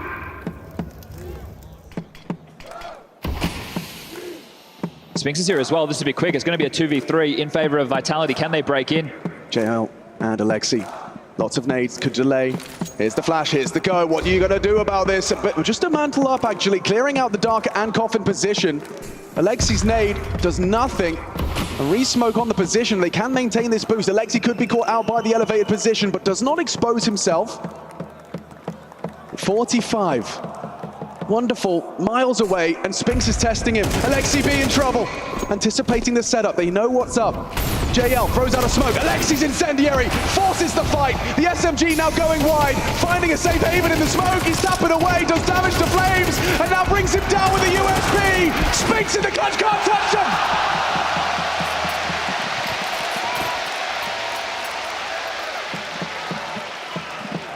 They'll take another. But that needs to spell more rounds for Na'Vi. 4, 5 CT side, definitely something to play with. But Vitality, if they respond like they have, Na'Vi are in trouble. The money slowly being whittled down as we get towards the tail end of the half. It's not too late for Na'Vi to take control if they can find consecutive. Yet to be done. Again, this banana harass. Chunked away, Ima and Mezzy worse for wear. A very good nade. Everybody's here. And another for Mezzy. Just catching strays. Oh, and it's Apex's turn. Look at them go. Repelling banana. Alexi B finds Zaiwu. What a scalp to take. Can he hold on to his life? Flames wants to threaten it. Spams the smoke. Alexi B and Ima have the B control.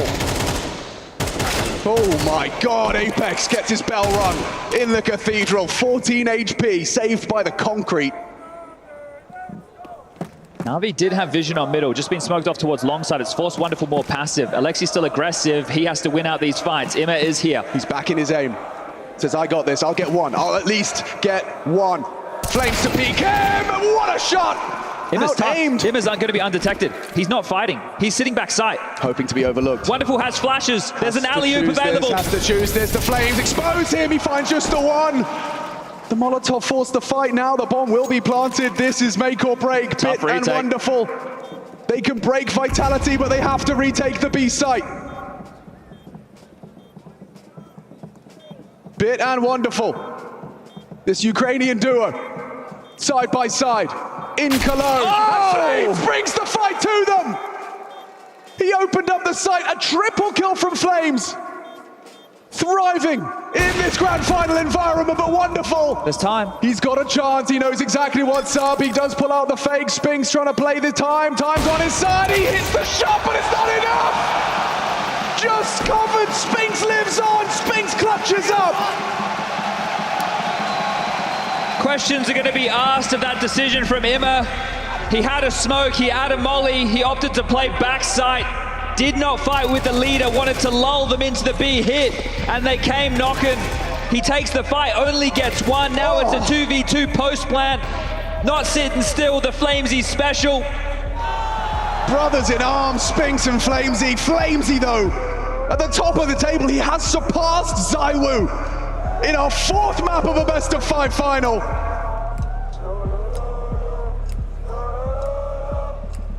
Gotta dig deep now, Na'Vi. 4 still on the table. A buy. Something to work with, something to fight with, something to push back with. 2 clutches in the last 3 rounds of play. Those are difference makers. Those are game changers. And both going Vitality's way.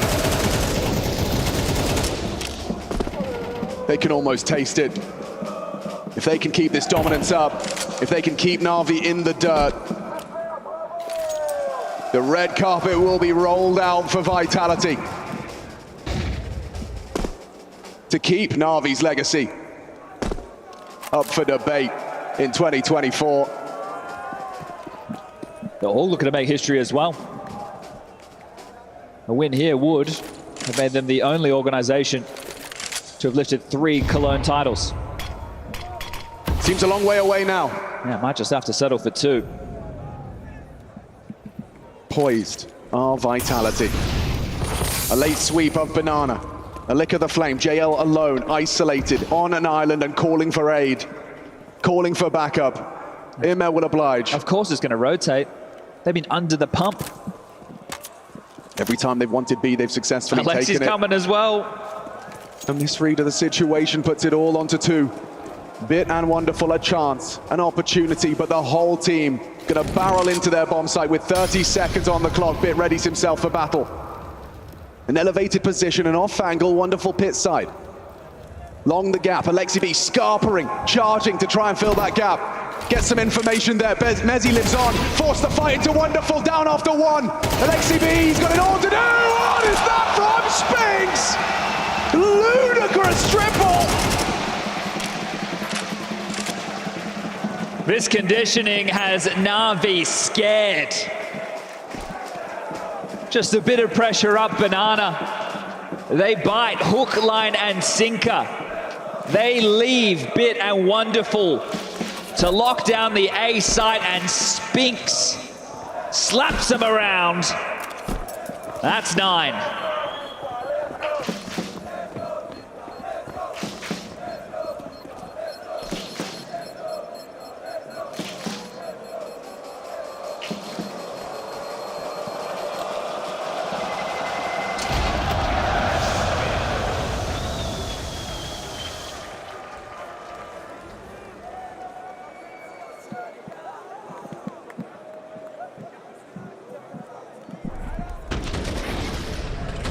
Double digits often discussed, rarely discussed in the first half of play, but on the menu and available for Vitality to put them in full control coming into that second half. Four-sliding banana again for Na'Vi. Not the first time we've seen that this half. Feels like they have to win out this fight. Feels like they need this control. They have to. But can they? Alexi to set up the two of them. First nade's good. JL exposed and Apex charging up to deliver the headshot. Rebut. Oh! He's fully blind, John! Apex wants this showdown match! He single-handedly executes into the site and executes 3 Na'Vi members on site. Makes it look easy. He knows what that flash means. Holds down the trigger, a perfectly placed crosshair. And double digits, putting Vitality 3 away from the trophy before the half even finishes.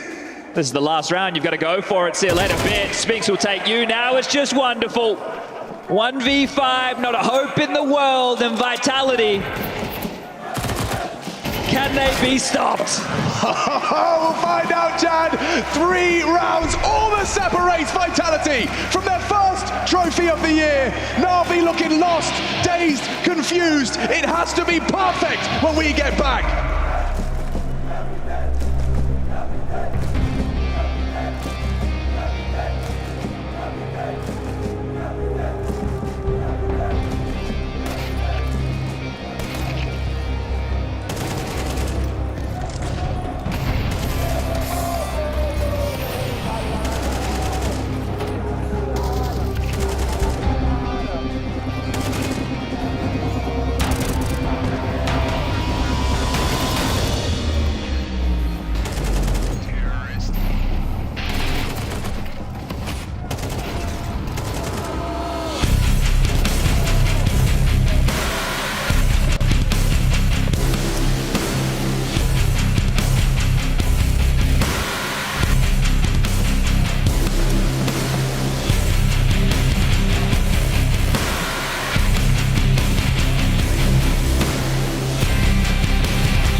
Apex ahead of this one said almost success here is not success. He's been on the grand final stage before, but the trophy eludes him, and it has eluded Vitality for this entire year. Now just 3 rounds separates Vitality from doing it in the Cathedral Access.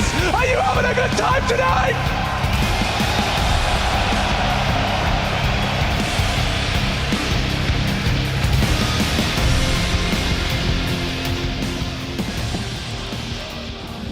Hope dies last, but the comeback starts here for Na'Vi.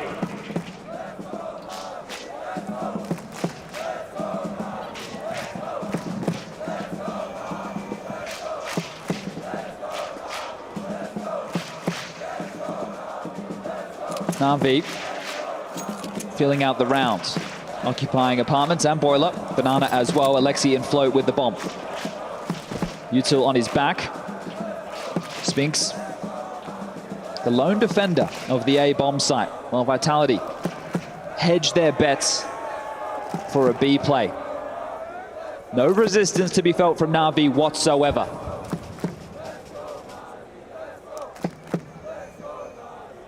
And it's Bit to start searching. Will he overlook the position? Finding Spinks is a big start to taking this round. Now the utility from Alexi. Oh, Apex still hits the shot on the cross. They lose their man advantage before the bomb can even be planted. Spotting out the bomb now, Balk. They're all grouped up. The entirety of Vitality advancing. Quick thinking. Wonderful has a chance, and he delivers. Taking down Flames. Previously impactful on the first pistol. Now he's gone. Mezzi might have to do it instead. The P2K's good. It's Bit's back turned. Apex distracting, executing, hitting their shots. JL gone! Oh my goodness! Vitality will take it, and Alexi can't believe it. How have they pulled off the retake? The basics falling apart for Na'Vi when it matters most. Apex hits the shot, but just as the smoke's about to bloom, 4-on-4, and they charge. Na'Vi, a few players offering themselves up, and Vitality will grab the pistol round. What a shot. This one here from Wonderful, he did his job, he knew more was coming. He hung around for a little bit too much, and it looks like Alexi B's best of 5 woes are going to continue in the most horrible of fashions.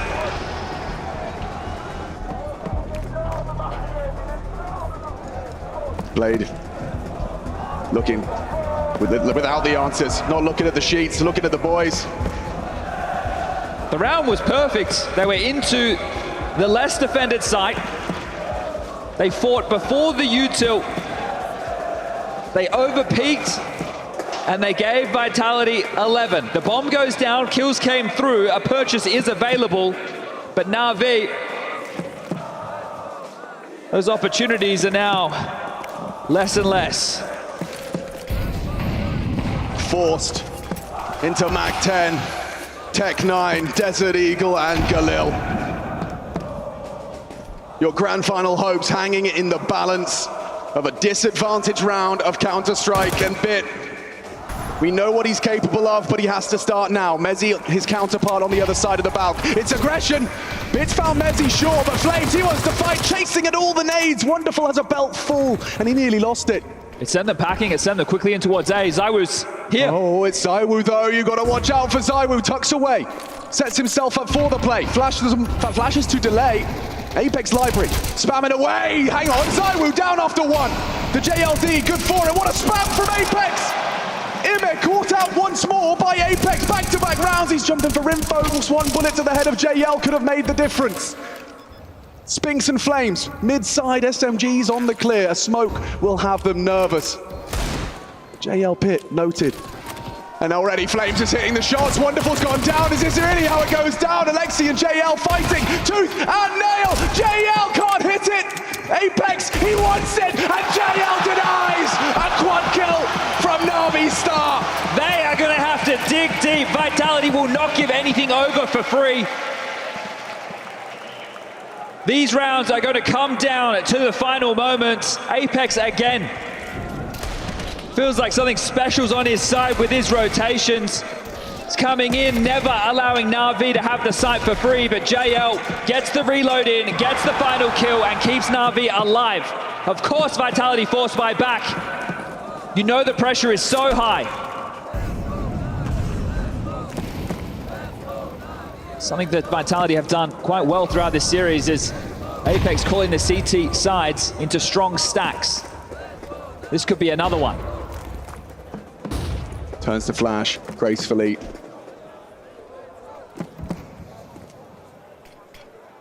Stack.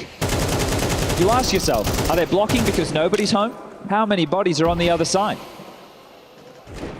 And at the same time, ZywOo smokes out the balcony.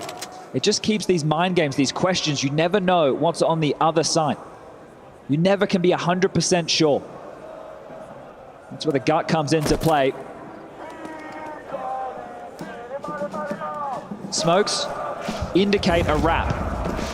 Arch, Library. Isolating the sight lines, wanting to take the advantages with the rifles.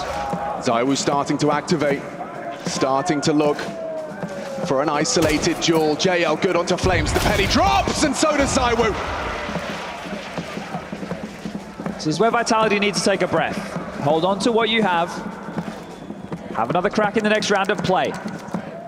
You're so close, but you do not want to give Na'Vi free opportunities.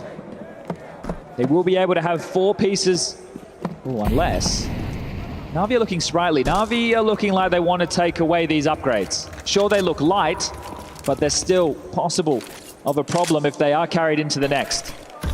Yeah, now just defending their weaponry. Throwing out a smoke. Imez creeping and crawling his way close. They do really want to take this away. A heavy investment of Na'Vi to make that next round a whole lot easier. They're thinking twice. Called off. They considered it. The smoke has done more than enough. Bomb about to go off.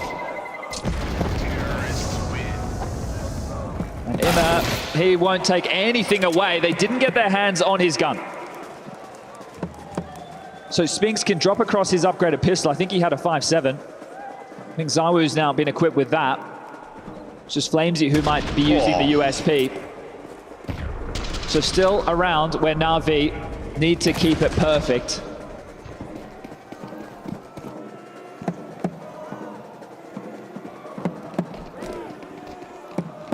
We've seen some insane comebacks this Cologne. Go no further than Liquid versus FaZe. Lightning doesn't strike twice though, does it? Wonderful receive Spinks. Flames next victim. Good catch and Apex. He drives by with that CZ, a bullet shy.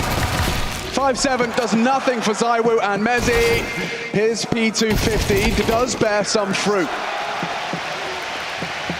Moments there where a multi on the pistols, and that could have been a whole new conversation. Na'Vi starting to bring this back to what could be considered a manageable scoreline. An uphill battle on the T side, and a good reminder for everybody at home. On the edge of your seat, full anticipation.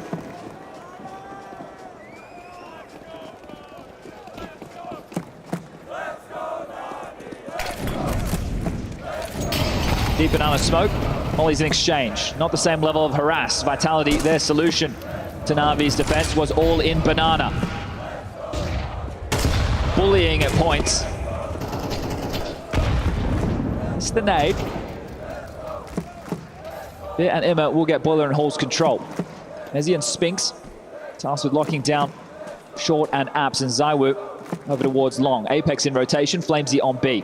Right now, Vitality don't really have control of anything. Working on brackets. Drawn the attention of 4.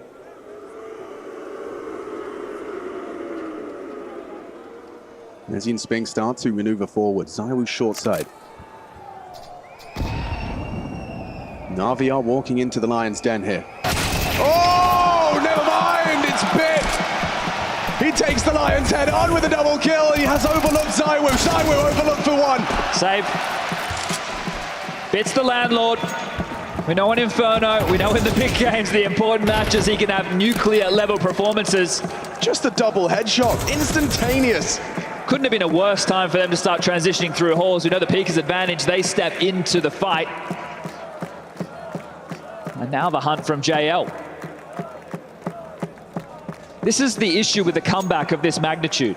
The CTs can just opt for a lot of these saves. With the loss bonus building, they'll be able to drop the Silence Dem 4s. So keep the buys coming, keep the threats there. JL has noted where they've gotten off to, and another defensive smoke saved to late. That's a block, but they're coming through. Yeah. Apex under pressure, has the support of Flamesy just behind. How much do you put into this, Na'Vi? That's the question. The flash comes in, doesn't catch him. Bit doesn't overcommit either. Apex, has he done enough to hold on to these rifles? Looks like he has. And so there will be threats. There will be threats into the 18th.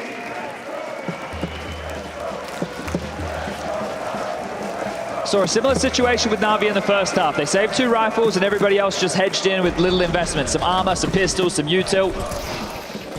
Oh. Next round they can get out the full buy, and some beautiful shooting there from Na'Vi. It's the first rifle round of the half. What do you call this one? I think the MP9 of Spinx could be quite threatening as a piece of this puzzle. He's taking some liberties as well. IEM is going to be the first man on that scene. Good chip damage down mid. Lexi B and JL catch flak. Well, Spinx has just backed off. Okay. He's heard or seen enough. Try and force them around the map. Vitality have 2 smokes, one for Apex, one for Flamesy. Flamesy's on B, Apex over towards long. Flash at the ready for Mezzy. Flamesy with one of the save rifles. Has had some massive rounds throughout this final. Another one here could seal the deal for 12. Vision obscured towards middle. In the dark are Vitality. We have info that we don't have sight lines. And Banana, there's pressure too. Will that bait out the smoke? Yes, it will. A minute on the clock, job done. Flames has been left extra utility. He's just grabbed another smoke to work with, so he can block towards B for even longer if required. Thinking twice. Oh, he does burn it at 50 seconds. He won't have answers in Flames. He's thinking about the rotation. Are they ahead of this? Has Apex got the read? It didn't matter last time, but can Bit really have the same impact? Bit or IME? The setup looks strong. Bolstered, ready. Vitality looking for 12, but it's Alexi B that is wrapped up for 1. A double for Alexi! They've broken through. It was all hanging in the balance for a moment. JL down to Flames, he'll take the upgrade. But Na'Vi will take a 7. It's worth a look. Hang around, see if somebody else oversteps.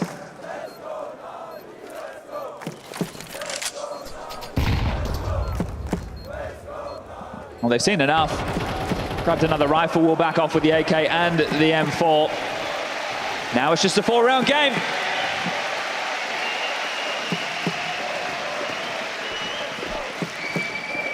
Well, up next, about to be the second rifle round in this second half of play. ZywOo CT side at AWP, it's possible. It's more than possible. Could get dropped across from one of these survivors, could buy it himself. Do Vitality want to take a timeout? Do they want to take a chat before this gets too deep, before this gets too close? It's 4 rounds, manageable. You still got them at arm's length. Ooh, and starting to let out some real frustrations. What was such a power position? An emotional team like Vitality, you would hate to see that become their undoing. Na'Vi lost the pistol round. They lost both pistol rounds. And somehow they're still in this fighting. They haven't given up hope just yet. It was a 10-2 half, Chad. That pistol made it 11. And that 11 has now started at the top of the board for a run from Na'Vi. Spinx. 5 consecutive in pursuit of another now. Damage. Conversion. Apex an opening death off the back of the frustrations. Will it bubble further? Spinx is low. Ime's mantled up, hunting him down. Bit. Turn around. He's busy looking for Mezzy. He gets them both. Undeterred, undistracted. He destroys. They've got to save again. Bit says, I'll take Mezzy first, then I'll deal with you, Spinx. You're not my problem right now. We've got 8. And now this is a debate. Under pressure. Another double kill for Bit in Apartments. You've got to find out a different way to pay rent, Vitality.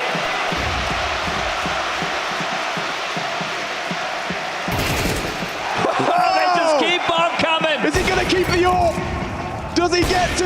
ZywOo's fighting hard, hitting shots, nearly 3. It's all gone. Forcing a full rebuy. And there is the third tactical timeout. Xtaz, calm them down. Can they refocus?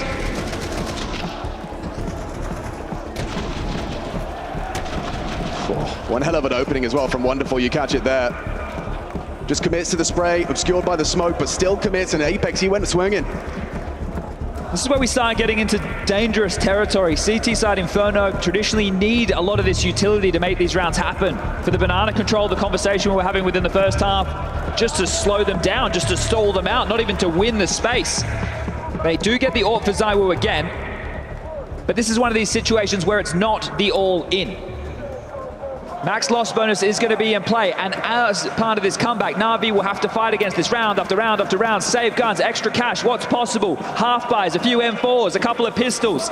These are traditionally some of the most difficult rounds in Counter-Strike to win. And ZywOo kicks it off with a leg shot. Uncomfortable for Wonderful. But that changes the whole dialogue now. AWP noted. We have to worry about that on some of these longer sight lines. We need to be either making sure we've got flashes on the corners with the peaks, the wider swings. And he's already long gone. You see that POV, he finds himself on B. Smoke exchange mid, long obscured, but Bit can potentially walk through. Emir Boiler with him. ZywOo already scoped up on B. JL, he's trying his luck. JL may not be prepared for this. The flash isn't good, he's not ready! ZywOo, dynamic with the AWP. You know there's a gap right now, but if you go, you're going into Mezzi and Spinks. Rotation on the way. They're running. The two Frenchmen looking to do what no one's done before, despite that rich history for France in Counter-Strike. Bit out Balk. Molly's awkward. Spinks goes down empty-handed. It has to be Mezzi. He's made a bit of a close one. Still goes 2. Mezzi delivering. Vitality 2 kills. Just the 1 kill. Mezzi with a peak 2K. It secures the 12th. One more round. Championship point.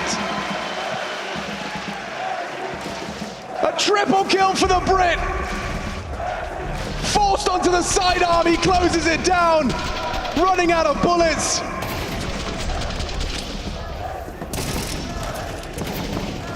And of course, it's ZywOo's AWP to push them around the map. Leg shot on Wonderful, made good on by Mezzi. Shows his head, top banana, forces Na'Vi into A. Pressure back on. Margin for error, none.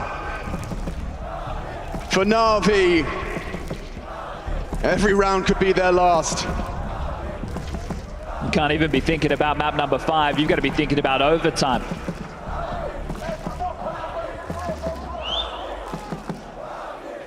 And it's all in pursuit of that in the center of the stage, in the Lanxess Arena. ZywOo wants to start us off with a bang. Last time a leg shot. Onto his rival AWP Wonderful. Posted anticipating something similar. Trying to put a leash on his movements. Not give him so many chances, so many opportunities. Change of U2 and Banana once more. Alexi back to spawn to pick up any remaining U2 short. Emma and Bit to their usual tricks. As he feeling the pressure, drops down the defensive smoke. Blocked for now. ZywOo's AWP on the long side. One smoke and he'll have to reposition.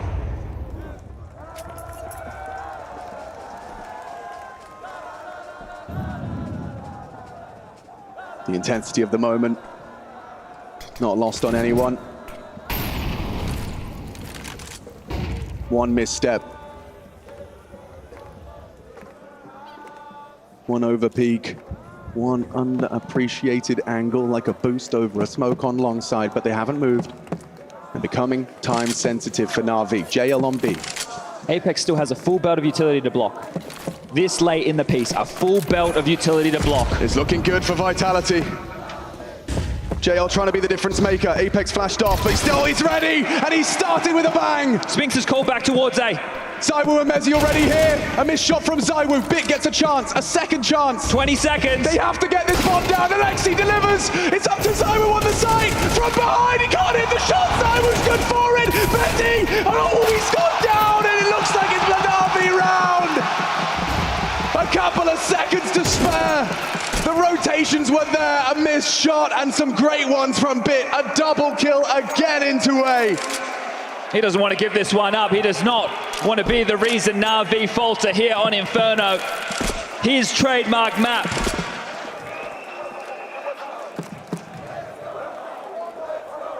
The stoicism from Apex to have his nades left late. He didn't feel any pressure banana meant there was no way they were getting into his site without bottles of flame and smoke. But Na'Vi, break in case of emergency. Bit is the secret weapon on Inferno to keep them in it yet again. 3 more rounds for overtime, but round at a time required. Money available.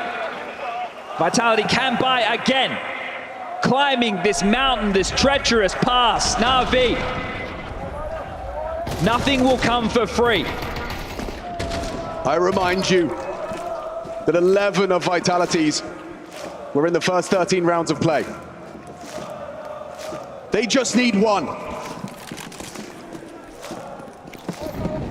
to show that this was merely cosmetic for Na'Vi. This grand final, or their world number 1.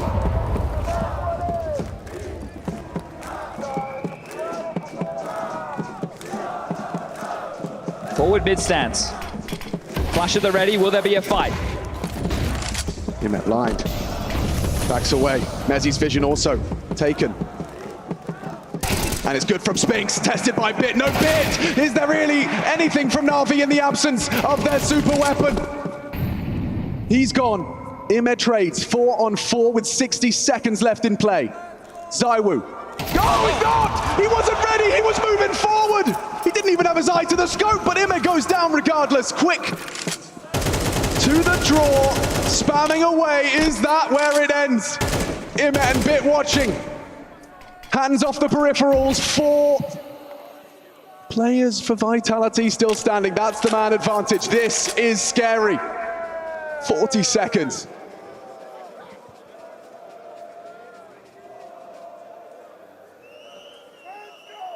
Is this the last round of Counter-Strike in the Lanxess? Can Flames hold his sight? ZywOo in support, but smoke lands. JL's not looking. Flames aggressive with 20 seconds left. They just have to kill 2. Just Alexi B and Wonderful stand between Vitality and a realization of dreams. Wonderful hits 1. ZywOo denies. The bomb's going down. It's up to Alexi. 1 man up against 3, and his hopes and dreams of the trophy in the Lanxess. 1-on-3. It's right there for the taking. Vitality, they just need to kill him. They just need the 1 frag, and it will be theirs!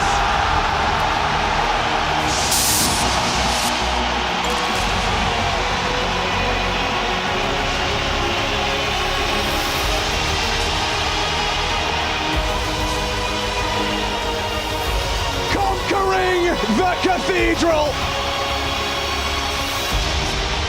10 years in the making for Dan Manisclair, Apex.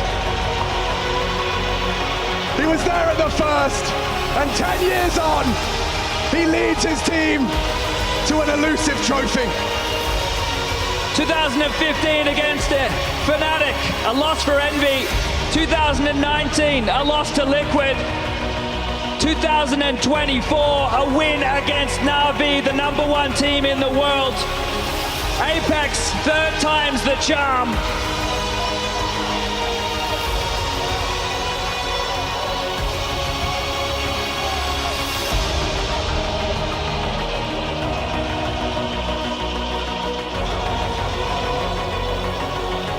To jubilations of their fans as well, out in force. To witness Vitality surpass Na'Vi. To bring them down in a 4-map affair. To bring into question the world #1. Another amazing performance from ZywOo. And this time in the grand final, this time the conversation about that MVP. They said grand finals define you. And Vitality today, they are defined as Intel Extreme Masters Cologne 2024. It's finally his, it's theirs, champion!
Apex, 10 years in the making, so many heartbreaks here in Cologne. What does it mean to you to finally win IEM Cologne? Well, it was a really difficult game. Navi played amazing really well, and finally, after 3 fucking finals here, I'm leaving the trophy. I feel it's been forever I'm trying to reach that one, but finally, for fuck's sake. Exactly. Talk to me about the struggle though, because that Mirage was insane, and you need to do so much on the side of the calling to keep your troops in check. What was the defining factor for you here that Vitality won? I think that, yeah, we threw like three map points, and then I just told the guys, fine, we need to stay calm. Shit happens, we don't play that good, but let's fucking focus and play well. And everyone delivered, we all have a good moment individually, and yeah, it paid off, so I'm so proud of that. Absolutely, I'll come back to you, but I also want to talk to some of your teammates, if I may. Flamesy, you won IEM Cologne! Yeah, big trophy, I'm excited, I'm very happy to be with this bunch of boys, and this is the best I can ask for. One of the best days in my life. Oh, absolutely, and also what does it mean now that you had to wait for so long and you knew as Vitality that you could do this? How much of a momentum is this going to mean for the rest of the year and perhaps, you know, all the trophies that may follow? It means loads to us. Of course, we didn't have the best year, but this trophy redeemed everything. And I'm so grateful to win it in front of such a great crowd and in front of probably the best team in the world, like one of the best teams in the world right now. They've been playing amazing. This final was really hard, and I'm just very happy. Of course, congratulations, bask in it. Mezzi, a UK boy won IEM Cologne? Yeah. A man, I should say. Oh, I'm speechless. It's one of our goals, and we finally did it. And yeah, just thank you for all the support. Thanks to the Golden Hornets, they were amazing, and yeah, it's been good. But can I ask you about that round you needed to get to 12 to then eventually get you to 13, and the fact that it got so close and that your team really, really needed you? Yeah, I mean, I fucked up the second round. I messed up, so I had to try and get one back for the boys, and I'm just happy I could contribute. And yeah, everyone had their moments today. It was a great game. Yeah, you absolutely did. Congratulations. Spinks, a couple of words from you, please. You were ice cold in some of these moments. Talk to me about your impact on the server and how good you felt throughout this difficult series and how proud you are to lift this trophy. Well, first of all, thank you everyone for the support here in Cologne. Yeah, there were some intense moments, but thank you guys. It was really a pleasure to play on this arena, so thank you so much. Anything else?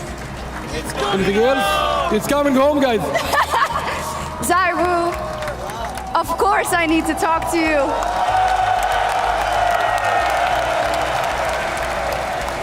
Where where shall we begin? First up, congratulations also for you. It's been such a battle. Does it taste extra sweet that you had to wait for it so long and that you did it with these group of guys, and that you had an unbelievable performance in the grand finals, shutting up all those haters? It's been amazing final anyway with this team. I'm fucking proud of them. I think we play a fucking nice final.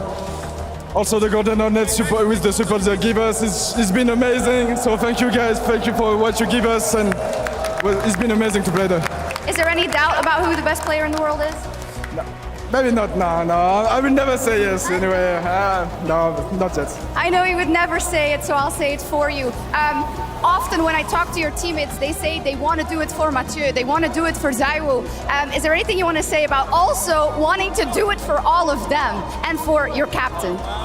I mean, they did everything for me every day. We are working hard, we give our best every day, and I know that they give everything for me, so I can just appreciate that. I will give a drink tonight for them, and we're gonna enjoy.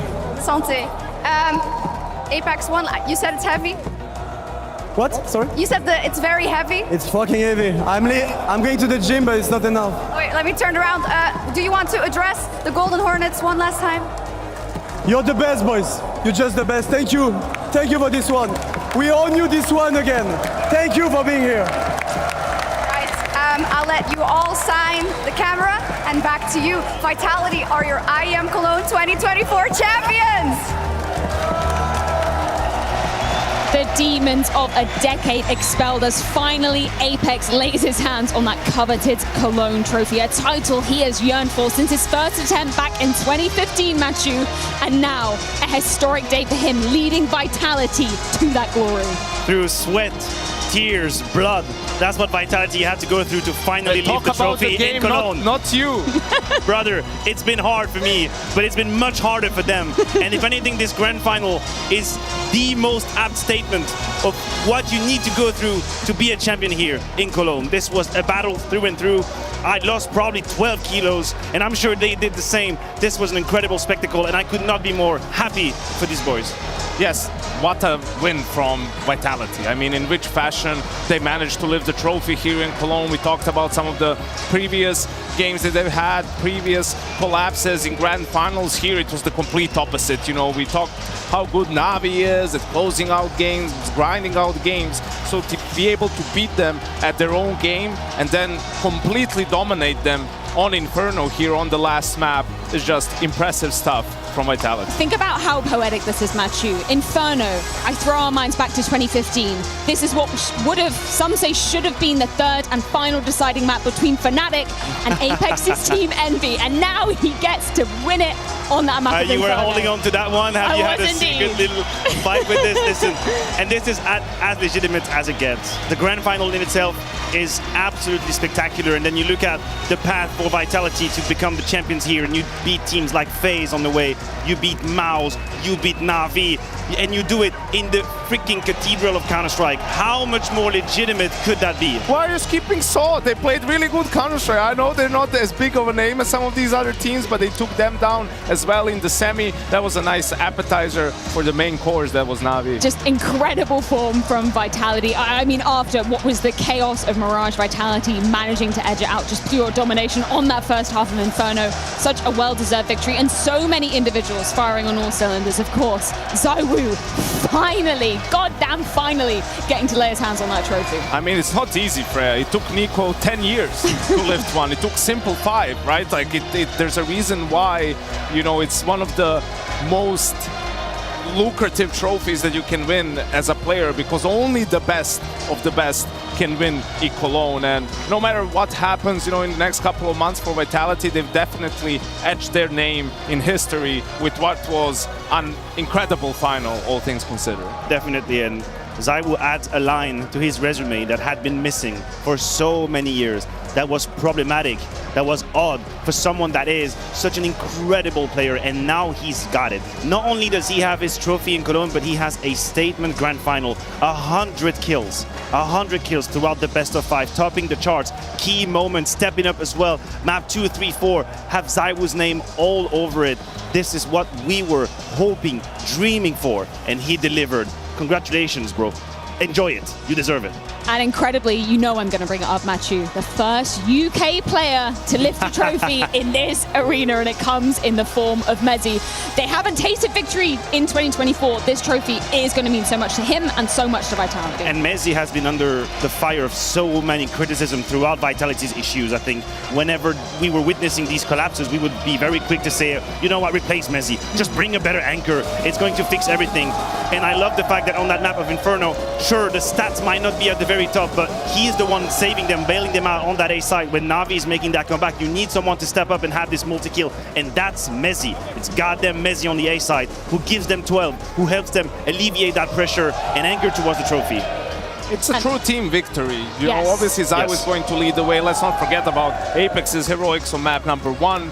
Right, I think Spinks had his moments, especially on Mirage, delivered a lot of important frags. Flamesy, not so much flashy, but consistent. Right, I think T-side now of Inferno in some of those banana fights also doing some works. And that's what's necessary, you know, to beat the world number 1, to come out on top in this arena. It has to be everyone. 100%. And they had to conquer their demons. We've seen them falter. We've seen them get frustrated. We have seen them have regrets about series, regrets because they felt like they lost to themselves. And today, Na'Vi put them to the test. We've seen effusions of rage at times, moments where it felt like Vitality was losing track of where they had to go, losing track of their direction, but they always had someone, a player, ZywOo, Spinks, Apex through smoke, someone to just grab them and anchor them and ground them into the now, into the present, to make sure that they don't lose track of what they needed to do. And that is how you make history. Gentlemen, I think it's about time that we find out our DHL MVP. But there is a man who took a massive part in being able to make this possible. He is our DHL MVP. It is ZywOo!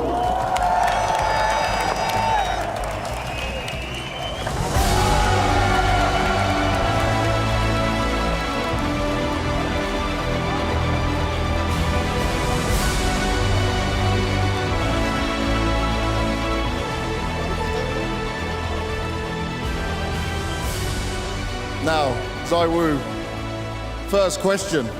How was the air quality today? Air quality was perfect. During the final, we just could breathe really good. Could breathe really good, could play really good as well. How does it feel though? Because you were the MVP back in 2019 without the trophy. Now you've got it, and you've got the prestigious trophy that is Cologne. What does that feel like for you? It's meant a lot. Obviously, in 2019, we lost the trophy, like against Liquid, but today we wanted to be so much for Apex, for the team, for me. Obviously, the MVP is something else, but winning the trophy is really good. And in terms of that, so many people hold you to such a high standard. They criticize you, they say you can't do it on the stage. Anything you want to say to them now you've done it?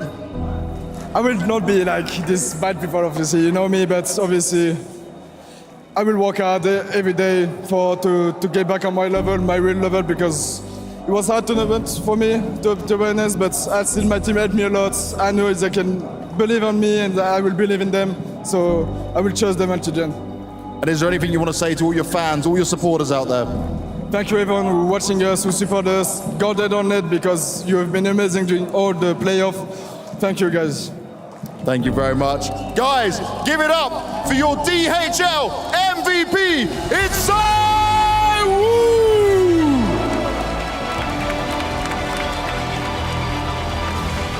A hard-fought battle against the likes of Na'Vi, but for ZywOo, this is his 20th MVP, Matthew, and it comes off the back of his first trophy in 2024. And the humility in his answers, the first thing he says is, I'm going to go back to my level. This wasn't a good tournament. My teammates helped me. Jesus Christ. The first thing he said was that the air quality was really good, but I don't think you were paying attention. I don't even want to mention it. I'm not going to dignify this comment. Please get me out of here. Tell you who we're getting in here, it's going to be ZywOo. Yeah, we can come on in, man. Yeah. This is all yours. Let me give you your headset.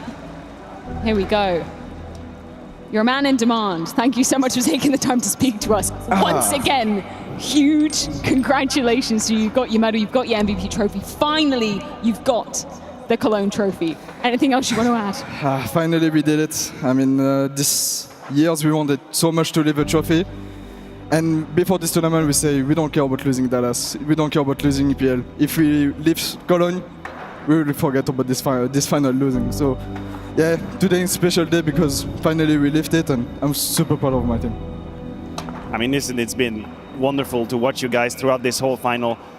Let me know a little bit what were the emotions, because we lived a crazy adventure watching you. Mirage traumatized me. I will never forget this map. Tell me a little bit how it was to experience it from the inside. A lot of up and down, to be honest. Most likely on Mirage, because it was like, they won some round, we won some round. Like 3-0 on overtime, they won 3-0 again.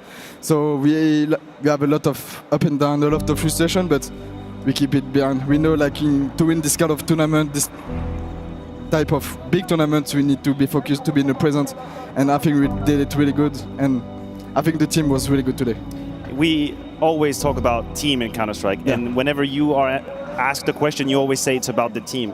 But you as a person, you as a player, you have a particular position. We talk a lot about you, we put a lot of pressure on you. I'm sure it's something that is in your mind as well. How does it feel to walk out of the grand final feeling like you've given your team what they needed from you? Obviously, I'm happy to what I've done with this team, and I will keep going. Doesn't matter if I want Cologne or Major or MVP or whatever. My goal is to be one of the best players, but... Oh, you made it. Maybe, I don't know yet. But just with the team. I want to be like one of the best person in the team, individually, but as a team player as well. But I will try my best to keep this. I just wanted to ask you, first of all, congratulations, and as Matthew pointed out, it was a crazy game. It was a roller coaster, right? Could have gone either way. You managed to come out on top. Where do you put this match compared to other finals that you've played? I think it might be the first one, because it was tense match. We know like Navi is a really good team, so we couldn't like go down at any moment. You can say on Inferno, we tried to take maybe too easy, and they start to come back, so we take a pause just to relax, just to reflect on ourselves, like we have the lead, we don't have to like take it fast or anything, we just need to play our game. That's what we did, and yeah, it was a really tough game, you know. We were very lucky. We heard what Extaz told you at some point. He had like a very big speech for you guys to keep you inside. How was his help and his coaching throughout this incredible grand final? Obviously, like he's being inside doing this tournament, and yeah, the small talk he had on us, even though like maybe we don't see it instantly, but it's always impactful at the end. But yeah, it helped us a lot with the pause, and at the end we just play our game. That's what he said every time: just play your game. Zoe, I think something that we talk about so often is, you know, your progression in game, but I want to talk about outside of the game, because last time you were here, 2019, obviously a year before, we had a moment in London. You've grown so much as a person. In English. How much do you feel like you've grown since your last grand final here in 2019?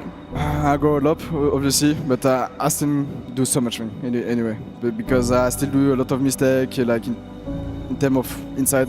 Most likely I will talk in game, but I have a lot of responsibility, but I could take more, like for my teammate, for me. So obviously, since 2019, I learned a lot with my team, and I can just appreciate that, because without them, I will not be Zayu, because it's a team game anyway. So yeah, I just thanks to them. You're so damn humble. Every time we speak to you, I feel like I say the same sentence every time. You are insanely humble. That's the truth for me.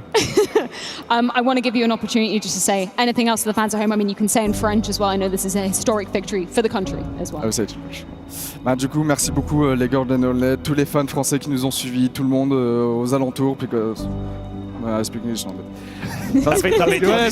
Transition is good. Parce que vous êtes amazing, like always. Mais ouais, ça a toujours été extraordinaire de jouer devant vous, toujours. Et on va continuer à vous donner l'envie de nous regarder, de nous supporter, parce que c'est un privilège, et on va essayer de garder ça. Du coup, merci beaucoup tout le monde de nous avoir regardés et de nous avoir supportés. A privilege to have you on the desk, Zaiwu. I know I've got a lot of fans waiting there for your autograph. Thank you so much for your time. Once again, Zaiwu, your DHL MVP. So many, I mean, just humble words coming out of Zaiwu, as always. I feel like this man, no matter what he does, he'll never get an ego. He's always going to say it's a team game, which is true, but my God, did he put up a performance today. When you hear his words in the interview right now, you realize that this isn't a facade. It's authentic. It's true. because he would say that through a loss. He'd say that through a disappointment. He'd say that when people come at him with critics. And now he wins. Now he's the goddamn MVP of Cologne, and he could come here and have an ego and say, you know what, I shut you all up. This is who I am. Like no, Apex. This is, I mean, no, not everybody's the same. This is Zywoo. It's always been him. Maybe we want to change him. Maybe we want to have something different. Why don't we just appreciate what we have, which is an absolute diamond, a historical player that is gracing our game, and it's a pleasure to talk to him, and I'm always in awe of his answers. Whether it's he's winning or losing, watching him is just a privilege. The game does it again, right? And I think what he said in the end, when you made your comment, like, it's the truth. It's just how it is. It's just how he's built. And I think you need to appreciate that. Obviously, sometimes in game, right, you can show a little bit of that as you should, but outside of the game, there's no need for you to behave like that. If that's not who you are. He's an extremely humble guy, a wonderful teammate, right? Great guy to be around, and one of the reasons why Vitality is such a great team. I mean, he is the chosen one for a reason, but with Vitality's victory here in Cologne, unfortunately for Alexi B, he does fall short of his first trophy opportunity here in the Lanxess. So let's get a few closing thoughts from him. Second place is what Na'Vi will be able to get this time. And Alexi, I know it's going to sting right now for you. It's a tough fight, and there was so much in it. How much do you think it boils down to that Mirage? I think it's everything in terms of the momentum. Yeah. You know, if you win that game and start on CT Inferno, then we wouldn't play this bad. Yeah. The same goes for any map there is. You just knew that. I mean, we had an extended break to eat, to gather our thoughts. That was at least good, but still, I just think they fully dominated us and they deserved it, yeah. And in terms of that, did it feel like you kind of, maybe not ran out of energy, but you ran out of confidence some of the way? Like some of that was halted from you guys? Yeah, maybe.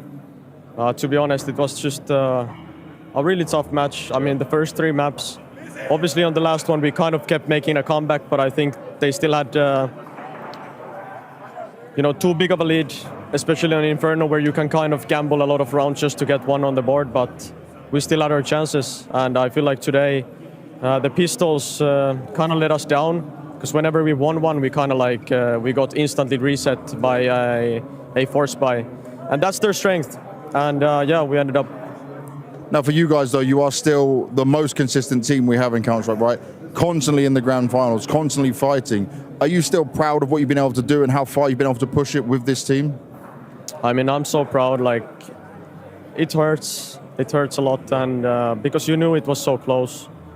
And there was a lot of match points, and yeah, it could be a different game, but at the end of the day, I'm just happy that it was a banger of a final, to be honest. Like on the cup, like when we brought it back on the OT, like both teams played a 3-0 CT side.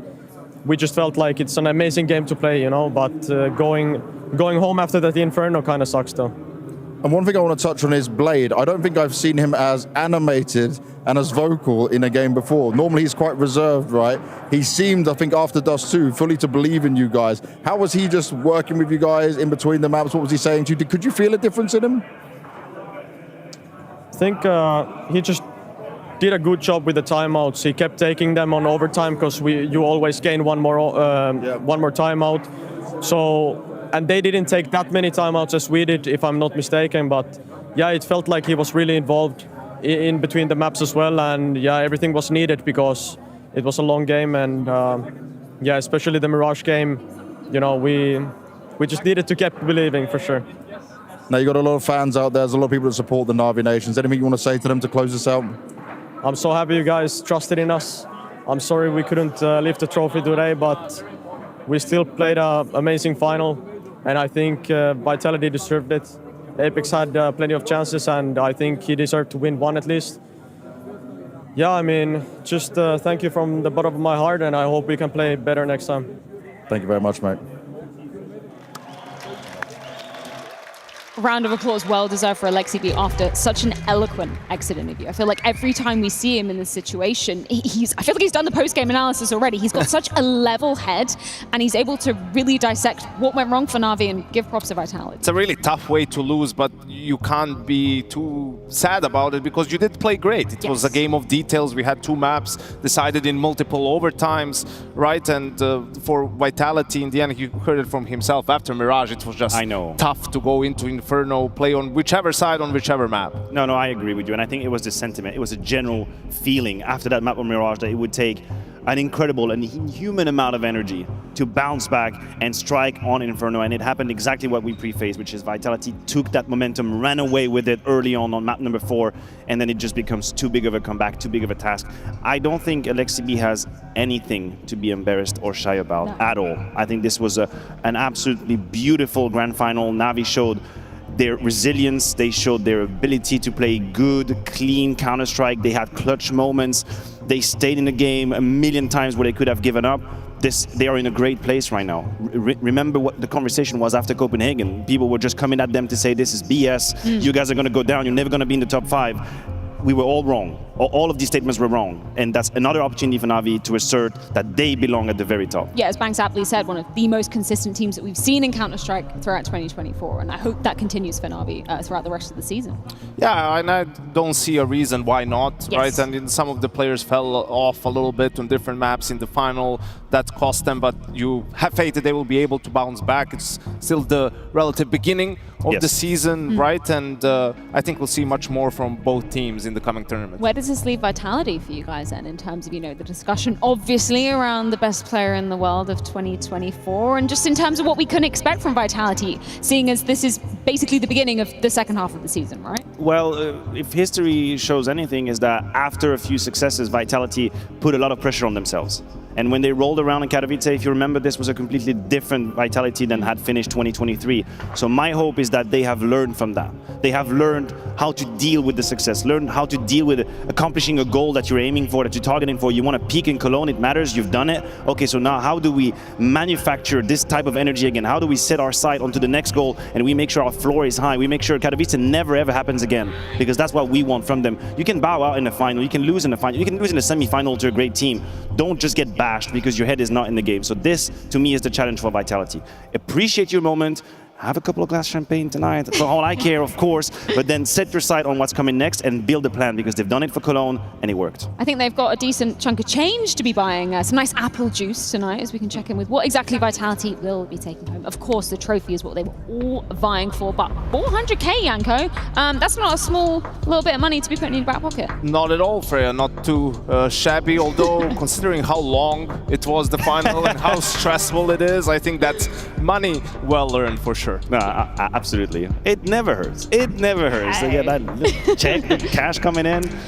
Right, you know what else they've got? We've obviously got to talk about the Intel Grand Slam. Right, for Vitality, this is really interesting because obviously Rio 2023, that's now going to deteriorate when we're moving on to the next tournament. Right. But Cologne is super important, as it's only Cologne or Katowice that you need to be cementing that Intel Grand Slam. Definitely. I mean, it positions themselves as actual contender for the Inter Grand Slam, because now you only have, and I'm going to use that liberally, you only have to win then 3 other events, smaller events. Pro League is around the corner. There's going to be another IEM. The championship is the hard part, and only the greatest team get that notch, get that championship. It's done for them now.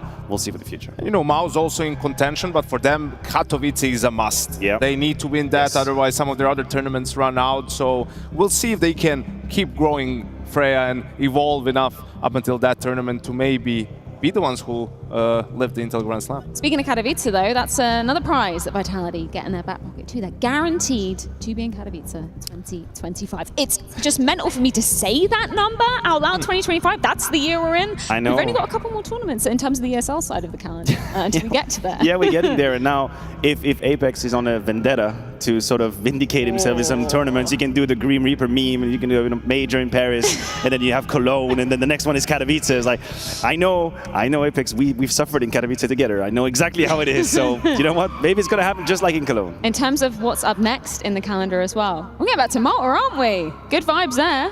It's time to put our funny faces on. The traveling circus is back in Let's town go. in Malta Pro League. A slightly different vibe, safe to say, Freya, than here in Cologne. Yeah, maybe just a little bit. September 3rd, that's exactly where we're all going to be. Bringing the clownery. XX. I'm only packing shorts, just so you know. Only shorts, only t-shirts, that's it. I'm not going to put a suit on for like the next few weeks, that's it. I mean, September in Malta is an absolute It vibe. is. Gentlemen, it has been an absolute honor to be part of my first Grand Finals ever at IEM Cologne 2024. I want to extend That's a true. huge shout out to you guys, all the fans that are still staying here, hoping to get some autographs from the players. There we go. And of course, production for doing an absolutely fantastic job. We'll see you in Malta very soon.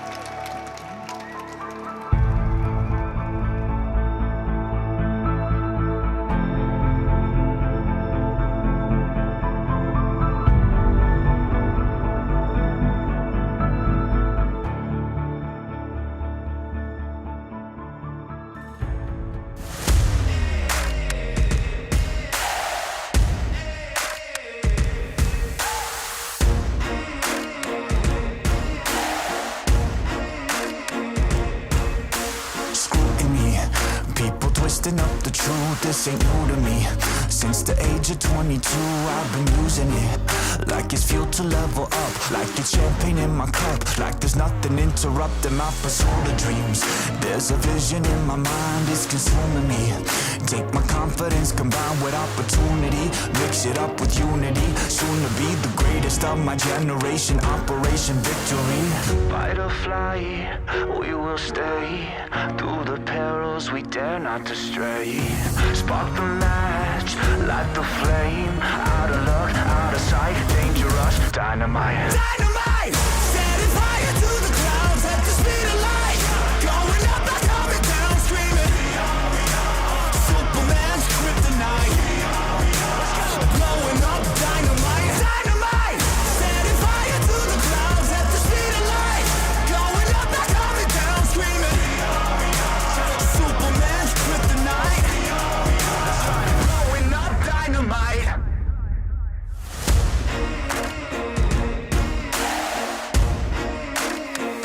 Check it.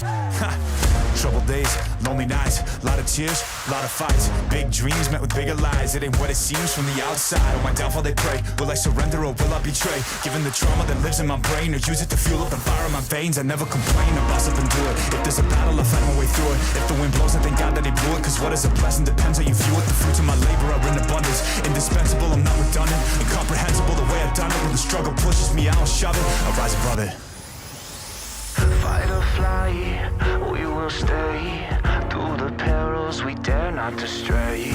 Spark the match, light the flame. Out of luck, out of sight, dangerous, dynamite. Dynamite! Setting fire to the clouds at the speed of light. Going up, not coming down, screaming. Superman's kryptonite. Blowing up, dynamite. Dynamite! Setting fire to the clouds at the speed of light. Going up, not coming down, screaming. Superman's kryptonite. Blowing up, dynamite.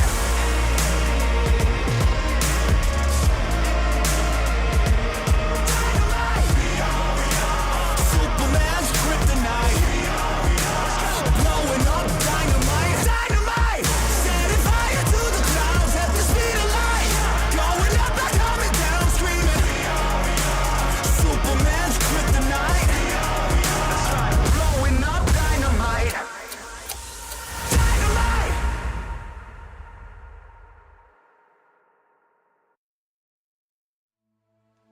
Excitas.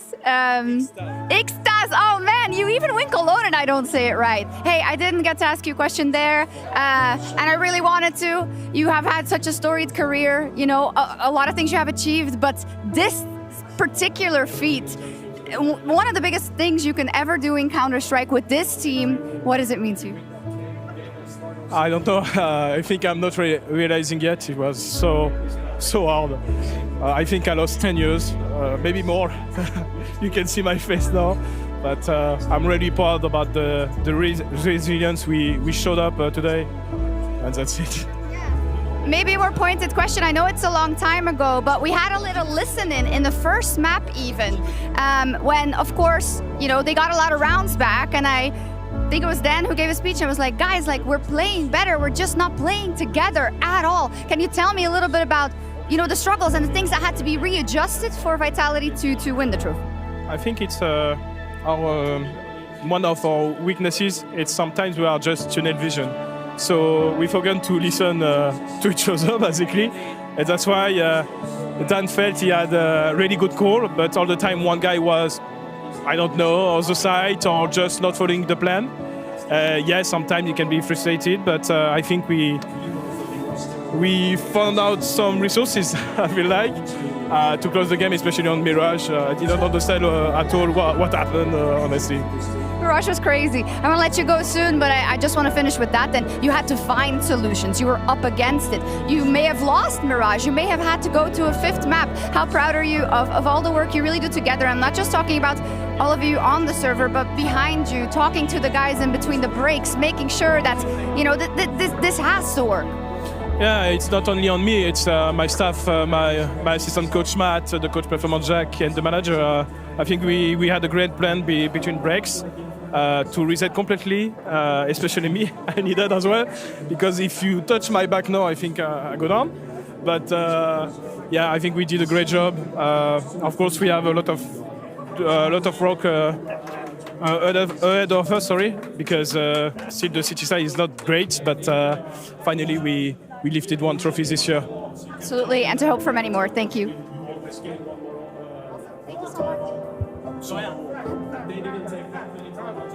Apex, finally, it is in your hands. Took a little bit of time, but well worth it. Oh yes, it's worth it. 10 years of playing it.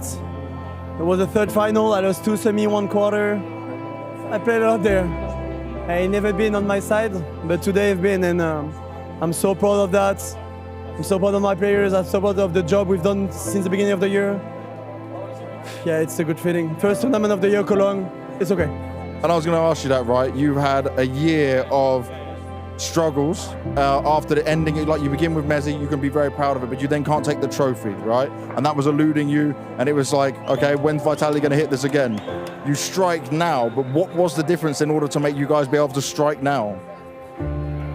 Well, yeah, I don't think it was a struggle. We lost 2 finals before, 2 semis. I think we were pretty consistent, but we had struggled to finish it off in some ways. So we just knew that we were close, and we had just to push it a bit more and to get it. And yeah, if I had to choose between EPL, Dallas, and here, the question is pretty fast to answer. So Cologne, we all know, for me, it's the biggest tournament after the major. We have it on our belts now, and that's what is the most important. Why is it that Cologne is that special? Is it just the prestige, how long it's been going for you guys? Because we always talk about it, right, as analysts and on the desk and stuff, but why is it so important for you as a player? The prestige of the events? Because I think that's, I'm pretty sure it's the first time we played there. In 2015 was the first time such a big arena held tournaments. And then we had crazy games. Like the first final I played here was the first final ever in Lanxess. We lost to Fnatic, 15-8 lead, came back, blah, blah, blah. So it was a huge thing. But yeah, I think that it's just a crazy tournament. Like, I think every team wants to win it. We all know that it's part of the big thing, so yeah. How much of your past experiences here in the grand final started to come into your mind? Did it start to think about, do you start to remember moments? No, I was really focused on the game and not on something else. I was succeeding on the present, just trying to do the best call for my team, and sometimes raging, as you know me, and sometimes not. So just giving my best for all of the team to play the best and get the trophy. Now, one thing I noticed, it was just before Dust 2, I'm not sure if you remember it. I can see your cameras backstage. As before the game started, you were going on to Zaiwu, you were behind him, and you're telling him some stuff, right? And you're giving him so much information. What were you saying to him at this point? Because I know he's a beast when it comes to Dust 2. Well, it wasn't about the map, just he died a lot of times, I would say like a noob on the Nuke, because he wanted to get a bit too fast, and I told him, bro, calm down, take a step back, bait us a bit, but take your time, and you will play good. And yeah, I think that he wasn't that good on Nuke, but the other 3 maps he played amazingly well, and he helped us to reap the trophy. So I really know him. He wants to do too well sometimes. He wants to have everyone too well. But I told him, bro, take a step back and fuck them. And that's what happened. sometimes he needs to be a bit more selfish, right? Yeah, exactly. I mean, he was just going for some. He was just too fast on some rounds and tried to help the team too much. I said, just take a step back, mate. You're amazing. I know you want to do well, but we need you in late round. We need you to do that. And yeah, we could see that. Then he had a lot of AVP kills. He helped us a lot, and I'm really proud of him. Yeah, of course. I would be too, man. Definitely. When it comes to Dust 2, though, I want to ask, when you lost that, did you sweat a bit? Did you start to panic at that point? Because we kind of looked at that, I think many people, and said, Dust 2, that's 100% vitalities. Well, we threw that one. We lost so many advantage and clutch situation on B-bomb side, like 3 in a row. And if we win one, they have no money and the round is over. We just fucked up ourselves, but we knew that, and we knew that we just had to focus on ourselves and play a bit better. I just told the guys, if we play 5-10% better, we will get the trophy without the dubs. I just feel that the only good side we did was City Nuke probably, and Seaside Inferno. But otherwise, I think we did a lot of mistakes, but it's normal. It's a grand final of a huge tournament, so like there is a lot of stress, a lot of nervous people, but at the end, we have what we wanted. And in terms of having what you wanted, comparing this to the major, what was harder to achieve? I think both, because Cologne used to be a major as well at the beginning, but it's both. I mean, second major was really hard, and Cologne as well, because it took time for me. So I'm 31 years old, 32 soon. I think like a bit Carrigan and me have a similar career in some ways in terms of late trophies. But even though I'm IGL for less time, but I've got my IGL major at 30 years old. No, I got my Cologne at 31. Maybe Katowice at 32. You said that, right? You wanted Katowice to still another, you wanted to sit there and get a major again, right? A second one before you retire. Would you retire if you hit those marks though? Would that really happen? I don't think you're ready yet. No, I think, and I think I played my best tournament of the year probably individually. So I just grind the game. I love what I do. No, I will stop whenever I have, but you need to set up your goals anyway for yourself. Otherwise, yeah, it's annoying. Well done, Dan. Thank you very much. You deserve this. Anything you just want to say finally to the fans? Oh, okay, Spinks is joined as well. Hello, Spinks. How are you? I'm good. How are you? I'm very good, man. What was this like to go through? It was lovely. It was lovely. Especially when we won. Especially when we won. But talk me through your mentality going through these games, because it was so back and forth individually. You went up and down at times as well. How do you handle that? How do you handle that? You as an individual. No, I think we handled it pretty good. The claims were really close, but we always felt like if we push 10% more, we win these games. So we just talked about it like we are really, really close, but if you are playing just a bit better than we believe we can, we win this one. I want to talk with you as well, because he's normally the one hyping up the crowd. I think this is the most I've seen you do it after getting plays. Was this something you just started feeling? I did it a couple times this game. It's just like I've been in arena a couple times now, and this arena is amazing. So I just said to myself, you don't get the chance to play in this arena in a grand final many times. So just before I went into the stage, I was like, enjoy it as much as you can. Whatever happens, enjoy it, and then we'll see from there. And in terms of enjoying it, how does this trophy feel compared to the others you've been able to lift, right? What does this one feel like? Any different, maybe? Definitely different, 100%. If I will put the Paris Major on the side, this is the best one. Wow. What makes it feel like the best one? First of all, I think this arena, the amount of people, it's insane. It's literally insane. And the vibe as well in the arena is just, I think it's a bit different than the other tournaments. It's just really, really nice to play here. And of course, the insane trophy, of course. Very heavy trophy, right? Are you able to do that okay? I did it. It wasn't easy, but I did it. I'll give it a try one day myself, man. Congratulations. I have Mathieu here with me, who is one of the strong people behind the team, the manager for the CS2 team. Also a medalist yourself, an Olympic medalist, which is crazy. Does that help at all when you can't really talk to them when they're in those rounds? Fesh is the GOAT. Yeah, that was crazy because us, like with the coach assist and all of guys, we working backstage. We are kind of the shadow guys, but we stick with the team all day long, 24/7. Sometimes it's a bit long, and we spent last year, like for example, 280 days with the team outside of our home. So having some victories like that, it's awesome. Yeah, absolutely. You were showing me that you keep actually the confetti, right? And you put it in your phone? Yeah, it's something like some with the guys saying, guys, made it another dream, another win. Like that I can pick one, and that's it. Yeah, I mean, one hell of a dream. Can you tell me something about the resilience of these guys? And you said it already, don't spend a lot of time at home, have to work at it hard every day, and then they don't even get a trophy until this one, right? They deserved it so much. Yeah, of course, we already made 2 finals before this one, so Dallas was harsh a bit. And then London, the last tournament of the last season, was quite hard also. But having this one, especially for Apex, like 5 years ago, I was here already on the final because Liquid, I was backstage alone. And this time we came back stronger, and I think we managed to win. Thank you so much. Enjoy it. Enjoy. Bye. Thank you.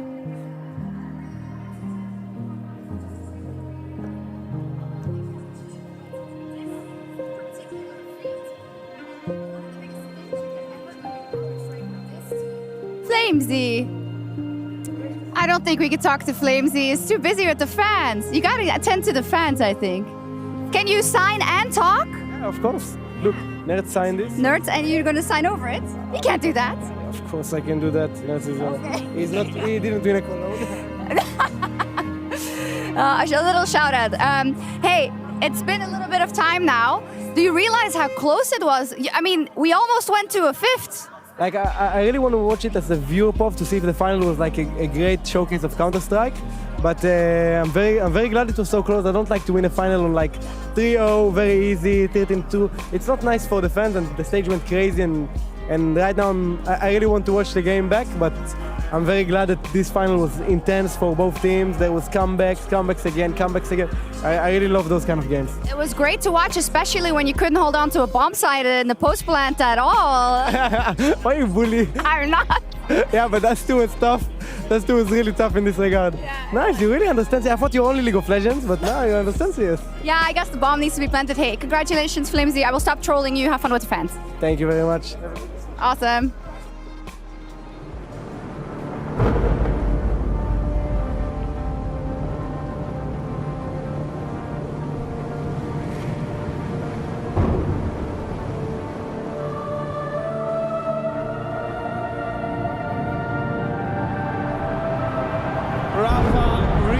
History.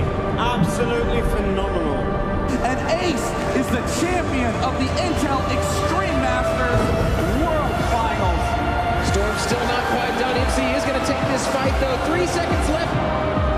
Last 2 rounds of Passion's got to start it well for ESC. And this is a massive move for Zez, but he's not content with just a Nexus kill. He wants to win. And it's all done. I'm flawless winning. Unbelievable Rogue with a 4-0 victory over Classic.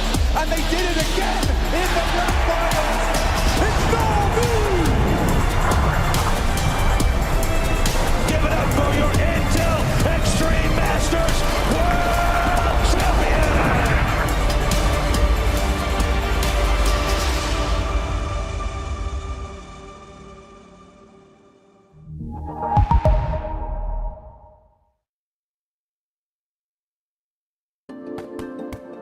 Hi, it's Bob with FACEIT. Did you know you can customize your live stream experience on FACEIT Watch? Yep, that's right. With the POV selector, you can choose up to 4 different perspectives, from the broadcast feed to your favorite player's view. So if you miss a kill, it's on you. No more T-Tours and chat. But wait, there's more. We've got a You Watch, You Win situation in here. Watch IEM Cologne while having the chance to get skins and FACEIT points. Woo, look at this one. Change the channel and control how you watch.